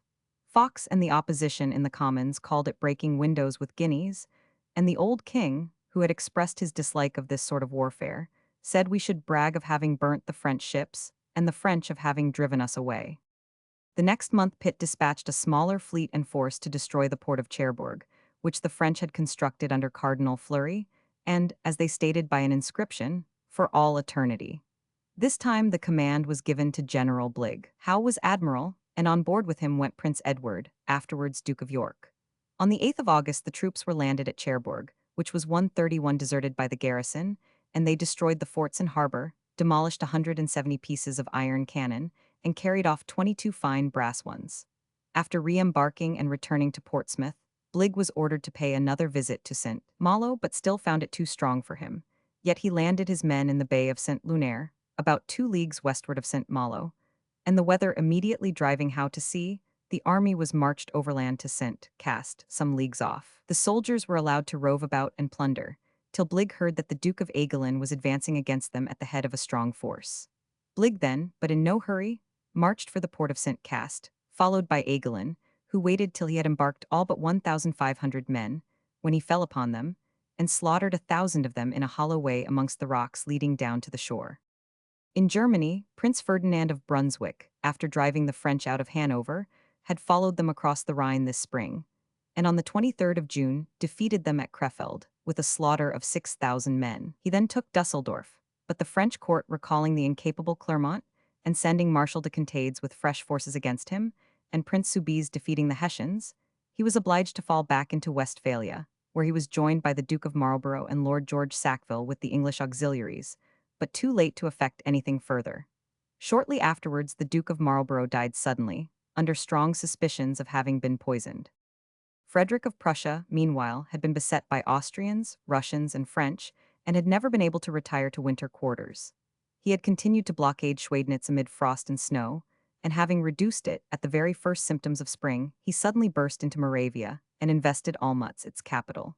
There he had to contend with the able and cautious Marshal Daun and General Laudon, nearly as efficient. Laudon managed to seize 3,000 wagons, bringing from Silesia supplies for Frederick. And whilst the king was in this state of destitution for food even for his army, 100,000 Russians, under General Firmer, were marching steadily on Berlin. They had taken Königsberg, laid waste the whole country beyond the Vistula, and then pushed on for the Oder. They had arrived before Custrin, only a few marches from Berlin, when Frederick, leaving his brother, Prince Henry, to keep Daun and Laudon in check before Olmütz, marched against them. A terrible battle took place on the plain of Zorndorf, near Kustrin, in which neither Prussians nor Russians gave quarter, and which lasted from 9 in the morning till 7 at night. 20,000 Russians were left killed or wounded on the field, and 11,000 Prussians. The Russians retired with reluctance and did not wholly evacuate the Prussian territory till the end of October. But Frederick himself, long before that time, had been compelled to hurry back to the support of his brother Henry, whom Daun had driven back into Saxony. He fixed his camp at Hochkirch, near Botzen, and close to the Bohemian lines. But a few mornings after, before daybreak, Daun and Laudon burst into his camp by a combined movement and threw the whole into confusion before the troops could muster. When Frederick awoke at the uproar and rushed from his tent, all around was one fearful scene of slaughter and flight. The news of this defeat of the generally victorious Prussians threw the court of Vienna into ecstasies, for they thought that Frederick was ruined. And so, he might have been had Daun been as alert to follow him up as he had been successful in surprising him. But Daun was naturally slow. A very few days sufficed for Frederick to collect fresh forces around him, and he suddenly darted away into Silesia. There he raised the siege of Nysa, which was invested by another division of the Austrian army. Then, falling back on Dresden, threatened by Daun, he drove him back, and marching to Breslau, fixed there his winter quarters. The year 1759 is one of the most glorious in our annals. Pitt, by his own spirit, and by selecting brave and able men, had infused such ardor into our service that our officers no longer seemed the same men. Still, France, stung by the reverses and insults which we had heaped on her, but especially by our ravages of her coast, contemplated a retaliatory descent on ours. Gunboats were accumulated at Le Havre and other ports, and fleets were kept ready at Toulon and Brest, as well as a squadron at Dunkirk, under Admiral Thurot, a brave seaman. The king sent a message to the Commons, demanding the calling out of the militia, and 132 the 24,000 French prisoners who had been left in great destitution by their own government on our hands were marched into the interior of the country. In July, Admiral Rodney anchored in the roads of Le Havre, bombarded the town, set it on fire in several places, and destroyed many of the gunboats. In August, the Toulon fleet, commanded by Admiral de Laclue, on its way to operate against our coast, was pursued by Boscan, who had recently returned from America and overtaken off Lagos in Algarve. De Laclue was mortally wounded, and his ship, reckoned the finest in the French navy, and 3 others were taken, whilst a 5th was run aground and burnt. At the same time, the blockades of Dunkirk and Brest were vigorously kept up. Surprise of Frederick at Hochkirch, CP 131. See larger version. The enemy's fleets being thus destroyed or shut up, Pitt determined on his great enterprise, the conquest of Canada. The idea was worthy of his genius. His feeble predecessors had suffered the French from this neighboring colony to aspire to the conquest of our North American territory. They had built strong forts on the lakes and down the valley of the Ohio. They intended to connect them with the Mississippi, and then to drive us out of the country. Had not Pitt come into office, they might probably have succeeded. But Pitt had already commenced the driving in of the French outposts, and he now planned the complete expulsion of that nation from their advanced posts and from Canada itself. His scheme had 3 parts, which were all to concentrate themselves into one grand effort, the taking of Quebec, the capital. It was a daring enterprise, for Canada was ably governed and defended by Marshal de Montcalm, a man of great military experience and talent, and highly esteemed for his noble character by the colonists and the Indians, vast tribes of whom he had won over to his interest by his courtesy and conciliatory manner, whilst the English had as much disgusted them by their haughty surliness. But Pitt had picked his men for the occasion, and especially for the grand coup de main, the taking of Quebec. He formed his whole plan himself, and though it was not perfect and was greatly criticized by military men, it succeeded 133, though not in effecting the combination which he contemplated, in all its parts. Admiral Rodney bombarding Le Havre, CP 132. See larger version. The left of his operations was entrusted to General Prydox with a body of colonial militia, and Sir William Johnson with another of friendly Indians, over whom he had a wonderful ascendancy. This united force was to march against the fort of Niagara, reduce it, and then, crossing Lake Ontario, advance on Montreal. The center of his operations was entrusted to General Amherst, who superseded Abercrombie. With 12,000 men, he was again to attempt Ticonderoga, open the navigation of Lake Champlain, and then, joining Prydox and Johnson at Montreal, descend the St. Lawrence to support Wolfe, who was to be conveyed by sea to the St. Lawrence, and to prepare for the storming of Quebec, it being hoped that, by the time of his arrival, the two other divisions of the army would have come up. In pursuance of this plan of the campaign, Prydox and Johnson arrived before the fort of Niagara in the middle of July, which they found very strong, and garrisoned by 600 men. Prydox was soon killed by the bursting of a shell, but Johnson continued the siege with great ability, having to invest the fort on one hand, whilst he was menaced on the other by a mixed body of French and Indians, 1,700 in number, who came to relieve the fort. The attack upon him commenced with a terrible war whoop of the Indians, which, mingling with the roar of the great cataract near, made the most horrible din imaginable. But this did not disconcert the English and their savage allies, who received them with such steady courage, that in less than an hour they were put to the rout in sight of their own garrison, and pursued for 5 miles with dreadful slaughter. The garrison thereupon capitulated, remaining prisoners of war. There, however, Sir William Johnson's career stopped. From various causes, not foreseen, he was not able to advance beyond the Ontario to unite with Amherst. That general had fully succeeded in taking Ticonderoga and Crown Point, but he found the French so strongly posted on an island at the upper end of Lake Champlain that he was compelled to stop and build 134 boats to enable his army to reach and dislodge them. And it was not till October that he was ready to proceed, when he was driven back repeatedly by tempests and compelled to go into winter quarters. Wolfe, meanwhile, had reached the St. Lawrence in June, on board a fleet commanded by Admiral Saunders. The navigation of that river was considered very dangerous, but in ascending they captured 2 small storeships and found on board some excellent charts of the river, which enabled the admiral to ascend safely. On the 27th of June, the army was landed on the Isle of Orleans, in the middle of the St. Lawrence, in front of Quebec. The Canadas at that period contained only about 60,000 souls, Quebec about 7,000. But the city occupies a most formidable site. It stands on a steep and rocky promontory running into the left bank of the St. Lawrence, about 100 leagues from its mouth, and where the river, from a breadth of from 12 to 20 miles, rapidly narrows to about 1 mile. The city is built part on the rocky heights, part on the slopes below. Up the river from the city rose still higher and almost inaccessible steeps, called the Heights of Abraham, and, on the other hand, the side of the city down the stream was bounded by the river St. Charles, which there runs into the St. Lawrence. The stretch of ground between the St. Charles and the stream of Montmorency, some miles lower, called Beauport, was connected by a bridge with Quebec. On this ground, as the most accessible side of the city, Montcalm had encamped his army, consisting altogether of 10,000 French, Canadians, and Indians. Wolfe raised batteries at Point Levi and on the island, and bombarded the town, but he could not draw the wary Montcalm from his strong position. In his front lay the river and some unapproachable sandbanks, behind and around him rocks and dense woods inaccessible. Once only he made a rush across the river, and endeavored, with a detachment of 1,600 men, to gain the batteries on Point Levi. But his troops soon saw the attempt to be hopeless and retired.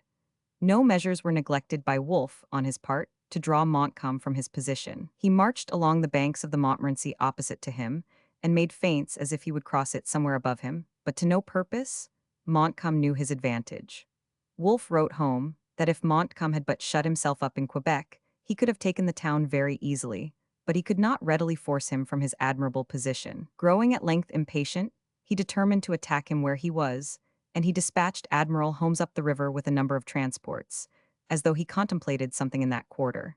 He then landed, on the 31st of July, a body of troops near the mouth of the Montmorency, which there falls 300 feet into the St. Lawrence. He had discovered a ford at some distance up the river, and dispatched Brigadier Townshend to cross there and attack Montcalm in flank, whilst he himself, by means of the ships and their boats, gained the beach and attacked in front. The Centurion man-o'-war was placed to engage a battery which swept the place of landing, and then the troops were conveyed in boats, which drew little water, towards the shore. Some of these, however, got entangled amongst rocks and created a delay in getting them off. By this time, the French were hurrying down towards the landing place with their artillery and began to fire murderously from the banks above upon them. Wolfe, seeing that Townshend would cross the ford before they were ready to cooperate, sent an officer to recall him. At this time, the grenadiers, having reached the beach, rushed forward upon the entrenchments before the rest of the troops could be got out of the boats to support them. They were met by such a destructive fire that they were compelled to fall back with much slaughter. By this time night was setting in, attended by a storm, the roaring of which, mingling with the roar of the mighty St. Lawrence as the tide fell, seemed to warn them to recover their camp. The word was given to recross the river, and they made good their retreat without the French attempting to pursue them, though the Indians lurked in the rear to scalp such of the dead and such of the wounded as could not be brought off. Wolfe then held a council with his two next in command, the brigadiers Monckton and Townshend, and they resolved, as a desperate attempt, to move up the river, and thus endeavor to draw Montcalm from his unassailable position. Accordingly, leaving detachments to defend the Isle of Orleans and Point Levi, the rest of the army ascended the St. Lawrence for some miles and pitched their camp on the right bank. To attract still more attention, Admiral Holmes was ordered to put his vessels in active motion for some days, as if seeking a landing place higher up the river 135. This stratagem, however, produced no other result than that of Montcalm sending a detachment of 1,500 men to watch their proceedings. He himself maintained his old ground. Completely disheartened by this result, Wolfe for a moment felt despair of his object, and in that despairing mood, on the 9th of September, he wrote to Pitt. He said that, to the uncommon strength of the country, the enemy had added, for the defense of the river, a great number of floating batteries and boats, that the vigilance of the Indians had prevented their effecting anything by surprise, that he had had a choice of difficulties, and felt at a loss how to proceed, and he concluded with the remark that his constitution was entirely ruined without the consolation of having done any considerable service to the state, or without any prospect of it. But the despondency of Wolfe was but for a moment. Suddenly a new idea, an inspiration, it seemed, burst upon him. He would scale the heights of Abraham, the point where no mortal ascent was dreamed of, and which therefore was less defended, except by nature, than the rest of the vicinity of the city. The ships were immediately ordered to make a feint, under Admiral Saunders, opposite Montcalm's camp at Beauport, and those under Holmes at a point higher up the river. Attention being thus drawn from himself, on the night of the 12th of September, when it was pitch dark and the tide flowing, he put across the river to a small inlet about 2 miles above Quebec, which ever since bears the name of Wolfe's Cove. They succeeded in landing unobserved by any of the sentinels posted along the shore, where they had to wait for the boats fetching over the second detachment, there not being boats enough. Before this arrived, they began to climb the rocks by a narrow track, so steep and rugged that they could only ascend by clinging to the bushes and projecting crags. Directly above their heads was a watchpost of a captain and 150 men. There, as they drew near the summit, Colonel Howe, a brother of Lord Howe who fell at Ticonderoga, leading the van, the watch became aware of a noise and fired down the rocks, directed by the sound. The English soldiers imprudently returned the volley upwards, instead of reserving it until they had gained the ascent. They continued their scramble up, however, with redoubled ardor, and the French, on their sudden appearance, panic-struck, fled. The second detachment soon followed them, and the whole little army stood on the heights above the town before the break of day. When Montcalm was informed of this wonderful feat, he thought it merely some new feint to draw him from his lines. But when he had ascertained with his own eyes the truth, he said, "I see them, indeed, where they ought not to be. But, as we must fight, I shall crush them." He immediately led his troops over the bridge of the St. Charles and up to the eminence above the town. There he found the English already advanced in order of battle to within cannon shot of Quebec. Wolfe had drawn them up with much judgment. His left wing was formed in what military men call en potence, that is, facing two ways so as to guard against being outflanked. In this wing, too, he had placed a regiment of Highlanders, one of those which Pitt had formed and which had already shown its bravery. His right, extending towards the St. Lawrence, had in the van the grenadiers who had distinguished themselves at the taking of Louisbourg, supported by a regiment of the line. Wolfe had taken his post on this wing. The sailors had managed to drag up one cannon, and they had seized 4 other small guns at the battery they had passed. That was all their artillery. But in this respect, Montcalm was no better off, for in his haste he had only brought along with him 2 guns. He had ordered a cloud of Indians to hover on the left of the English, and had lined the thickets and copses with 1,500 of his best marksmen. These concealed skirmishers fired on the advancing pickets of the English with such effect that they fell back in confusion. But Wolfe hastened forward, encouraged them to dash on, and ordered the first line to reserve their fire till within 40 yards of the enemy. The men well obeyed the order, and marched briskly on without firing a shot, whilst the French came hurrying forward, firing as they came. They killed many of the English, but as soon as these came within the 40 yards distance, they poured a steady and well-directed a volley into the enemy that did dreadful execution. Wolfe, with characteristic enthusiasm, was in the front line, encouraging them by voice and action, and in less than half an hour the French ranks broke, and many began to fly. Meanwhile, Wolfe, exposing himself to the very hottest fire, had been wounded in the wrist by nearly the first discharge, and he had scarcely wrapped his handkerchief around it when another bullet hit him in the groin. Still appearing to 136 pay no attention to these serious wounds, he was in the act of inciting his men to fresh efforts when a ball pierced his chest and he fell. He was carried to the rear, and whilst he seemed to be in the very agony of death, one of those around him cried, "See how they run!"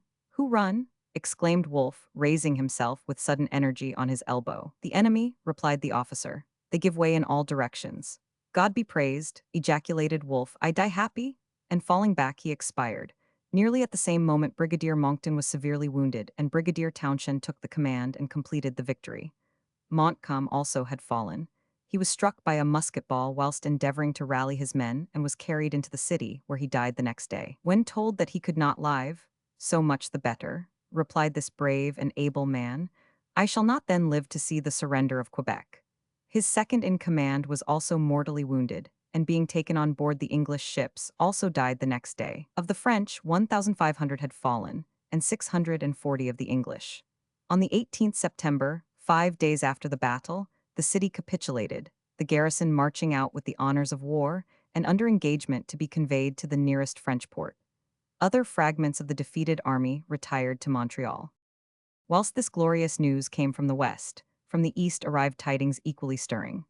In India, Colonel Coote, afterwards famous as Sir Eyre Coote, defeated the French under Lally and made himself master of all Arcot. General Ford defeated the Marquis de Conflans and took Masulipatam, and afterwards defeated a detachment of Dutch, which had landed from Java to aid our enemies in Bengal.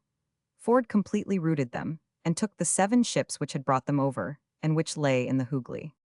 At sea, Sir Edward Hawke attacked the French fleet under Admiral Conflans at the mouth of the Vilaine in Quiberon Bay. The situation, amid rocks and shoals, and with the sea running high, so late in the year as the 20th of November, was most perilous. But Hawke scorned all danger, attacked the French fleet close under their own shores, took 2 men of war, sank 4 more, including the Admiral's ship, the Solo Royal, and caused the rest, more or less damaged, to take refuge up the river. 2 of our own vessels were stranded in the night, but their crews and stores were saved. For this brilliant action, which crippled the French navy for the remainder of the war, Hawke was thanked by Parliament, received from the king a pension of £1,500 a year for his own and his son's life, and in the next reign was raised to the peerage. Thurot, meanwhile, had escaped out of Dunkirk, but with only 5 ships, which kept out of the way by seeking shelter in the ports of Sweden and Norway. In Germany, Frederick of Prussia was hard put to it. A fresh army of Russians, under General Soltikow, advanced to the Oder, and another army of Austrians, under Laudon, advanced to form a junction with them. To prevent this, Frederick sent General Wedel to encounter the Russians, but he was defeated by them on the 23rd of July, with heavy loss. Frederick himself then hastened against them, but before his arrival, the Austrians had joined Soltikow, making a united force of 60,000, which Frederick attacked on the 12th of August with 48,000 at the village of Kunersdorf, close to Frankfurt on the Oder.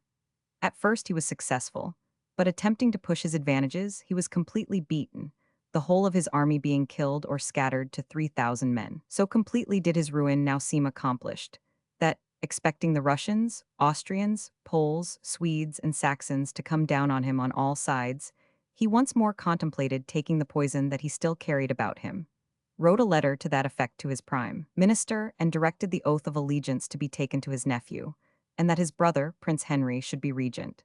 But finding that the Russians, who had lost 20,000 men, were actually drawing off, he again took courage, was soon at the head of 30,000 men, and with these was hastening to the relief of Dresden, when he was paralyzed by the news that General Fink, with 12,000 men, had suffered himself to be surrounded at Maxen, and compelled to surrender. Despairing of relieving Dresden during this campaign, Frederick eventually took up his winter quarters at Freiburg, in Saxony, and employed himself in raising and drilling fresh soldiers. Compelled, however, to pay his way by debasing both the Prussian coin and the English gold which he received in subsidy by a very large alloy. Death of Wolfe, after the painting by Benjamin West, P.R.A. See larger version. Prince Ferdinand of Brunswick was more successful. He was at the head of an army of 55,000 men, including 10 or 12,000 English, under Lord George Sackville. As the French had taken Frankfurt on the Main, he left the British and Hanoverian troops, amounting to 28,000 men, to watch the French, under Marshal de Contades, upon the Lip, and set out to drive back the other divisions of the French under de Broglie. He found these amounted to 35,000 strong, but he did not hesitate to engage them at Bergen, on the Nidda near Frankfurt. After a hard-fought battle, he was defeated with a loss of 2,000 men and 5 pieces of cannon. De Broglie pushed rapidly after him, formed a junction with Contades, and speedily reduced Cassell, Munster, and Minden.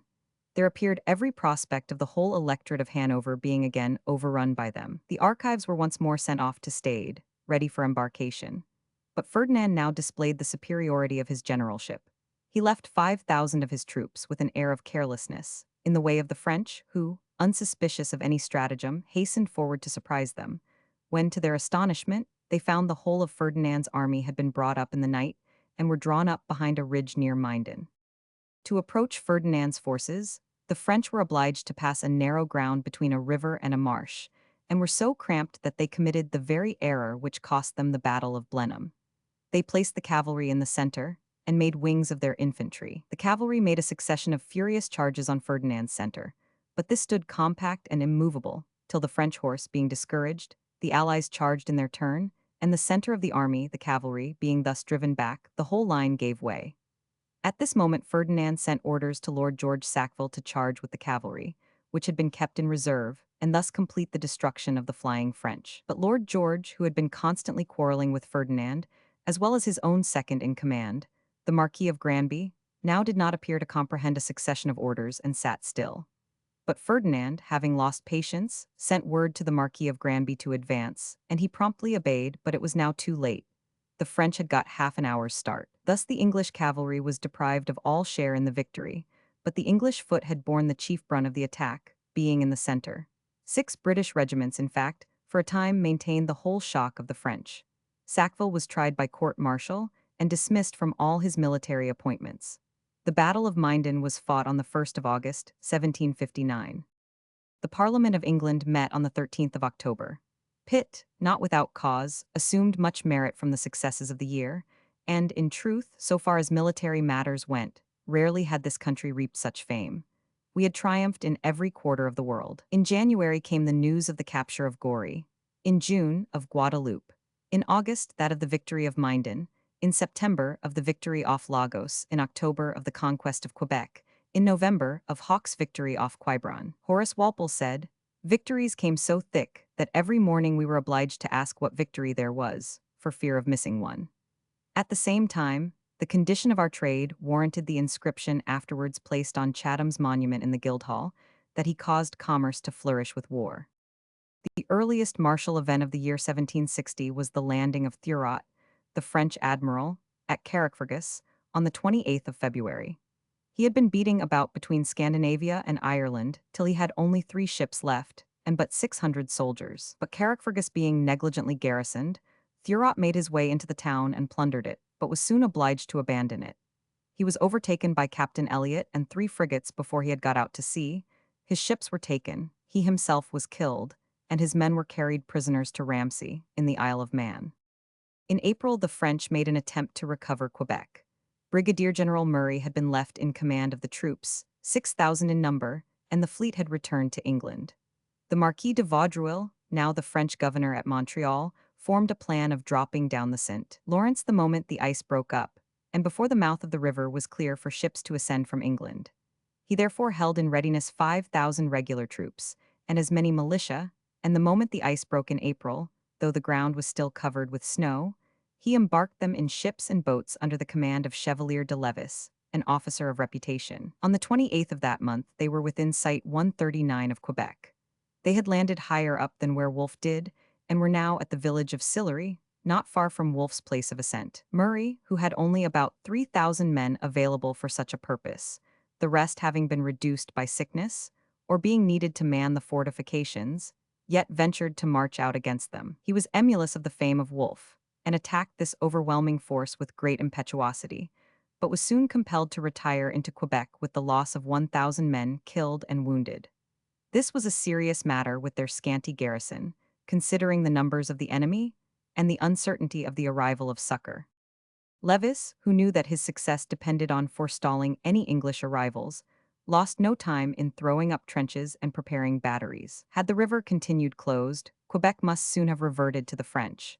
But on the 11th of May, the English were rejoiced to see a frigate approaching, and this, only 4 days after, was followed by another frigate and a ship of the line. These, commanded by Lord Colville, immediately attacked and destroyed or drove on shore the French flotilla, and at that sight Levis struck his tents and decamped as rapidly as he came, leaving behind him his baggage and artillery. Nor was the Marquis de Vaudreuil left long undisturbed at Montreal. The three expeditions, which had failed to meet the preceding summer, were now ordered to converge on Montreal, Amherst from Lake Ontario, Haviland from Crown Point, and Murray from Quebec. Amherst had been detained at Oswego by an outbreak of the Cherokees against us. This native tribe had been friendly to us, and we had built a fort in their country and called it Fort Loudon, after Lord Loudon. But in the autumn of 1759, they had been bought over by the French and made a terrible raid on our back settlements, murdering and scalping the defenseless inhabitants. Mr. Littleton, the governor of South Carolina, marched against them with 1,000 men and compelled them to submission. But no sooner had he retired than they recommenced their hostilities, and Amherst sent against them Colonel Montgomery, with 1,200 men, who made a merciless retaliation, plundering and burning their villages, so as to impress a sufficient terror upon them. Amherst had now 10,000 men, and though he had to carry all his baggage and artillery over the Ontario in open boats, and to pass the rapids of the Upper St. Lawrence, he made a most able and prosperous march, reducing the fort of Isle Royale on the way, and reached the Isle of Montreal on the very same day as Murray, and a day before Haviland. Vaudreuil saw that resistance was hopeless, and capitulated on the 8th of September. The French were, according to contract, sent home, under engagement not to come against us during the remainder of the war. Besides this, Lord Byron chased a squadron of 3 frigates, conveying 20 storeships to Quebec, into the Bay of Chaleur, and there destroyed them. Thus all the French possessions in North America, excepting the recent and feeble settlement of New Orleans, remained in our hands. The war in Germany grew more and more bloody. Russia and Austria came down upon Frederick this year with great forces. Daun entered Saxony, Laudon and Soltikow Silesia. Laudon defeated Fouquet-Lanchette and took the fortress of Glatz, and compelled Frederick, though hard-pressed by Daun, to march for Silesia. The month was July, the weather so hot that upwards of 100 of his soldiers fell dead on the march. Daun followed him, watching his opportunity to fall upon him when engaged with other troops. But on the way Frederick heard of the defeat of Fouque and the fall of Glatz, and suddenly turned back to reach Dresden before dawn, and take the city by storm. But as Daun was too expeditious for him, and Maguire, the governor and Irishman, paid no heed to his demands for surrender, Frederick, who had lately been so beautifully philosophizing on the inhumanities of men, commenced a most ferocious bombardment, not of the fortress but of the town. He burnt and laid waste the suburbs, fired red-hot balls into the city to burn it all down, demolished the finest churches and houses, and crushed the innocent inhabitants in their flaming and falling dwellings, till crowds rushed from the place in desperation, rather facing his ruthless soldiers than the horrors of his bombardment. Prevented by the arrival of Daun from utterly destroying Dresden, though he had done enough to require 30 years of peace to restore it, Frederick marched for Silesia. Laudon, who was besieging Breslau, quitted it at his approach. But the Prussian king, who found himself surrounded by 3 armies, cut his way on the 15th of August at Liegnitz through Laudon's division, which he denominated merely A-140 Scratch. He was instantly, however, called away to defend his own capital from a combined army of Russians under Todleben and of Austrians under Lacy, another Irishman. But before he could reach them, they had forced an entrance on the 9th of October. The Russians, departing from their usual custom of plunder, touched nothing, but levied a contribution of $1,700,000 on the city. At Frederick's approach they withdrew. But there was no rest for Frederick. Daun was overrunning Saxony, had reduced Leipzig, Wittenberg, and Torgau. Frederick marched against him, retook Leipzig, and came up with Daun at Torgau on the 3rd of November. There a most sanguinary battle took place, which lasted all day and late into the night. Within half an hour 5,000 of Frederick's grenadiers, the pride of his army, were killed by Daun's batteries of 400 cannon. Frederick was himself disabled and carried into the rear, and altogether 14,000 Prussians were killed or wounded, and 20,000 of the Austrians. This scene of savage slaughter closed the campaign. The Austrians evacuated Saxony, with the exception of Dresden. The Russians repassed the Oder, and Frederick took up his winter quarters at Leipzig. Prince Ferdinand this summer had to contend with numerous armies of the French. De Broglie marched from Frankfurt into Hesse with 100,000 men. On the 10th of July, they met the hereditary Prince of Brunswick at Korbach and defeated him, though he gained a decided advantage over them a few days after at Emsdorf, taking the commander of the division and 5 battalions prisoners. This was followed by Ferdinand himself, who was at Warburg, where he took 10 pieces of artillery, killed 1,500 of the French, and drove them into the Dimmel, where many were drowned. The British cavalry had the greatest share in this victory.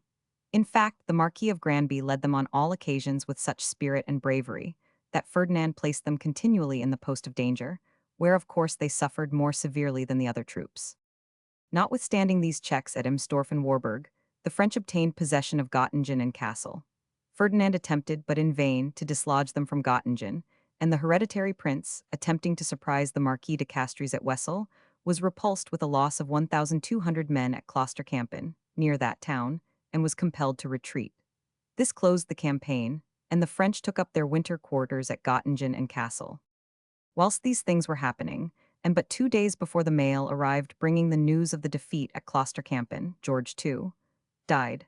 He had, till within the last 2 years, enjoyed robust health. He had then a severe attack of gout, and from that time his eyes and hearing had failed. On the morning of the 25th of October he rose at his usual hour of 6, drank his chocolate, inquired how the wind was, being anxious for the arrival of the mails, and then suddenly fell, uttered a groan, and expired. He was 77 years of age. Martello Tower on the Plains of Abraham, Quebec. See larger version. George Whitefield preaching, CP 143. See larger version. Chapter 6, Progress of the Nation from the Revolution to 1760. The Church after the Revolution, the Non-Jurors, the Act of Toleration, Comprehension Bill, Laxity of Religion, the Wesleys and Whitefield, Foundation of Methodism, Extension of the Movement, Literature, Survivors of the Stuart Period, Prose Writers, Bishop, Burnet Philosophers, Locke, Bishop Berkeley, etc. Novelists, Fielding, Richardson, Smollett and Sterne, Dr. Davenant, Bentley, Swift, Addison and Steele, Bolingbroke, Daniel Defoe, Lady Mary Wortley Montagu. Poets, Pope, his prose writings, Gay, Prior, Young, etc. James Thomson, Alan Ramsay, Gray and Minor Lights, dramatists, physical science, astronomers, mathematicians, electricians, chemists, medical discoverers, music, Purcell, Italian music, Handel, church music, the Academy of Ancient Music and other societies, architecture, Wren and his buildings, St. Paul's, his churches and palaces, Vanbrugh, Gibbs, Hawksmoor, minor architects, painting and sculpture, Lely and Kneller, other foreign painters and decorators, Thornhill, other English artists, Hogarth and his works, exhibition of British artists, sculptors, shipping, colonies, commerce and manufactures, increase of canals, woolen and silk trades, Irish linens, lace, iron, copper and other industries, increase of the large towns. The Revolution of 1688, which overthrew absolutism in the state, overthrew it also in the church.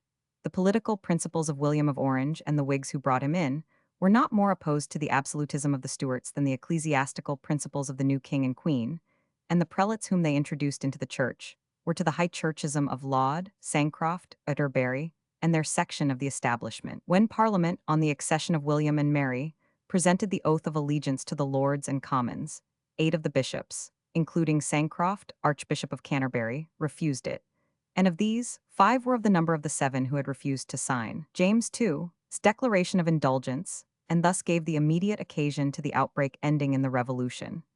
Thus a fresh faction was produced in the establishment, that of the non-jurors, who were 142 after much delay and patience, finally excluded from their livings. As the existing law could not touch the non-juring bishops so long as they absented themselves from Parliament, where the oath had to be put to them, a new act was passed, providing that all who did not take the new oaths before the 1st of August, 1689, should be suspended 6 months, and at the end of that time, in case of noncompliance, should be ejected from their sees. Still, the act was not rigorously complied with. They were indulged for a year longer when, continuing obstinate, they were, on the 1st of February, 1691, excluded from their sees. 2 of the 8 had escaped this sentence by dying in the interim, namely, the bishops of Worcester and Chichester. The remaining 6 who were expelled were Sancroft, the primate, Ken of Bath and Wells, Turner of Ely, Frampton of Gloucester, Lloyd of Norwich, and White of Peterborough. In the room of these were appointed prelates of Whig principles, the celebrated Dr. Tillotson being made primate. Other vacancies had recently or did soon fall out, so that, within 3 years of his accession, William had put in 16 new bishops, and the whole body was thus favorable to his succession, and more or less to the new views of church administration. Having obtained a favorable episcopal bench, King William now endeavored to introduce measures of the utmost wisdom and importance, measures of the truest liberality and the profoundest policy, namely, an act of toleration of dissent and an act of comprehension, by which it was intended to allow Presbyterian ministers to occupy livings in the church without denying the validity of their ordination, and also to do away with various things in the ritual of the church, which drove great numbers from its community. By the Act of Toleration, under the name of an Act for exempting their majesties, Protestant subjects dissenting from the Church of England from the penalties of certain laws. Dissenters were exempt from all penalties for not attending church and for attending their own chapels, provided that they took the new oaths of allegiance and supremacy and subscribed to the Declaration against Transubstantiation, and also that their chapels were registered and their services conducted without the doors being locked or barred. As the Quakers would take no oaths, they were allowed to subscribe a declaration of fidelity to the government and a profession of their Christian belief. But the Comprehension Bill was not so fortunate. 10 bishops with 20 dignified clergymen were appointed as a commission to make such alterations in the liturgy and canons, and such plans for the reformation of the ecclesiastical courts as, in their opinion, best suited the exigencies of the times, and were necessary to remove the abuses and render more efficient the services of the Church. The list of these commissioners comprised such men as Tillotson, Stillingfleet, Sharp, Kidder, Hall, Tennyson, and Fowler. They met in the Jerusalem chamber and began their labors preparatory to this great comprehensive bill. In order to sanction these changes, convocation was summoned, and then the storm broke loose. The Jacobites and the discontented cried out they were going to pull the church down. The high churchmen declared it was a scheme to hand over the church to the Presbyterians. The universities cried that all the men engaged in the plan were traitors to the true faith, and the king himself was not spared. The high churchmen who were included in the commission fled out of it Amen, and convocation threw out the whole reform as an abomination. Convocation, having given this blow to all hopes of ecclesiastical reform, was prorogued to the 24th of January, 1690, and on the 6th of February was dissolved with the Parliament, nor was it suffered to meet again for business till the last year of the reign of William. Burnet describes the state of religion and intelligence in the nation at the period of Anne's reign as most lamentable, the clergy as dead and lifeless, the most remiss in their labors in private, and the least severe in their lives, of all that he had seen amongst all religions at home or abroad, the gentry, the worst instructed, and the least knowing of any of their rank that he ever went amongst, and the common people beyond all conception, ignorant in matters of religion. The words of Atterbury, a high Tory, were quite as strong. A description of the state of religion in the country, drawn up by him, was presented by convocation to the Queen, which stated that the manifest growth of immorality and profaneness, the relaxation and decay of the discipline of the Church, the disregard to all religious places, persons, and things, had scarcely had a parallel. In any age, Dr. Calamy, a great nonconformist, equally complains that the decay of real religion, both in and out of the Church, was most visible. Under the Georges much the same state of affairs 143 prevailed. The episcopal bench was Whig, though very apathetic, while the clergy were Tory and disinclined to listen to their superiors. It was at this era of religious apathy that John Wesley, B. 1703, 500, and Charles, his brother, B. 1708, 500, and George Whitefield, B. 1714, came forward to preach a revival and laid the foundation of Methodism. These young men, students at Oxford, all of them originally of clerical families but Whitefield, who was the son of an innkeeper, with Hervey, afterwards the author of the well-known Meditations Amongst the Tombs, and some others of their fellow collegians, struck by the dearth of religious life of the time, met in their rooms for prayer and spiritual improvement. They were soon assailed with the nicknames of sacramentarians, Bible moths, and finally, Methodists, a term current against the Puritans in those days and suggested by the appellative Methodist, given to a college of physicians in ancient Rome, in consequence of the strict regimen which they prescribed to their patients. In 1734, the Wesleys commenced their career as preachers to the people, and were soon followed by Whitefield.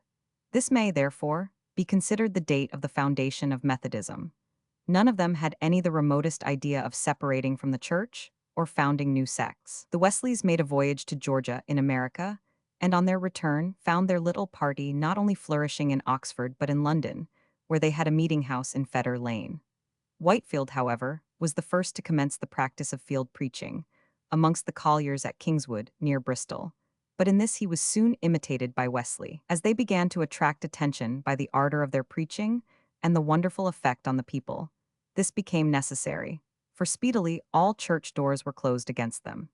John Wesley had a peculiar genius for the construction of a new religious community, and he was ready to collect hints for its organization from any quarter. The most prolific source of his ordinances for his new society was the system of the Moravians, whose great settlement at Herrnhut, in Germany, he visited and had much consultation with its head, Count Zinzendorf. From it he drew his class meetings, his love feasts, and the like. In framing the constitution of his society, Wesley displayed a profound knowledge of human nature. He took care that every man and woman in his society counted for something more than a mere unit.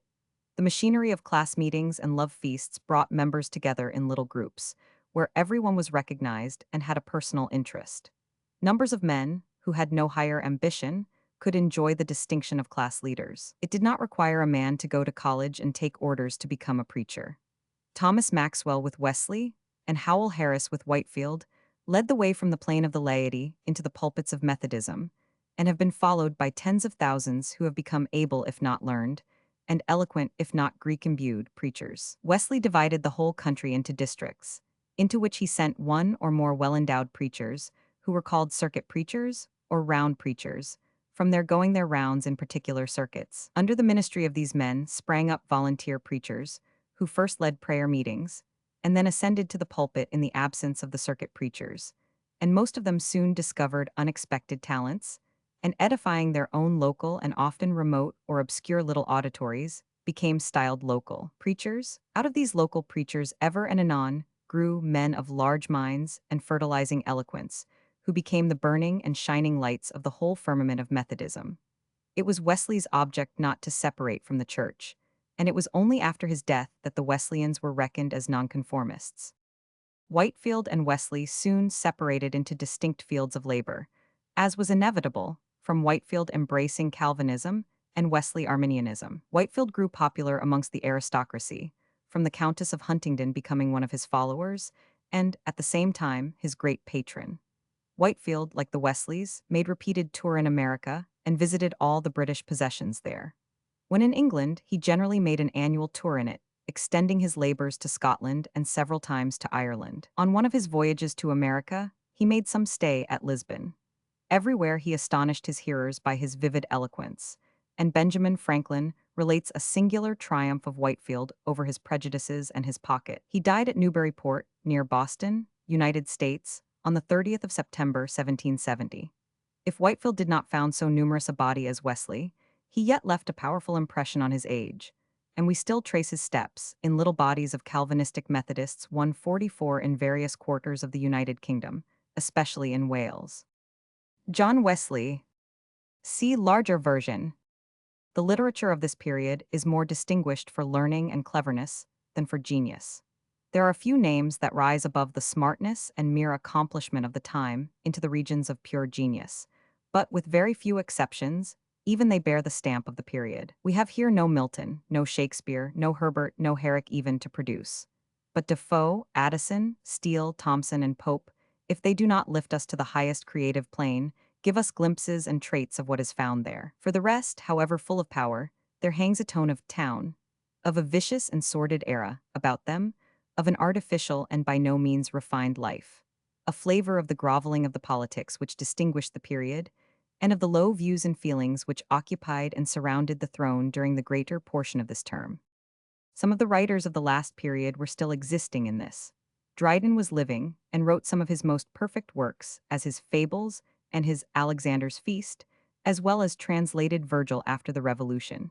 He was still hampered by his miserable but far more successful dramatic rivals, Shadwell and Elkanah Settle. Nathaniel Lee produced in William's time his tragedies, The Princess of Cleves, and his Massacre of Paris. Etheredge was yet alive, Wycherley still poured out his licentious poems, and Southern wrote the greater part of his plays. His Orinoco and his Fatal Marriage were produced now, and he received such prices as astonished Dryden. Whilst Glorious John never obtained more than £100 for a play, Southern obtained his 600 or 700. From the picture in the National Gallery of British Art. Dr. Johnson in the anteroom of Lord Chesterfield, waiting for an audience, 1748. By E1000, Ward R.A. See larger version. We may satisfy ourselves as to William's appreciation of poetry by the fact that Shadwell was his first poet laureate and Nahum Tate the next. Dr. Nicholas Brady and Nahum Tate made the version of the Psalms which long disgraced the church service. Sir William Temple, Baxter, Sir George Mackenzie, Stillingfleet, and Evelyn, as well as some others flourishing at the end of the last period, still remained. Interior of the Jerusalem Chamber, Westminster Abbey. See larger version. Amongst the earliest of the prose writers may be mentioned the theological authors. Cumberland was the author of a Latin treatise, De Legibus Natur, in which he successfully combated the infidelity of Hobbes. Bull, who, as well as Cumberland, became a bishop, distinguished himself before the Revolution by his Harmonia Apostolica, an anti-Calvinistic work, and by his Defensio Fidei Nicen. In 1694, he published his Judicium Ecclesi Catholic. John Norris, of the school of Cudworth and Henry More, and nearly the last of that school called the English Platonists, published, besides many other works, his Essay on the Ideal World in 1701 and 1702. He also wrote some religious poetry of no particular mark. Tillotson and South were the great authors of sermons of this period. Tillotson was one of the most popular preachers of the time, but may be said to have done more good by his liberal and amiable influence at the head of the church than by his preaching. There is a solid and genuinely pious character about the sermons of Tillotson, which suited the better trained class of mind of his age, but which would now be deemed rather heavy. South has more life and a more popular style. He was therefore more attractive to the courtiers of his day than to the sober citizens, and he has larded his text with what were then deemed sprightly sallies and dashing phrases, but which are now felt as vulgarisms. Both divines, however, furnished succeeding preachers with much gleaning. Dr. Gilbert Burnet, Bishop of Salisbury, B. 1643, 146, who figures so prominently in the reign of William and Mary, and who rendered such essential service to the establishment of religious liberty, is the great historian of his time. Without his narratives of his own period, we should have a very imperfect idea of it. With all his activity at court and in Parliament, he was a most voluminous writer. His publications amount to no less than 145, though many of these are mere tracts, and some of them even only single sermons.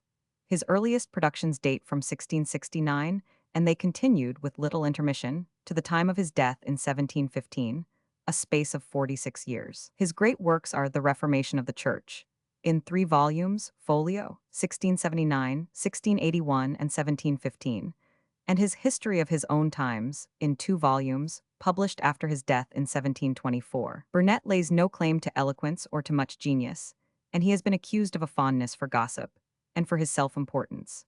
But the qualities which sink all these things into mere secondary considerations are his honesty and heartiness in the support of sound and liberal principles, far beyond the majority of his fellow prelates and churchmen. Whilst many of these were spending their energies in opposing reform and toleration, Burnet was incessantly, by word and pen, engaged in assisting to build up and establish those broad and Christian principles under which we now live. Besides the great works named, he wrote also Memoirs of James and William, Dukes of Hamilton, passages in the life and death of Wilmot, Earl of Rochester, a life of Bishop Bedell, travels on the continent, an exposition of the 39 Articles, etc., etc.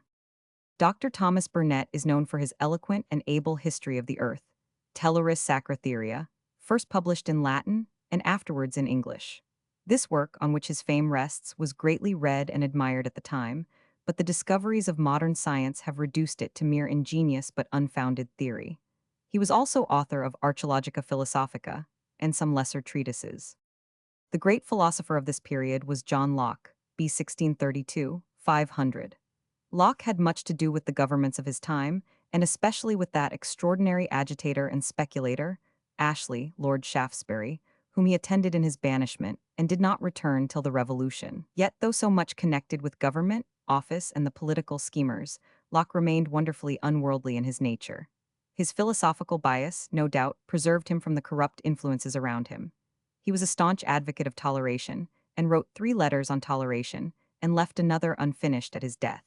In these he defended both religious and civil liberty against Jonas Prost and Sir Robert Filmer, advocates of the divine right of kings. His thoughts on education and his treatises on government served as the foundations of Rousseau's Emile and his Contrat Social. Besides these, he wrote numerous works of a theological kind, as The Vindication of the Reasonableness of Christianity, and in his last years, A Discourse upon Miracles, Paraphrases of St. Paul, and an essay for the understanding of St. Paul's epistles, a work on the conduct of the understanding, and an examination of Father Malebranche's opinion of seeing all things in God. But his great work is his essay concerning the human understanding. This may be considered the first pure and systematic treatise on metaphysics in the English language. And though the pursuit of the science since his time has led to the rejection of many of his opinions, the work will always remain as an able and clearly reasoned attempt to follow the method of Bacon in tracing the nature and operations of the understanding. In the department of philosophy flourished also Bishop Berkeley, b. 1684, 500, author of The Principles of Human Knowledge, who startled the world with the theory that matter has no existence in the universe, but is merely a fixed idea of the mind. Dr. Manville, a Dutchman by birth, who settled in London and published various medical and metaphysical works of a free-thinking character. Hutchinson, an opponent of Dr. Woodward in natural history and Newton in natural philosophy, and David Hartley, author of Observations on Man. Bishop Butler, Warburton, Hoadley, Middleton, author of A Free Inquiry into the Miraculous Powers of the Church, and Secker, Archbishop of Canterbury, were the leading theologians in the Church. But dissent could also boast of its men of light and leading in Dr. Isaac Watts, author of A System of Logic and of the Popular Hymns, Calamy, the opponent of Hoadley, Doddridge, and others. In the department of novel writing, no age had yet produced such a constellation as Fielding, Richardson, Sterne, and Smollett. Their works 147 are still read with admiration by all who have a relish for vivid and masterly delineations of life, their only drawback being that they are all more or less stained with the grossness and licentiousness of the age. From these faults Samuel Richardson, b. 1689, 500, is most free, and in his Sir Charles Grandison, he has shown himself ahead of his age in the wisdom and liberality of his ideas.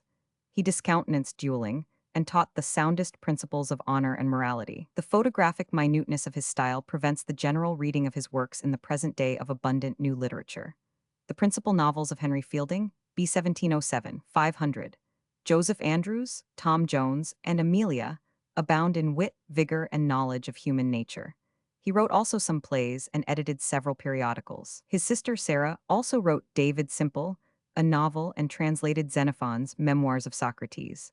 Tobias Smollett, b. 1721, 500, paints life in strong, bold, but somewhat coarse lines, full of vigor, but with even more grossness than Fielding uses. Peregrine Pickle, Count Fathom, Roderick Random, Humphrey Clinker, and Sir Launcelot Greaves, if not now generally read, have been carefully studied and made use of by some of our modern novelists. Smollett, besides, wrote plays, satires, poems, and edited The Briton, a weekly newspaper. Lawrence Sterne, b. 1713, 500, struck out a style of writing peculiar to himself and which still defies all successful imitation, notwithstanding attempts to represent his pathos as grimace and his humor as tinsel, the felicity of touch in Tristram Shandy, and the flashes of wit and feeling in his Sentimental Journey, will, in spite of detractors and of the occasional indecency of the author, always send readers to Sterne. One of the pioneers of the science of political economy at this time was Dr. Davenant, the son of Sir William Davenant, the poet. He had no genius for drawing principles and theories from accumulated facts, but he was a diligent collector of them, and his pourings amongst state documents and accounts have served essentially the historians and political economists of our day. During this period, Richard Bentley, master of Trinity College, Cambridge, and Archdeacon of Ely, figures prominently as one of the most profound classical scholars that Great Britain has produced, and at the same time, as one of the most quarrelsome, arrogant, and grasping of men. The circumstance which made the most noise in his career was his controversy with the Hun, Charles Boyle, regarding the authenticity of the epistles of Phalaris and the fables of Sop. In this dispute he had to contend with doctors, Atterbury, French, King, and Smallridge, who made the reply to him in their examination of Bentley's dissertation on the epistles, in the name of Boyle.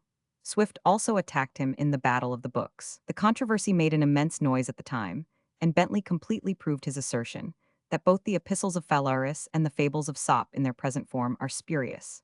The services of Bentley in publishing corrected editions of various classical works are of no ordinary kind. Amongst the authors who have received the benefit of his critical touches are Aristophanes, Cicero, Menander, Philemon, Horace, Nicander, P.H. Drews, and Homer. In his editions of Horace and Homer, however, He laid himself open to severe criticism by his rash and arbitrary emendations of the text, and still more so by his edition of Milton's Paradise Lost, from the same cause. In this case, he showed that he was as deficient in the Italian and Romantic learning, which Milton had made himself master of, as he was great in his own classical field.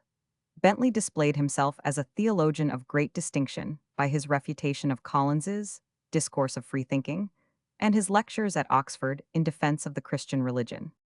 With the Battle of the Books appeared The Tale of a Tub, and though these were anonymous, it was soon well known that they were from the hand of Jonathan Swift, a friend of Harley and Bolingbroke, who now assumed a position in the public eye destined to be rendered yet more remarkable. Swift was of English parentage, but born in Dublin in 1667. He was educated at Kilkenny and the University of Dublin. In early life, he became private secretary to Sir William Temple, and at this time he wrote his Tale of a Tub, which cut off all his hopes of a bishopric. He edited a selection from the papers of Temple, and then accompanied Lord Berkeley to Ireland as chaplain. Disappointed of the preferment which he had hoped for, he went over from the Whigs to the Tories in 1710, and thenceforward was an unscrupulous adherent of Harley and Bolingbroke, defending all their measures in the Examiner, and pouring out his vengeance on all opponents with unflinching truculence. In his political 148 character, Swift has been styled the great blackguard of the age, and certainly with too much truth. In spite of rare intellectual power, wit, and sarcasm, no principle or tenderness of feeling restrained him in his attacks on his enemies. If Harley and Bolingbroke are guilty of inflicting the disgraceful Peace of Utrecht on the nation, simply to avenge themselves on the Whigs, no man so thoroughly abetted them in that business as Swift. His conduct of the Allies, his public spirit of the Whigs, and other political tracts and articles bear testimony to his unscrupulous political rancor. His Drapier's letters, and his treatment of Wood in the affair of the Irish halfpence, show that no means, however base and false, came amiss to him in serving the objects of his ambition. The great work of Swift is his Gulliver's Travels, a work characterized by a massive intellect and a fertile invention, but defiled by the grossness that was inseparable from his mind, and that equally pollutes his poems, in which there is much wit and humor, but not a trace of pathos or tenderness. There is none of that divine glow of love and human sympathy, mingled with the worship of beauty and truth, which courts our affections in the works of the greatest masters. When we are told that Swift's grossness is merely the grossness of the time, we point to Robinson Crusoe, to The Seasons and Castle of Indolence of Thomson, and to the works of Addison for the most admirable contrast. Swift, who died in the famous year of the 45, was one of the most vigorous writers of the age, but he was one of the most unamiable. He was the Mephistopheles of the 18th century. What a contrast immediately presents itself in the generous nature of Steele, in the genial and pure writings of Addison. Both Addison and Steele were poets, Steele principally a dramatic poet of considerable success. Addison was the author of Cato, a tragedy, and The Campaign, celebrating the victory of Blenheim with other poems. But the reputation of both Steele and Addison rests on their prose. They were the introducers of essay and periodical writings, and carried these to a perfection which has never been surpassed. Richard Steele, b. 1671, 500, has the honor of originating this new department of literature, a department which has grown into such importance that the present age would scarcely know how to exist without it. He started the Tatler in 1709, issuing it 3 times a week, and was joined by Addison in about 6 weeks. The interest with which this new literary paper was expected at the breakfast tables of that day can only be likened to that which the morning papers now excite. In 1711, the Tatler having come to an end, the Spectator was started on the same plan, jointly by Steele and Addison, and this ceasing in 1712, in the following year the Guardian took its place. Steele was the largest contributor to the Tatler and Guardian, Addison to the Spectator. Various of their contemporaries furnished papers, Swift amongst the rest, but there are none which can compare with the vigorous, manly writing of Steele and the elegant and often noble compositions of Addison. The mixture of grave and gay was admirable. In these papers we find abundant revelations of the spirit and manners of the times. The characters of Sir Roger de Coverley, Will Wimble, etc., have an imperishable English interest. The poetic and generous nature of Joseph Addison, b. 1672, was demonstrated by his zealous criticisms on Milton's Paradise Lost, which mainly contributed to rescue it from the neglect which it had experienced. Addison, after Sir Philip Sidney, was the first to call attention to our old popular ballads, Chevy Chase and The Babes in the Wood. the eulogies on which probably led Bishop Percy to the collection of the precious reliques of the ballad lore of former ages. The Spectator and Guardian were published daily. Steele afterwards published The Englishman, with which Addison had no concern, and it only reached to 57 numbers. These two fellow laborers, both in literature and parliament, after nearly 50 years' friendship, were sundered by a mere political difference. The question of limiting the royal prerogative of creating peers, in 1719, the last year of Addison's life. Bolingbroke b. 1678, 500, must be named with the prose writers of the age. Amongst his writings there is little that will now interest the reader. He wrote in a brilliant and pretentious style, as he acted, and his writings, like his policy, are more showy than sound. As a cold skeptic in religion, and a Jacobite in politics, proud and essentially selfish in his nature, we are not likely to find anything from his pen which can strongly attract us, or is calculated to benefit us. In the Tory party, to which he belonged, he was one of those brilliant and self-complacent apparitions, which have all the 149 qualities of the meteor, dazzling, but speedily sinking into darkness, though his patriot king had some temporary influence, and even furnishes the keynote to some of the earlier writings of Lord Beaconsfield. Henry Fielding, The Portrait by Hogarth, The Border by James Basker. See larger version. A very different man was patriotic Daniel Defoe, b. 1663, 500. Defoe, who was engaged in trade and was the introducer of pantiles, was a thorough Whig, or, as we should now call him, a radical in politics.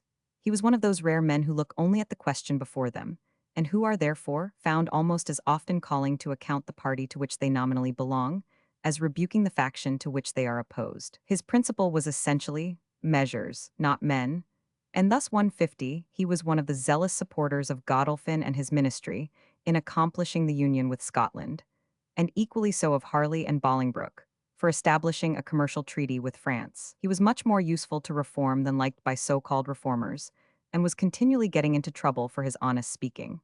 From the age of 23 to that of 58, his pen had scarcely a moment's rest from advocating important political and social subjects, and there was a force of reason, a feeling of reality, a keenness of wit and satire, in his compositions that gave them interest and extensive attention.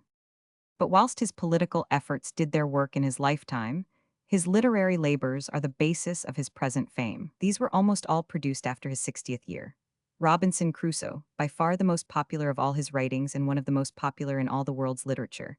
The Dumb Philosopher, Captain Singleton, Duncan Campbell, Moll Flanders, Colonel Jack, The Journal of the Plague, The Memoirs of a Cavalier, The Fortunate Mistress, or Roxana, The New Voyage Round the World, and Captain Carleton. The life and fidelity to human nature with which these are written have continually led readers to believe them altogether real narratives. The Journal of the Plague was quoted as a relation of facts by Dr. Mead. Chatham used to recommend The Memoirs of a Cavalier as the best account of the Civil War. Dr. Johnson read the life of Captain Carleton as genuine, and we continually see the story of Mrs. Veal's Ghost, written by Defoe to Puff Drelingcourt's heavy essay on death, included in collections as a matter-of-fact account of an apparition. This quality of verisimilitude is one of the greatest charms of his inimitable Crusoe, which is the delight of the young from age to age. Amongst the prose writers of this period, a lady stands prominent, Lady Mary Wortley Montagu, b. 1690, 500. The daughter of the Duke of Kingston and mother of Lady Bute, the wife of the Earl of Bute, the celebrated minister of George III. Lady Mary derives her chief fame from her letters, which were not published till after her death. They are as remarkable for their wit, brilliancy, and clear, thorough sense as any of the writings of the age. In these, we have a most graphic picture of life in the East, as she had lived some years at Constantinople with her husband. She thence conferred one of the greatest boons on her country, by the introduction of inoculation for the smallpox. Lady Mary translated the Enchiridion of Epictetus, and wrote many verses, including satirical ones, called town eclogues, but her fame must always rest upon her clear and sparkling letters. She was celebrated for her wit and beauty, and was a leading figure in the fashionable as well as the literary world. Pope and she were long great friends, but quarreled irreconcilably. At the head of the poets of this period stands Alexander Pope, who became the founder of a school which has had followers down to our own time. Pope was the poet of society, of art and polish.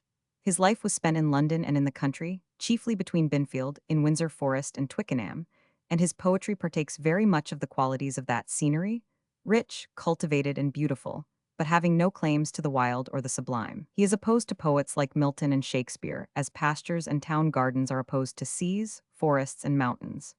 In style, he is polished to the highest degree, piquant and musical.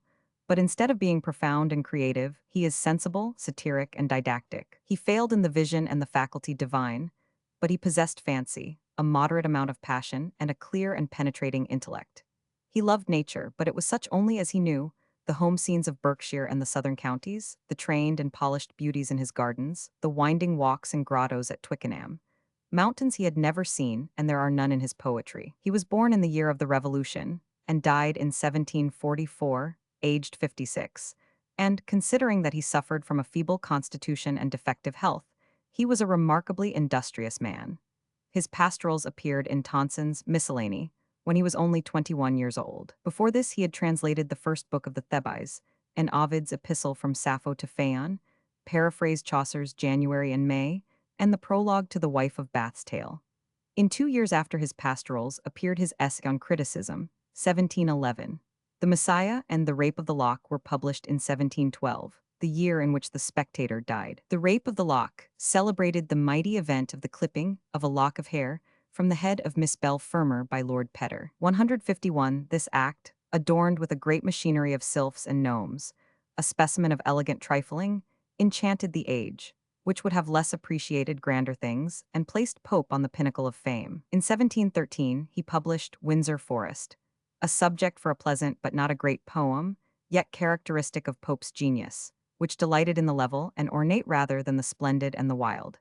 In 1715 appeared the first 4 books of his translation of Homer's Iliad, which was not completed till 1720. This still continues the most popular translation of the great heroic poet of Greece. For although it is rather a paraphrase of this colossal, yet simple poem, and therefore not estimated highly by Greek scholars who can go to the original, it has that beauty and harmony of style which render it to the English reader an ever-fascinating work. In 1717 appeared his Epistle from Aloysia to Abelard, a poem displaying more passion than any other of Pope's writings, but too sensuous, and the subject itself far from well chosen. Next succeeded his Odyssey of Homer, in conjunction with Fenton and Broome, and in 1728 the first 3 books of the Dunciad, in which he took a sweeping vengeance on the critics and poetasters of the time, who had assailed him fiercely on all sides, with John Dennis at their head. The vigor with which Pope wielded the satiric lash excited the wonder of the public, which had seen no such trenchant production hitherto in the language, and filled the whole host of flayed and scalded dunces with howls of wrath and agony. Pope was not sparing of foul language in his branding of others, and they were still more obscene and scurrilous in their retorts. It is questionable whether they or Pope felt the most torture, for, so far from silencing them, they continued to kick, sting, and pelt him with dirt so long as he lived. So late as 1742, he published a 4th book of the satire, to give yet one more murderous blow to the blackguard crew. Besides this satire, he modernized an edition of Donne's satires and produced his Essay on Man, his Epistle on Taste, his Moral Essays, and other poems down to 1740. His Essay on Man, Moral Essays, etc., display shrewd sense and a keen perception of the characteristics of human nature and of the world. Yet they do not let us into any before unknown depths of life or morals, but on the contrary, are, in many particulars, unsound. In fact, these productions belong by no means to poetry, of which they exhibit no quality, and might just as well have been given in prose. On the whole, Pope is a poet whose character is that of cleverness, strong intellect, carefully elaborative art, much malice, and little warmth or breadth of genuine imagination. He reflects the times in which he lived, which were corrupt, critical, but not original, and he had no conception of the heavens of poetry and soul into which Milton and Shakespeare soared before him, and Keats, Shelley, Coleridge, Wordsworth, and Tennyson in our time have wandered at large. The strong sense, lively fancy, and smart style of his satires distinguished also Pope's prose, as in his treatise of the Bathos, or The Art of Sinking in Poetry, his Memoirs of P.P., clerk of this parish, in ridicule of Burnet's own times, his letters, etc. In some of the last he describes the country and country seats, and the life there of his friends, which shows that, in an age more percipient of the charm of such things, he would have probably approached nearer to the heart of nature, and given us something more genial and delightful than anything that he has left us. Dr. Arbuthnot, a great friend of Pope and Swift, was also one of the ablest prose writers. The Memoirs of Martinus Scriblerus, published in Pope's and Swift's works, and the political satire of John Bull, a masterly performance being attributed to him. John Gay, a contemporary of Pope, Swift, and Arbuthnot, is now best known by his fables and his Beggar's Opera. His fables have been extremely popular and still make him a general name, but in his own time, his Beggar's Opera was his great success. Its wit, its charming music, its popular characters gave it a universal favor, and it is the only English opera that even to this time has become permanent. Gay's Trivia, or The Art of Walking the Streets of London, is still amusing, and some of his ballads have a lightness and buoyancy about them which justify the esteem in which he was held. Matthew Prior had a high reputation in his day as a poet, but his poetry has little to recommend it now. He was the more popular as a poet, no doubt, because he was much employed as a diplomatist in Queen Anne's reign by the Tory party. His City and Country Mouse, written in conjunction with Lord Halifax, in ridicule of Dryden's, Hind, and Panther, may be considered as one of his happiest efforts.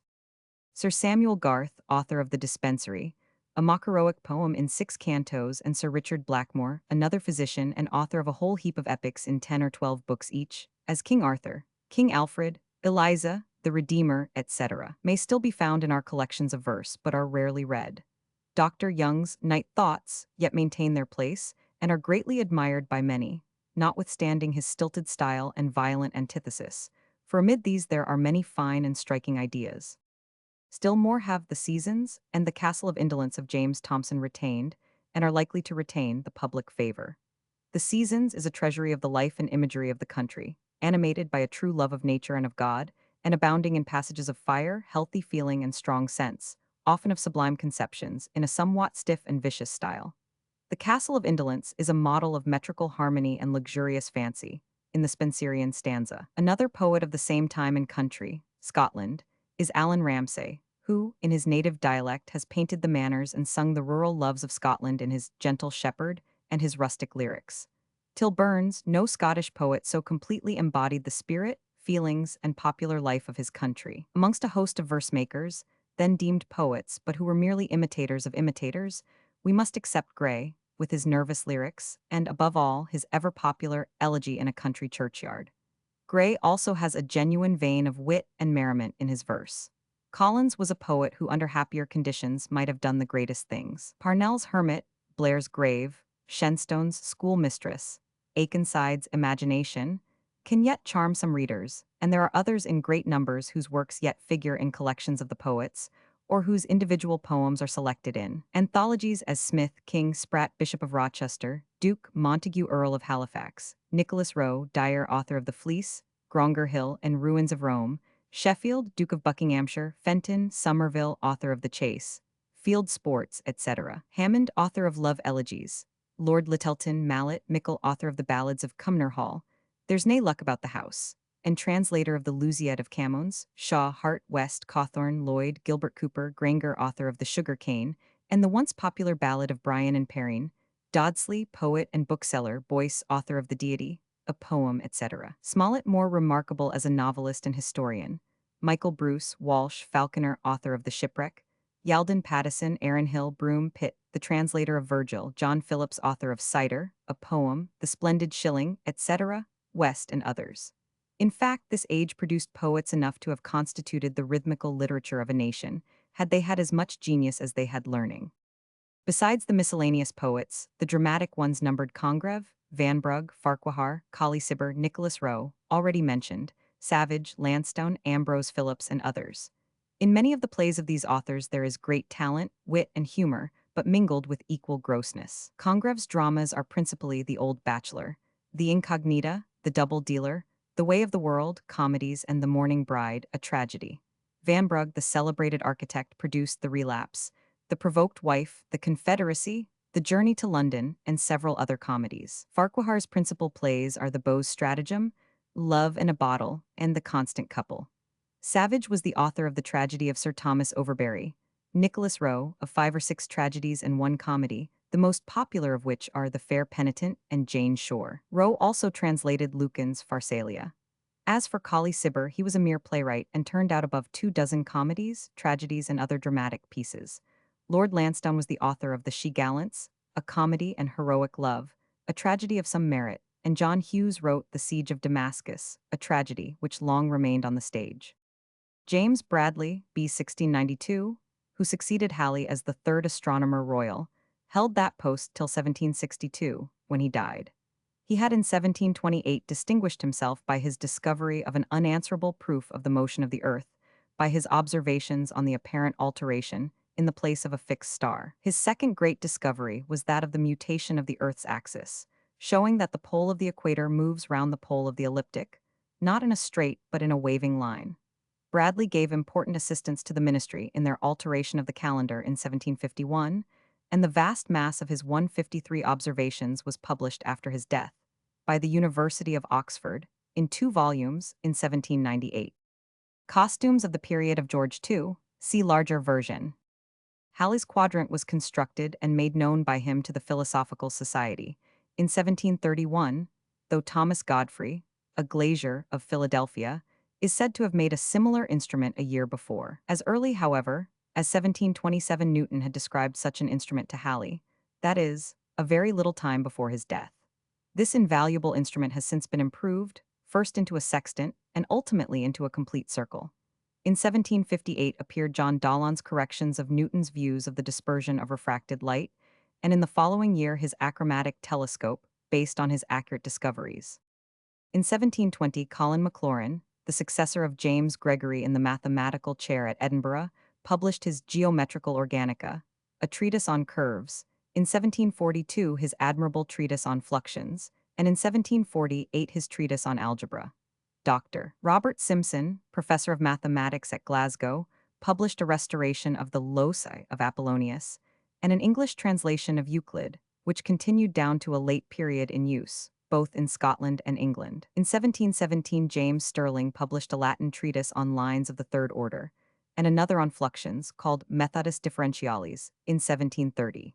William Emerson, a mathematician and mechanist, wrote on fluxions, trigonometry, mechanics, navigation, algebra, optics, astronomy, geography, dialing, etc., but a considerable portion was only in part published during this period. Thomas Simpson, a weaver of Market Bosworth, at the age of 27 suddenly discovered himself as an extraordinary mathematician, and went on till his death in 1761, publishing works on fluxions, the nature and laws of chance on mixed mathematics, on the doctrine of annuities and reversions, on algebra, elementary geometry, trigonometry, etc. James Ferguson, also the son of a day laborer in Banffshire, studied mathematics whilst tending sheep, and published a number of works on the phenomena of the harvest moon, astronomy, mechanics, hydrostatics 154 pneumatics, and optics. Ferguson had a remarkably lucid and demonstrative style, both in writing and lecturing, and his example excited a keen spirit of inquiry amongst the working classes, so that he is said to have diffused the knowledge of physical science amongst the class,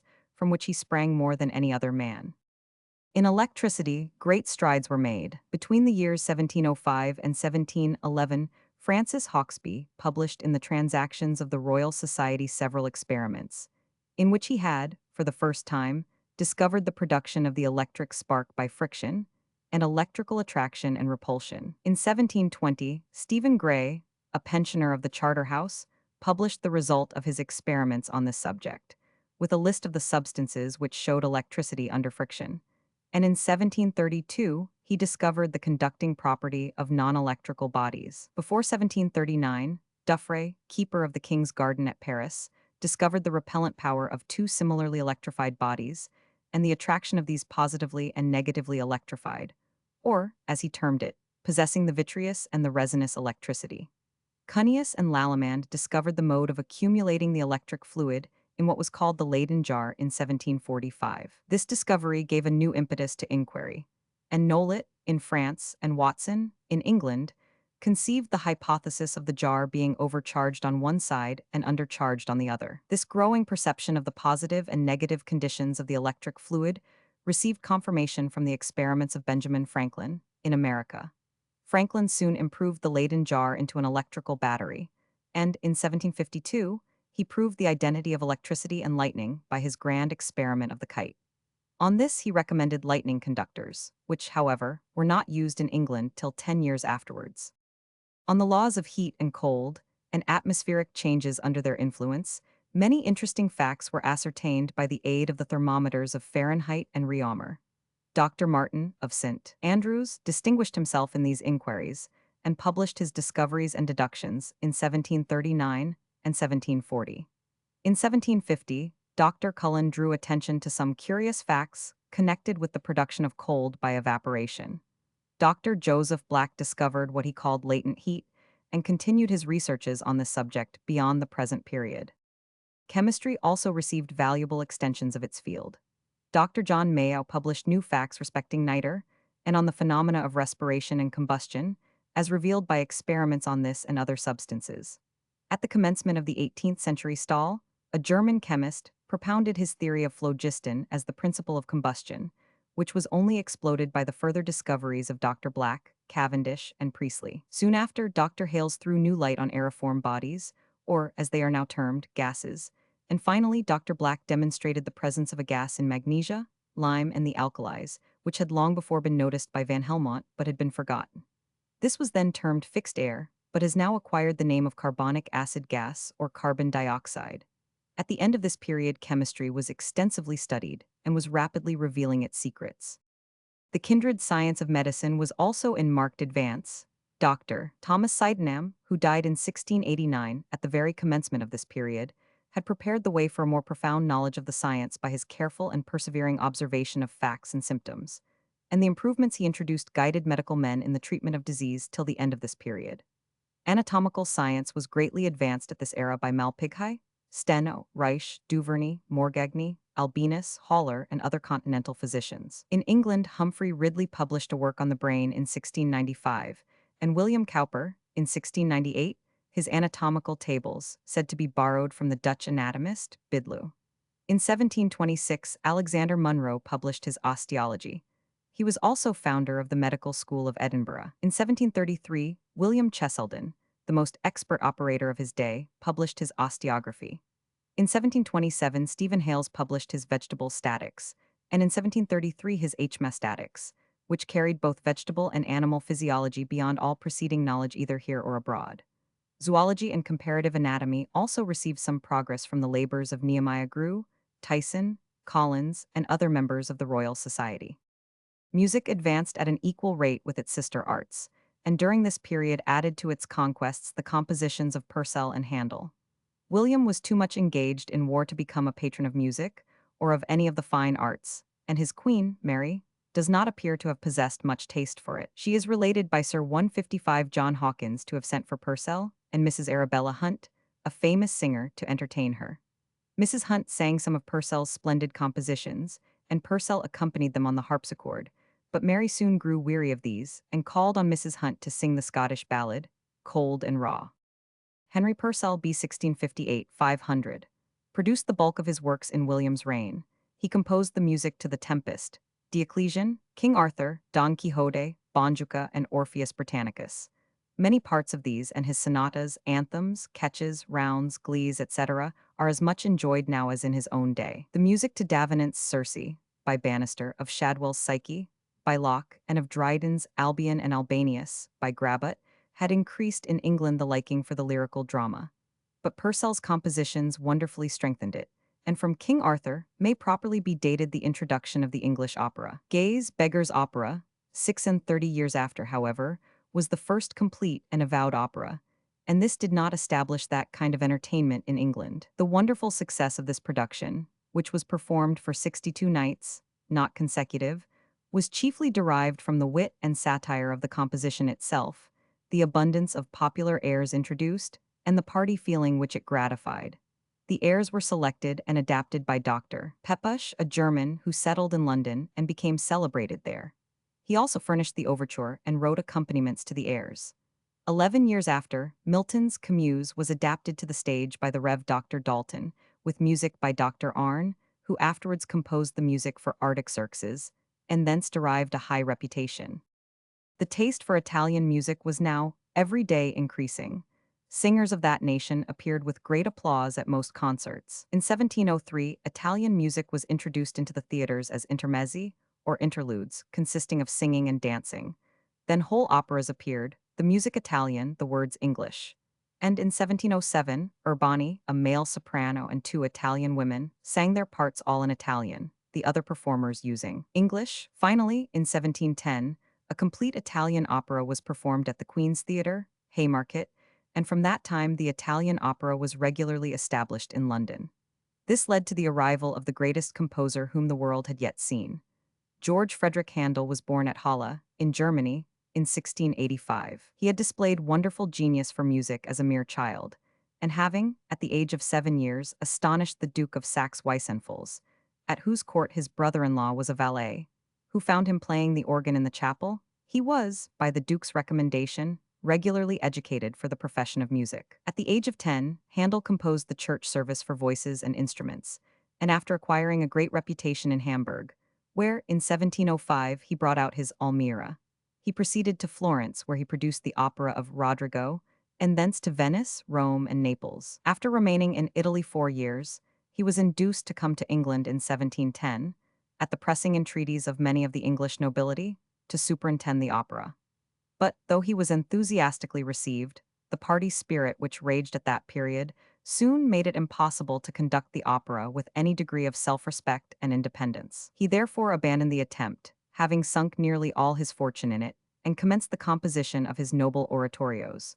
Racine's Esther, abridged and altered by Humphreys, was set by him, in 1720, for the chapel of the Duke of Chandos at Cannons. It was, however, only by slow degrees that the wonderful genius of Handel was appreciated, yet it won its way against all prejudices and difficulties. In 1730, his Esther was performed by the children of the Chapel Royal at the house of Bernard Gates, their master, and the following year, at the King's command, at the Royal Theatre in the Haymarket. It was fortunate for Handel that the monarch was German too, or he might have quitted the country in disgust before his fame had triumphed over faction and ignorance. So far did these operate that in 1742, when he produced his glorious Messiah, it was so coldly received that it was treated as a failure. Handel, in deep discouragement, however, gave it another trial in Dublin, where the warm imaginations of the Irish caught all its sublimity, and gave it an enthusiastic reception. On its next presentation in London, his audience reversed the former judgment, and the delighted composer then presented the manuscript to the Foundling Hospital, where it was performed annually for the benefit of that excellent institution, and added to its funds £10,300. It became the custom, from 1737, to perform oratorios 156 on the Wednesdays and Fridays in Lent. Handel, whose genius has never been surpassed for vigor, spirit, invention, and sublimity, became blind in his latter years. He continued to perform in public, and to compose till within a week of his death, which took place on April 13, 1759. Mrs. Arabella Hunt singing to Queen Mary, CP 155. See larger version. Whilst this progress in operatic and sacred music was being made, the church service had received some admirable additions. Jeremiah Clark, the Rev. Henry Aldrich, 500.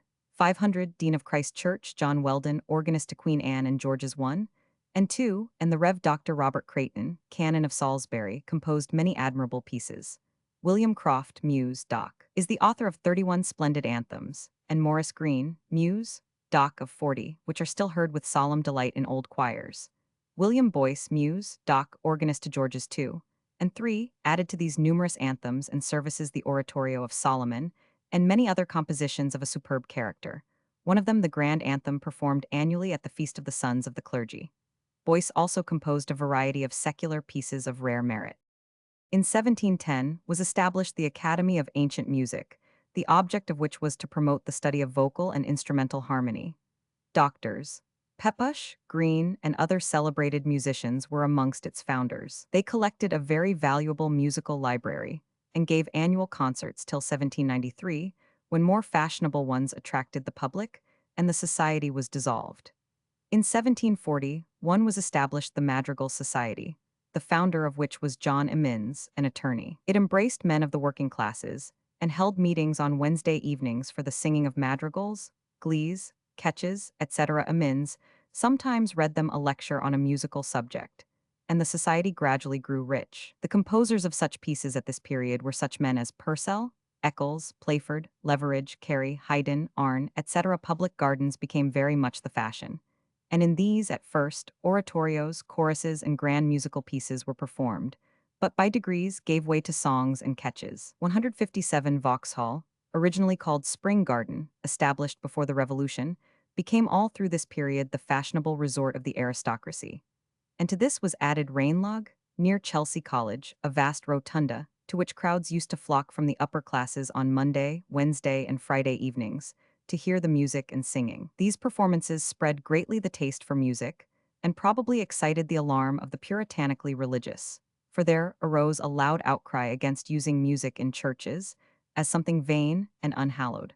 Amongst the best publications on the science of music during this period were Dr. Holder's Treatise on the Natural Grounds and Principles of Harmony, 1694, Malcolm's Treatise on Music, Speculative, Practical, and Historical, 1721, Dr. Pepusch's Treatise on Harmony, 1731, Dr. Smith's Harmonics, or The Philosophy of Musical Sounds, Avison's Essay on Musical Expression, 1752. Avison also published 26 concertos for a band, which were much admired. Its Handel, see larger version. At this period, both the grand old styles of architecture, the Gothic for ecclesiastical buildings, and the Tudor and Elizabethan for palaces and mansions, had for a time run their course. A classical or Italian fashion had come in, and the picturesque churches and halls of our ancestors were deemed barbarous. Inigo Jones had introduced the semi-classical style, and now Sir Christopher Wren and Vanbrugh arose to render it predominant. Wren had the most extraordinary opportunity for distinguishing himself. The fire of London had swept away a capital, and to him was assigned the task of restoring it. Wren, b. 1632, 500, was descended from a clerical family. In 1651, he was appointed to the chair of astronomy at Gresham College, 3 years afterwards to that of the Savilian professor at Oxford. In 1661, he was appointed by Charles II to assist Sir John Denham, the Surveyor General, and in 1663 he was commissioned to examine the old Cathedral of St. Paul, with a view to its restoration in keeping with the Corinthian colonnade which Inigo Jones had, with a strange blindness to unity, tagged on to a Gothic church. The old church was found to be so thoroughly dilapidated that Wren recommended its entire removal and the erection of another. This created a terrible outcry amongst the clergy and citizens, who regarded the old fabric as a model of beauty. Whilst these contentions were going on, Wren had entered fairly on his profession of architect. He built the Sheldonian Theatre at Oxford, begun in 1663 and completed in 1669, and the fine library of Trinity College, Cambridge, and the beautiful square, Neville's Court, to the same college. He also built the chapels of Pembroke and Emmanuel Colleges in the same university. In the erection of these, he suffered from the conceit and conflicting opinions of parties concerned, a foretaste of the squabbles and contradictions, which rendered the whole period of the building of St. Paul's miserable. In 1665, he found leisure to visit Paris and study the magnificent palaces and churches with which Louis XIV was embellishing his capital. There he got a glimpse of the design for the Louvre, which Bernini, the architect, showed him, but only for a moment, and he was in communication with Mansard, Laveau, and Le Potter. On his return, the contentions regarding pulling down old St. Paul's were rife as ever. But the following year the fire occurred, and Wren was commissioned to make a plan for the rebuilding of the city. He proposed to restore it on a regular plan, with wide streets and piazzas, and for the banks of the river to be kept open on both sides with spacious quays. But these designs were defeated by the ignorance and selfishness of the inhabitants and traders, and the banks of the Thames became once more blocked up with wharves and warehouses, narrow and winding lanes, and Wren could only devote his architectural talent to the churches, the Royal Exchange, and Custom House. These latter buildings were completed in the 3 following years. They have since both been burnt down and rebuilt. Temple Bar, a hideous erection, was finished in the 4th year, 1670. All this time the commencement of the new St. Paul's was impeded by the attempts of the commissioners to restore the old tumbling fabric, and it was only by successive fallings in of the ruins that they were compelled to allow Wren to remove the whole decayed mass and clear the ground for the foundations of his cathedral. These were laid in 1675, 9 years after the fire, and the building was only terminated in 35 years, the stone on the summit of the lantern being laid by Wren's son, Christopher, 1710. The choir, however, had been opened for divine service in 1697, in the 22nd year of the erection. During this long period, Sir Christopher had been busily employed in raising many other buildings. Amongst these, the Royal Observatory, Greenwich, St. Bride's, St. Swithin's, the the Gateway Tower, Christ Church, Oxford, St. Anthelyn's, Waddling Street, the Palace at Winchester, never completed, Ashmolean Museum and Queen's College Chapel, Oxford, St. James's, Westminster, St. Clement's, Eastcheap, St. Martin's, Ludgate Hill, St. Andrew's, Holborn, Christ Church, Newgate Street, Hampton Court Palace and Addition, Morden College, Blackheath, Greenwich Hospital, St. Dunstan's in the East, Tower and Spire, Buckingham House, since pulled down, and Marlborough House. His plan for his chef d'oeuvre, St. Paul's, like his grand plan for the city, with its principal streets 90 feet wide, its second-rate streets 60, and its third-rate 30, was rejected.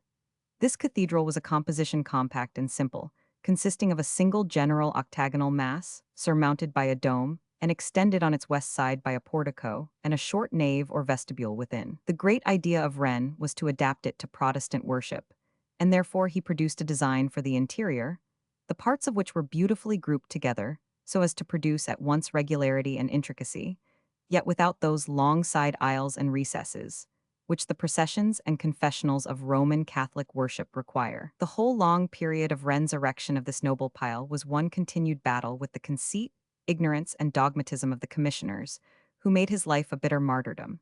And when we read the admired inscription in St. Paul's, Si monumentum requiris circumspis, we behold, on obeying its injunction, only what Wren did, not what he suffered in doing it.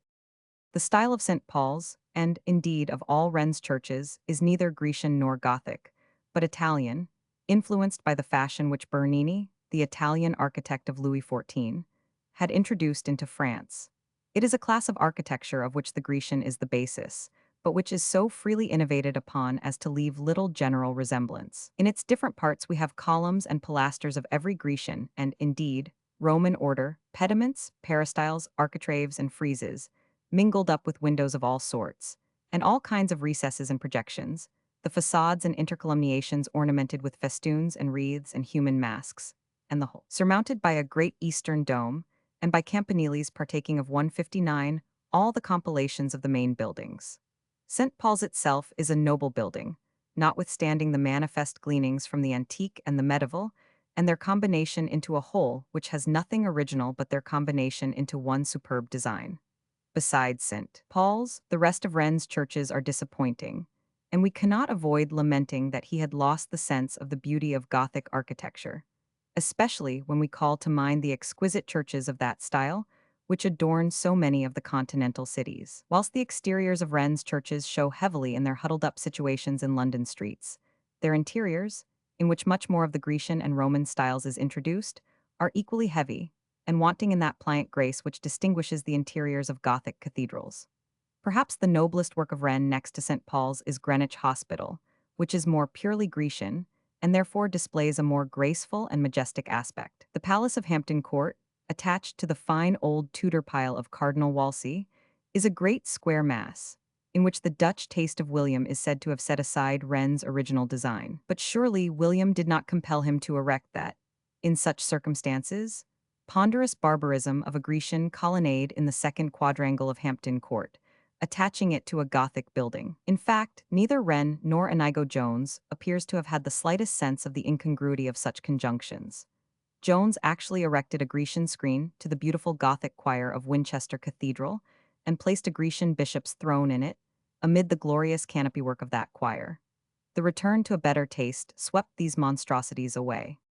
The fame of Wren must rest on St. Paul's, for in palaces he was less happy than in churches.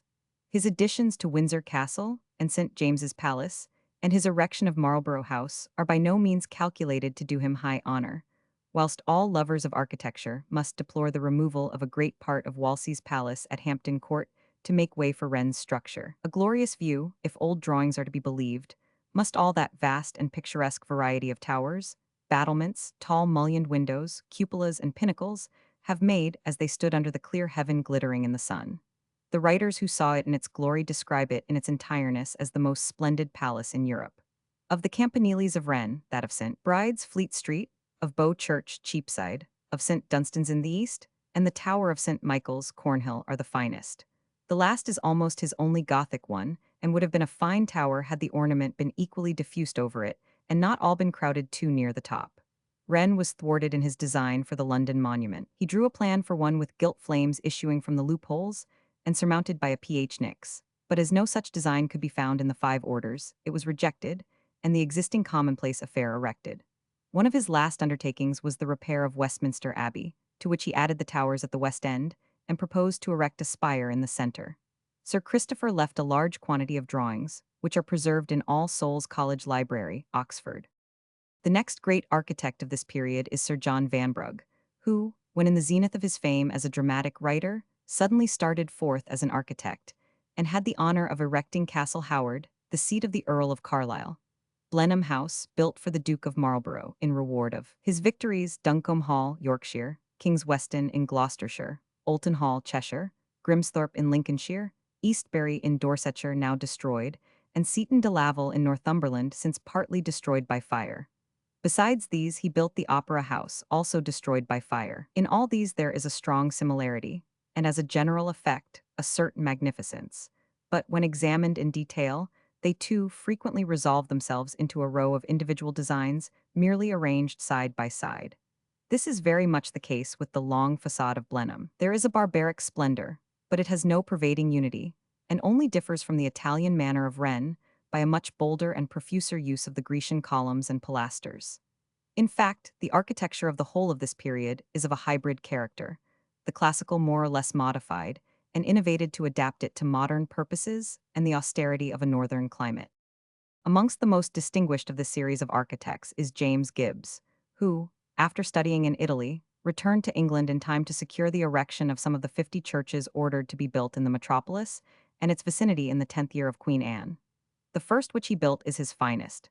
St. Martin's, at the northeast corner of Trafalgar Square 160 beside St. Martin's, Gibbs was the architect of St. Mary's in the Strand, of Marylebone Chapel, of the Body of All Saints, Derby, an incongruous addition to a fine old Gothic tower, of the Radcliffe Library at Oxford, of the west side of the quadrangle of King's College, and of the Senate House, Cambridge, left incomplete. In these latter works Sir James Burrows, the designer of the beautiful chapel of Clare Hall in the same university, was also concerned. Gibbs was, moreover, the architect of St. Bartholomew's Hospital. Nicholas Hawksmoor, a pupil of Wren's and an assistant of Vanbrugh's in building Castle Howard and Blenheim House, was the architect of St. George's in the East, Ratcliffe Highway, begun in 1715, of St. Mary Woolnoth, Lombard Street, of St. George's, Bloomsbury, St. Anne's, Limehouse, of Easton Norton House in Northamptonshire, and of some other works, including a mausoleum at Castle Howard and repairs of the west front of Westminster Abbey. St. George's, Bloomsbury, is perhaps his finest structure. It has a Corinthian portico, like St. Martin's, and the steeple is surmounted by a statue of George II. During this period, St. John the Evangelist, Westminster, was built by Thomas Archer. The churches of Greenwich, of St. George's, Hanover Square, and St. Luke's, Middlesex, were designed by John James. To this time likewise belong St. Giles's in the Fields, St. Olave's, Southwark and Woburn Abbey by Flitcroft, Chatsworth House in Thoresby by Salmon, Montagu House by the French architect Pauget, All Saints' Church and the Peckwater Quadrangle of Christ Church, Oxford, by Dean Aldrich, and the Library of Christ Church, designed by Dr. George Clark, 1000, P for Oxford in the reign of Anne. After these, the Earl of Burlington, a worshipper of Palladio and Inigo Jones, became a very fashionable architect and built the dormitory at Westminster School, Petersham House, and other noblemen's mansions. The fine colonnade in the courtyard of Burlington House is also his work. Burlington was essentially a copyist, as was his protégé Kent, who built Holkham in Norfolk and the Horse Guards, but acquired as much reputation by his landscape gardening as he gained little by his architecture. Towards the end of this period, several foreign artists were employed in England. We have already named Pauget. Giacomo Leoni was much employed, and Lablai, a Swiss, built Westminster Bridge, which was completed in 1747. Thomas Ripley, originally a carpenter, built the Admiralty. Painting, like architecture, was at a very low ebb during this period, with one or two brilliant exceptions. Foreign artists were in demand, and there was no native talent, except that of Thornhill and Hogarth, which could claim to be unjustly overlooked in that preference. Sir Peter Lely was still living, but Sir Godfrey Kneller, another foreigner, was already taking his place. Kneller was a German, born at Lubeck, and educated under the best Flemish masters of the day. As he had chosen portrait painting as his department, he hastened over to England after a visit to Rome and Venice, as the most profitable field for his practice, and being introduced to Charles II. By the Duke of Monmouth, he became at once the fashion. Kneller had talents of the highest order, and had not his passion for money-making been still greater, he would have taken rank with the great masters. But having painted a few truly fine pictures, he relied on them to secure his fame, and commenced an actual manufacture of portraits for the accumulation of money. Like Rubens, he sketched out the main figure and painted the head and face, leaving his pupils to fill in all the rest. He worked with wonderful rapidity and had figures often prepared beforehand, on which he fitted heads as they were commissioned. Sir John Medina, a Fleming, was the chief manufacturer of ready-made figures and postures for him, the rest filled in the draperies and backgrounds. Kneller had a bold, free, and vigorous hand, painting with wonderful rapidity and much of the grace of Van Dyck, but only a few of his works show what he was capable of. The beauties of the court of William and Mary, which may be seen side by side with those of the court of Charles II, by Lely at Hampton Court, are far inferior to Lely's. During this time, foreign painters of various degrees of merit flourished in England. Amongst these were John Baptist Vanloo, brother of the celebrated Carl Vanloo, a careful artist; Joseph Van Aken, a native of Antwerp, who did for Hudson what his countrymen did for Kneller, furnished draperies and attitudes. He worked for many others, so that Hogarth painted his funeral as followed by all the painters of the day in despair. The celebrated battle painter, Peter van der Meulen, Hemskirk, Godfrey Schalken, famous for his candlelight effects; John Van Wyck, a famous painter of horses; James Bigdani, a Hungarian flower, bird, and fruit painter; Balthazar Denner, famous for his wonderfully finished heads, especially of old people; and Theodore Necher, the son of Gaspar Necher, all painted in England in the earlier part of the 18th century. Boit, a painter of French parentage; Lyotard and Zinck were noted enamel painters. Peter Tillemans, who painted English landscapes, seats, busts, roses, etc., died in 1734, and the celebrated Canaletto came to England in 1746 and stayed about 2 years but was not very successful. The English style of architecture, and still more the want of the transparent atmosphere of Italy, being unfavorable to his peculiar talent. St. Paul's Cathedral, London, and Ludgate Hill, as it was. See larger version. There was also a vast deal of decorations of ceilings and staircases still going on, and foreign artists flocked over to execute it. Lager, a Frenchman, succeeded Verriot in this department, and his works yet remain at Hampton Court, Burley, Blenheim, and other places. Lager was appointed to paint the cupola of St. Paul's, designs having been offered also by Antonio Pellegrini, who had thus embellished Cassell Howard, but their claims were overruled in favor of Sir James Thornhill. Besides these, there were Lafosse, who had decorated Montagu House; Amiconi, a Venetian, and others, who executed many hundred square yards of such work in England. Such was the fashion for these foreign decorators, that when a native artist appeared equal to any one of them in skill and talent, and superior to most, he found himself paid at a very inferior and invidious rate. This was the case with Sir James Thornhill, of Thornhill, near Weymouth. His father, however, had spent his fortune and sold the estate, and Sir James, being fond of art, determined to make it his profession to regain his property. His uncle, the celebrated Dr. Sydenham, assisted him in the scheme. He studied in London, and then traveled through Flanders, Holland, and France. On his return, he was appointed by Queen Anne to paint the history of St. Paul in the dome of the new Cathedral of St. Paul, in 8 pictures in chiaroscuro, with the lights hatched in gold. So much was the work approved that he was made historical painter to the Queen. The chief works of the kind by Sir James were the Princess's apartment at Hampton Court, the gallery and several ceilings in Kensington Palace, a hall at Blenheim, a chapel at Lord Oxford's at Wimpole, a saloon of Mr. Styles's at Moorpark, and the ceilings of the Great Hall at Greenwich Hospital. On the ceiling of the lower hall appear, amid much allegorical scenery, the portraits of William and Mary, of Tycho Brahe, Copernicus, Newton, and others. On that of the upper hall appear the portraits of Queen Anne and her husband, the Prince of Denmark, and paintings of the landing of William at Torbay and the arrival of George I. There are, in addition, portraits of George I and 2 generations of his family. Sir James also painted the altarpiece of All Souls, Oxford, and one presented to his native town, Weymouth.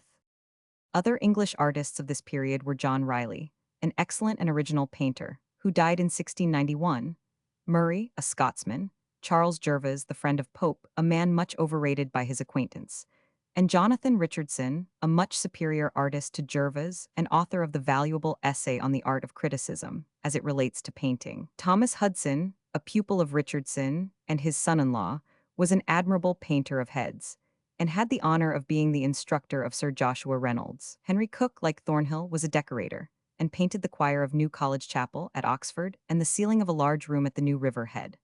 Among other artists of repute there may be named Luke Craddock, a flower and fruit painter, John Wooten, an animal painter, Francis Hayman, an historical painter and designer for bookplates, those for Don Quixote being his best, and George Lambert, one of the first English landscape painters of any mark. Far above all other English artists of this period, however, stood William Hogarth, b. 1697. There is no artist of that or any former age who is so thoroughly English. He is a John Bull from head to foot, sturdy, somewhat headstrong, opinionated, and satirical. He is, indeed, the great satirist of the brush. But his satire, keen as it is employed as the instrument of the moralist. The things which he denounces and derides are crimes, follies, and perverted tastes. In his own conduct, as on his canvas, he displayed the same spirit, often knocking down his own interests rather than not express his indignant feeling of what was spurious in art or unjust towards himself. Hogarth was the first English painter who attracted much notice amongst foreigners, and he still remains one of the most original and genius of the British school.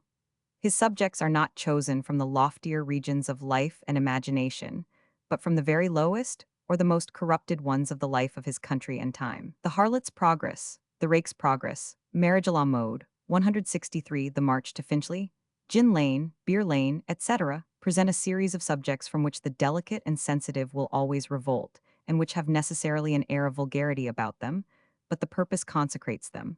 For they are not selected to pander to vice and folly, but to expose, to brand, to extirpate them. He first published an engraving of the small masquerade ticket, or Burlington Gate, in ridicule of Lord Burlington's architecture, and of Pope's eulogiums on Burlington and satire of the Duke of Chandos. He illustrated Hudibras and produced a satirical plate, The Taste of the Times, in 1724.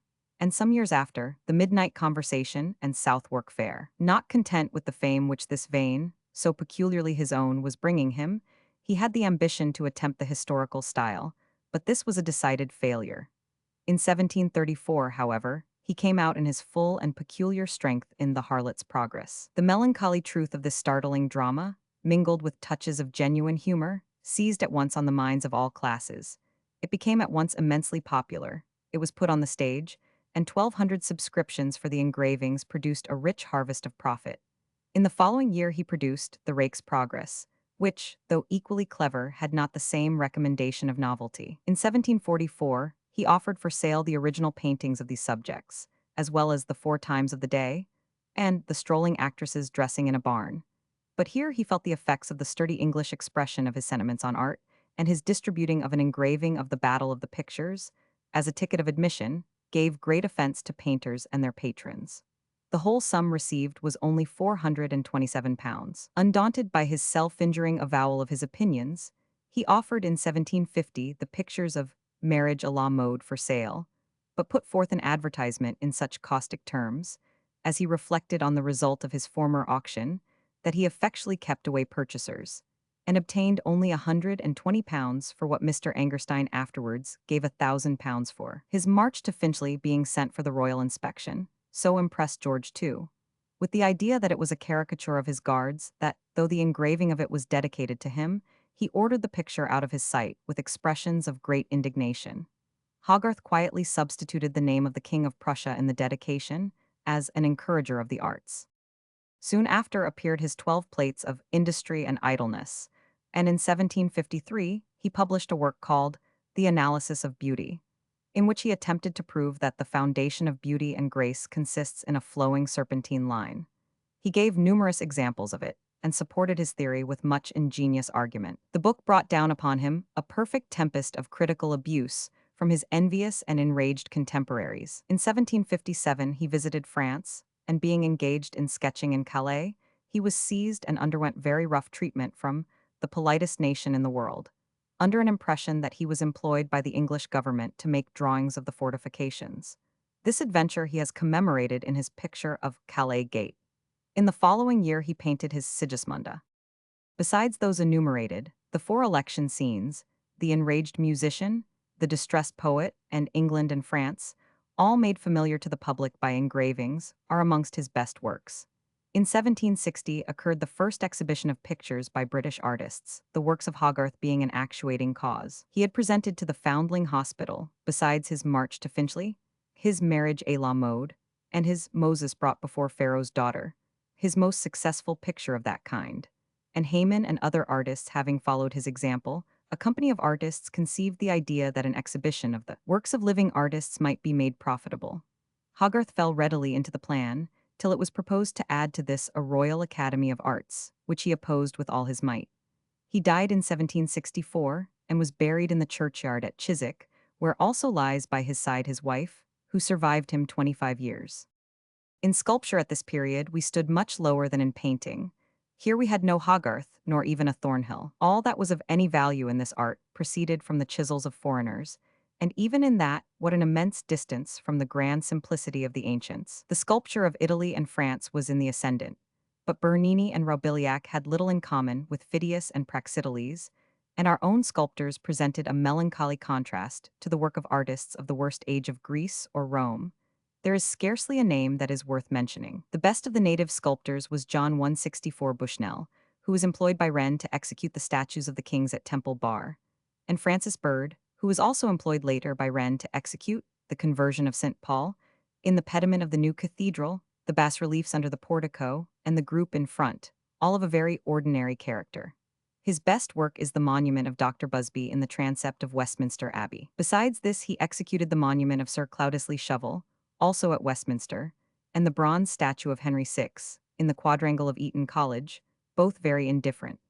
Gibbs and Bird executed the ponderous and tasteless monument of Hall's, Duke of Newcastle, at Westminster, and the fine old minster is disgraced by a crowd of still more contemptible productions of this period. These can only be equaled in wretchedness by the works of a trading school, who supplied copies in lead of ancient gods, goddesses, shepherds, shepherdesses, etc., for the gardens of the nobility, which soon swarmed in legions in all the gardens and areas in and around the metropolis. Amongst the chief dealers in this traffic were Cheer and Charpentier, who employed foreign artists, even for such images, and it was the fortune of Roubiliac to commence his English career with the former of these traders. The three chief foreigners of this period were Risbrick, Shoemakers, and Roubiliac, who were copyists of the French sculptors Coysevox, Bouchardon, and Lemoyne, as these had been of Bernini. Notwithstanding the constant wars of this time, British shipping, commerce, colonies, and manufactures made considerable progress. At the commencement of this period, the amount of shipping employed in our commerce was altogether 244,788 tons, being 144,264 tons English, and 100,524 foreign. In 1701, the amount of shipping employed was 337,328 tons, of which alone 293,703 were English. In 1702, the end of William's reign, the number of English mercantile vessels was about 3,281, employing 27,196 seamen. The Royal Navy, at the end of William's reign, amounted to about 159,000 tons, employing some 50,000 sailors, so that the seamen of England must have amounted at that period to nearly 80,000. At the end of the reign of Anne, the shipping employed in commerce amounted to 448,000 tons, of which only 26,573 tons were foreign, so that the English mercantile shipping had increased, in little more than 12 years, 127,800 tons.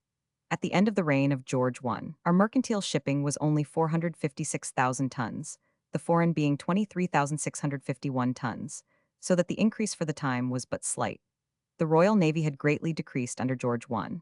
At the end of the reign of George II, the total amount of our commercial shipping was 573,978 tons, including 112,737 foreign. Thus, whilst the total shipping at the commencement of this period, in 1688, was only 244,788 tons, at the end of it, in 1760, the total was 573,978 tons, or a net increase in 72 years of 329,190 tons, the increase being much larger than the total amount of tonnage possessed at the commencement of the period, the amount of foreign shipping remaining very nearly the same, in fact, only 12,000 tons more. The Royal Navy, which, at the commencement of the period, was reckoned at 101,892 tons, at the end of it was 321,104 tons, showing an increase of 219,212 tons. And, at the rate of men employed at the commencement, the number now employed in both our commercial and our national navy could not be fewer than 160,000 men. The growth of our commerce during these 72 years is shown by the amount of our exports. In 1697, that is, 9 years after the Revolution, the amount of exports was only 3,525,907 pounds, but in the three next years of peace they rose to 6,709,881 pounds. War reduced these again to little more than 5 million pounds, and at the end of the reign of Anne, during peace, they rose to 8 million pounds. At the end of the reign of George I, the war had so much checked our commerce that the exports scarcely amounted to that sum. The average of the 3 years, 1726, 1727, and 1728, being only 7,891,739 pounds. By the end of the reign of George II, however, 1760, they had risen to 14,693,270 pounds. Having by this period driven the fleets of France and Spain from the ocean, we rather extended our commerce than injured it.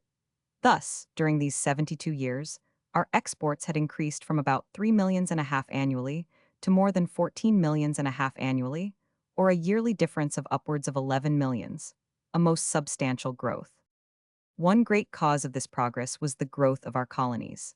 They began now to demand a considerable quantity of our manufactures and other articles of domestic comfort and convenience, and to supply us with a number of items of raw material. Towards the end of the reign of George I, our American colonies, besides the number of convicts that we sent thither, especially to Virginia and Maryland, attracted 165 a considerable emigration of free persons, particularly to Pennsylvania, in consequence of the freedom of its constitution as founded by Penn, and the freedom for the exercise of religion. William Hogarth, after the portrait begun by Welton and finished by himself. See larger version. New York, Jersey, and the New England states traded in the same commodities. They also built a considerable number of ships, and manufactured, especially in Massachusetts, coarse linens and woolens, iron, hats, rum, besides drying great quantities of fish for Spain, Portugal, and the Mediterranean markets. Massachusetts already employed 40,000 tons of shipping. New England furnished the finest masts in the world for the Navy. Virginia and Maryland furnished 50,000 hogsheads of tobacco, annually valued at 370,000 pounds, employing 24,000 tons of shipping. From these colonies we received also large quantities of skins, wool, furs, flax, etc. Carolina had become a great rice-growing country. By the year 1733, it had nearly superseded the supply of that article from Italy and Spain and Portugal. In 1740, it exported nearly 100,000 barrels of rice. And 7 years afterwards, besides its rice, it sent to England 200,000 pounds of indigo, rendering us independent of France for that article. And at the end of the present period, its export of indigo had doubled that quantity, besides a very considerable exportation of pitch, sassafras, Brazil wood, skins, Indian corn, and other articles. In 1732, the new colony of Georgia was founded by General Oglethorpe and became a silk-growing country, exporting, by the end of this period, 10,000 pounds of raw silk annually. The rapid growth of the commerce of the American colonies excited an intense jealousy 166 in our West Indian islands, which claimed a monopoly of supply of sugar, rum, molasses, and other articles to all the British possessions. The Americans trading with the French, Dutch, Spaniards, etc., took these articles in return, but the West Indian proprietors prevailed upon the British government, in 1733, to impose a duty on the import of any produce of foreign plantations into the American colonies, besides granting a drawback on the re-exportation of West Indian sugar from Great Britain. This was one of the first pieces of legislation of which the American colonies had a just right to complain. At this period, our West Indies produced about 85,000 hogsheads of sugar, or 1,200,000 CWTS. About 300 sail were employed in the trade with these islands, and some 4,500 sailors. The value of British manufactures exported thither being nearly 240,000 pounds annually. But our imports from Jamaica alone averaged at that time 539,492 pounds. Besides rum, sugar, and molasses, we received from the West Indies cotton, indigo, ginger, pimento, cocoa, coffee, etc. During this period, a vast empire was beginning to unfold itself in the East Indies, destined to produce a vast trade and pour a perfect mine of wealth into Great Britain. The victories of Clive, Ercouth, and others were telling on our commerce. During the early part of this period, this effect was slow, and our exports to India and China up to 1740 one did not average more than £148,000 per annum in value. Bullion, however, was exported to pay expenses and to purchase tea to an annual amount of upwards of £500,000. Towards the end of this period, however, our exports to India and China amounted annually to more than £500,000, and the necessity for the export of bullion had sunk to an annual demand for less than £100,000. The amount of tea imported from China during this period rose from about £140,000 annually to nearly £3 million annually, an enormous increase. The progress of our manufactures was equally satisfactory. At the commencement of this period, that great innovator and benefactor, the steam engine, was produced. The idea thrown out by the Marquis of Worcester, in his Century of Inventions, in 1663, had been neglected as mere wild theory till Savery, in 1698, constructed a steam engine for draining mines. This received successive improvements from Newcomen and Crawley, and further ones from Brindley in 1756, and Watt extended these at the end of this period, though this mighty agent has received many improvements since. Navigable canals also date their introduction by the Duke of Bridgewater, under the management of Brindley, from the latter end of this period, 1758. Other great men, Arkwright, Compton, Hargreaves, etc., were now busily at work in developing machinery and applying steam to it, which has revolutionized the system of manufacture throughout the world. In 1754, the Society of Arts and Manufactures was established. One great article of manufacture and export, however, down to this period, continued to be that of our woolens.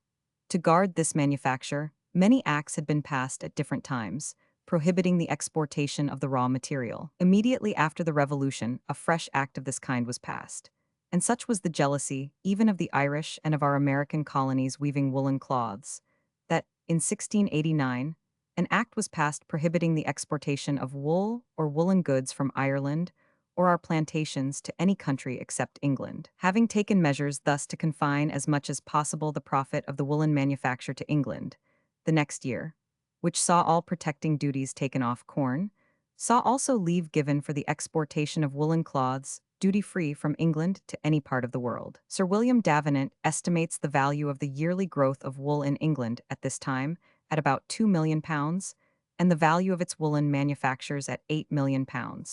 He calculates that 1/4 of this amount was exported. In 1738, Mr. John Kay invented the mode of casting the shuttle by what is called a picking peg, by which means the weaver was enabled to weave cloths of any width, and throw off twice the quantity in the same time. In 1758, the Leeds Cloth Hall was erected, and, about 20 years afterwards, a hall for white cloths. The silk trade received a great impulse by the erection of a silk mill at Derby, in 1719, by John Lom and his brothers. Lom had smuggled himself into a silk mill in Italy as a destitute workman, and had then copied all the machinery. To prevent the operation of this new silk factory in England, which was worked by a waterwheel on the river Derwent, had 97,746 wheels, movements, and individual parts, and employed 300 persons. The King of Sardinia prohibited the exportation of the raw material, and thus, for a time, checked the progress of the manufacture. Parliament voted Sir Thomas Lom £167,14,000 as a compensation for loss of profits thus occasioned, on condition that the patent, which he had obtained for 14 years, should expire, and the right to use the machinery should be thrown open to the public. By the middle of this period, our silk manufactures were declared superior to those of Italy, and the tradesmen of Naples recommended their silk stockings as English ones.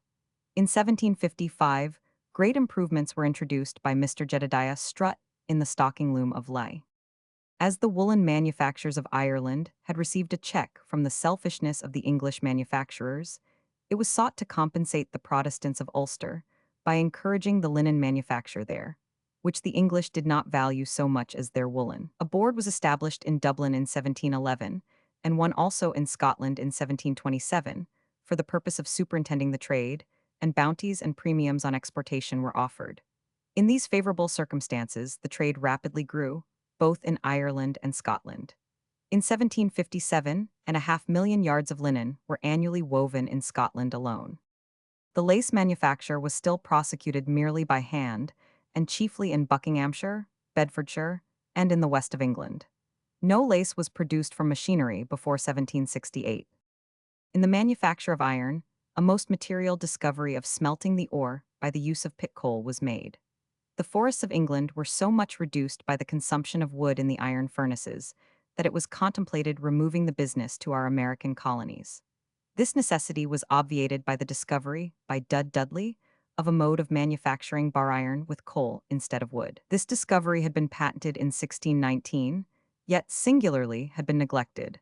But in 1740 the principle was applied at Coalbrookdale, and iron thus made tough or brittle, as was wished. Iron works, now not confined to one spot by the necessity of wood, sprang up at various places in England and Wales, and the great works at Rotherham were established in 1750, and the famous Carron works in Scotland in 1760. The quantity of pig iron made in 1740 was calculated at 17,000 tons, and the number of people employed in the iron trade at the end of this period is supposed to be little short of 300,000. The production of copper during this period was so plentiful that, though the great mines in Anglesea were not yet discovered, full liberty was given to export it, except to France. From 1736 to 1745, the mines of Cornwall alone produced about 700 tons annually, and the yearly amount was constantly increasing. A manufactory of brass, the secret of which mixture was introduced from Germany, in 1649, was established in Birmingham in 1748, and at the end of this period, the number of persons employed in making articles of copper and brass was probably not less than 50,000. The manufacture of tinned iron commenced in Wales about 1730, and in 1740 further improvements were made in this process. Similar improvements were making in the refinement of metals and in the manufacture of silver plate, called Sheffield plate. English watches acquired great reputation, but afterwards fell into considerable disrepute from the employment of inferior foreign works. Printing types, which we had before imported from Holland, were first made in England in the reign of Queen Anne, by Cassell, an engraver of gun locks and barrels. In 1725, William Jedd, a Scotsman, discovered the art of stereotyping, but did not introduce it without strong opposition from the working printers. Great strides were made in the paper manufacture. In 1690, we first made white paper, and in 1713 it is calculated that 300,000 reams of all kinds of paper were made in England. An excise duty was first laid on paper in 1711. Our best china and earthenware were still imported, and, both in style and quality, our own pottery was very inferior, for Wedgwood had not yet introduced his wonderful improvements. Defoe introduced pan tiles at his manufactory at Tilbury, before which time we imported them from Holland. The war with France compelled us to encourage the manufacture of glass. In 1697, the excise duty, imposed 3 years before, was repealed, but in 1746 duties were imposed on the articles used in its manufacture, and additional duties on its exportation. The manufacture of crown glass was not introduced till after this period. The effects of the growth in our commerce and manufactures, and the consequent increase of the national wealth, were seen in the extension of London and other of our large towns. 8 new parishes were added to the metropolis during this period. The Chelsea waterworks were established in 1721, and Westminster Bridge was completed in 1750. Bristol, Hull, Liverpool, Manchester, Birmingham, Sheffield, Leeds, Edinburgh, Glasgow, Frome, Dublin, and several other towns grew amazingly. Chapter 7, Reign of George III, Accession of George III, His Conduct, Ascendancy of Bute, Meeting of Parliament, Enthusiastic Reception of the King's Speech, Bute's Cabals, Hostility to Pitt, Ministerial Changes, Marriage of the King, Queen Charlotte, Misfortunes of Frederick, Ferdinand of Brunswick's Campaign, Defeat of the French in the East and West, Indies, Negotiations for Peace, Pitt's large demands, Obstinacy of Choiseul, the Family Compact suspected, Resignation of Pitt, Bute's ministry, war with Spain, abandonment of Frederick, policy of the new Tsar, resignation of Newcastle, Bute at the head of the treasury, successes in the West Indies, capture of Manila, Bute's eagerness for peace, the terms, Bute's unpopularity, close of the 7 Years' War, successes of Clive, defeat of the Dutch in India, final overthrow of the French in India, fate of the Count de Lally, Bute and the Princess of Wales, the cider tax, Bute's vengeance, his resignation, George Grenville in office. No. 45 of the North Britain, arrest of Wilkes, his acquittal, vengeance against him, the King negotiates with Pitt, Wilkes' affairs in Parliament, the Wilkes riots, the question of privilege, the illegality of general warrants declared, Wilkes expelled the House, debates on general warrants, rejoicing in the City of London. George III, at the time of the sudden death of his grandfather, was in his 22nd year. The day of the late king's death and the following night were spent in secret arrangements, and the next morning George presented himself before his mother, the Princess Dowager, at Carlton House, where he met his council, and was then formally proclaimed. This was on the 26th of October, 1760.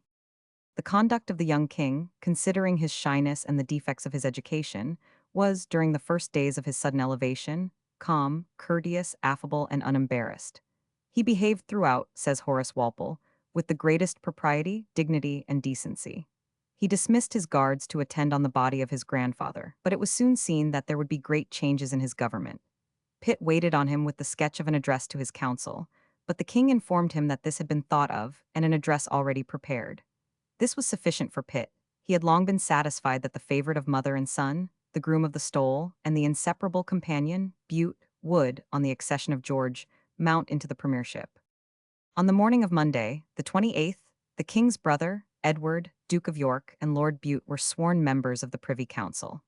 It was obvious that Bute was to be quite in the ascendant, and the observant courtiers paid instant homage to the man through whom all good things were to flow. The king declared himself, however, highly satisfied with his present cabinet, and announced that he wished no changes. A handbill soon appeared on the walls of the Royal Exchange expressing the public apprehension. No petticoat government, no Scotch favourite, no Lord George Sackville. Bute had always championed Lord George, who was so bold in society and so backward in the field, and the public now imagined that they would have a governing clique of the king's mother, her favourite, Bute, and his favourite, Lord George. Parliament, which had been prorogued for a few days on account of the demise of the king, assembled on the 18th of November. The king delivered a speech, composed by Lord Hardwicke and revised by Pitt, and containing a passage said to be inserted by himself, as follows: "Born and educated in this country, I glory in the name of Britain." In the addresses, these words produced the most enthusiastic responses. "What a lustre," exclaimed the lords, "doth it cast upon the name of Britain, when you, sir, are pleased to esteem it amongst your glories."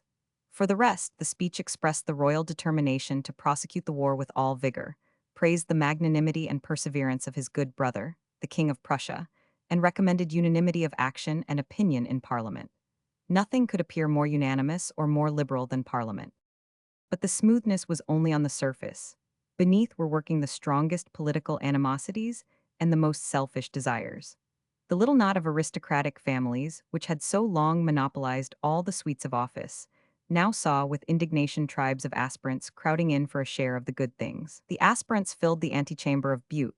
The angry and disappointed resorted to Newcastle, who was in a continual state of agitation by seeing appointments given to new men without his knowledge.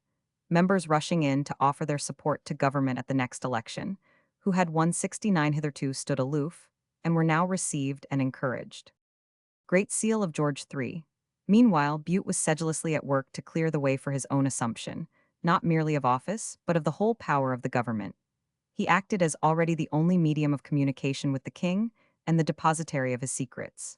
He opened his views cautiously to Bub Dodington, who was a confidant of the Lichfield House party and still hungering after a title. Dodington advised him to induce Lord Holderness to resign and take his place, which, at first, Bute affected to disapprove of, but eventually acted upon. The first object was to get rid of Pitt, who, by his talents and haughty independence of manner, was not more acceptable to the king and his counsellor, Bute, than by his policy, which they desired to abandon. Pamphlets were therefore assiduously circulated, endeavoring to represent Pitt as insatiable for war, and war as having been already too burdensome for the nation. On the 21st of March Parliament was dissolved by proclamation, and the same day the Gazette announced several of the changes determined on in the ministry. The Duke of Bedford retired from the Lord Lieutenancy of Ireland, and his place was taken by the Earl of Halifax. Legge, who was considered too much in the interest of Pitt, was dismissed, and Lord Barrington now took his place of Chancellor of the Exchequer. Charles Townshend took Barrington's former office, and Sir Francis Dashwood became Treasurer of the Chambers in room of Townshend. Both Townshend and Dashwood had gone over to the party of Bute. Lord Holderness was now made to do what Dodington had before suggested. He resigned his office of Secretary of State, and in due course Bute was gazetted as appointed to that post. No notice of this change had been communicated to Pitt, the other and chief secretary, till it took place. On the 8th of July, an extraordinary Privy Council was summoned. All the members of whatever party were desired to attend, and many were the speculations as to the object of their meeting. The general notion was that it involved the continuing or the ending of the war. It turned out to be for the announcement of the king's intended marriage. The lady selected was Charlotte, the second sister of the Duke of Mecklenburg-Strelitz. Apart from the narrowness of her education, the young princess had a considerable amount of amiability, good sense, and domestic taste. These she shared with her intended husband, and whilst they made the royal couple always retiring, at the same time they caused them to give, during their lives, a moral air to their court. On the 8th of September, Charlotte arrived at St. James's, and that afternoon the marriage took place, the ceremony being performed by the Archbishop of Canterbury. On the 22nd, the coronation took place with the greatest splendor. We must now step back a little to observe the war on the continent from the opening of the present campaign. Frederick of Prussia lay encamped during the winter in Silesia, surrounded by difficulties and enemies. His resources, both in 170 money and men, appeared well nigh exhausted. The end of autumn, 1760, brought him the news of the death of George II, and from what he could learn of the disposition of his successor and his chief advisers, it was certain that peace would be attempted by England. This depressing intelligence was confirmed in December by the British Parliament, indeed voting again his usual subsidy, but reluctantly, and he found it paid with still more reluctance and delay. Whilst thus menaced with the total loss of the funds by which he carried on the war, he saw, as the spring approached, the Russians and Austrians advancing against him with more than double his own forces. Disasters soon overtook him. The capture of Schweidnitz enabled the Austrians to winter in Silesia, which they had never yet done during the war, and the Russians also found, to their great satisfaction, on arriving in Pomerania, that they could winter in Kolberg. The Russian division under Romanzow had besieged Kolberg both by land and sea, and, despite the attempts of the Prussians sent by Frederick to relieve it, it had been compelled to surrender. In these discouraging circumstances, Frederick took up his winter quarters at Breslau. His affairs never wore a darker aspect. He was outgeneraled and more discomfited this campaign than by a great battle. His enemies lay near in augmented strength of position, and his resources had ominously decreased. The campaign against the French was opened in February by Prince Ferdinand of Brunswick attacking the Duc de Broglie and driving him out of Cassell. Prince Ferdinand followed up this advantage by attacking them in Marburg and Göttingen, and applied himself particularly to the siege of Cassel. But Broglie, now recovered from his surprise, first defeated the hereditary Prince of Brunswick, Ferdinand's nephew, at Stangerode, and then repulsed Ferdinand himself from Cassel. The destruction of the French magazines delayed their operations till midsummer, when Broglie advanced from Cassel and the Prince Soubise from the Rhine to give Ferdinand battle. On the march they fell in with Sporkin, and this time defeated one of his posts, and took 19 pieces of cannon and 800 prisoners. The Allies awaited them in front of the river Lippe, and between that river and the east, near the village of Kirchdenkern. The French were routed at all points, having lost, according to the Allies, 5,000 men, whilst they themselves had only lost 1,500. The effect of the victory, however, was small. If the French had been by no means successful in Germany, they had been much less so in other quarters of the globe. In the East Indies we had taken Pondicherry, their chief settlement, from them, and thus remained masters of the whole coast of Coromandel and of the entire trade with India. In the West Indies, the French had been fortifying Dominica, contrary to treaty, and Lord Rollo and Sir James Douglas were sent thither, and speedily reduced it. France, indeed, was now fast sinking in exhaustion. Louis XV was a man of no mark or ability, inclined to peace, and leaving all affairs to his ministers, and still more to his mistress, Madame de Pompadour. Choiseul was a man of talent, but of immense vanity and little persistent firmness. He was now anxious for peace, but too proud to make the proposal directly. He induced the courts of Russia and Austria to do it. It was suggested that a congress should be held at Augsburg for settling the peace of Europe. England and Prussia readily consented, but the Duke of Choiseul, anxious to have a clear understanding of the terms on which England and France were likely to treat, proposed a previous exchange of views and dispatched 1,000 Bussy to London, whilst Mr. Pitt sent to Paris Mr. Hans Stanley. Choiseul made, undoubtedly, a large offer for peace. It was that each power should retain all such of its conquests as should be in its hands, subject to exchanges and equivalents in Europe on the 1st of May next, in America, the West Indies and Africa on the 1st of July, and in the East Indies on the 1st of September. But Pitt had declared that he would never make another Peace of Utrecht. He considered that we had France down, and he determined to retain everything of value. He therefore replied that the proper period for the principle of the treaty to take place was that on which the treaty was really signed, that it might so happen that it would not be signed at the dates named. And he did this in order to complete a scheme which he had already nearly accomplished, that of seizing on Belleisle, an island on the coast of France. It surrendered in July, and the news of this loss was speedily followed in Paris by that of the loss of Dominica in the west and of Pondicherry in the East Indies. These reverses were calculated to make France more compliant, yet Pitt was astonished to find 171 instead of compliance, a great spirit of resistance. Choiseul would by no means admit that Belleisle was an equivalent for Minorca.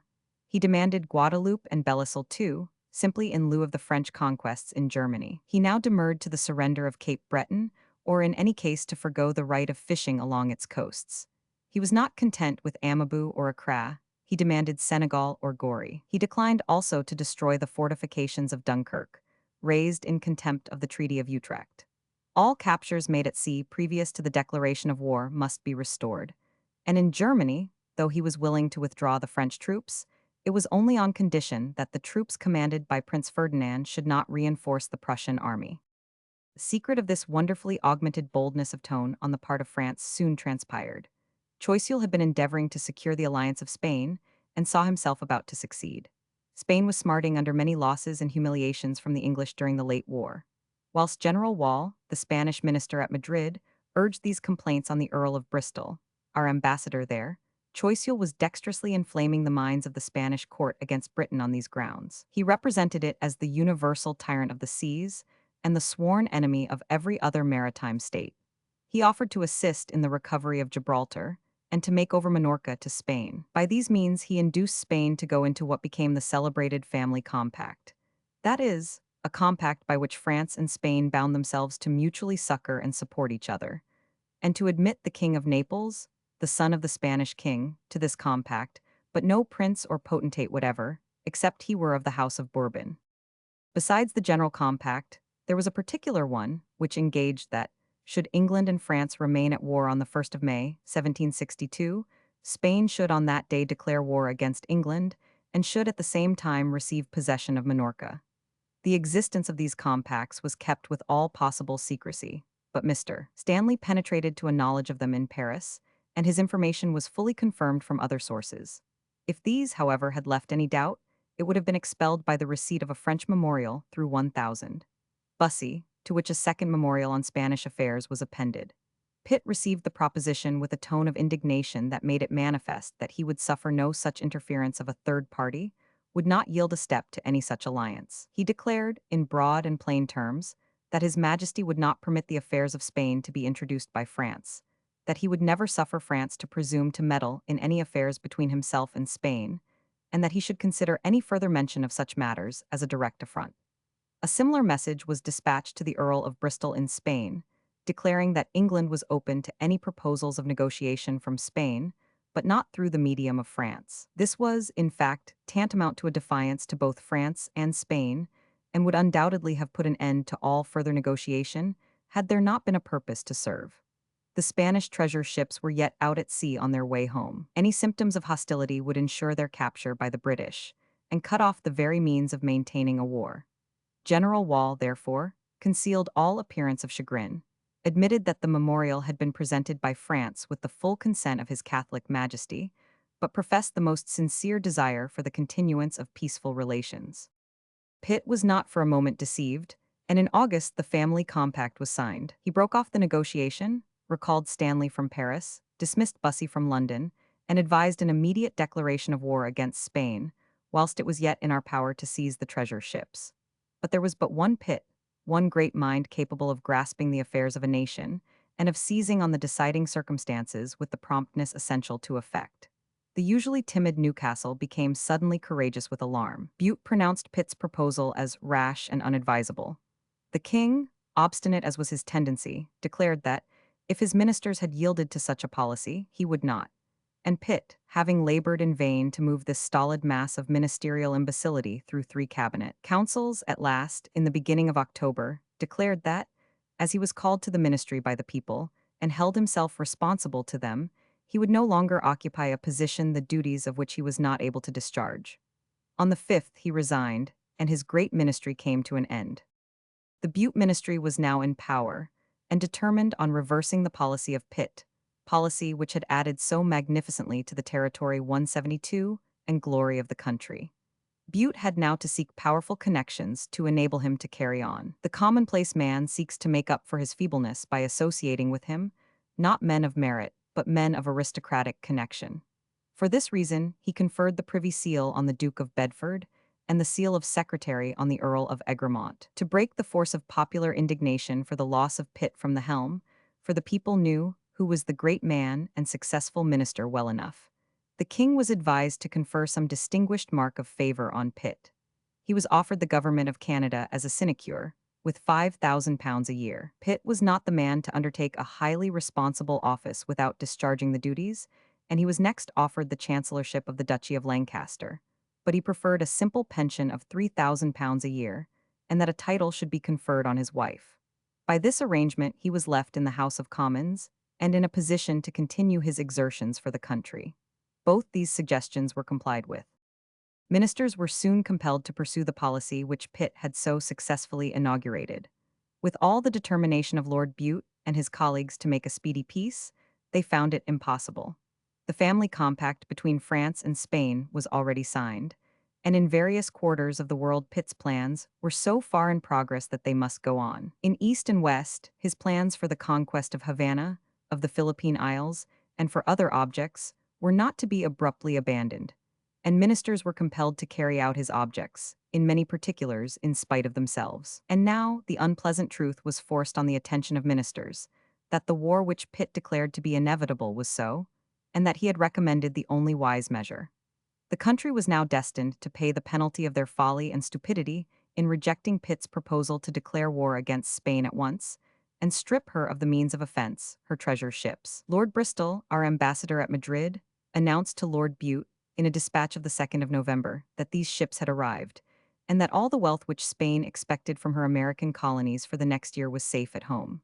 And he had to add that with this, Wall, the minister, had thrown off the mask, and had assumed the most haughty and insolent language towards Great Britain. This was a confession on the part of Lord Bristol that he had suffered Wall to throw dust in his eyes till his object was accomplished, and it made pat the fact that Pitt had been too sagacious to be deceived, but that the new ministers, whilst insulting Pitt and forcing him to resign, had been themselves completely duped. Spain now, in the most peremptory terms, demanded redress for all her grievances, and before the year had closed, the Bute cabinet was compelled to recall Lord Bristol from Madrid, and to order Fuentes, the Spanish ambassador in London, to quit the kingdom. On the 4th of January, 1762, declaration of war was issued against Spain. Neither king nor ministers, seeing the wisdom of Pitt's policy and the folly of their own, were prevented from committing another such absurdity. They abandoned Frederick of Prussia at his greatest need. They refused to vote his usual subsidy. By this execrable proceeding, for we not only abandoned Frederick but made overtures to Austria, with which he was engaged in a mortal struggle, we thus threw him into the arms and close alliance of Russia, and were by this the indirect means of that guilty confederation by which Poland was afterwards rent in pieces by these powers. On the 5th of January, 1762, died the Tsarina Elizabeth. She was succeeded by her nephew, the Duke of Holstein, under the title of Peter III. Peter was an enthusiastic admirer of the Prussian king. He was extravagant and incessant in his praises of him.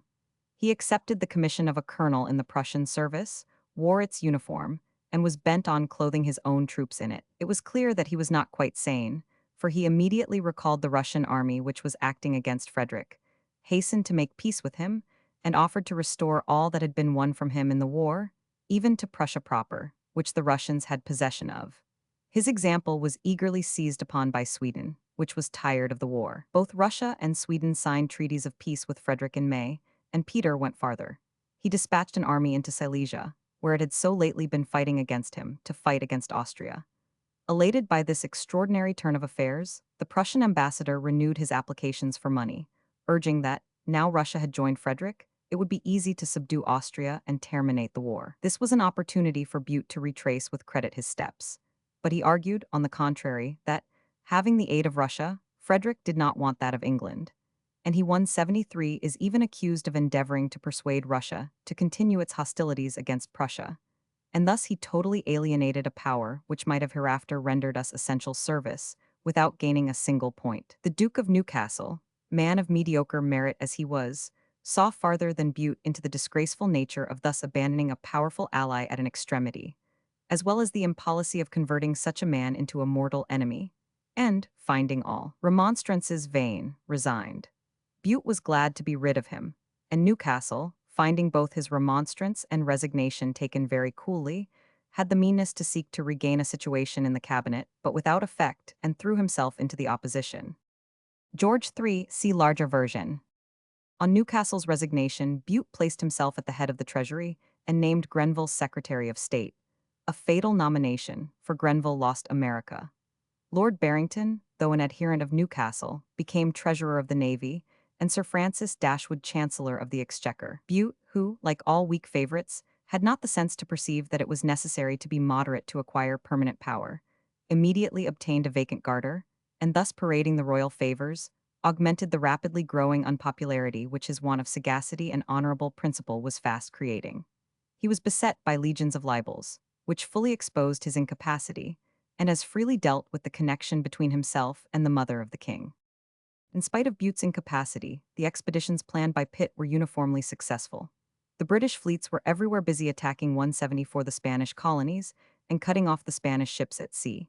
A fleet had been dispatched under Admiral Rodney at the latter end of the last year against Martinique, carrying nearly 12,000 men, commanded by General Monckton.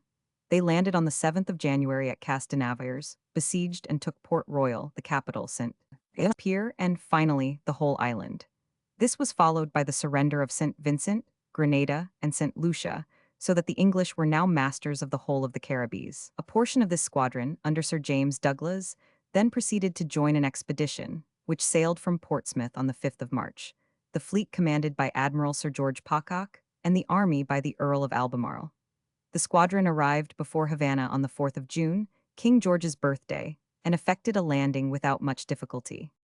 It was not, however, till the 12th of August that they were ready with their batteries. The effect of the bombardment was almost instantaneous. Within 6 hours, nearly all the enemy's guns were silenced, and the next day the Spaniards capitulated, agreeing to yield not only the place and the vessels in the harbor, but the country for 180 miles to the westward, in fact, all the best part of Cuba. The booty taken was valued at nearly £3,000,000.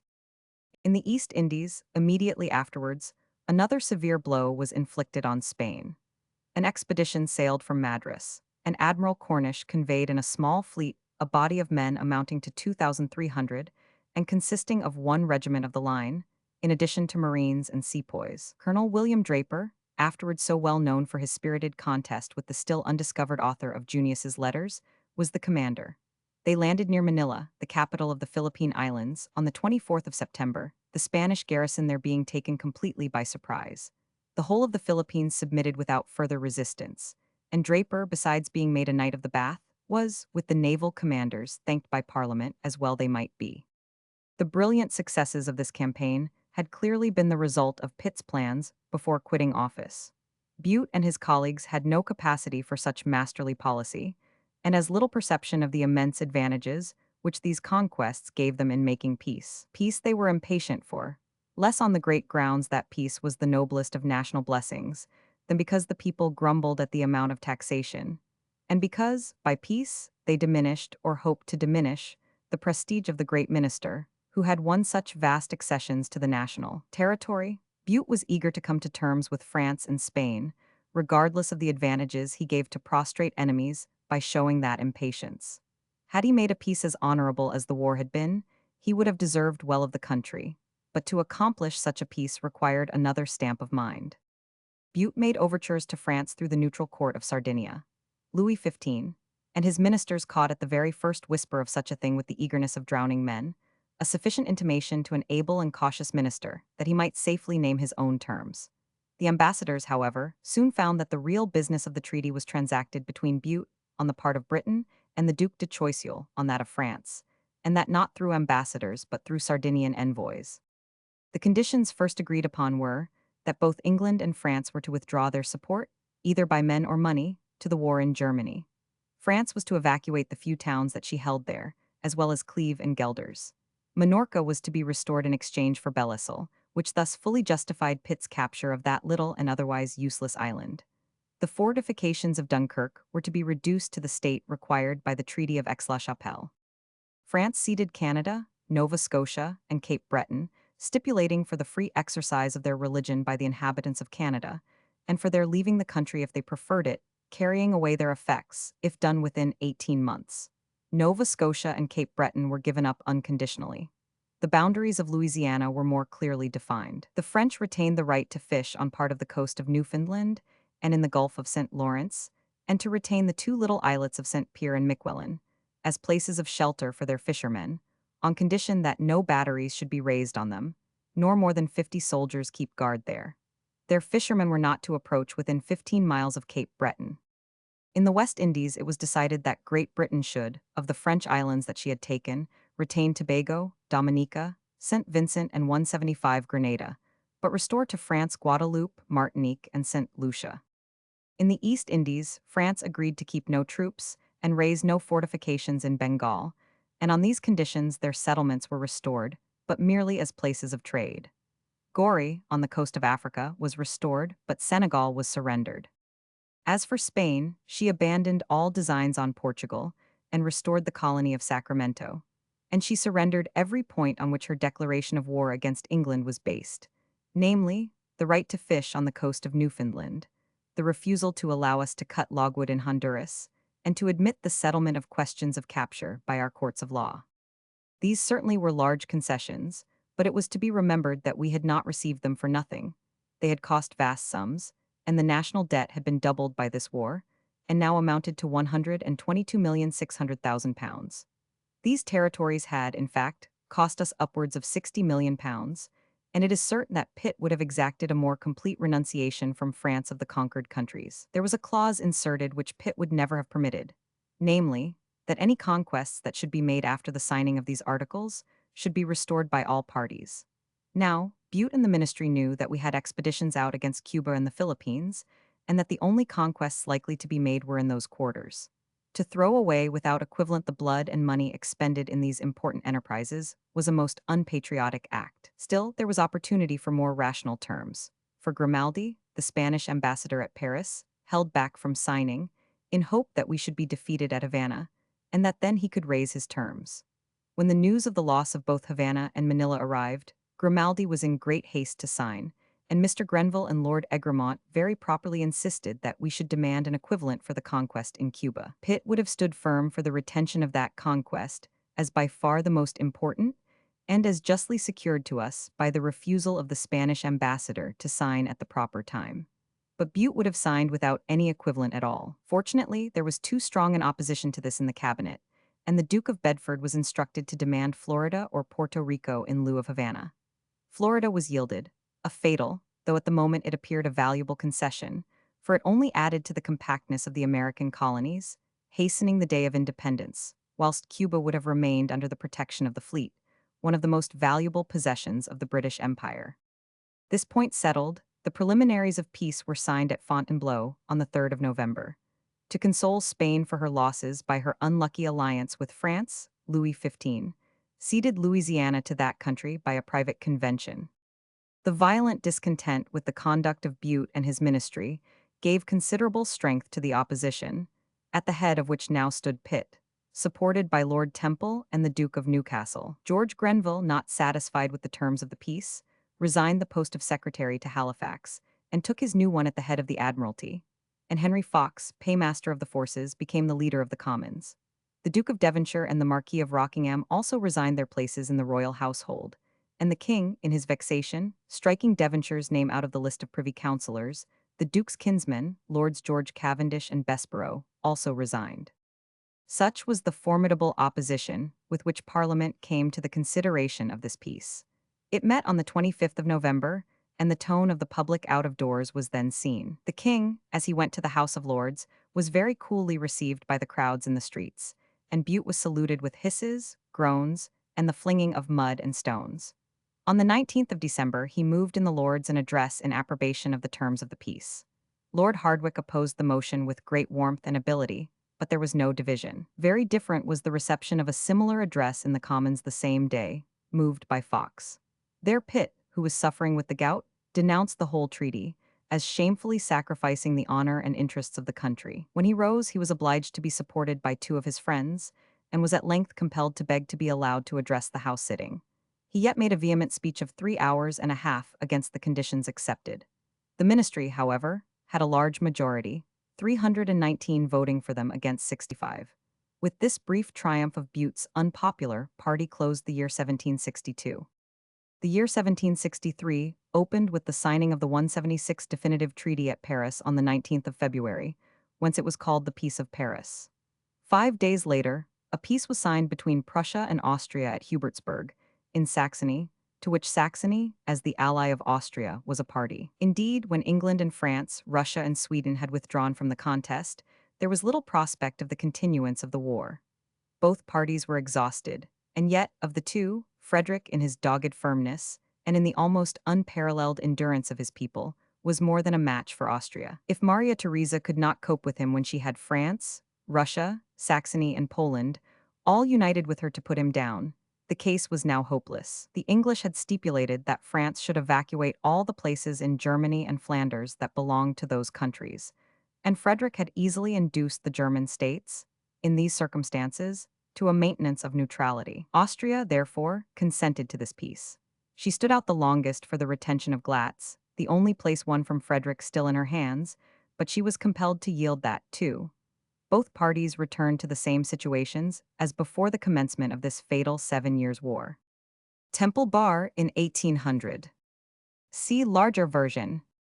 Whilst this war was raging in Europe, and carrying its ramifications to the most distant regions of the world, Clive and Ercot were extending the British Empire in India, and, in the case of Clive, with as much ability as Frederick of Prussia showed in enlarging his kingdom in Europe. Clive, in 1757, put down Suraj Dowlah, the Nabob of Bengal, and in June of that year defeated him at Plassey with a mere handful of men against his enormous host.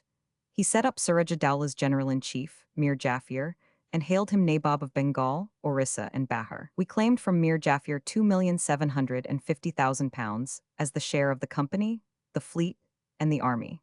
Clive's own share was £254,000, and the shares of the members of the committee ran from £20,000 to £100,000 each. Besides this, it was stipulated that the French factories and effects should be given up to the English, and the French 177 never again allowed to enter Bengal. The territory surrounding Calcutta, within a given distance of the town, was to be granted them on zemindary tenure, the company paying the rent, like the other zemindars or landholders. Thus the British, who were before merely the tenants of a factory, became in reality the rulers of Bengal. Lord Bute and the Londoners, CP 175. See larger version.